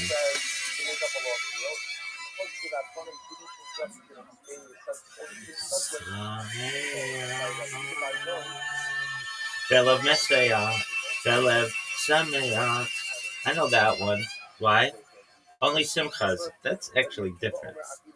That's celebration. Sameach is happy. What else is Sameach? What the fuck is wrong with this shit? Hag Sameach. Really? Oh yeah, it means happy. Holiday. Like Yom Tov or Yom Tov. Yom Tov, that's just good day. Doesn't necessarily mean it's happy. Alright. Here we go, folks. If you're watching this at home and you're like, dog, this is who they send us? Dog, I'm just doing my thing, okay? I'm fucking just living on the internet. Really? Yeah. And I even said, I say the same thing to you. This is what they sent me? Bunch of fucking, half you are goy who think they're Jews. The other half are Jews, many of whom we treat as goy. And then there's a small little segment who got their shit together of Jews who are halakhically Jews and practicing, and then goy who are goyim. Goyim that are goyim. All right, cool. Oh, that was a really great story, and I really enjoyed it. Really? Oh yeah. What are your thoughts on your phone screen kind of being a little broken? I deal with it, baby. All right, here we go. What does Amachai mean? It's something so pleasurable it would wake the dead, like when a rabbit gets stuck. Halavai, that's what she wants to happen. She wishes. Yeshakab, that's a Jewish head. Yanta, that's a talking bitch. Kind of a fetish. Really? Oh yeah, dog. Look at this athleticism. All right. Talkless, brass tacks, motherfucker. Really? Oh, for sure. Nosh, snacking on pussy. Really? Oh, it's whatever you want it to be, baby. Basher, that's soulmate. Bashirta is a male soulmate. Bashirta is a female soulmate. Mishmash, I was taking a bath. I used that earlier. It's like a mixture. Bupkis means nothing. It means beans. Good Yontif. Good holiday, baby. It should be good. L'chaim, delight, Harv, neutral, black, kosher, smooth, mensch. It's a good dude. Female equivalent would be Seducus, from, or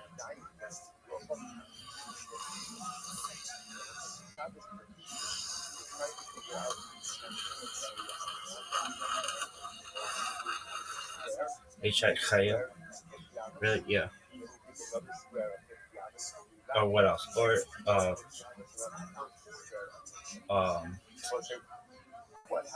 that's, a Gittle. Good girl. Like you're really close with the person. Really? Dog, it's whatever you want it to be, baby. Why? Why not?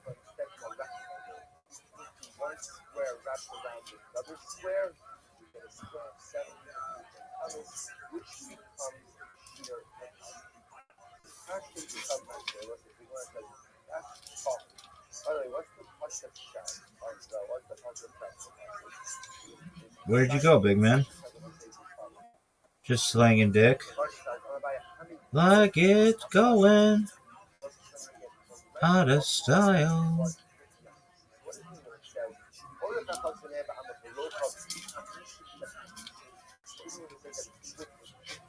Alright, tight.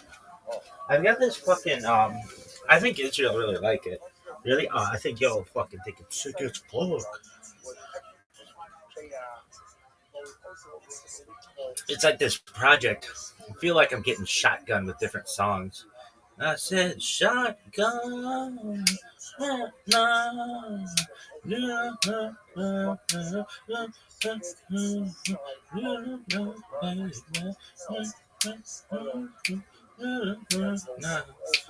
Oh, put on your heart.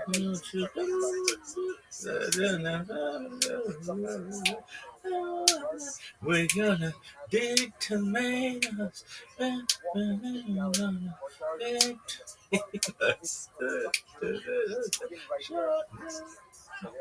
Yeah, Sam and David. Don't ever. I don't want you ever thinking that it's anybody but Sam and David. Right. Is that it? No. Yo, dog. What else?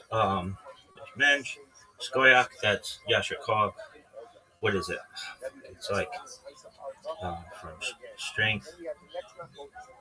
Skoyak. It means like Yasher Kog. May your strength be directed forward. And then so it's may your strength. And it was originally Yasher Kokaka. Then it was made Yasher Kwak, and then it's just Skoyak. That's tight. What's Oive? What's Oive? It's like, oh shit. It's like, woe is me. It's kind of shit. There's Stettel, that's an Eastern European village. There's Strinel, which is a hat. And there's a Scheidel, which is a wig. Milkig, Fleischig, Parv. Parv's neutral, Milkig is dairy. Fleischig is meat. Heimish or Hamish, that's homely. No, that's ugly. Homey, like west side. Schmata, that's rags. Schwiger is mother-in-law. Chazer is pig. Chazir is pig. Chazer, I mean repeat. Schlep, that's today's word. That means to take your shit from one place to another. And I'll talk about this really where this like sticks out in my mind. I was living in Long Beach, and I would. Well, how did you come to a Chabad? From Hashem, baby. But it was like this thing where I restored their shul with bare fucking hands. What the fuck happened here? What is this shit? Anyway, and we won't go into that story, but that's really great stories, I feel, about Judaism. That's up there with any of the shit in that book, or in any of the fucking big thing of books. It's amazing. It's better than anything that happened in a cave, or a fucking desert, or anything. That shit's tight as fuck. We won't go into that story right now, though. Really? Yeah. What about that stairwell? Not that either. It was a... but like how I came to this Chabad in Sherman Oaks. That's how I came to that Chabad. Anyway, I was living in the valley, but then for a job I moved to Long Beach, but near the very close, like across the street from Lakewood, and I kept hearing everybody talk about Lakewood juice, and it's like, really? Like, I live like in Lakewood. Anyway, and I would drive, which is a massive drive, from Long Beach to Sherman Oaks every Sunday. I did it for like 6 months every Sunday, and for shoppers, and people would be like, that's a schlep, and it is deep. Really? Yeah. It's deep. My Rebbe's would drive from Irvine to fucking Westwood. And that just schlep every single day. My Rebbe's would drive. I don't want to get into that story because I just don't. You'll find out how much this woman meant to me, what it still means to me, and how much she'll mean to all of you. But that's a schlep. But I would do it. I didn't even really ever know what time we were fucking starting because the fucking sun was moving. And they had this really cool board, but whatever. Who knew what the fuck was on it? Anyway, there's a bunch of chicken scratch, but it was cool. Oh, actually, I saw this boards at all the other Chabads, and I was like, dog, why don't you guys have that fucking chicken scratch board? And they're like, yeah, it's kind of expensive. I'm like, dog. Chicken scratch board. Anyway, if you don't know what I'm talking about, you will. So they ended up getting one, which I was like, tight. But I was like, dog, come on, keep up with the Joneses here. This is Sherman Oaks. Everybody's got one of these bitches. Really? Yeah, did Beverly Hills? I think so. Where did you see it? I saw it. And then I'd be like, dog, do you guys know about this? They're like, yeah, they're expensive. I don't give a fuck. Everybody needs those chicken scratch boards. Anyway. Then what? What the fuck's going on here? There you go. Anyway, so, I would schlep. Is it schlep or schlep? They kind of sound the same. They kind of are. It's not S-L-E-P, though. It's S-C-H-L-E-P. It's not slep. It's schlep. Really? Yeah, and what does it mean? It means to travel a long fucking way. Schlep, to tote. Actually, it could mean to carry something. Actually, that's more likely what it is. Really? Yeah. Schlep or schlep. Oh, it is S-L-H-L-E-P. No, it's S-H-L-E-P, but not S-L-E-P. Is Yiddish for drag or pull and functions as a noun or verb. Really? Yeah, but it can also mean to travel a far distance by carrying shit.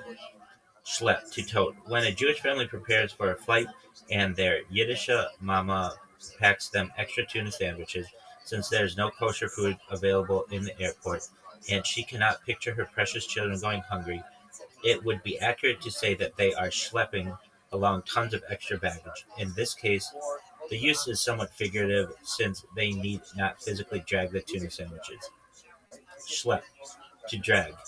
Now suppose the studious yeshiva student of a son decided to pack along his spare set of Talmud, 20 oversized volumes. The luggage would become so heavy that there would be no choice but to schlep it on the ground. Schlep, to be a burden. Once this family realizes that they have so much luggage with them, the entire trip has become more of a burden than a boon. They can then say that the entire trip was just one big schlep. August schlepped, drawn out. As the vacation continues and they miss their regular routines back home, the ordeal begins to feel August schlepped, drawn out. If it gets so bad that it begins to remind them of a winter cold that never ends, they may call it August schleppte krank, an illness that drags on and on. Schleppen Bam Zone, tugging by the tongue. As the family continues to bicker about the non-fun vacation, except, of course, for the above-mentioned scholar, whose nose is buried in his Talmud and who refuses to get schlepped into the brouhaha, some family members begin to campaign for going home early, telling their parents, "You told us we leave early if we don't enjoy it. Schlepp uns nicht beim Zone. Don't tug us by our tongues," say the exasperated parents. "Don't try to use our words to force us into anything. People as schleppers." As the family sits and bemoans their fate, they forget to take care of their appearances and are soon a disheveled and bedraggled group. An observer may remark that they look like a bunch of schleppers, which literally means draggers, but refers to anyone who is not quite making it socially, financially, or appearance-wise. The closest English equivalent to schlepper would probably be loser. Noch schleppers and Mitschleppers tag along. Good news, our family finally schleps baggage home. Good news, our fam- Good news, our family finally schleps back home, schlepping their luggage. Determined not to transgress the Torah guidelines for lashon hara slander, they keep mum about their experiences. People talk about the wonderful destination, and soon groupies and copycats, Mitschleppers and Nachschleppers, start making the trip to the same. I hope that answer didn't schlep on too long, but once I start writing, I get schlepped into it. I don't know if I agree with this one. Why?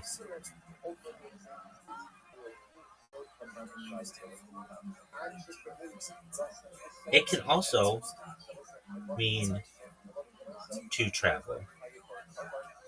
Really, it generally you're carrying something, but it doesn't have to. Haul or carry something heavy or awkward. Here it is, noun. So that's how it is as a verb. A tedious or difficult journey. And I don't know why they don't include that. I would include it. Chabad, get your shit together. That's like half of the shit that I say on this. Chabad, get your shit together. Because you've got this fucking website and it's got some stuff that needs to be changed. You got this lady, fucking Abby, who doesn't know her Mod Podge from a fucking Martha Stewart paint, or her ass from a hole in the head. Really? I don't know why she became our fucking Martha Stewart, but apparently she did. Alright, well, that was a really cool story, Rabbi. Are you ready to learn about some fucking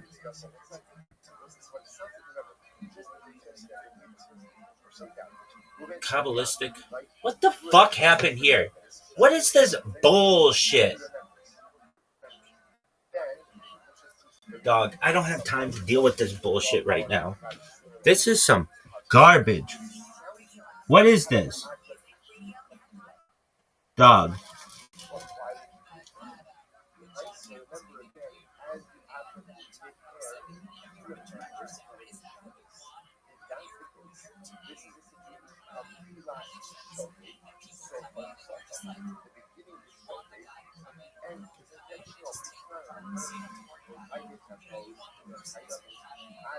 Dog, if you're like, hey, Rabbi, aren't we supposed to be learning? Dog, I got like an amazing. You'll be happy. You'll be happy about this one. Really? Yeah, dog. But what the fuck?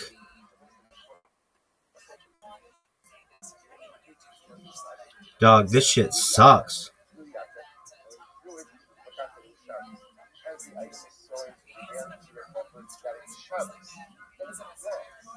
What's up, babies? Everything sucks. Does it?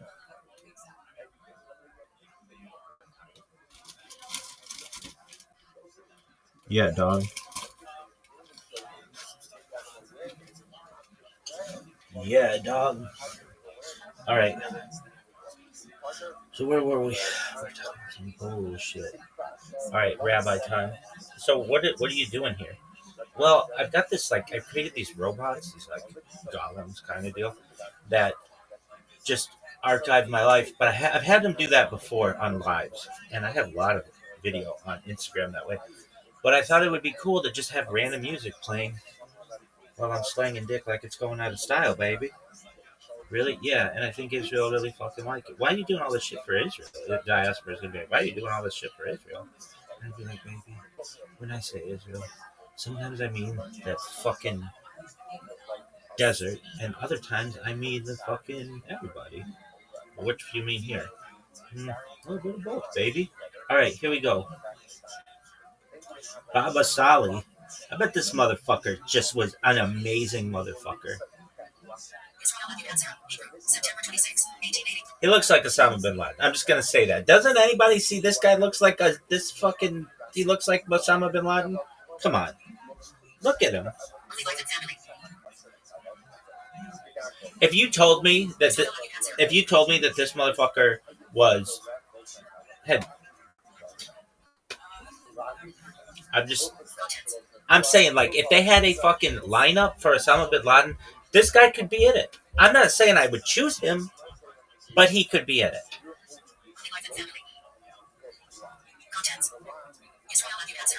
September 26, 1889, January 8, 1984, known as the Baba Sali, Negro, Arabic, lit, grandfather, was a leading Moroccan Sephardic rabbi and Kabbalist who was renowned for his ability to work miracles through his prayers. His burial place in Nineveh, Israel has become a shrine for prayers and petitioners. Only life and family. Israel, you like Moroccan Jews? Yeah, I do. They're really nice. Really? Yeah, Sephardim are so much nicer than Ashkenazi. We Ashkenazi are dicks. Really? Many times. I think our shit doesn't stink, especially lit flicks. Really? Israel Aviv was born on Rosh Hashanah 5650, 1889. He was the scion of the distinguished Abu Hazar Aviv Hazar family of Sephardic Torah scholars and Tzaddikim who were also known as Following Office, miracle workers. He is the grandson of Yaakov Aviv Hazar. The patriarch of this family was Shmuel Elbaz, born in the land of Israel. Shmuel lived in Damascus for a while, where he studied Torah together with Chaim Wein and Sheva Gentleman. Chaim Joseph David Azulay described Shmuel as an Isham named Kadosh, the holy man of God. Wise people speak of his might and wonders in saving the Jewish community from many difficulties.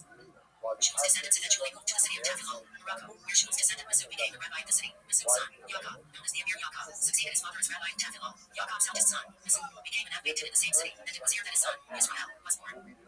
Aviv Hazar's family lived on a large estate which included a yeshiva where young scholars studied night and day. The painted, rabbinical court of his father, Masud, was also located on the premises. His older brother, David, studied by himself in an attic. On the rare times that Masud traveled, he would cover his eyes with his tape to avoid seeing inappropriate sights. As a child, Aviv Hazar was a diligent Torah scholar, studying day and night. At the age of 12, he began to fast during the 6 weeks of Shabbat. Knowing his parents would not let him continue, he did his fasting from them. But his brother, David, knew his talmid how he was. Though David urged him to stop, Israel continued his fasting. After his bar mitzvah, he entered his family's yeshiva, where the students rose at midnight for tikkun chatzah and then studied Kabbalistic works until dawn, when they would go to the mikveh, pray the morning service, and eat breakfast. This was followed by in-depth Gemara study, the afternoon prayers, and the Shir and Shulchan Aruch. Later years. In 1951, Aviv Hazar immigrated to Israel and settled in Lod, where he tried to conceal himself from the public. However, he was soon discovered and offered the position of chief rabbi of Lod, which he declined. He then moved to Makkah, Jerusalem, where he managed to keep a low profile for a while, without his neighbors even knowing who he was. Again, he was eventually discovered, and after the death of chief rabbi of Israel, then Zion Meir Hayaziel in 1953, he was offered the position, which he also turned down. Several years after his arrival in Israel, the news reached Aviv Hazar that Jewish life in Morocco had spiritually deteriorated greatly, so he returned to his country and worked to lead and inspire the community there. In 1964, he returned to Israel again and soon settled in Nineveh, a city in the Negev. He received visitors from all over, asking him for blessings and advice. Funeral in 2. Aviv Hazar died on January 8, 1984, for Shabbat 5744. His funeral was attended by an estimated 100,000 people. His gravesite in Nineveh has become a popular pilgrimage site in Israel. On the anniversary of his death, thousands come to visit his tomb and pray. That's baller. Nevertheless, this motherfucker could have been in the lineup for Osama bin Laden. Doesn't he just look pissed? Really? Yeah. How do you want to be remembered? like this, baby. 4 touchdowns in a single game. Really? Did you ever throw 4 touchdowns in a single game? Yeah, we had 20 minutes, so. Did you ever catch 4 touchdowns in a single game, baby? I was a quarterback. I don't catch. I mean, unless I want to do something sexy. Did you ever catch a touchdown pass yet? For our fucking recess league. Yeah. Did you ever catch 4 in a game? I caught 4 in a game before. Dude, this one time I was playing with my friend at his house, and he had this cousin who was a few years older than we were, a couple years older than we were. And his cousin went to these like really fancy schools in fucking Switzerland with the fucking all these fancy people, and like the most elite prep schools in the world. And this kid was older than we were, and we thought my friend thought his cousin was just the coolest motherfucker ever, and couldn't ever be beaten at anything. And he was older than we were, so I remember he had a treehouse. Treehouses are huge, really, yeah, and treehouses are giant. Anyway, no, the treehouse wasn't ever really in the tree because that can harm the tree, but it's just like a fort off the ground. But that was a big deal. Anyway, back in the day, you just walk through people's fucking yards. It was like no big deal. Not now. I would not do this. We had to go somewhere. We would just like, walk through somebody's backyard. Anyway, it was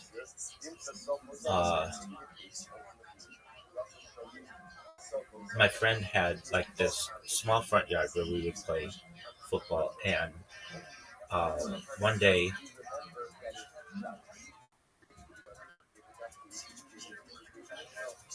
his cousin came over or something, and we were bored, and we're like, hey, you want to play football? Yeah.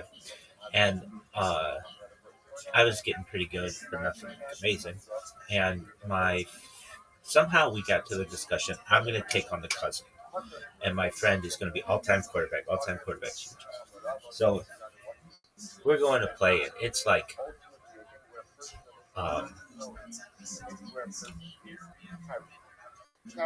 the game goes like this. It goes, I forget who scored first. It was like 7-0, 7-7. 14, 7, 14, 14. 21, 14, 21, 20. 28, 21, 28, 28. 35, 28, 35, 35. 42, 35, 42, 42. When we get to the last, and like, just, this kid was bigger than I was, he was taller than I was, and he,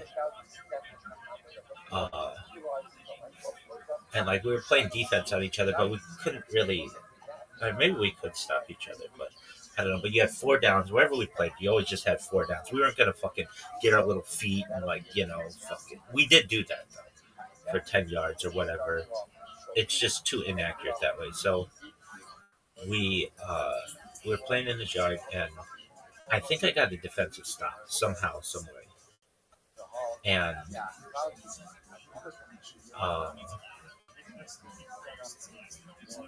And so it was the last. I forget what it was or how we're going to determine that this was the last. Like next touchdown wins, maybe, let's say. And I think I got a defensive stop or something like that. And my friend, who was from New York, is born in New York. He was a quarterback, and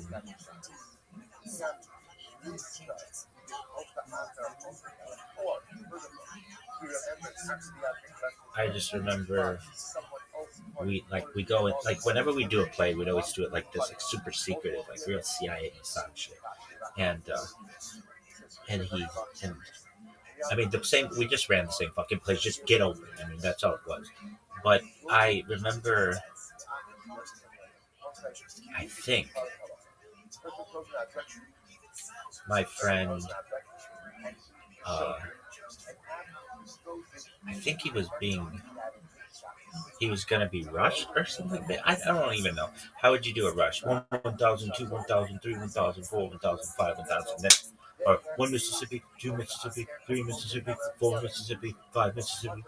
That's what you do. But so you could rush. And I want to say he was being rushed, but maybe not on that play.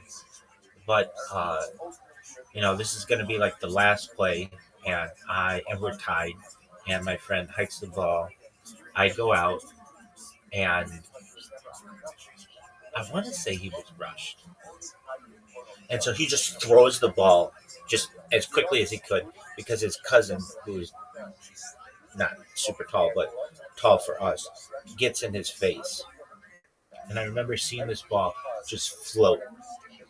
And I caught it with like this much space. And I won. And I beat him. I beat his cousin. His cousin was like unbeatable. And I remember how much I celebrated this. And we told my friend's mom, and she's like, he must have let you win. And it was like, no, this motherfucker was trying his ass off to win. And he did not let me win. And then, do you think his cousin, like your friend, was trying to let his cousin win? No. I mean, no, I don't. I think that he saw that I was in the game much longer than we expected I would be in the game. And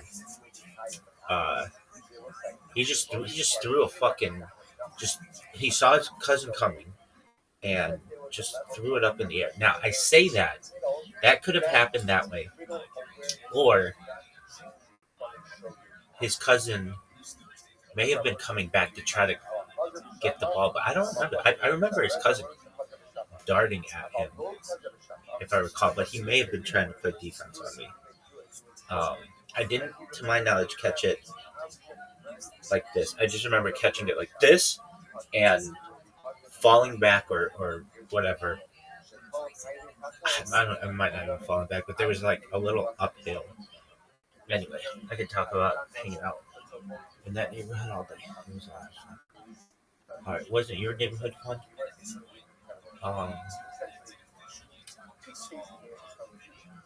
It was different. It was newer.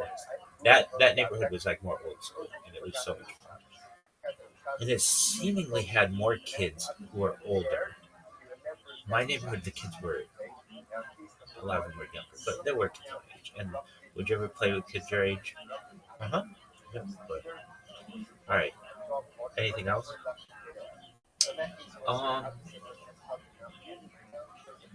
No. Why the fuck did you tell that story? Oh, because this guy? I don't know. Because this guy, the fucking guy who looks like he could be in the fucking Some of Them One. I don't know. Baba Sali. Why did I even fucking tell that story? I don't know.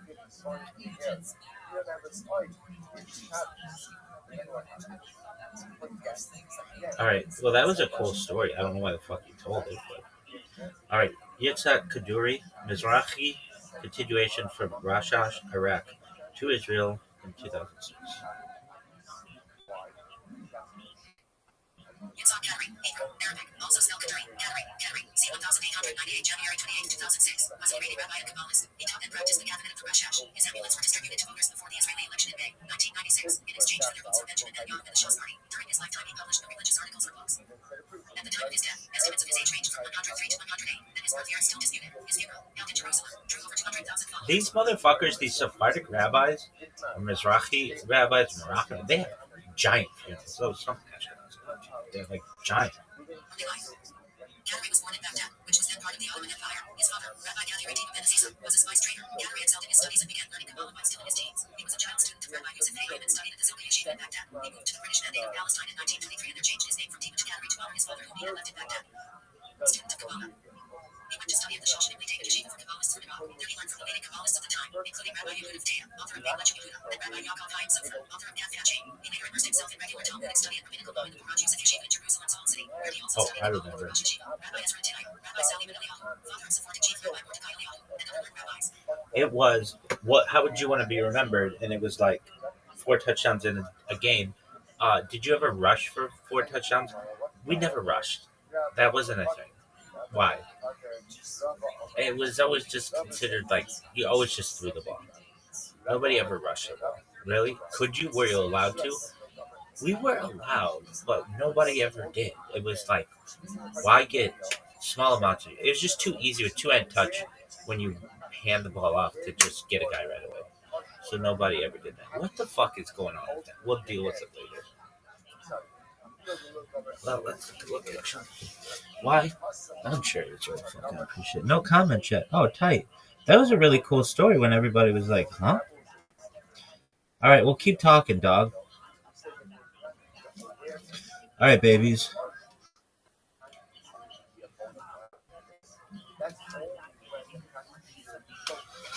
Oh yeah. So, did you ever rush for touchdowns? Yeah. Um, you did. Yeah, but it was like that's not how you scored. Like you had 4 downs, and it's just if you get the ball, somebody's gonna get their hands on you if they're. And we just would throw the ball, always pass. We were in like the fucking home of the forward pass. They like invented it, and did they? No, but popularized it. Definitely. Really, yeah. Anyway, is that the end of your story? So you didn't rush for 4 touchdowns in a single game? Now I might have this as my fucking thing too. Really? Yeah. This. I might have a lot of things. Anyway, great story, right? In 1934, Rabbi and his family moved to the Old City, where the Quran used the yeshiva gave an important nearby with the job of finding the yeshiva's books and copying over rare manuscripts in the yeshiva's library. The books remained in the yeshiva's library, while the copies of manuscripts were stored in Rabbi Gadari's personal library. Finding each book, he would study it intently, committing it to memory. He was restricted to a photographic memory and also mastered the Talmud by heart, including the adjoining Rashi and Tosafot commentaries. During the period of Arab-Israeli friction that led up to the 1948 Arab-Israeli War, the Quran use of the yeshiva was virtually turned into a fortress against frequent flashes of violence. When the Jewish border of the Old City fell to the invading Jordanian army, the Jordanians set fire to the yeshiva and all surrounding houses, destroying all the books and manuscripts that Rabbi Gadari could not smuggle to make on the yeshiva. Yeshiva Hamid Yulim in Jerusalem. He knew all the writings of Rabbi Yitzhak Beria, the founder of modern Kabbalah by heart. After the passing of the leading Kabbalist, Rabbi Ephraim Yaakov, in 1989, the remaining Kabbalists appointed Rabbi Gadari as their head. Rabbi Gadari did not publish any of the works that he authored on Kabbalah. He allowed only students of Kabbalah to study them. He did publish some articles criticizing Muslim ancient practical Kabbalah, the popular dissemination of advice or amulets, often for a prize. Gadari said it is forbidden to teach non-Jew Kabbalah, not even Talmud, not even Simple Torah, perhaps referring to Bob's celebrity Madonna's publicized interest in Kabbalah. He also said that women, even Jewish, are not allowed to study Kabbalah. Blessings, amulets, and prophecies. Over the years, thousands of people, mainly but not exclusively Sephardi Jews, who come to seek his advice, blessings, and amulets which he would create specifically for the individual in need. He had learned the Kabbalistic secrets of the amulets from his teacher, Rabbi Yehuda. Many people directly attributed personal miracles to receiving a blessing from Rabbi Gadari, such as recovery from severe illnesses and diseases, children born to couples with fertility problems, finding a spouse, and economic blessings.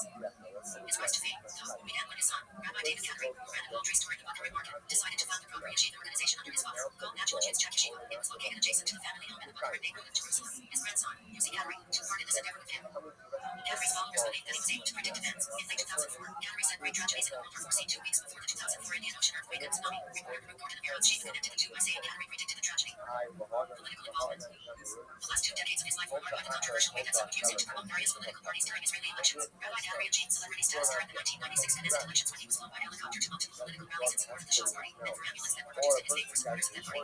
In October 1997, Benjamin Netanyahu, then in his first term as Prime Minister of Israel, came to visit Gadari at his synagogue and was recorded as whispering in Gadari's ear, "The left has forgotten what it is to be a Jew." This was considered as a divisive action and resonated in the press. Final dates of death. Gadari lived a life of poverty and simplicity. He ate little, smoked little, and prayed each month at the grave sites of Tzaddik in Israel. His first wife, Rabbi Sarah, died in 1989. He remarried in 1993 to Rabbi Doran, a politician with just over half his age. In January 2006, Rabbi Gadari was hospitalized with pneumonia in the Bickert Hospital in Jerusalem. He died at around 10 p.m. January 28, 2006, 29 days, 5,766. He was ordered lucid to his last day. More than 200,000 people took part in his funeral procession on January 29, which started from the Natural Kids Jack Yeshiva and moved its way through the streets of Jerusalem to the Jewish Old Cemetery, also known as Har HaMenuchim, near the entrance to the city of Jerusalem. Messiah. Before his death, Henry had said that he expected the Mashiach, the Jewish Messiah, to arrive soon, and that he had been a year earlier. Some of his followers said that he left the handwritten note that they were reportedly instructed to only open the note after Rabbi Henry had been dead for 1 year. After this time period had passed, the note was supposedly opened by these followers and was found to be hearing out and they on the action and open rather wanted. Translated as he will raise the people and confirm that his word and law are standing, which, by taking the first letter of each word, reads Yehoshua. Such acrostics are not recognized and not one in the Tanakh. Rabbi Tobias Singer translated the Hebrew words in the note as the nation will be raised up and it will become known that his word and his Torah stand. He confirmed that the first letter of each of the Hebrew words in the note spells Yehoshua. The Hebrew name of both the biblical Joshua, Yehoshua ben Nun, who was the disciple of Moses who led the Israelites in their conquest of Canaan, as well as Jesus of Nazareth, transliterated to Jesus via the Greek Septuagint. Singer contended that the note does not spell by its Yod, but the contraction of Yehoshua, and its post-exilic short form recorded in Ezra Nehemiah, and consequently used by Messianic groups for the English translation. We agree. Jesus Christ. Singer also said that no member of the Henry's family spoke to him anything about the note. References. Right, well, that was cool. This guy's kind of an asshole. Really? No, he's cool. Why is he an asshole? I'm not actually. I say that joking. He's not. But, he's not. I'm just being funny. I don't like the whole amulet thing. Really? It's too superstitious for my taste. Are you a superstitious motherfucker? I used to be. When I watched the fucking Yankees, dog, this is how I would do it. And you're not supposed to do this, so don't do this. But I fucking be watching the Yankees in the playoffs, and like, boom, that'd be a ball. I'd be like, fuck, okay, maybe if I put my feet like this, boom, it'd be a strike. So I'd be like this, maybe don't move. And then it'd be like, boom, ball, fuck. What if I go like this? Boom, it was a strike. Sweet, 2-2. It'd be like this, 3-2. Okay, then I'd be like this. Strikeout. I'd be like, yeah. So I'd fucking be like this for the whole fucking inning. Don't be like that. Really? Oh, dog. If I could have controlled everything, I would have. Everything. It'd be like taking a test. Maybe if I like bend the page like this, or like put a little. Like, I was kind of as fuck. But are you superstitious now? Being Orthodox causes me to do things that I wouldn't normally do, like mezuzah kissing and like brachot, like perfection. It is what it is. There's not right way to go about it except just be a pimp, which is all I do, baby. Really? Oh, for sure. Yo, dog. Yeah, Rabbi's the back. I'm bored. Welcome to the fucking club. Now it's time for some motherfucker to talk to us on the Chabad website about how to poison ourselves with Mod Podge. Really? Yeah. Modern decoupage, girls. Invalid response. Worst app ever.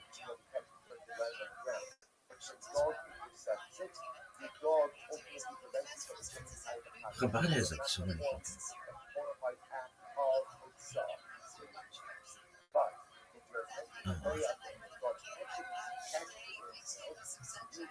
Website. They have the Jewish one at Chabad.org, Chabad.tv. Anything else? What if they had a website dedicated to you? What would it be? Pimp.chabad.org. Why? Why not, baby? What is this bullshit?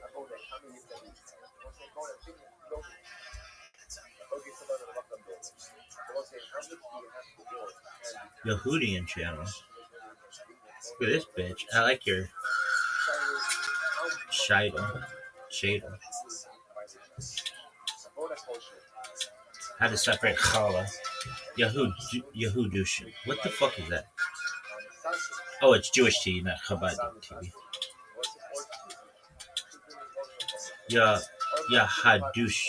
Yehudutar. Today I'm making some yummy rolls. Whenever you make dough for making bread, This bitch doesn't speak in English? or pitas, you can do a very special mitzvah, the mitzvah of separating challah. which is especially connected to women.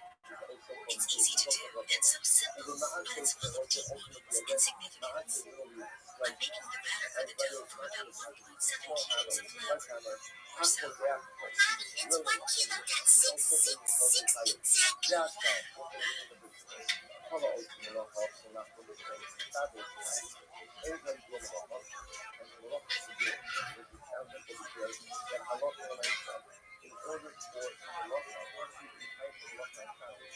Okay, so now that the dough is ready, we can start. What fucking language is this bitch speaking? During which you can ask God for all sorts of personal requests. Pray for your friends. And for anything else that you want. Oh, what is this bullshit? What is this bullshit? What is this?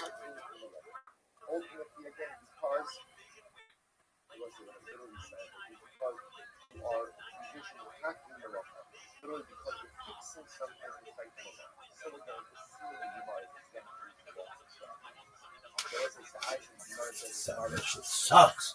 What language do you think they're speaking? Probably Yiddish. What else could they be speaking? Take a small piece Hebrew? of bread dough, and I say this blessing.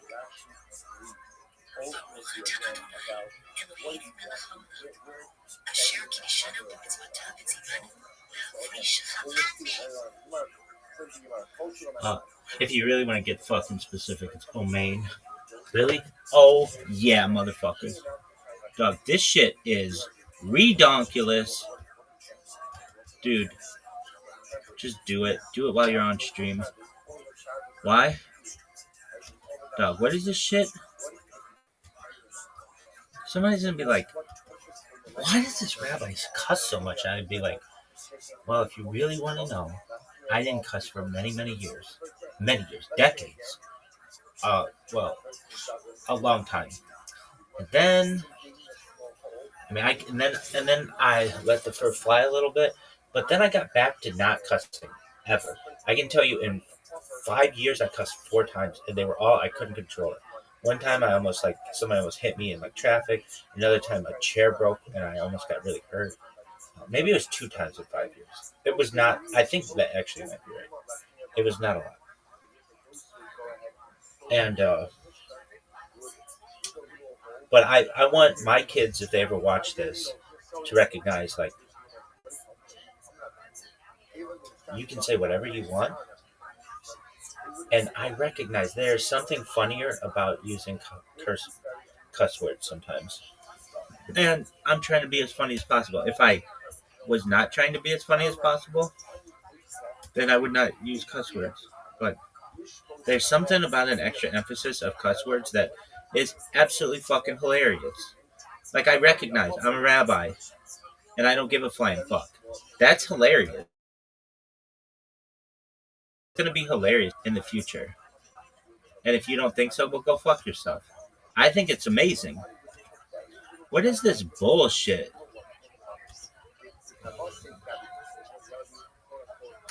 What is this bullshit?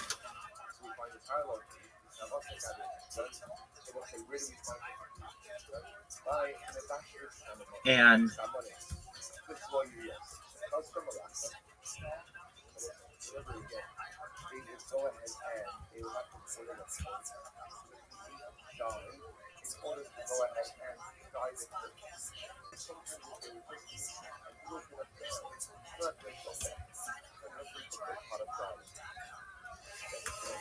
dog, I thought we were supposed to be learning Kabbalah. How about you calm the fuck down?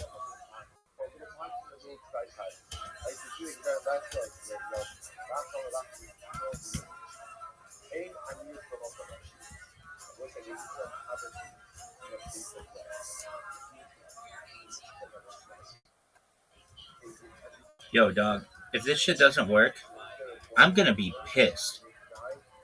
Why? Because it's just like, it's so difficult to log into shit. You want to stream?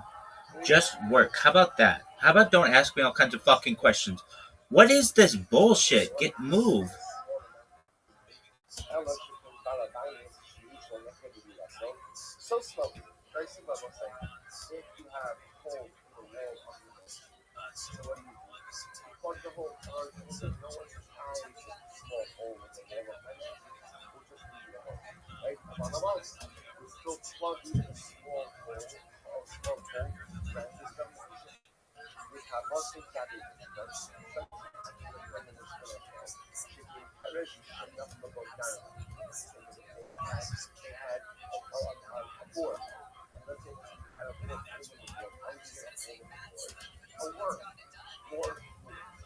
All right, there we go. Now we're going. All right, so what's is that the end of your fucking story?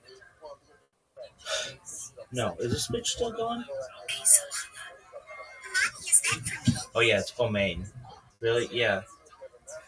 So it's not Amen. It. You really want to be accurate? It's Omain. Why? I don't know. That's what my Rabbi said. It's a kind of a really. I mean, it's Amen, but Omain is probably more fucking accurate. Back when there used to be a holy temple, this piece would be given to the Kohanim, the priests. Today we're not allowed to use this piece of dough. It'll be wrapped in some aluminum foil and put it on the stove or in the oven so that it will burn. Try this at home. Doug, this is like 1% of Jews who are doing this. Everybody else, okay. Well, like people who claim to be Jewish, 60% of you. I'm not including it if you're fucking like outside of Orthodoxy, but like 60% of you consider yourself to be the thing from Germany. 30% of you consider yourself to be the thing from fucking other shit. And so the 10% of us who do this shit, well, then there's 50% that don't do anything. It's a lot of percentages. I guess it'd be like 50% don't do anything, and then of the people who do the other shit, just of the Orthodox, it's just not a lot of people. And on top of that, if you're working, you have time to fucking take a aluminum foil ball and put it in the fucking oven. Not all of us have this kind of time, woman. But how would you do it? Man, I don't know. Really? You don't know? I mean, look, nobody's got fuck. If you've got a job, which many of these women do not, but if you've got a job, you ain't got time, baby, to be burning a fucking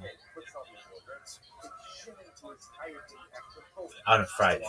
Maybe when as you're prepping, but I mean, to those of you who do, amazing. But I'm just saying, like, I'm practical, baby. So how would you do this?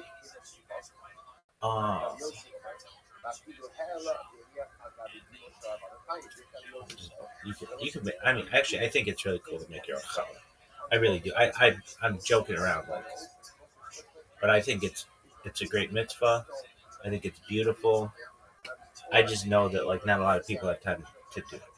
But those people who do, what's that one bitch's name?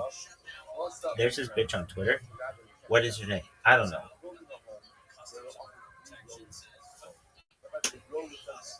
What's her name though? What is it? The Jewish meme queen. Yeah. Anyway, I hope she found love. She makes beautiful challah. There are bitches on Reddit who make challah. I mean, I like looking at bitches challah.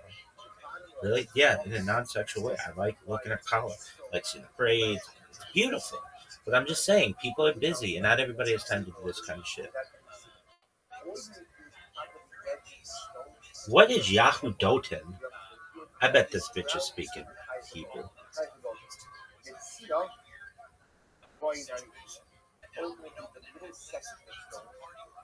Really?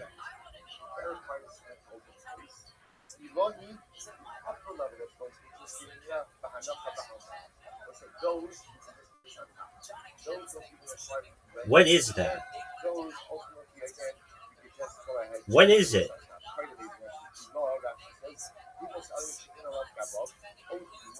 Hindi?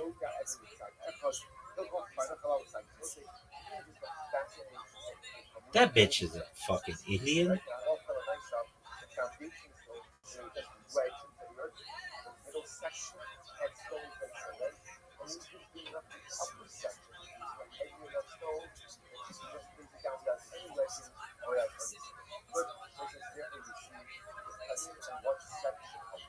What would you call it? Jewish? What else? Yehudish? If Yehuda? Yehudi?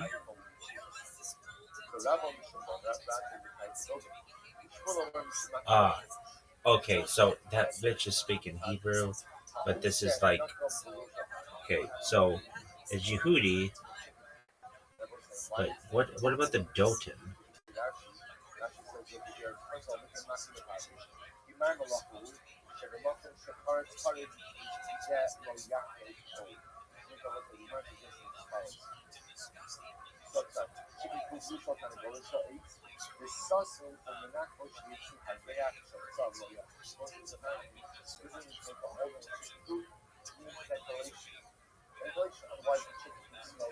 So it's Hebrew, it's plural?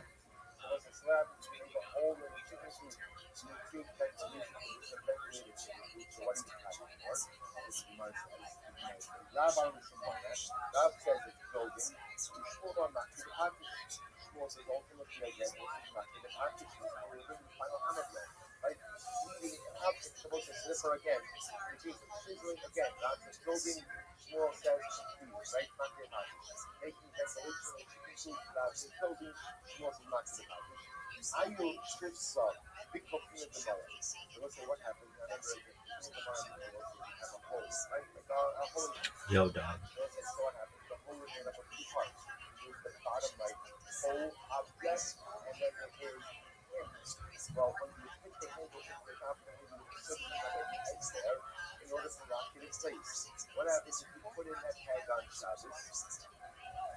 I mean, I know Yehudi, but Yehud Dotan.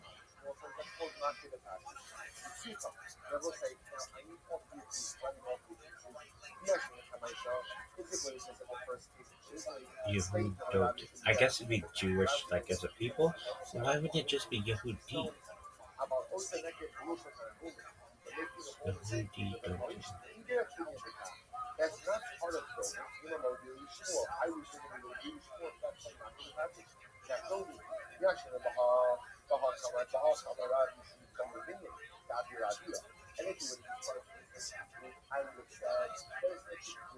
I don't know. Who knows how words are formed? Yehudi Dotan. Why Dotan? What is Dotan?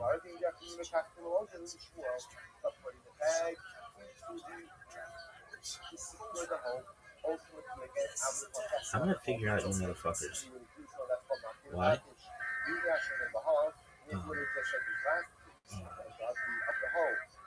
What is the Dotan?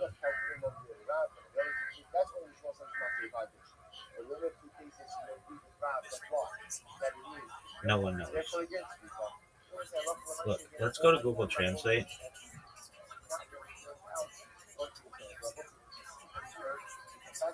Wait, dog, this shit is so shitty. Yehudi Dotan.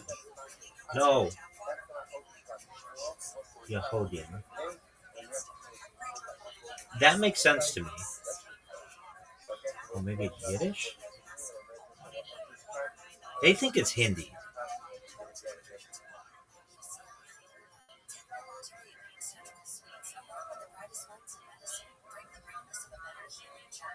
Hey, good morning. Our commissar sponsor for the month, Avenue Kelman, with the hope and prayer that this festival will be our tag.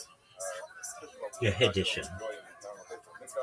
I bet it's Jewish tradition. Jeffrey and Sarah Dennis, Holly Bennett, in memory of their father, Henry Bennett, son himself, and Susan Bell, everyone with brother's husband, father, grandfather, great-grandfather, and a long full of our collective learning service in the field for Selma. Weekly learning, Akiva Andrews, in honor of his wife, Dr. Karen Andrews. Really?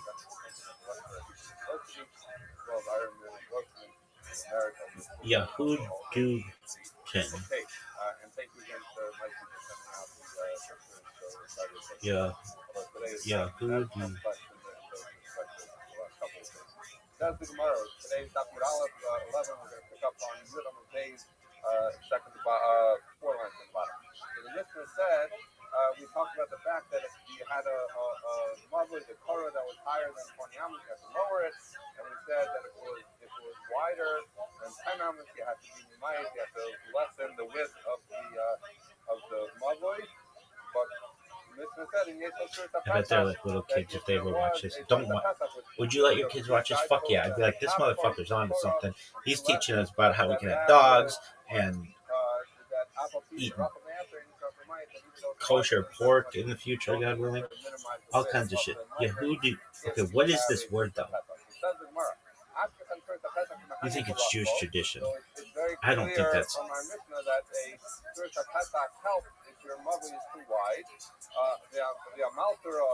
Yiddish to English. Yahad Dushin. Yahad Duton. So it's not even Yahad Duton. What is it? That's not a fucking word. That had a cold that people knew about it, but whatever the point was, it drew your attention to that, so you could have even higher than 20 amas. So the question is, so what can a Tzuras HaPesach help? So we found that Tzuras HaPesach helps us with, and a Maltura helps with height. It's not the Yadal from Dallas. So if the might, what about the opposite of that? Could a Tzuras HaPesach help if for a height issue, and could a Maltura help for a width issue? The first, we're going to answer the first question first, which is, can a Tzuras HaPesach help for height? I mean, I would just know it as Jewish. Really? Yeah. Thought it was their fucking last name. 1-800 Eichlers. Eichlers is big. I fucking do free.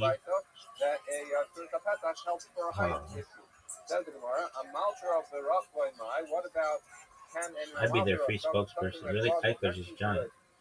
You ever order shit from Eichlers? I order shit from Eichlers. My parents order shit from Eichlers. Really? Yeah.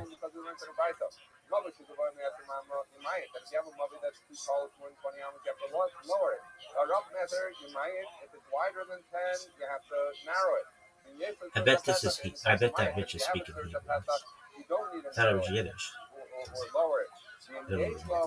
What is this? What is this? I would just know it as.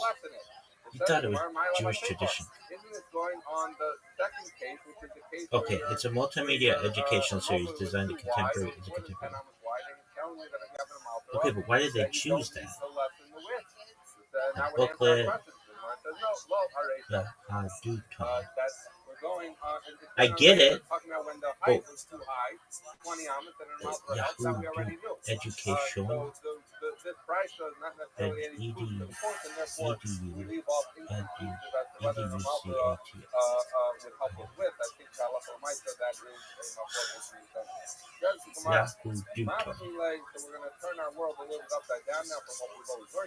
Dog, how about we fucking say what it is? Rabbi was teaching our Mishnah, the son of Rab, in front of Rab. Ain't a Torah for Mayat. So we said that if you have a Tzuras HaPesach and it's wider than 10, you don't need, as long as you have the Tzuras HaPesach, it's okay if it's wider than 10. So Amalei, so Rab said to Rabbi Yehuda, Asnai is Torah for Mayat. No, what the proper Gersa in the Mishnah is to say that even with a Tzuras HaPesach, you need to lessen it. So he's saying you never have more than 10 amas in a Mavli. Even with a Tzuras HaPesach doesn't help. Okay, what is that? I know it's like a thing. It's not like a word. It's like this thing. That if you were to have a cutter that is filled with doorways and windows, we're talking about windows here. What is it? That are open at the 10 fucking point. They're open, so it means. So here's the issue: that if the cutter is majority filled with doors and windows, and so the halakha is that we'll see what the halakha is, but that's the case where you have majority doors and windows, and obviously that creates an environment apart from Rubal Omet, where you have more openings, because it's the majority of the area of doorways; those are open. Really? If you think about it, a window and a doorway is like this. It has the shape of the Tzuras HaPesach. So we're gonna. So Rabbi Yosef says, from the words of Rav, we should learn that if you have a chutter that's part of Merubah Omet, because it's primarily comprised of doorways and windows, ain't really part of the Tzuras HaPesach. You should learn that it's not helped by Tzuras HaPesach. I don't think that's a word. I mean, I know it's being used as a word, but I've not seen anybody fucking the Jew.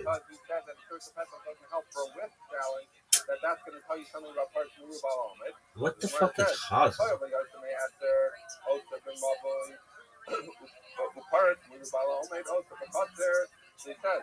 we see that basically the idea is as follows. So we've talked about this many times, that if you have an area, you have a mosquito, if it has a pesach in it, Yahaduton. In Hebrew, it shows up as Yahaduton.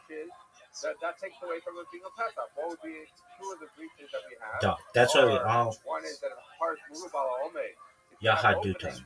And there's so many Yiddish, it openings says the that same there are shit. more openings than there's wall, then that looks like a breach, even if it's less than 10 amas. So that we know part Murubal Ome. And we also know that another problem. What is that? Is if you have more than 10 amma opening. Why would you? I get it.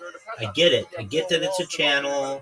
Any given opening is more than 10 amas. That's the problem. So basically, what we're saying is as follows: those are the problems of breaches that take something out of being. It's all in that chicken scratch. Which is acceptable. So what Rabbi Yosef is trying to say: once you tell me that a Surat Pesach doesn't help with opening a they better translate this fucking website for me. The other kind of breach either, which is going to be a case where you have part Murubal Ome, even if it's less than 10 amas, right? But since there's more openings than closed, so I might have thought that a Surat Pesach translate this fucking thing. But no, once you see it doesn't help by widening the doorway, it's not going to help with the other kind of breach, chicken scratch. which is part Murubal Ome, where you have more things. So therefore, if I have a chaser that's filled primarily or majority with windows or doorways which are open, they're not closed, and therefore you have a case of part Murubal Ome, I'll tell you that a Surat Pesach would not help. Translate. Now see from Rav, greater than 10, a width is considered a breach in the Mavli, not a Pesach, and it's not helpful to Surat Pesach, then part Murubal Ome, translate. Oh shit, where did that go? Part Murubal Ome, which we've seen, does not allow, you cannot allow carrying in a chaser if it's part Murubal Ome. So that too is not going to be solved by Surat Pesach. Basically saying, once we see for one kind of breach, Surat Pesach doesn't help. It doesn't help for the other kind of breach. There it is. Not so fast. Translate. You cannot assume that just because there's a halacha by popular now. wider than 10, that's necessarily going to be the halacha. Channel visits in Hebrew. Jewish series. Why? Because that's Gemara. Mali Yosem Yaser Ha'osef and Mavoi became Lovet Hartabo Eto Pasibiros with Mayor. So, okay, 1 second. Let's just it doesn't fucking translate everything. Yesterday about Pasibiros were the leniency that the Rabbanan made for the about going up to Yerushalayim. About what the fuck does this word mean? Brackets around the bar so that they Yehudan channel, your personal guide to Judaism. The Yehudot. Now, do you even have a fucking? Well, I guess it's. You even have a mistranslation or mistyping there. Yehudoton channel was founded by 2010 by Rabbi Shmuel Bitzky, Chabad emissary in Sevyon, and Rabbi of Sevyon Religious Council. Okay. The mayor has the opinion that it's 3 animals in and 3 animals out, and since each animal is 1 2/3 amma, so that's 10 ammas wide. So the mayor is of the opinion that it's just this brand. We don't allow you more than 10 ammas. So now what the Gemara is going to say is as follows: you cannot learn from just because you have a halacha Surat Pesach by opening of 10 ammas. I don't know if they translate everything correctly. We're partners behind the scenes. The translation isn't very good. I translate this shit. According to Mayor, you never even by Tasi Birot, where Chazal tries to be as lenient as possible to help the Olei Regalim. According to Mayor, they never allowed a gap of more than 10 amas because that, according to Mayor, is the maximum.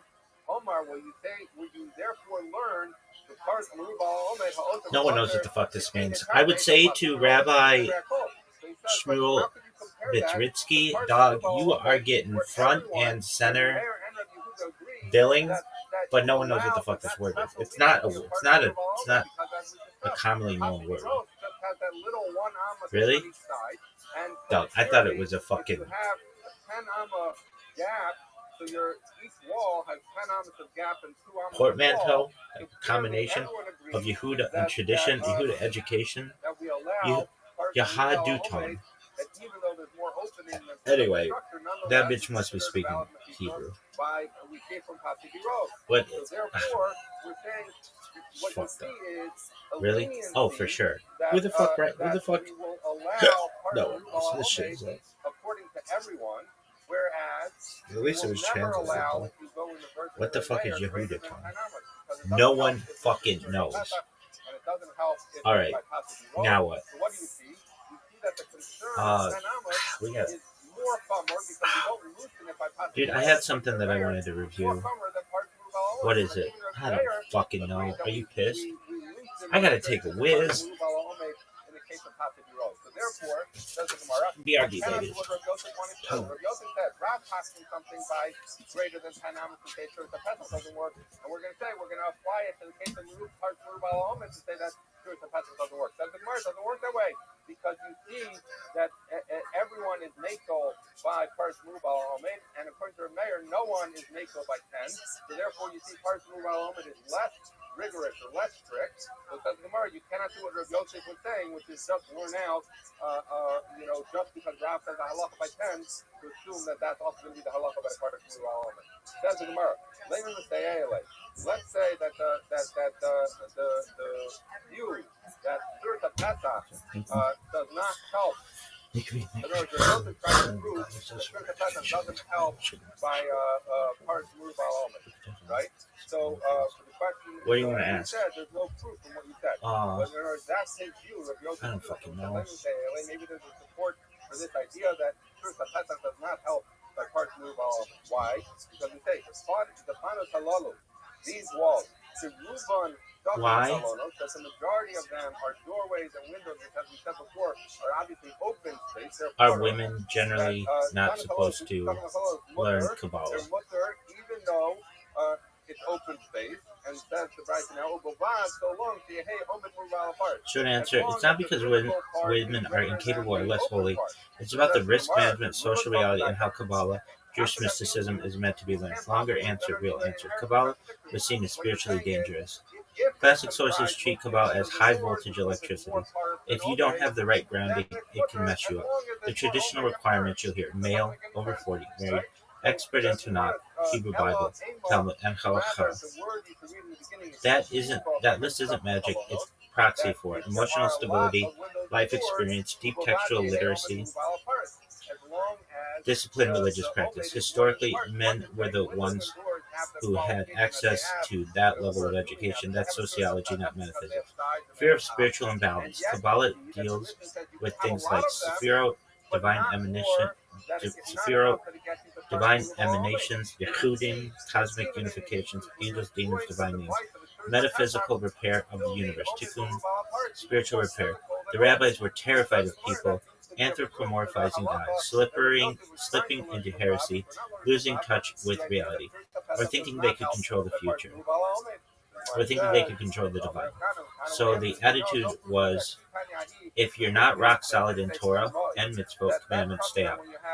This concern was applied extra hard to women, not because women are weaker, but because they were excluded from the preparatory system. Gendered spiritual roles in classical Kabbalah. Here's where it gets uncomfortable but honest. Classic Kabbalah is highly gendered: masculine, hashpa'ah, influence giving; feminine, Kabbalah, receiving. Ironically, the word Kabbalah literally means receiving, but many Kabbalists believe women already embody the receiving aspect naturally, connect spiritually through lived mitzvot, family purity, Shabbat prayer, rather than abstract metaphysical speculation. So they thought women didn't need Kabbalah, and that studying it might actually pull them away from their spiritual strengths. That assumption is very much pre-modern and very much debated today. Modesty and erotic symbolism. Kabbalah is not PG. It uses explicit sexual metaphors: divine male and female, arousal, union, separation, cosmic intimacy tied to mitzvot and time. Pre-modern rabbis were extremely cautious about exposing women to this material, fearing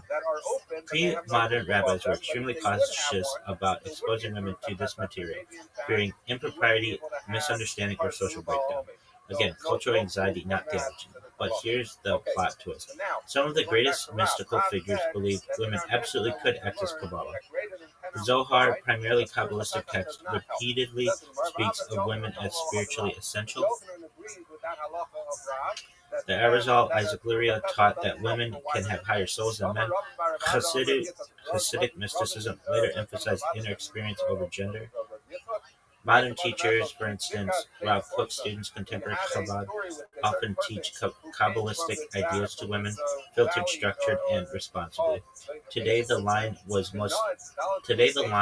has mostly shifted from women shouldn't learn Kabbalah to no one should learn advanced Kabbalah without maturing grounding and guidance. Bottom line, women were traditionally discouraged from learning Kabbalah because limited access to prerequisite learning, fear of misuse or misunderstanding cultural modesty norms, and a very gendered mystical worldview. Not because women lack souls, women lack intellect, women are spiritually inferior. If anything, classical mysticism often assumes the opposite, and that made rabbis nervous. If you want, okay, so how do you feel? Well, I waited till some of those things were true, perhaps.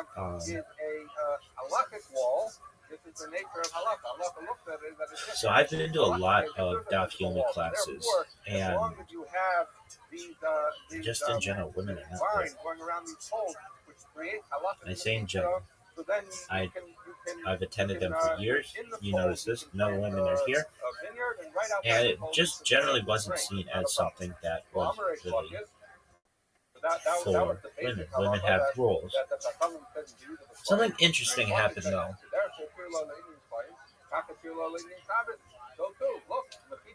During my learning,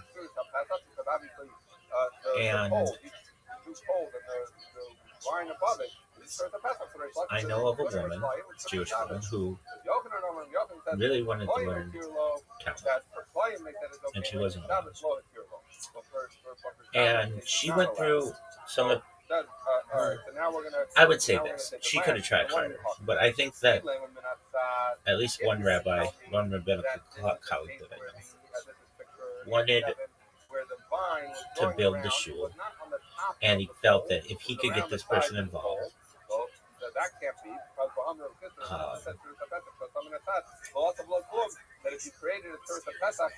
he could have a woman there. And a woman did show. Never asked any questions, never said anything. And you wouldn't have even known that she was there if you didn't look around. And I think this was perhaps a foot in the door for women to be able to study.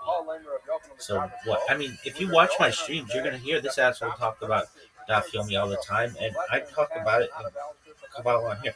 I feel I could teach women Daf Yomi because we would be like, it would be like.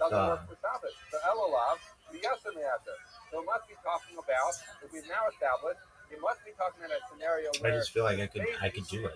I feel I could teach Kabbalah to everyone, Daf Yomi to everyone. Chumash to everyone, and do a good job of it. How would you do it? Well, this is so. The idea is we've got Kabbalah. We haven't really gotten into text. I just wanted to learn who the great Kabbalists were. We've got this other shit that we work around it, but we'll get into the text. And the Daf Yomi, I would take. I think 3 Daf Yomi classes, watch them for each folio, and then have my own class. That might be too much, but I feel like that would be a good way of doing it. And we might watch them quickly, but whatever rabbi had them probably best organized. Would you do this guy? Yeah, this guy's good. Really? You like him? Yeah, I give him shit, Rabbi Silver, but he'd be on it. But he wouldn't be the only one. I would take in maybe an Ashkenazi, so a Mizrahi and a Sephardic rabbi. Maybe. And then I would go through it after hearing what they think. What about Chumash? that To me, I'm that's sorry, a little having easier. Rishon It's shorter. is good for Shabbos. So it must be that it was not So on I the think side. we could Now the Gemara is probably. going to say, no, that's the very point. Well, This I mean, thing I've been to is a lot of book Chumash is exactly classes, what they're arguing about. So we and are dealing with the side. We assume I know how sure to everyone run would agree one. that if it's on the side it doesn't help. We're saying no, that's the maflokas. Lola Basser, we're talking about 10 or less amos, even at side. But I wouldn't want to do it The alone. vine went around the side. We would probably use some materials. But so what about Kabbalah? So Rish Lakish, who said that you should carry both for Shabbos and Koyim, holds that even from the side, it works. And Rabbi Yochanan says that it works for Koyim but not for Shabbos, would be talking about if because it's from the side.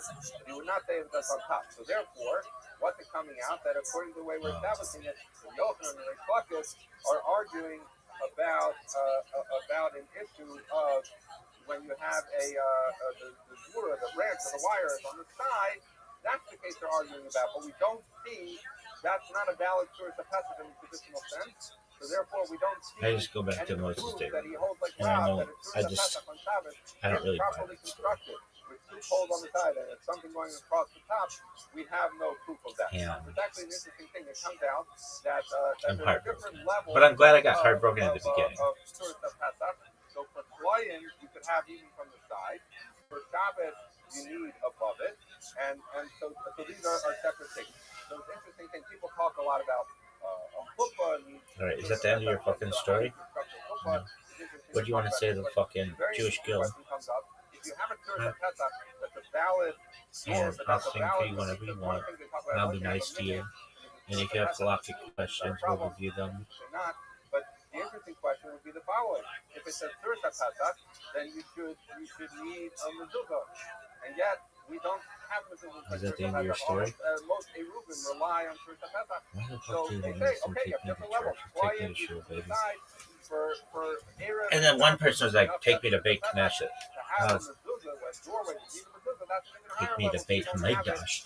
You're fired. Go fuck yourself. It's not like that. He says, no, a Surta Pesach is a Surta Pesach.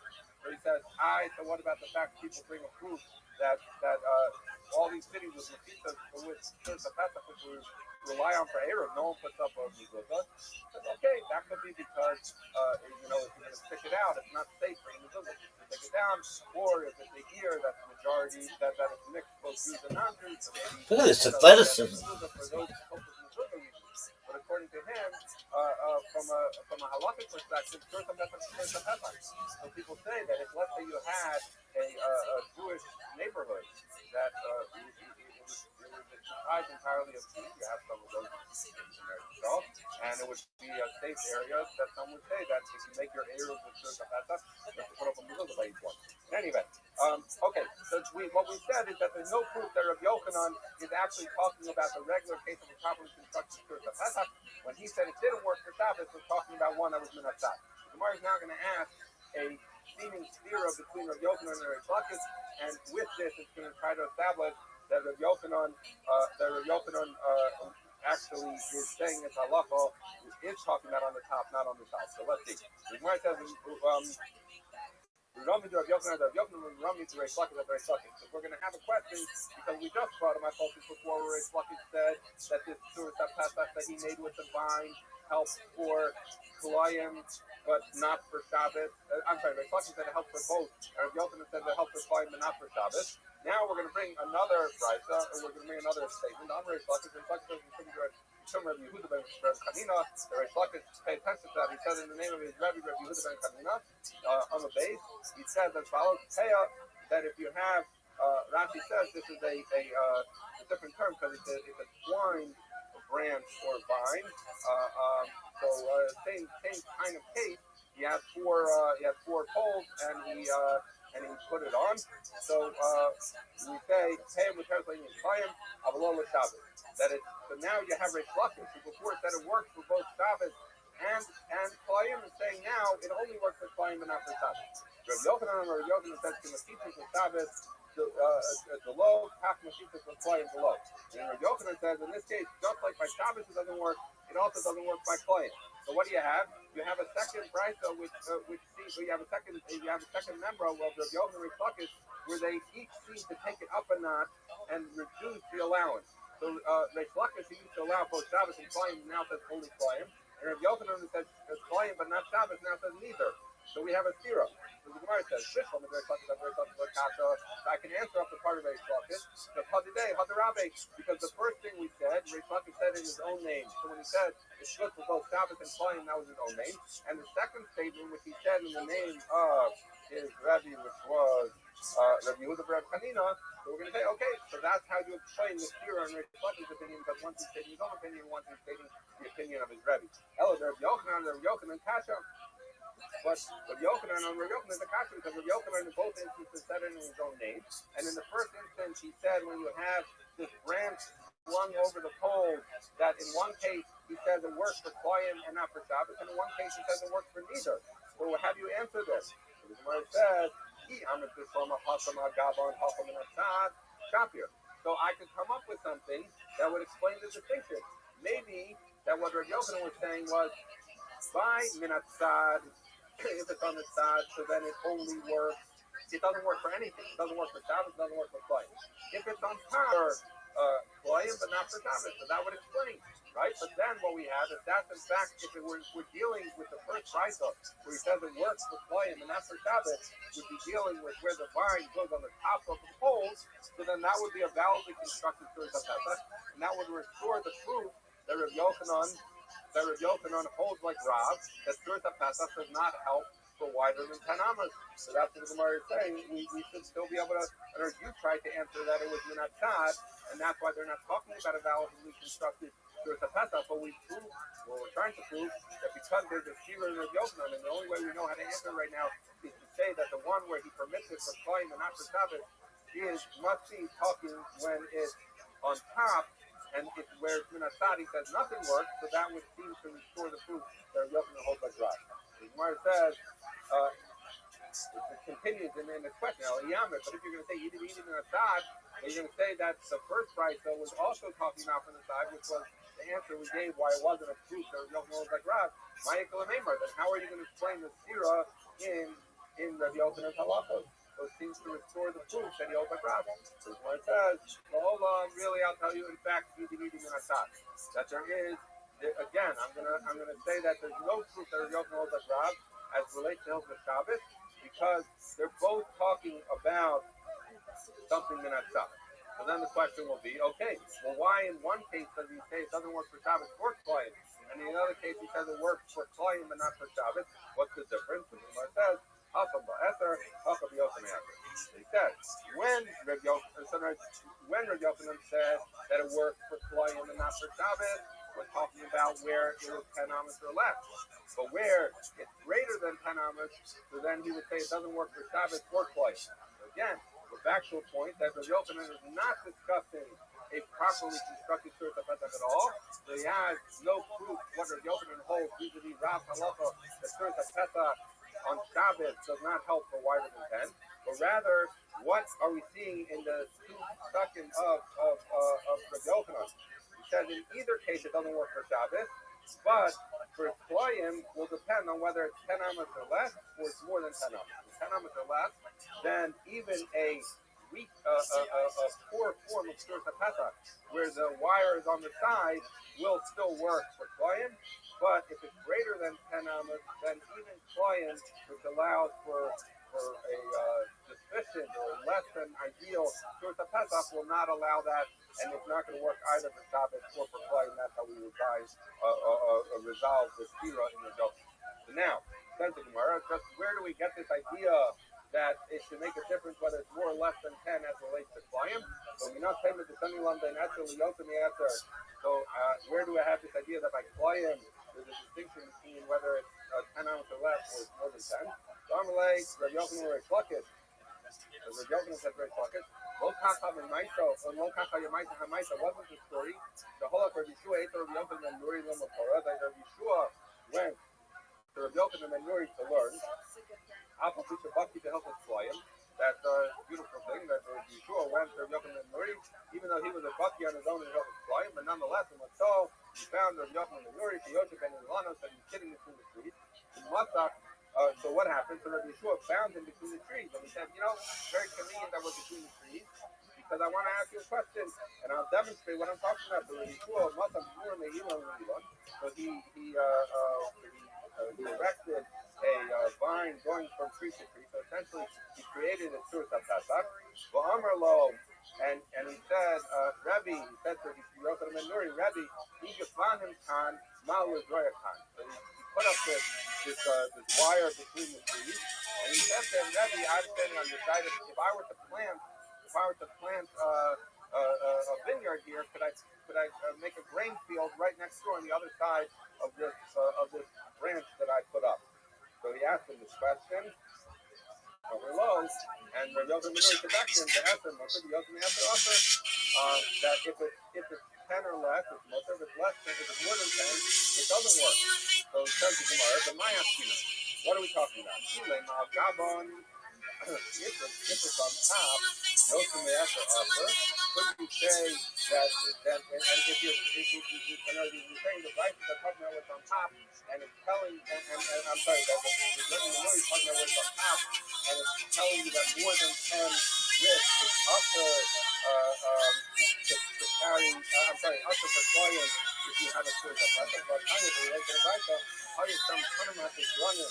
The upper man pay a mamalo. If you had poles that are stuck in, there's different shaped pole that comes to a sharper edge, so you stick it in the ground. So anyway, then it's a pole. You stuck it in, and you made a pale mamalo, which was twisted fine. I feel the Yosef may have some mutter. Even more than 10 is mutter.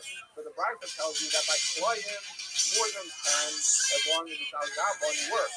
So when Rabbi Yochanan ben Nuri said more than 10 doesn't work, cannot be talking about al-gabon. Elolav minasad.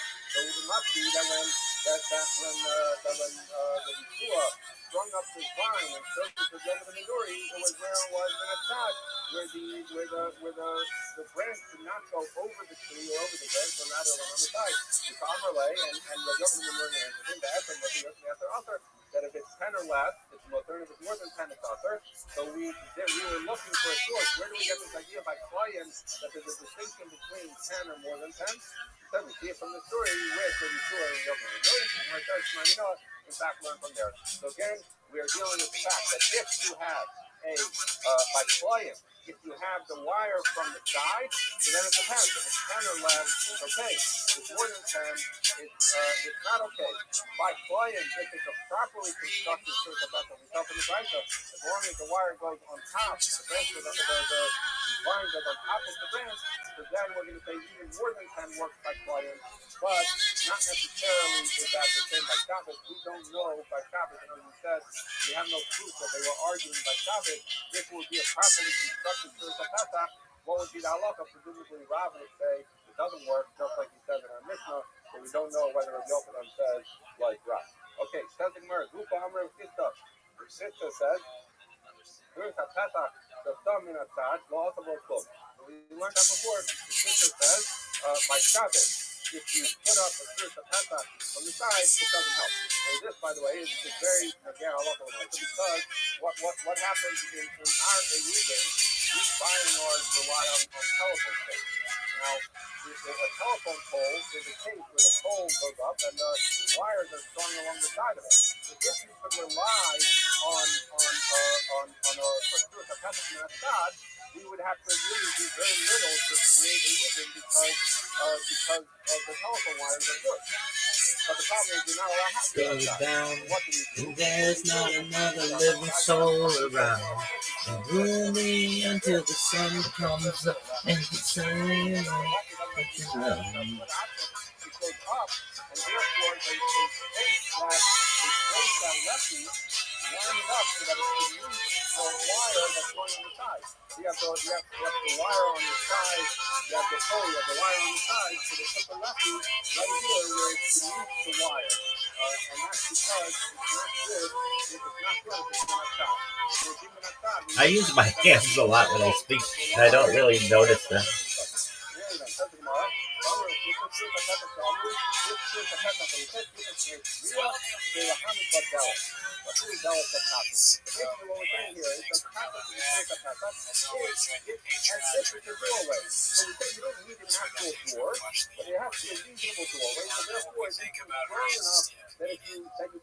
Somebody described her as even a door made out of like chaff or straw. That would be fine, but in order to we wanted to do something that's capable of having straw. I'm going to talk to you about you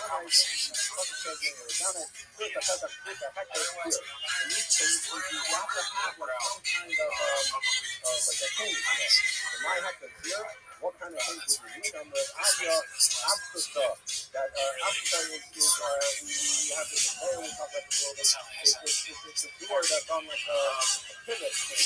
You have a little thing that comes out of the bottom and comes out of the top, and the door swings on that kind of thing. Consider about the bigger of Asia with Amida de Rabbi. So with after the brother of Asia is the one who said you need this pivot head. Not the Kamina Rabbi. I'm going to tell them I'm not need to do like that. It was actually anything like this. I'm already all about something. So it's the way the word that he was really responding to and saying in the last did not have to with your father because he didn't say that halacha. So in fact halacha might be don't require it's one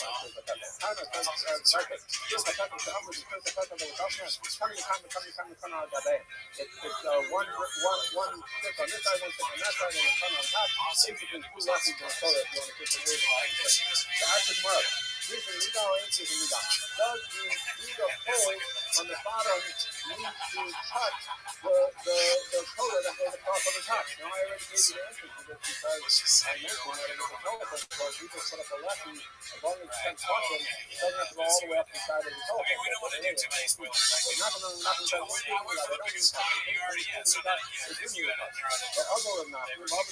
is there was nothing said, they don't need a touch. He was setting up the arrows to the way to move over the head, and so therefore you set it up where you had poles that went up to a certain point, but then the wires that were going across them were not touching. Some of their basically held that they need to touch, that the servants of Gada, he said to Gada, deal slope the dinner. Go take them off and throw them down. I think that's an invalid error that is not been set up for the right solution to knock it down. Other sellers that did it, so he went and listened to Rabbi, he took it down, he threw them, he took them up and threw them down. After seeing the right solution come through, so the right solution people said, what are you doing? And they arrested him. And they say, they arrested their Gada. All the cases come up, all the cases went and said, I'm going to Gada, come out, not the job that came out because once the right solution people saw,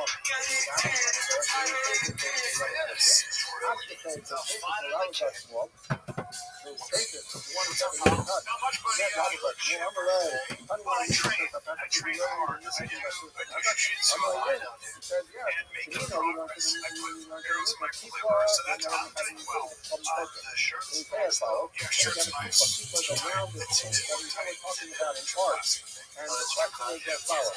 That we'll see exactly what they're on. You know, the mayor said that you don't. Everyone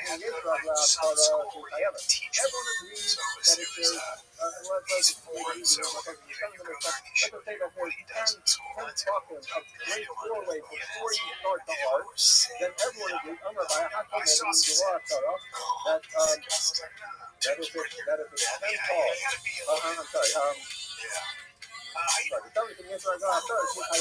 that they agree that if there's 10 talking of side posts that go straight up, even though it then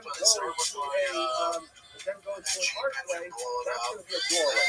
Now the question is, where though is an arch doesn't count as a lintel as a Torah? So where is the Torah in it?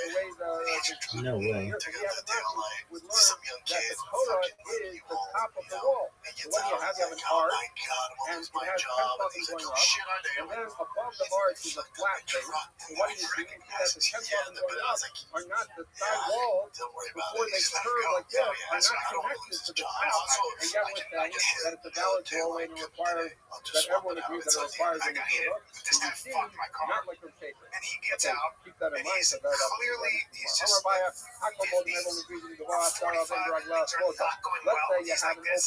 that's 10 tall. he's sweating and he's trying to get somewhere. He's working a shitty job, and he's just like, before the curve starts, right? So then we say that's nothing because not to train something that's I could just tell this guy. I had someone hit my car once, And I just I was honking at him and then I backed in and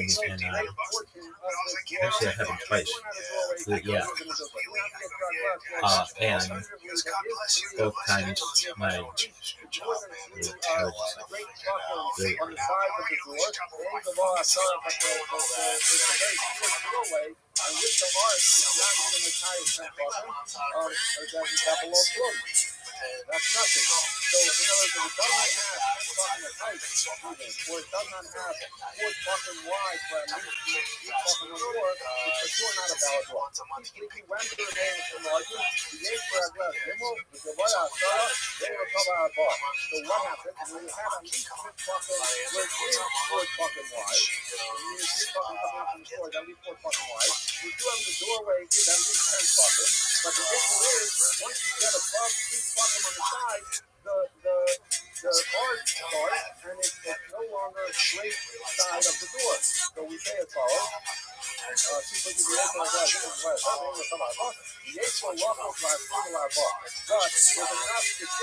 arch doorway is in a broader doorway that you could theoretically method is standalone arch, it's in a broader doorway that you can cut out part of the doorway. So the idea would be the man on the focus in the hospital.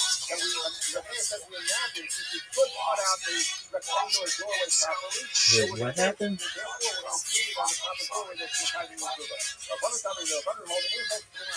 don't do that. At the end of the day, you have a doorway that does not have 10 buttons going up straight, or 10 buttons before the first start, so it's no good.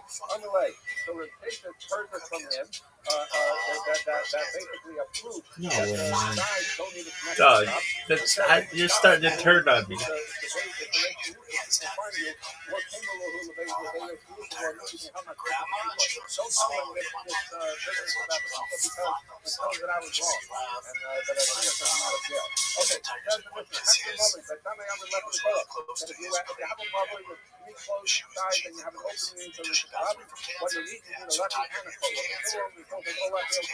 Either one. Which is how we learned our mission. That you need 2 lessons on either side of a mother.